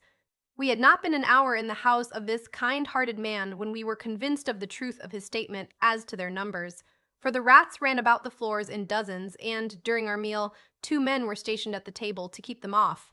"What a pity you have no cats," said Peterkin, as he aimed a blow at another reckless intruder and missed it. "We would, indeed, be glad to have a few," rejoined the teacher, "but they are difficult to be got. The hogs, we find, are very good rat killers, but they do not seem to be able to keep the numbers down. I have heard that they are better than cats." As the teacher said this, his good-natured black face was wrinkled with a smile of merriment. Observing that I had noticed it, he said, "I smiled just now when I remembered the fate of the first cat that was taken to Rarotonga. This is one of the stations of the London Missionary Society. It, like our own, is infested with rats, and a cat was brought at last to the island. It was a large black one. On being turned loose, instead of being content to stay among men, the cat took to the mountains and lived in a wild state, sometimes paying visits during the night to the houses of the natives, some of whom, living at a distance from the settlement, had not heard of the cat's arrival and were dreadfully frightened in consequence, calling it a monster of the deep and flying in terror away from it. One night the cat, feeling a desire for company, I suppose, took its way to the house of a chief who had recently been converted to Christianity and had begun to learn to read and pray. The chief's wife, who was sitting awake at his side while he slept, beheld with horror 2 fires glistening in the doorway and heard with surprise a mysterious voice. Almost petrified with fear, she awoke her husband and began to upbraid him for forsaking his old religion and burning his God, who, she declared, was now come to be avenged of them. "Get up and pray! Get up and pray!" she cried. The chief arose and, on opening his eyes, beheld the same glaring lights and heard the same ominous sound. Impelled by the extreme urgency of the case, he commenced, with all possible vehemence, to vociferate the alphabet as a prayer to God to deliver them from the vengeance of Satan. On hearing this, the cat, as much alarmed as themselves, fled precipitately away, leaving the chief and his wife congratulating themselves on the efficacy of their prayer. We were much diverted with this anecdote, which the teacher related in English so good that we certainly could not have supposed him a native but for the color of his face and the foreign accent in his tone. Next day, we walked out with this interesting man and were much entertained and instructed by his conversation as we rambled through the cool, shady groves of bananas, citrons, limes, and other trees, or sauntered among the cottages of the natives and watched them while they labored diligently in the taro beds or manufactured the tapa or native cloth. To some of these, Jack put questions through the medium of the missionary, and the replies were such as to surprise us at the extent of their knowledge. Indeed, Peterkin very truly remarked that they seemed to know a considerable deal more than Jack himself. Among other pieces of interesting information that we obtained was the following, in regard to coral formations.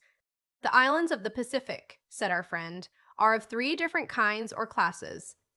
Those of the first class are volcanic, mountainous, and wild, some shooting their jagged peaks into the clouds at an elevation of 10 and 15,000 feet. Those of the second class are of crystallized limestone and vary in height from 100 to 500 feet. The hills on these are not so wild or broken as those of the first class, but are richly clothed with vegetation and very beautiful. I have no doubt that the coral island on which you were wrecked was one of this class. They are supposed to have been upheaved from the bottom of the sea by volcanic agency, but they are not themselves volcanic in their nature. Neither are they of coral formation.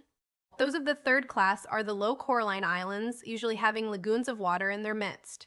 They are very numerous. As to the manner in which coral islands and reefs are formed, there are various opinions on this point. I will give you what seems to me the most probable theory, a theory, I may add, which is held by some of the good and scientific missionaries. It is well known that there is much lime in salt water. It is also known that coral is composed of lime. It is supposed that the polyps, or coral insects, have the power of attracting this lime to their bodies, and with this material they build their little cells or habitations.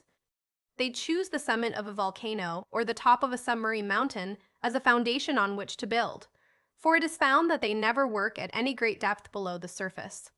On this they work. The polyps on the mountain top, of course, reach the surface first, then those at the outer edges reach the top sooner than the others between them and the center, thus forming the coral reef surrounding the lagoon of water and the central island.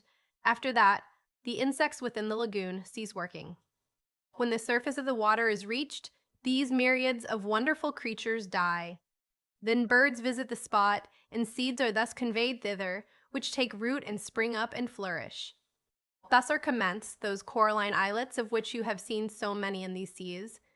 The reefs round the large islands are formed in a similar manner. When we consider, added the missionary, the smallness of the architects used by our Heavenly Father in order to form those lovely and innumerable islands, we are filled with much of that feeling which induced the ancient king to exclaim, "How manifold, O God, are thy works! In wisdom thou hast made them all." We all heartily agreed with the missionary in this sentiment, and felt not a little gratified to find that the opinions which Jack and I had been led to form from personal observation on our coral island were thus to a great extent corroborated. The missionary also gave us an account of the manner in which Christianity had been introduced among them. He said, "When missionaries were first sent here, 3 years ago, a small vessel brought them, and the chief, who is now dead, promised to treat well the 2 native teachers who were left with their wives on the island. But scarcely had the boat which landed them returned to the ship, than the natives began to maltreat their guests, taking away all they possessed and offering them further violence, so that, when the boat was sent in haste to fetch them away, the clothes of both men and women were torn nearly off their backs. 2 years after this, the vessel visited them again, and I, being in her, volunteered to land alone, without any goods whatever, begging that my wife might be brought to me the following year, that is, _this_year, and, as you see, she is with me. But the surf was so high that the boat could not land me, so with nothing on but my trousers and shirt, and with a few catechisms and a Bible, besides some portions of the scripture translated into the Mango tongue, I sprang into the sea and swam ashore on the crest of a breaker. I was instantly dragged up the beach by the natives, who, on finding I had nothing worth having upon me, let me alone. I then made signs to my friends in the ship to leave me, which they did. At first the natives listened to me in silence, but laughed at what I said while I preached the gospel of our blessed Savior Jesus Christ to them. Afterwards, they treated me ill sometimes, but I persevered and continued to dwell among them and dispute and exhort them to give up their sinful ways of life, burn their idols, and come to Jesus. About a month after I landed, I heard that the chief was dead. He was the father of the present chief, who is now a most consistent member of the church. It is a custom here that, when a chief dies, his wives are strangled and buried with him. Knowing this, I hastened to his house to endeavor to prevent such cruelty if possible. When I arrived, I found two of the wives had already been killed, while another was in the act of being strangled. I pleaded hard for her, but it was too late. She was already dead. I then entreated the son to spare the fourth wife, and after much hesitation, my prayer was granted. But in half an hour afterwards, this poor woman repented of being unfaithful, as she termed it, to her husband, and insisted on being strangled, which was accordingly done. All this time the chief's son was walking up and down before his father's house with a brow black as thunder.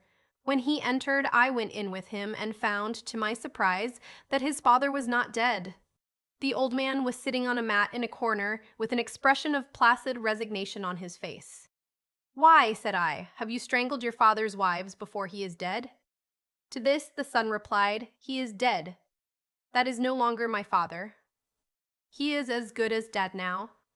He is to be buried alive I now remembered having heard that it is a custom among the Fiji Islanders that when the reigning chief grows old or infirm, the heir to the chieftainship has a right to depose his father, in which case he is considered as dead and is buried alive. The young chief was now about to follow this custom, and, despite my earnest entreaties and pleadings, the old chief was buried that day before my eyes in the same grave with his 4 strangled wives. Oh! My heart groaned when I saw this, and I prayed to God to open the hearts of these poor creatures, as he had already opened mine, and pour into them the light and the love of the gospel of Jesus. My prayer was answered very soon. A week afterwards, the son, who was now chief of the tribe, came to me, bearing his God on his shoulders and groaning beneath its weight. Flinging it down at my feet, he desired me to burn it. You may conceive how overjoyed I was at this. I sprang up and embraced him while I shed tears of joy.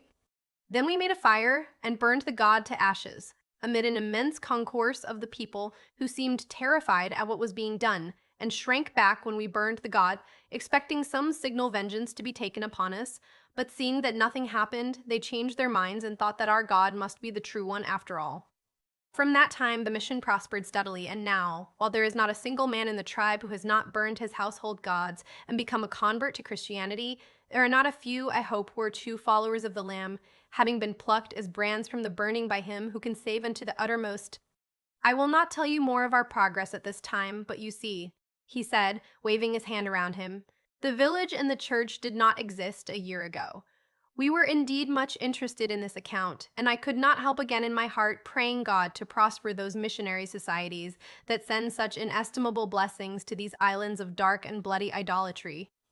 The teacher also added that the other tribes were very indignant at this one for having burned its gods, and threatened to destroy it altogether, but they had done nothing yet. And if they should, said the teacher, the Lord is on our side, of whom shall we be afraid? Have the missionaries many stations in these seas? Inquired Jack. Oh, yes. The London Missionary Society have a great many in the Tahiti group and other islands in that quarter.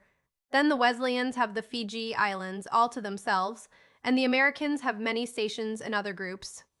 But still, my friend, there are hundreds of islands here, the natives of which have never heard of Jesus, or the good word of God, or the Holy Spirit, and thousands are living and dying in the practice of those terrible sins and bloody murders of which you have already heard.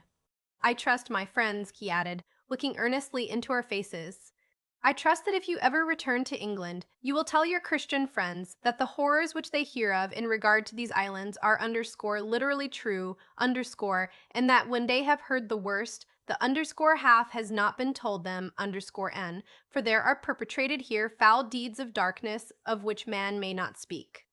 You may also tell them, he said, looking around with a smile, while a tear of gratitude trembled in his eye and rolled down his coal-black cheek, Tell them of the blessings that the gospel has wrought underscore here underscore. We assured our friend that we would certainly not forget his request. On returning towards the village, about noon, we remarked on the beautiful whiteness of the cottages. That is owing to the lime with which they are plastered, said the teacher. When the natives were converted, as I have described, I set them to work to build cottages for themselves, and also this handsome church which you see. When the framework and other parts of the houses were up, I sent the people to fetch coral from the sea. They brought immense quantities. Then I made them cut wood and, piling the coral above it, set it on fire. Look, look, cried the poor people in amazement. What wonderful people the Christians are. He is roasting stones. We shall not need taro or breadfruit anymore. We may eat stones. But their surprise was still greater when the coral was reduced to a fine, soft white powder. They immediately set up a great shout and, mingling the lime with water, rubbed their faces and their bodies all over with it and ran through the village screaming with delight. They were also much surprised at another thing they saw me do. I wished to make some household furniture and constructed a turning lathe to assist me. The first thing that I turned was the leg of a sofa, which was no sooner finished than the chief seized it with wonder and delight and ran through the village exhibiting it to the people, who looked upon it with great admiration. The chief then, tying a string to it, hung it round his neck as an ornament. He afterwards told me that if he had seen it before he became a Christian, he would have made it his god. As the teacher concluded this anecdote, we reached his door. Saying that he had business to attend to, he left us to amuse ourselves as we best could. Now, lads, said Jack, turning abruptly towards us and buttoning up his jacket as he spoke, I'm off to see the battle. I've no particular fondness for seeing bloodshed, but I must find out the nature of these fellows and see their customs with my own eyes, so that I may be able to speak of it again, if need be, authoritatively. It's only 6 miles off, and we don't run much more risk than that of getting a rap with a stray stone or an overshot arrow. Will you go? To be sure we will, said Peterkin. If they chance to see us, we'll cut and run for it, added Jack. Dear me, cried Peterkin, underscore you underscore run. Thought you would scorn to run from anyone. So I would, if it were my duty to fight, returned Jack coolly. But as I don't want to fight, and don't intend to fight, if they offer to attack us, I'll run away like the veriest coward that ever went by the name of Peterkin. So come along. Chapter XXI.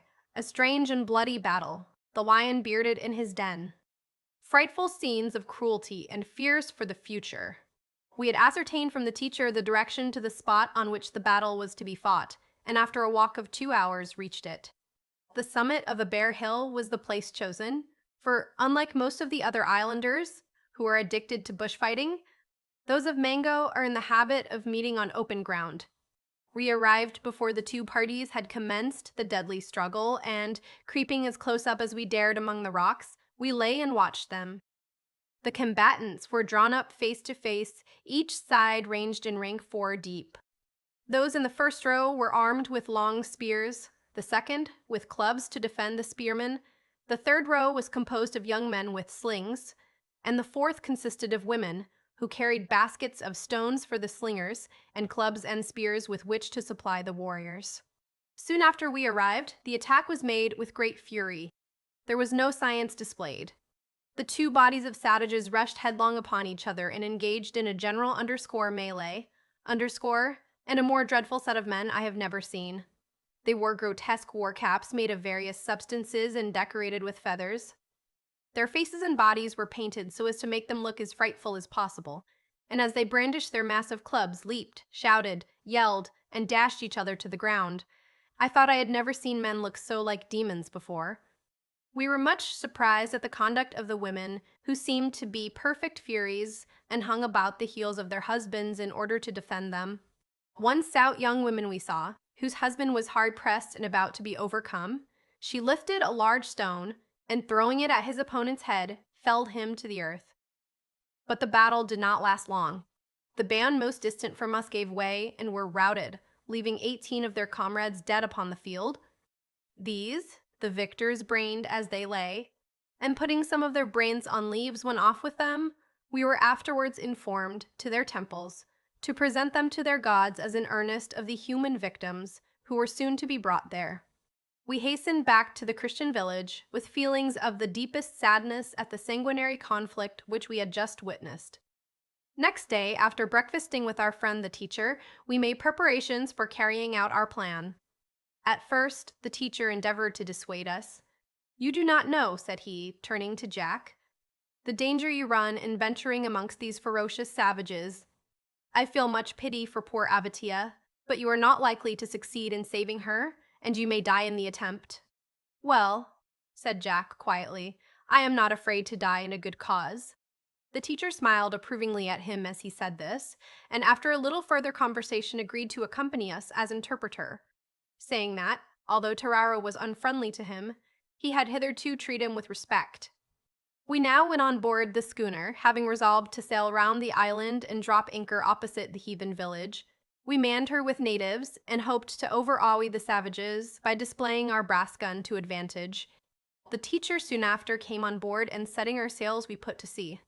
In 2 hours more we made the cliffs reverberate with the crash of the big gun, which we fired by way of salute, while we ran the British ensign up to the peak and cast anchor.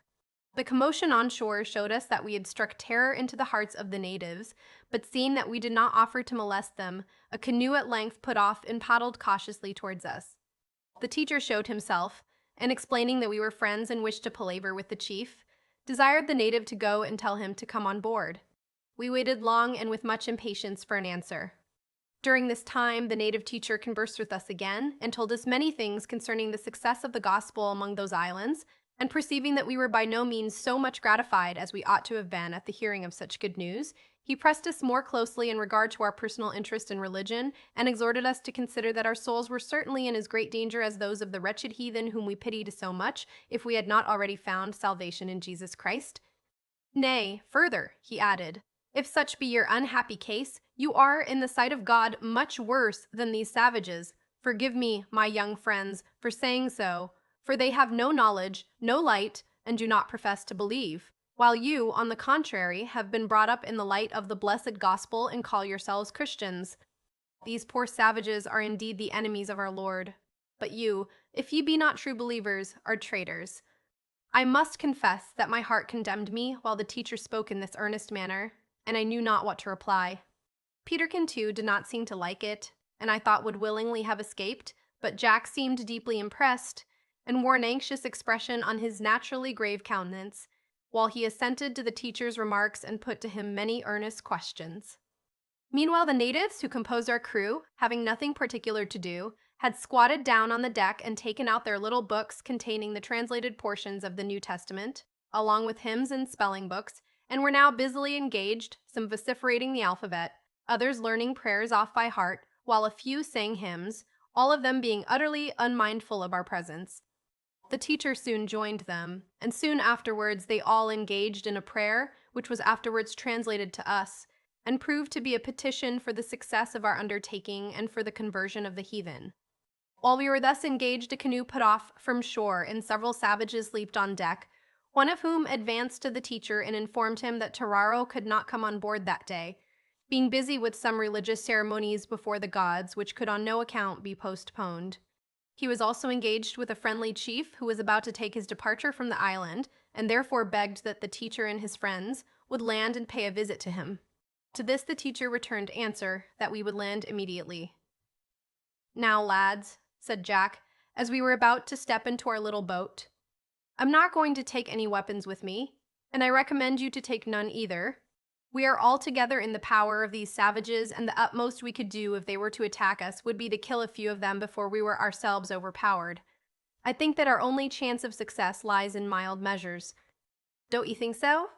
To this I assented gladly, and Peterkin replied by laying down a huge bell-mouthed blunderbuss, and divesting himself of a pair of enormous horse pistols with which he had purposed to overawe the natives. We then jumped into our boat and rowed ashore. On reaching the beach, we were received by a crowd of naked savages who shouted a rude welcome and conducted us to a house or shed where a baked pig and a variety of vegetables were prepared for us. Having partaken of these, the teacher begged to be conducted to the chief, but there seemed some hesitation, and after some consultation among themselves, one of the men stood forward and spoke to the teacher.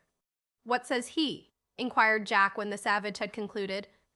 He says that the chief is just going to the temple of his god and cannot see us yet, so we must be patient, my friend."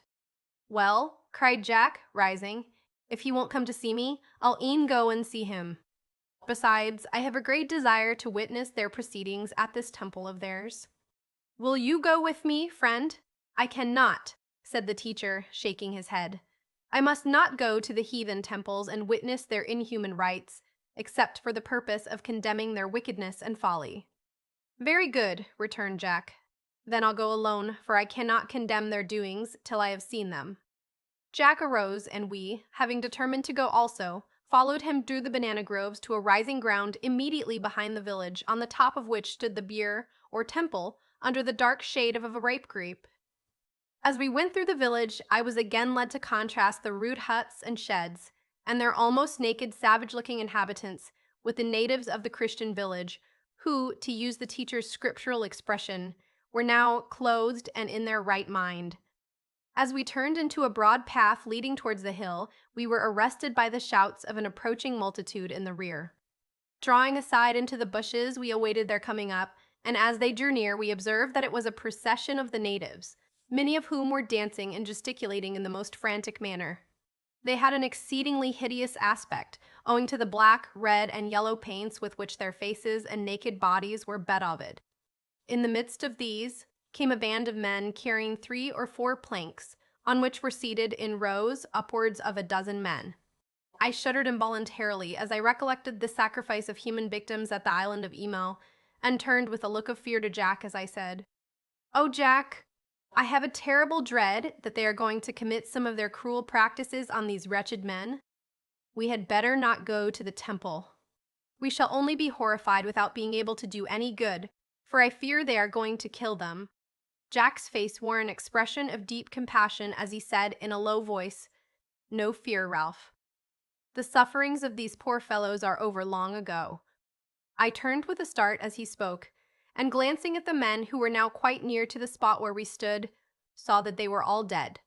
They were tied firmly with ropes in a sitting posture on the planks, and seemed, as they bent their sightless eyeballs and grinning mouths over the dancing crew below, as if they were laughing in ghastly mockery at the utter inability of their enemies to hurt them now. These, we discovered afterwards, were the men who had been slain in the battle of the previous day, and were now on their way to be first presented to the gods and then eaten. Behind these came 2 men leading between them, a third, whose hands were pinioned behind his back. He walked with a firm step, and wore a look of utter indifference on his face as they led him along, so that we concluded he must be a criminal who was about to receive some slight punishment for his faults. The rear of the procession was brought up by a shouting crowd of women and children, with whom we mingled and followed to the temple. Here we arrived in a few minutes. The temple was a tall circular building open at one side.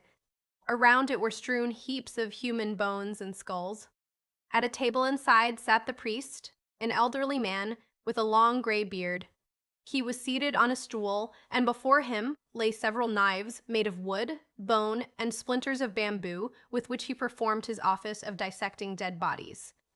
Farther in lay a variety of articles that had been dedicated to the god, and among them were many spears and clubs. I observed among the latter some with human teeth sticking in them, where the victims had been clubbed in their mouths. Before this temple, the bodies, which were painted with vermilion and soot, were arranged in a sitting posture, and a man called a danvosa, orator, advanced, and, laying his hands on their heads, began to chide them, apparently in a low, bantering tone. What he said we knew not, but, as he went on, he waxed warm and at last shouted to them at the top of his lungs, and finally finished by kicking the bodies over and running away amid the shouts and laughter of the people who now rushed forward. Seizing the bodies by a leg or an arm or by the hair of the head, they dragged them over stumps and stones and through sloughs until they were exhausted. The bodies were then brought back to the temple and dissected by the priest, after which they were taken out to be baked. Close to the temple a large fire was kindled, in which stones were heated red hot. When ready, these were spread out on the ground, and a thick coating of leaves strewn over them to slack the heat. On this lovo, or oven, the bodies were then placed, covered over, and left to bake. The crowd now ran, with terrible yells, towards a neighboring hill or mound, on which we observed the framework of a house lying ready to be erected. Sick with horror, yet fascinated by curiosity, we staggered after them mechanically, scarce knowing where we were going or what we did, and feeling a sort of impression that all we saw was a dreadful dream. Arrived at the place, we saw the multitude crowding round a certain spot. We pressed forward and obtained a sight of what they were doing. A large wooden beam or post lay on the ground beside the other parts of the framework of the house, and close to the end of it was a hole about 7 feet deep and upwards of 2 feet wide. While we looked, the man whom we had before observed with his hands pinioned was carried into the circle. His hands were now free, but his legs were tightly strapped together.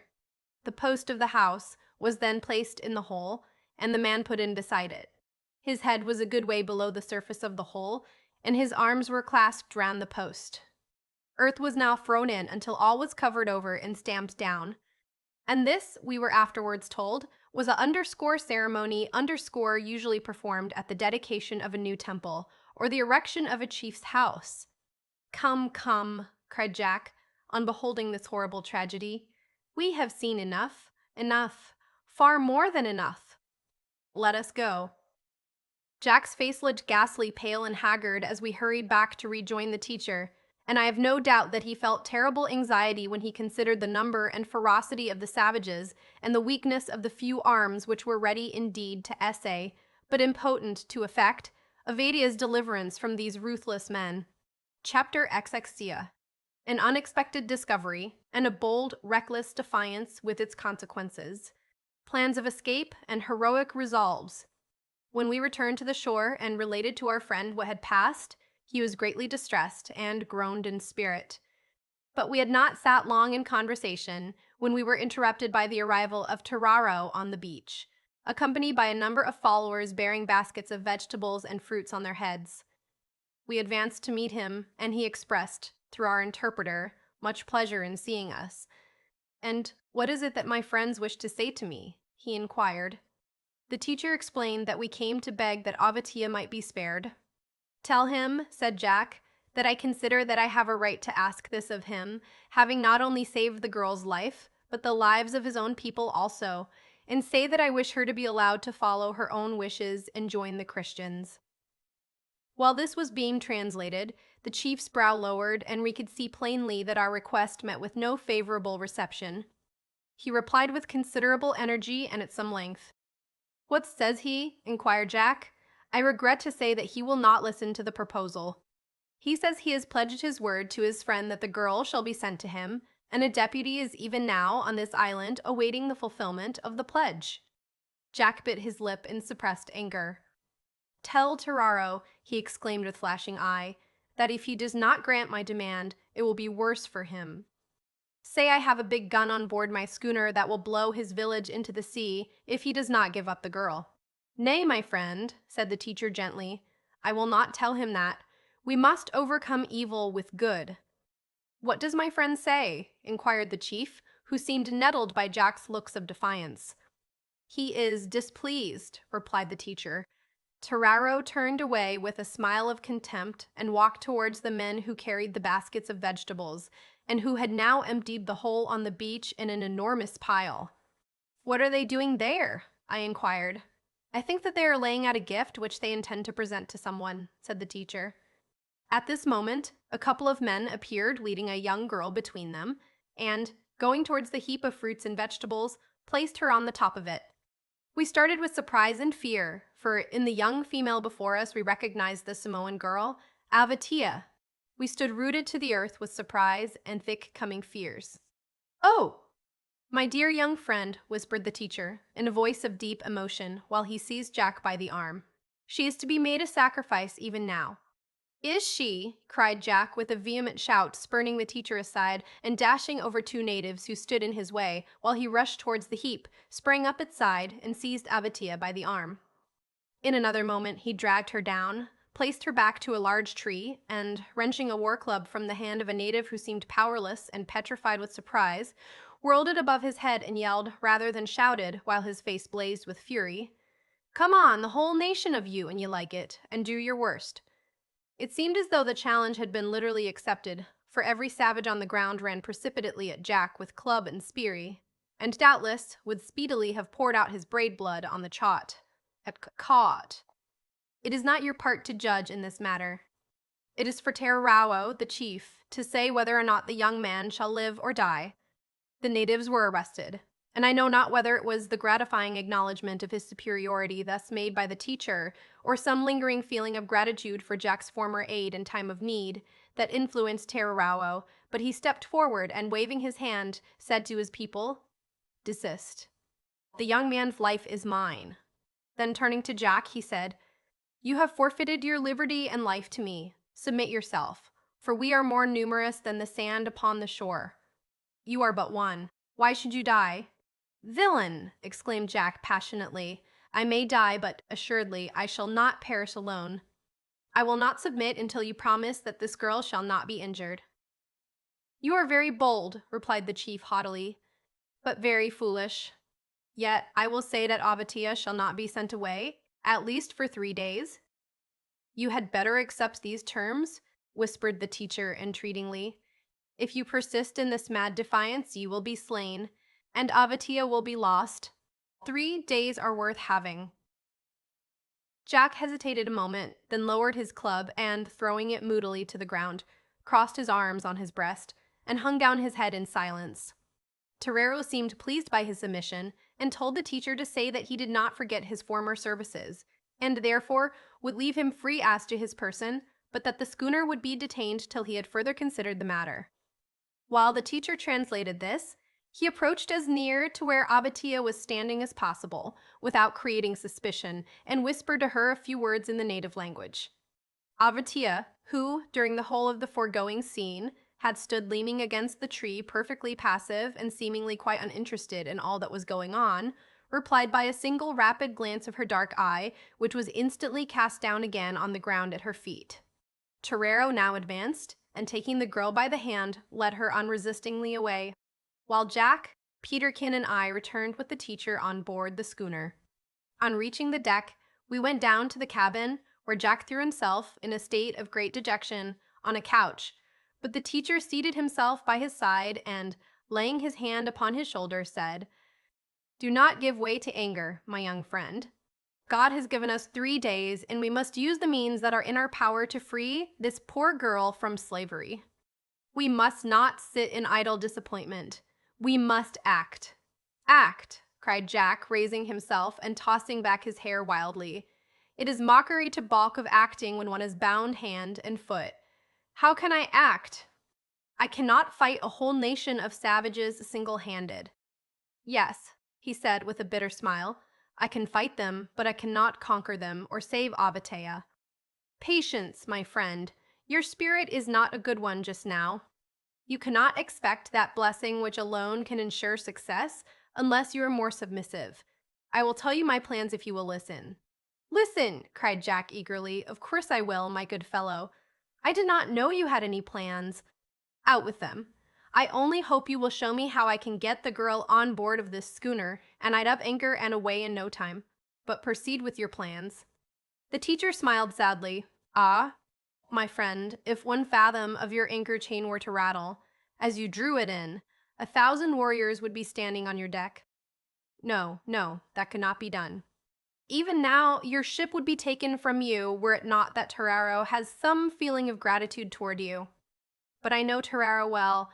He is a man of falsehood, as all the unconverted savages are.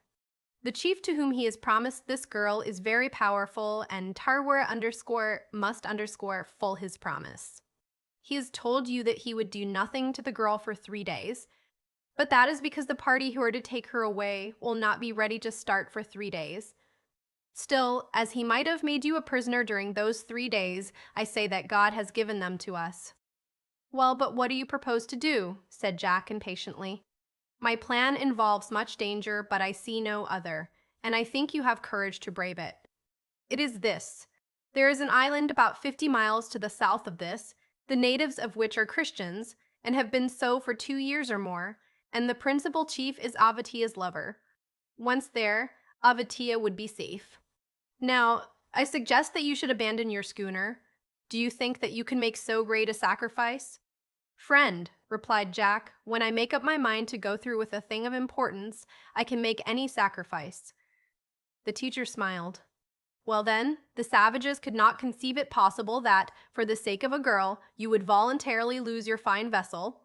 Therefore, as long as she lies here, they think they have you all safe. So I suggest that we get a quantity of stores conveyed to a sequestered part of the shore, provide a small canoe, put Avatia on board, and you three would paddle to the Christian island. Bravo! Cried Picken, springing up and seizing the teacher's hand. Missionary, you're a regular brick. I didn't think you had so much in you. As for me, continued the teacher, I will remain on board till they discover that you are gone. Then they will ask me where you are gone to, and I will refuse to tell. And what'll be the result of that? Inquired Jack. I know not. Perhaps they will kill me. But, he added, looking at Jack with a peculiar smile, I too am not afraid to die in a good cause. But how are we to get hold of Avatia? Inquired Jack. I have arranged with her to meet us at a particular spot, to which I will guide you tonight. We shall then arrange about it. She will easily manage to elude her keepers, who are not very strict in watching her, thinking it impossible that she could escape from the island. Indeed, I am sure that such an idea will never enter their heads. But, as I have said, you run great danger. 50 miles in a small canoe on the open sea is a great voyage to make. You may miss the island too, in which case there is no other in that direction for 100 miles or more. And if you lose your way and fall among other heathens, you know the law of Fiji. A castaway who gains the shore is doomed to die. You must count the cost, my young friend. I have counted it, replied Jack. If Avatia consents to run the risk, most certainly I will, and so will my comrades also. Besides, added Jack, looking seriously into the teacher's face, your Bible, __Bible, tells of one who delivers those who call on him in the time of trouble, who holds the winds in his fists and the waters in the hollow of his hand. We now set about active preparations for the intended voyage, collected together such things as we should require, and laid out on the deck provisions sufficient to maintain us for several weeks, purposing to load the canoe with as much as she could hold consistently with speed and safety. These we covered with a tarpaulin, intending to convey them to the canoe only a few hours before starting. When night spread her sable curtain over the scene, we prepared to land, but first, kneeling along with the natives and the teacher, the latter implored a blessing on our enterprise. Then we rowed quietly to the shore and followed our sable guide, who led us by a long detour in order to avoid the village to the place of rendezvous. We had not stood more than 5 minutes under the gloomy shade of the thick foliage when a dark figure glided noiselessly up to us. Ah, here you are, said Jack, as Avatia approached. Now then, tell her what we've come about and don't waste time. I understand little English, said Avatia in a low voice. Why, where did you pick up English? Exclaimed Jack in amazement. You were dumb as a stone when I saw you last. She has learned all she knows of it from me, said the teacher, since she came to the island. We now gave Avatia a full explanation of our plans, entering into all the details and concealing none of the danger, so that she might be fully aware of the risk she ran. As we had anticipated, she was too glad of the opportunity thus afforded her to escape from her persecutors to think of the danger or risk. Then you're willing to go with us, are you? Said Jack. Yis, I am willing to go. And you're not afraid to trust yourself out on the deep sea so far? No, I'm not afraid to go. Safe with Christian. After some further consultation, the teacher suggested that it was time to return, so we bade Avatia good night, and having appointed to meet at the cliff where the canoe lay on the following night, just after dark, we hastened away, we to row on board the schooner with muffled oars, Avatia to glide back to her prison hut among the Mango savages. Chapter 3. The flight, the pursuit, despair in its results, the lion bearded in his den again, awful danger threatened and wonderfully averted, a terrific storm. As the time for our meditated flight drew near, we became naturally very fearful lest our purpose should be discovered, and we spent the whole of the following day in a state of nervous anxiety. We resolved to go ashore and ramble about the village, as if to observe the habits and dwellings of the people, as we thought that an air of affected indifference to the events of the previous day would be more likely than any other course of conduct to avert suspicion as to our intentions. While we were thus occupied, the teacher remained on board with the Christian natives, whose powerful voices reached us ever and anon as they engaged in singing hymns or in prayer. At last, the long and tedious day came to a close, the sank into the sea, and the short-lived twilight of those regions, to which I have already referred, ended abruptly in a dark night. Hastily throwing a few blankets into our little boat, we stepped into it and, whispering farewell to the natives in the schooner, rowed gently over the lagoon, taking care to keep as near to the beach as possible. We rowed in the utmost silence and with muffled oars, so that had anyone observed us at the distance of a few yards, he might have almost taken us for a phantom boat or a shadow on the dark water. Not a breath of air was stirring, but fortunately the gentle ripple of the sea upon the shore, mingled with the soft roar of the breaker on the distant reef, effectually drowned the slight plash that we unavoidably made in the water by the dipping of our oars. Quarter of an hour sufficed to bring us to the overhanging cliff under whose black shadow our little canoe lay, with her bow in the water ready to be launched, and most of her cargo already stowed away. As the keel of our little boat grated on the sand, a hand was laid upon the bow, and a dim form was seen. "Ha!" said Peterkin in a whisper as he stepped upon the beach. "Is that you, Avatia?" "Yis, it am me," was the reply. "All right." "Now then, gently. Help me to shove off the canoe," whispered Jack to the teacher. "And Peterkin, do you shove these blankets aboard. We may want them before long." "Avatia, step into the middle. That's right." "Is all ready?" whispered the teacher. "Not quite," replied Peterkin. "Here, Ralph, lay hold of this pair of oars and stow them away if you can. I don't like paddles. After we're safe away, I'll try to rig up rowlocks for them. Now then, in with you and shove off."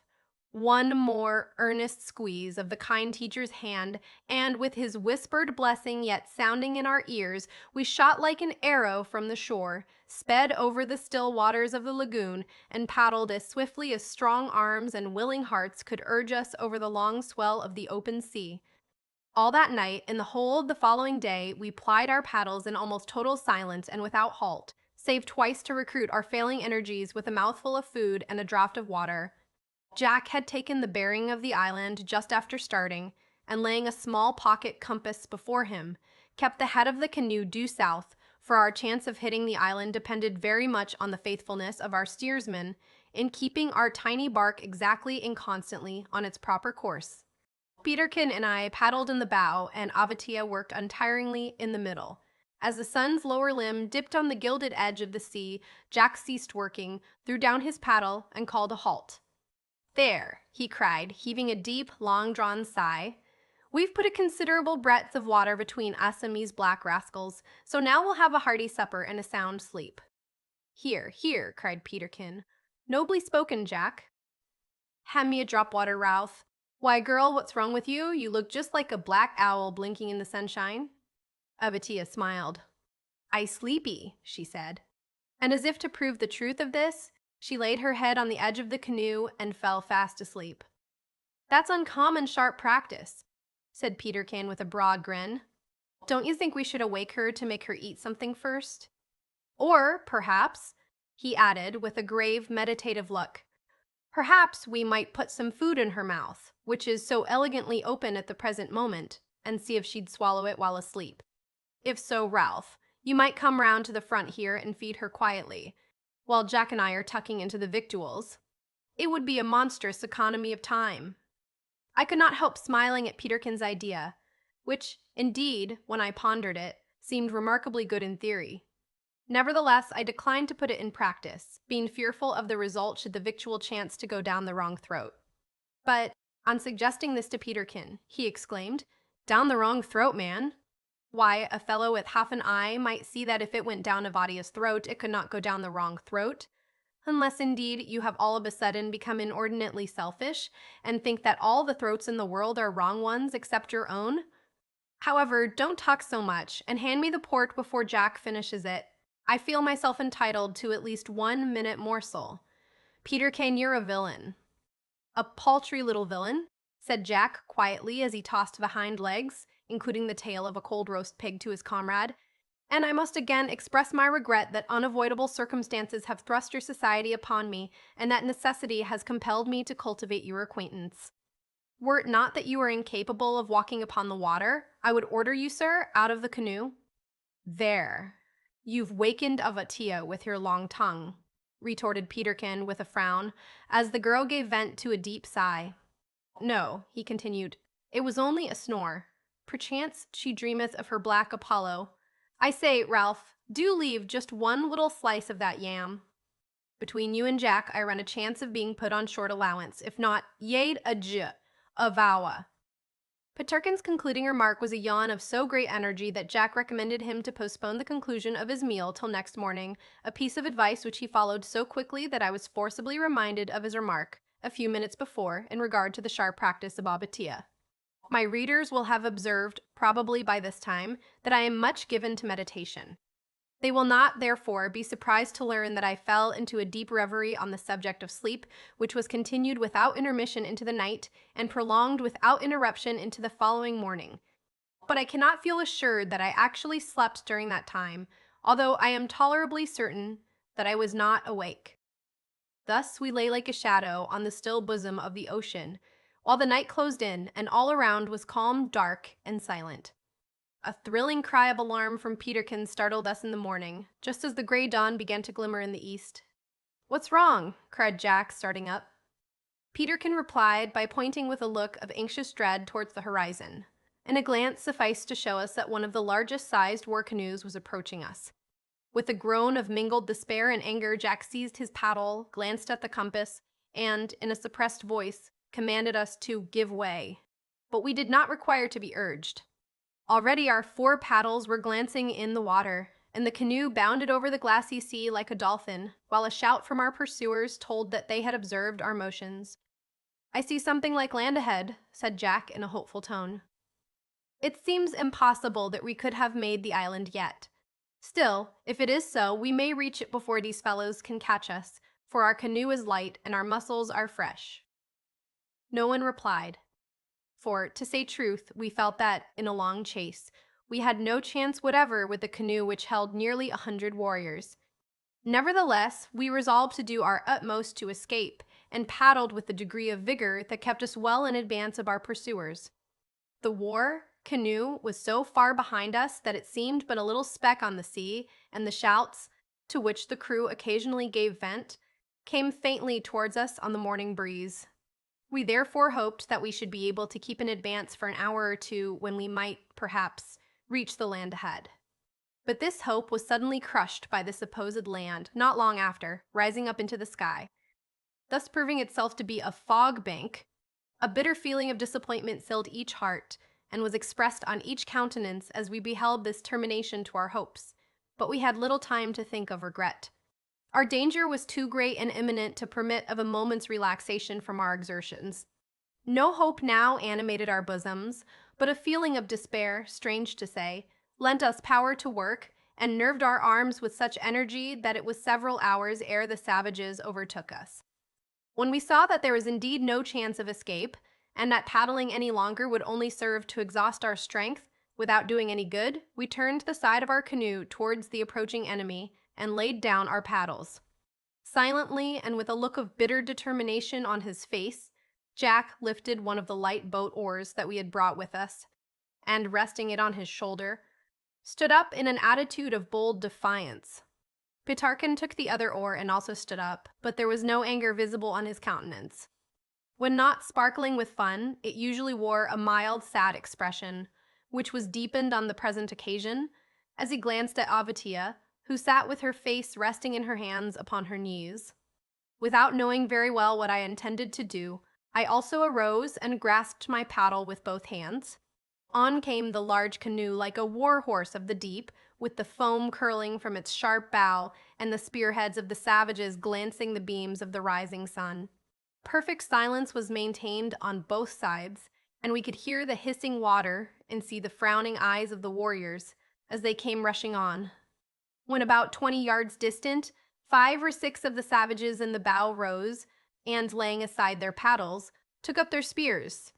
Jack and Peterkin raised their oars, while, with a feeling of madness whirling in my brain, I grasped my paddle and prepared for the onset. But, before any of us could strike a blow, the sharp prow of the war canoe struck us like a thunderbolt on the side and hurled us into the sea. What occurred after this I cannot tell, for I was nearly drowned. But when I recovered from the state of insensibility into which I had been thrown, I found myself stretched on my back, bound hand and foot between Jack and Peterkin in the bottom of the large canoe. In this condition we lay the whole day, during which time the savages only rested 1 hour. When night came, they rested again for another hour, and appeared to sleep just as they sat. But we were neither unbound nor allowed to speak to each other during the voyage, nor was a morsel of food or a draught of water given to us. For food, however, we cared little, but we would have given much for a drop of water to cool our parched lips, and we would have been glad, too, had they loosened the cords that bound us, for they were tightly fastened and occasioned us much pain.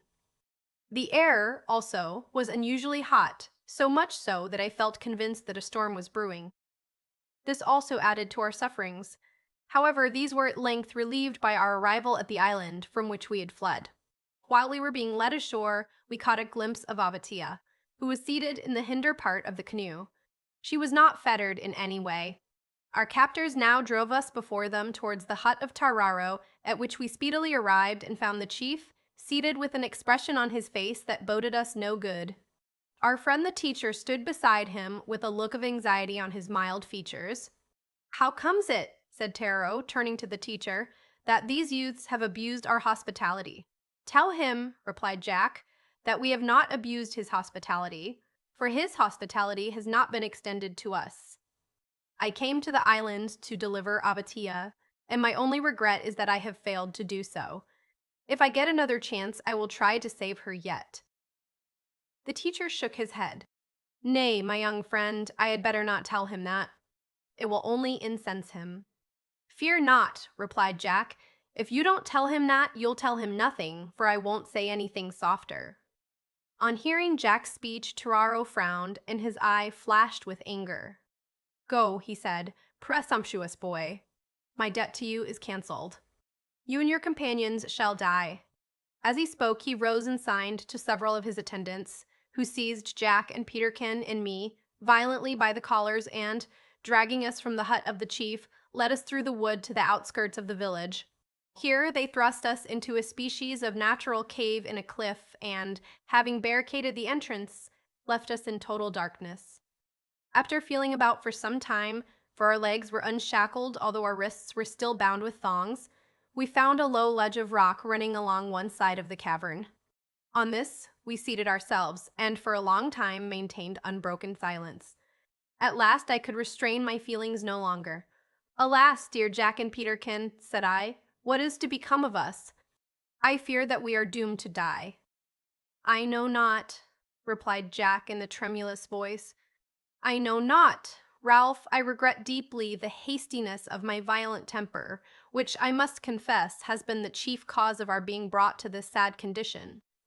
Perhaps the teacher may do something for us, but I have little hope." "Ah, no," said Peterkin with a heavy sigh.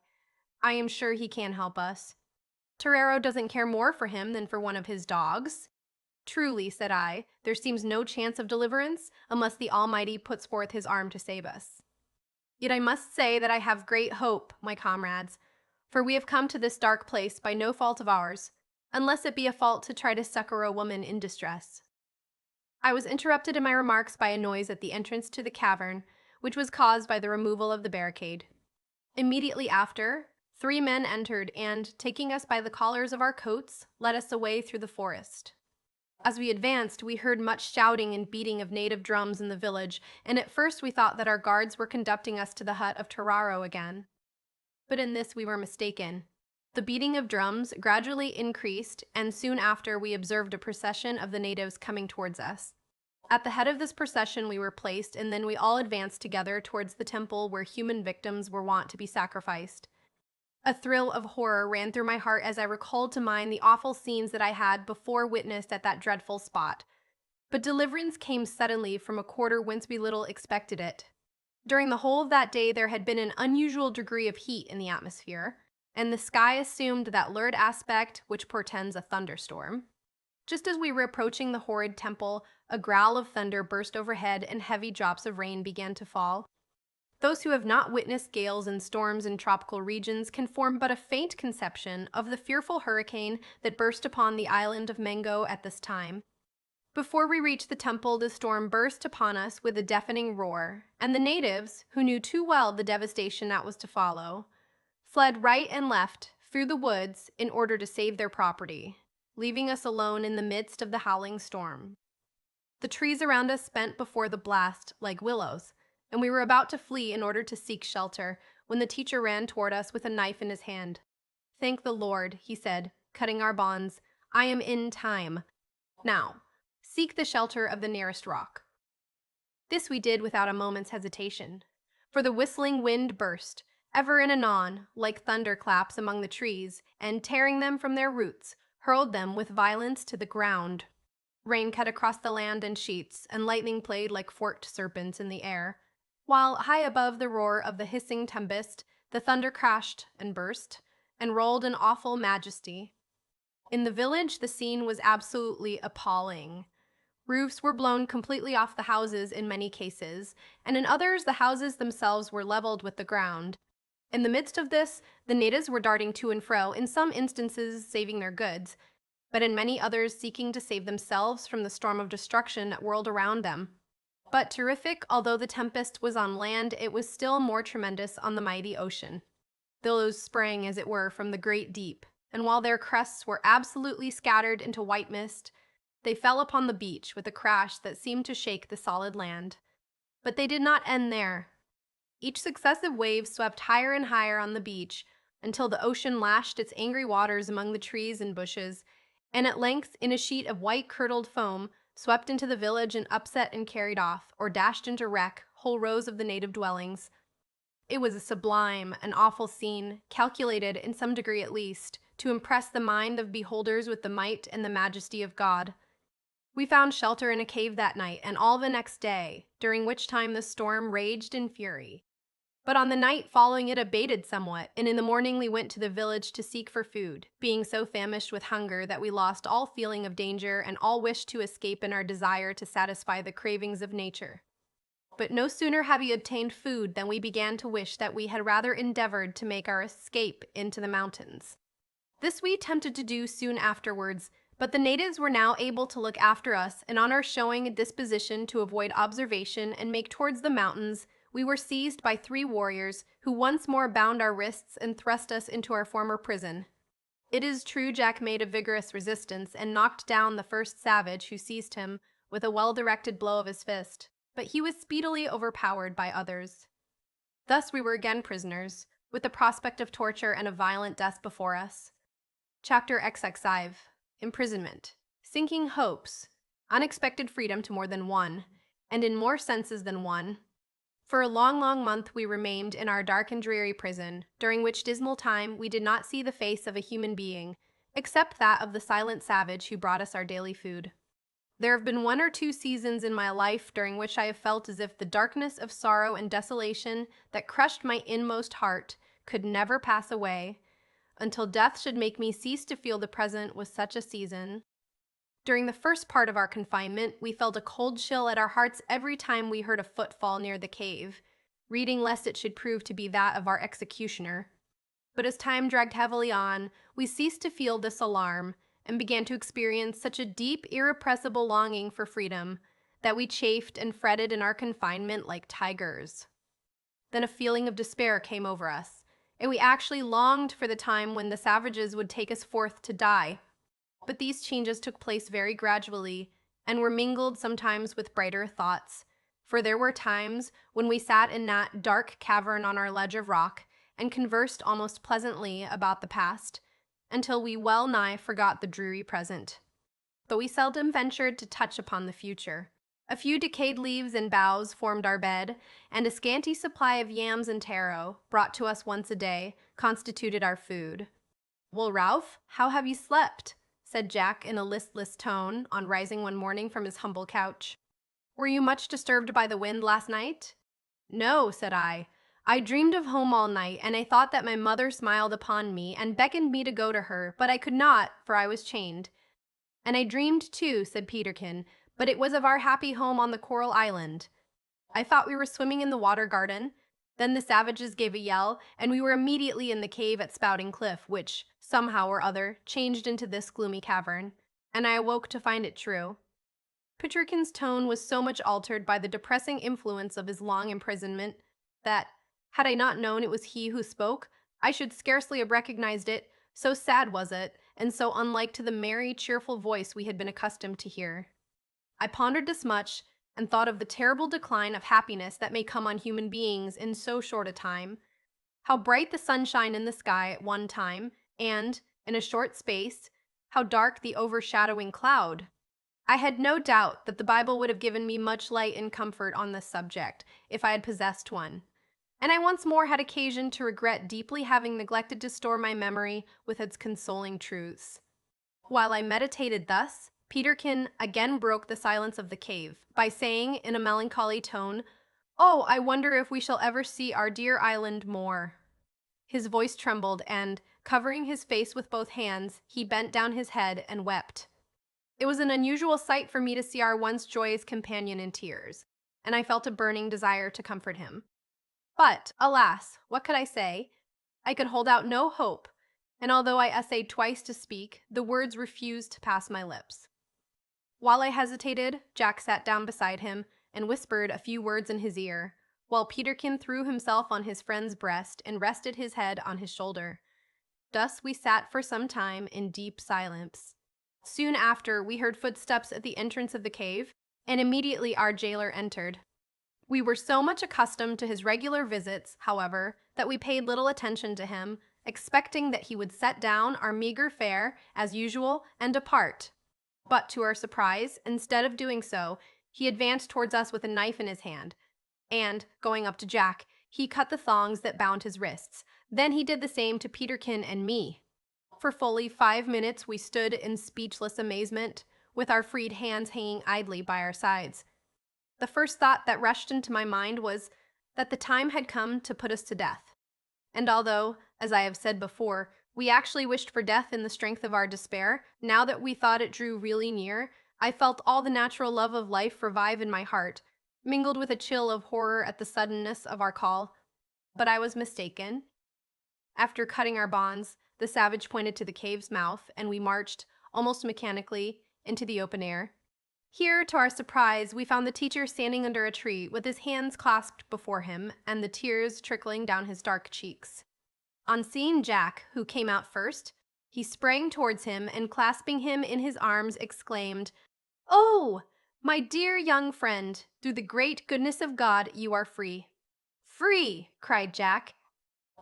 Free," repeated the teacher, shaking us warmly by the hands again and again. "Free to go and come as you will. The Lord has unloosed the bands of the captive and set the prisoners free. A missionary has been sent to us, and Taro has embraced the Christian religion. The people are even now burning their gods of wood. Come, my dear friends, and see the glorious sight. We could scarcely credit our senses.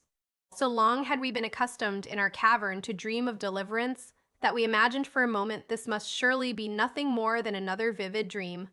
Our eyes and minds were dazzled too by the brilliant sunshine, which almost blinded us after our long confinement to the gloom of our prison, so that we felt giddy with the variety of conflicting emotions that filled our throbbing bosoms. But as we followed the footsteps of our sable friend, and beheld the bright foliage of the trees, and heard the cries of the paroquets, and smelt the rich perfume of the flowering shrubs, the truth that we were really delivered from prison and from death rushed with overwhelming power into our souls, and, with one accord beurt, Braidevorn Boidvar. It was replied to by a shout from a number of the natives who chanced to be near. Running towards us, they shook us by the hand with every demonstration of kindly feeling. They then fell behind, and, forming a sort of procession, conducted us to the dwelling of Taro. The scene that met our eyes here was one that I shall never forget. On a rude bench in front of his house sat the chief. A native stood on his left hand, who, from his dress, seemed to be a teacher. On his right stood an English gentleman, who, I at once and rightly concluded, was a missionary. He was tall, thin and apparently past 40 with a bald forehead and thin gray hair. The expression of his countenance was the most winning I ever saw, and his clear gray eye beamed with a look that was frank, fearless, loving, and truthful. In front of the chief was an open space, in the center of which lay a pile of wooden idols, ready to be set on fire. And around these were assembled thousands of natives who had come to join in or to witness the unusual sight. A bright smile overspread the missionary's face as he advanced quickly to meet us, and he shook us warmly by the hands. "I am overjoyed to meet you, my dear young friends," he said. "My friend and your friend, the teacher, has told me your history, and I thank our Father in heaven with all my heart that he has guided me to this island and made me the instrument of saving you." We thanked the missionary most heartily and asked him in some surprise how he had succeeded in turning the heart of Tarao in our favor. "I will tell you that at a more convenient time," he answered. "Meanwhile, we must not forget the respect due to the chief. He waits to receive you." In the conversation that immediately followed between us and Tararo, the latter said that the light of the gospel of Jesus Christ had been sent to the island, and that to it we were indebted for our freedom. Moreover, he told us that we were at liberty to depart in our schooner whenever we pleased, and that we should be supplied with as much provision as we required. He concluded by shaking hands with us warmly and performing the ceremony of rubbing noses. This was indeed good news to us, and we could hardly find words to express our gratitude to the chief and to the missionary. "And what of Avatia?" inquired Jack. The missionary replied by pointing to a group of natives in the midst of whom the girl stood. Beside her was a tall, strapping fellow, whose noble mien and air of superiority bespoke him a chief of no ordinary kind. "That youth is her lover. He came this very morning in his war canoe to treat with Tararo for Avatia. He is to be married in a few days, and afterwards returns to his island home with his bride." "That's capital," said Jack as he stepped up to the savage and gave him a hearty shake of the hand. "I wish you joy, my lad. And you too, Avatia." As Jack spoke, Avatia's lover took him by the hand and led him to the spot where Tararo and the missionary stood, surrounded by most of the chief men of the tribe. The girl herself followed and stood on his left hand while her lover stood on his right and, commanding silence, made the following speech, which was translated by the missionary. "Young friend, you have seen few years, but your head is old. Your heart also is large and very brave. I and Avadia are your debtors, and we wish, in the midst of this assembly, to acknowledge our debt, and to say that it is one which we can never repay. You have risked your life for one who was known to you only for a few days, but she was a woman in distress, and that was enough to secure to her the aid of a Christian man. We who live in these islands of the sea know that the true Christians always act thus. Their religion is one of love and kindness. We thank God that so many Christians have been sent here. We hope many more will come. Remember that I and Aveda will think of you and pray for you and your brave comrades when you are far away." To this kind speech, Jack returned a short sailor-like reply, in which he insisted that he had only done for Avatia what he would have done for any woman under the sun. But Jack's forte did not lie in speech-making, so he terminated rather abruptly by seizing the chief's hand and shaking it violently, after which he made a hasty retreat. "Now then, Ralph and Peterkin," said Jack as we mingled with the crowd, "it seems to me that necenthactorly accomplished, we have nothing more to do but get ready for sea as fast as we can, and hurrah for dear old England." "That's my idea precisely," said Peterkin, endeavoring to wink, but he had wept so much of late, poor fellow, that he found it difficult. "However, I'm not going away till I see fellows burn their gods." Peterkin had his wish, for in a few minutes afterwards, Bertaldum kept. Chapter XX5. Conclusion. To part is the lot of all mankind. The world is a scene of constant leave-taking, and the hands that grasp in cordial greeting today are doomed ere long to unite for the last time, when the quivering lips pronounce the word farewell. It is a sad thought, but should we on that account exclude it from our minds? May not a lesson worth learning be gathered in the contemplation of it? May it not, perchance, teach us to devote our thoughts more frequently and attentively to that land where we meet, but part no more? How many do we part from in this world with a light goodbye, whom we never see again? Often do I think in my meditations on this subject that if we realized more fully the shortness of the fleeting intercourse that we have in this world with many of our fellow men, we would try more earnestly to do them good, to give them a friendly smile, as it were, in passing, for the longest intercourse on earth is little more than a passing word and glance, and show that we have sympathy with them in the short, quick struggle of life by our kindly words and action. The time soon drew near when we were to quit the islands of the South Seas. And strange though it may appear, we felt deep regret at parting with the natives of the island of Mango, for, after they embraced the Christian faith, they sought by showing us the utmost kindness to compensate for the harsh treatment we had experienced at their hands, and we felt a growing affection for the native teachers and the missionary, and especially for Avatia and her husband. Before leaving, we had many long and interesting conversations with the missionary, in one of which he told us that he had been making for the island of Rarotonga when his native-built sloop was blown out of its course during a violent gale and driven to this island. At first, the natives refused to listen to what he had to say, but after a week's residence among them, Terrero came to him and said that he wished to become a Christian and would burn his idols. He proved himself to be sincere, for, as we have seen, he persuaded all his people to do likewise. I use the word persuaded advisedly, for, like all the other Fiji chiefs, Terrero was a despot and might have commanded obedience to his wishes. But he entered so readily into the spirit of the new faith that he perceived at once the impropriety of using constraint in the propagation of it. He set the example, therefore, and that example was followed by almost every man of the tribe. During the short time that we remained at the island, repairing our vessel and getting her ready for sea, the natives had commenced building a large and commodious church, under the superintendence of the missionary, and several rows of new cottages were marked out, so that the place bid fair to become, in a few months, as prosperous and beautiful as the Christian village at the other end of the island. After Abate was married, she and her husband were sent away, loaded with presents, chiefly of an edible nature. One of the native teachers went with them, for the purpose of visiting still more distant islands of the sea and spreading, if possible, the light of the glorious gospel there. As the missionary intended to remain for several weeks longer, in order to encourage and confirm his new converts, Jack and Peterkin and I held a consultation in the cabin of our schooner, which we found just as we had left her, for everything that had been taken out of her was restored. We now resolved to delay our departure no longer. The desire to see our beloved native land was strong upon us, and we could not wait. 3 natives volunteered to go with us to Tahiti, where we thought it likely that we should be able to procure a sufficient crew of sailors to man our vessel, so we accepted their offer gladly. It was a bright, clear morning when we hoisted the snow-white sails of the pirate schooner and left the shores of Mongo. The missionary and thousands of the natives came down to bid us Godspeed and to see us sail away. As the vessel bent before a light fair wind, we glided quickly over the lagoon under a cloud of canvas. Just as we passed through the channel in the reef, the natives gave us a loud cheer, and as the missionary waved his hat, while he stood on a coral rock with his gray hairs floating in the wind, we heard the single word farewell, borne faintly over the sea. That night, as we sat on the taffrail, gazing out upon the wide sea and up into the starry firmament, a thrill of joy, strangely mixed with sadness, passed through our hearts.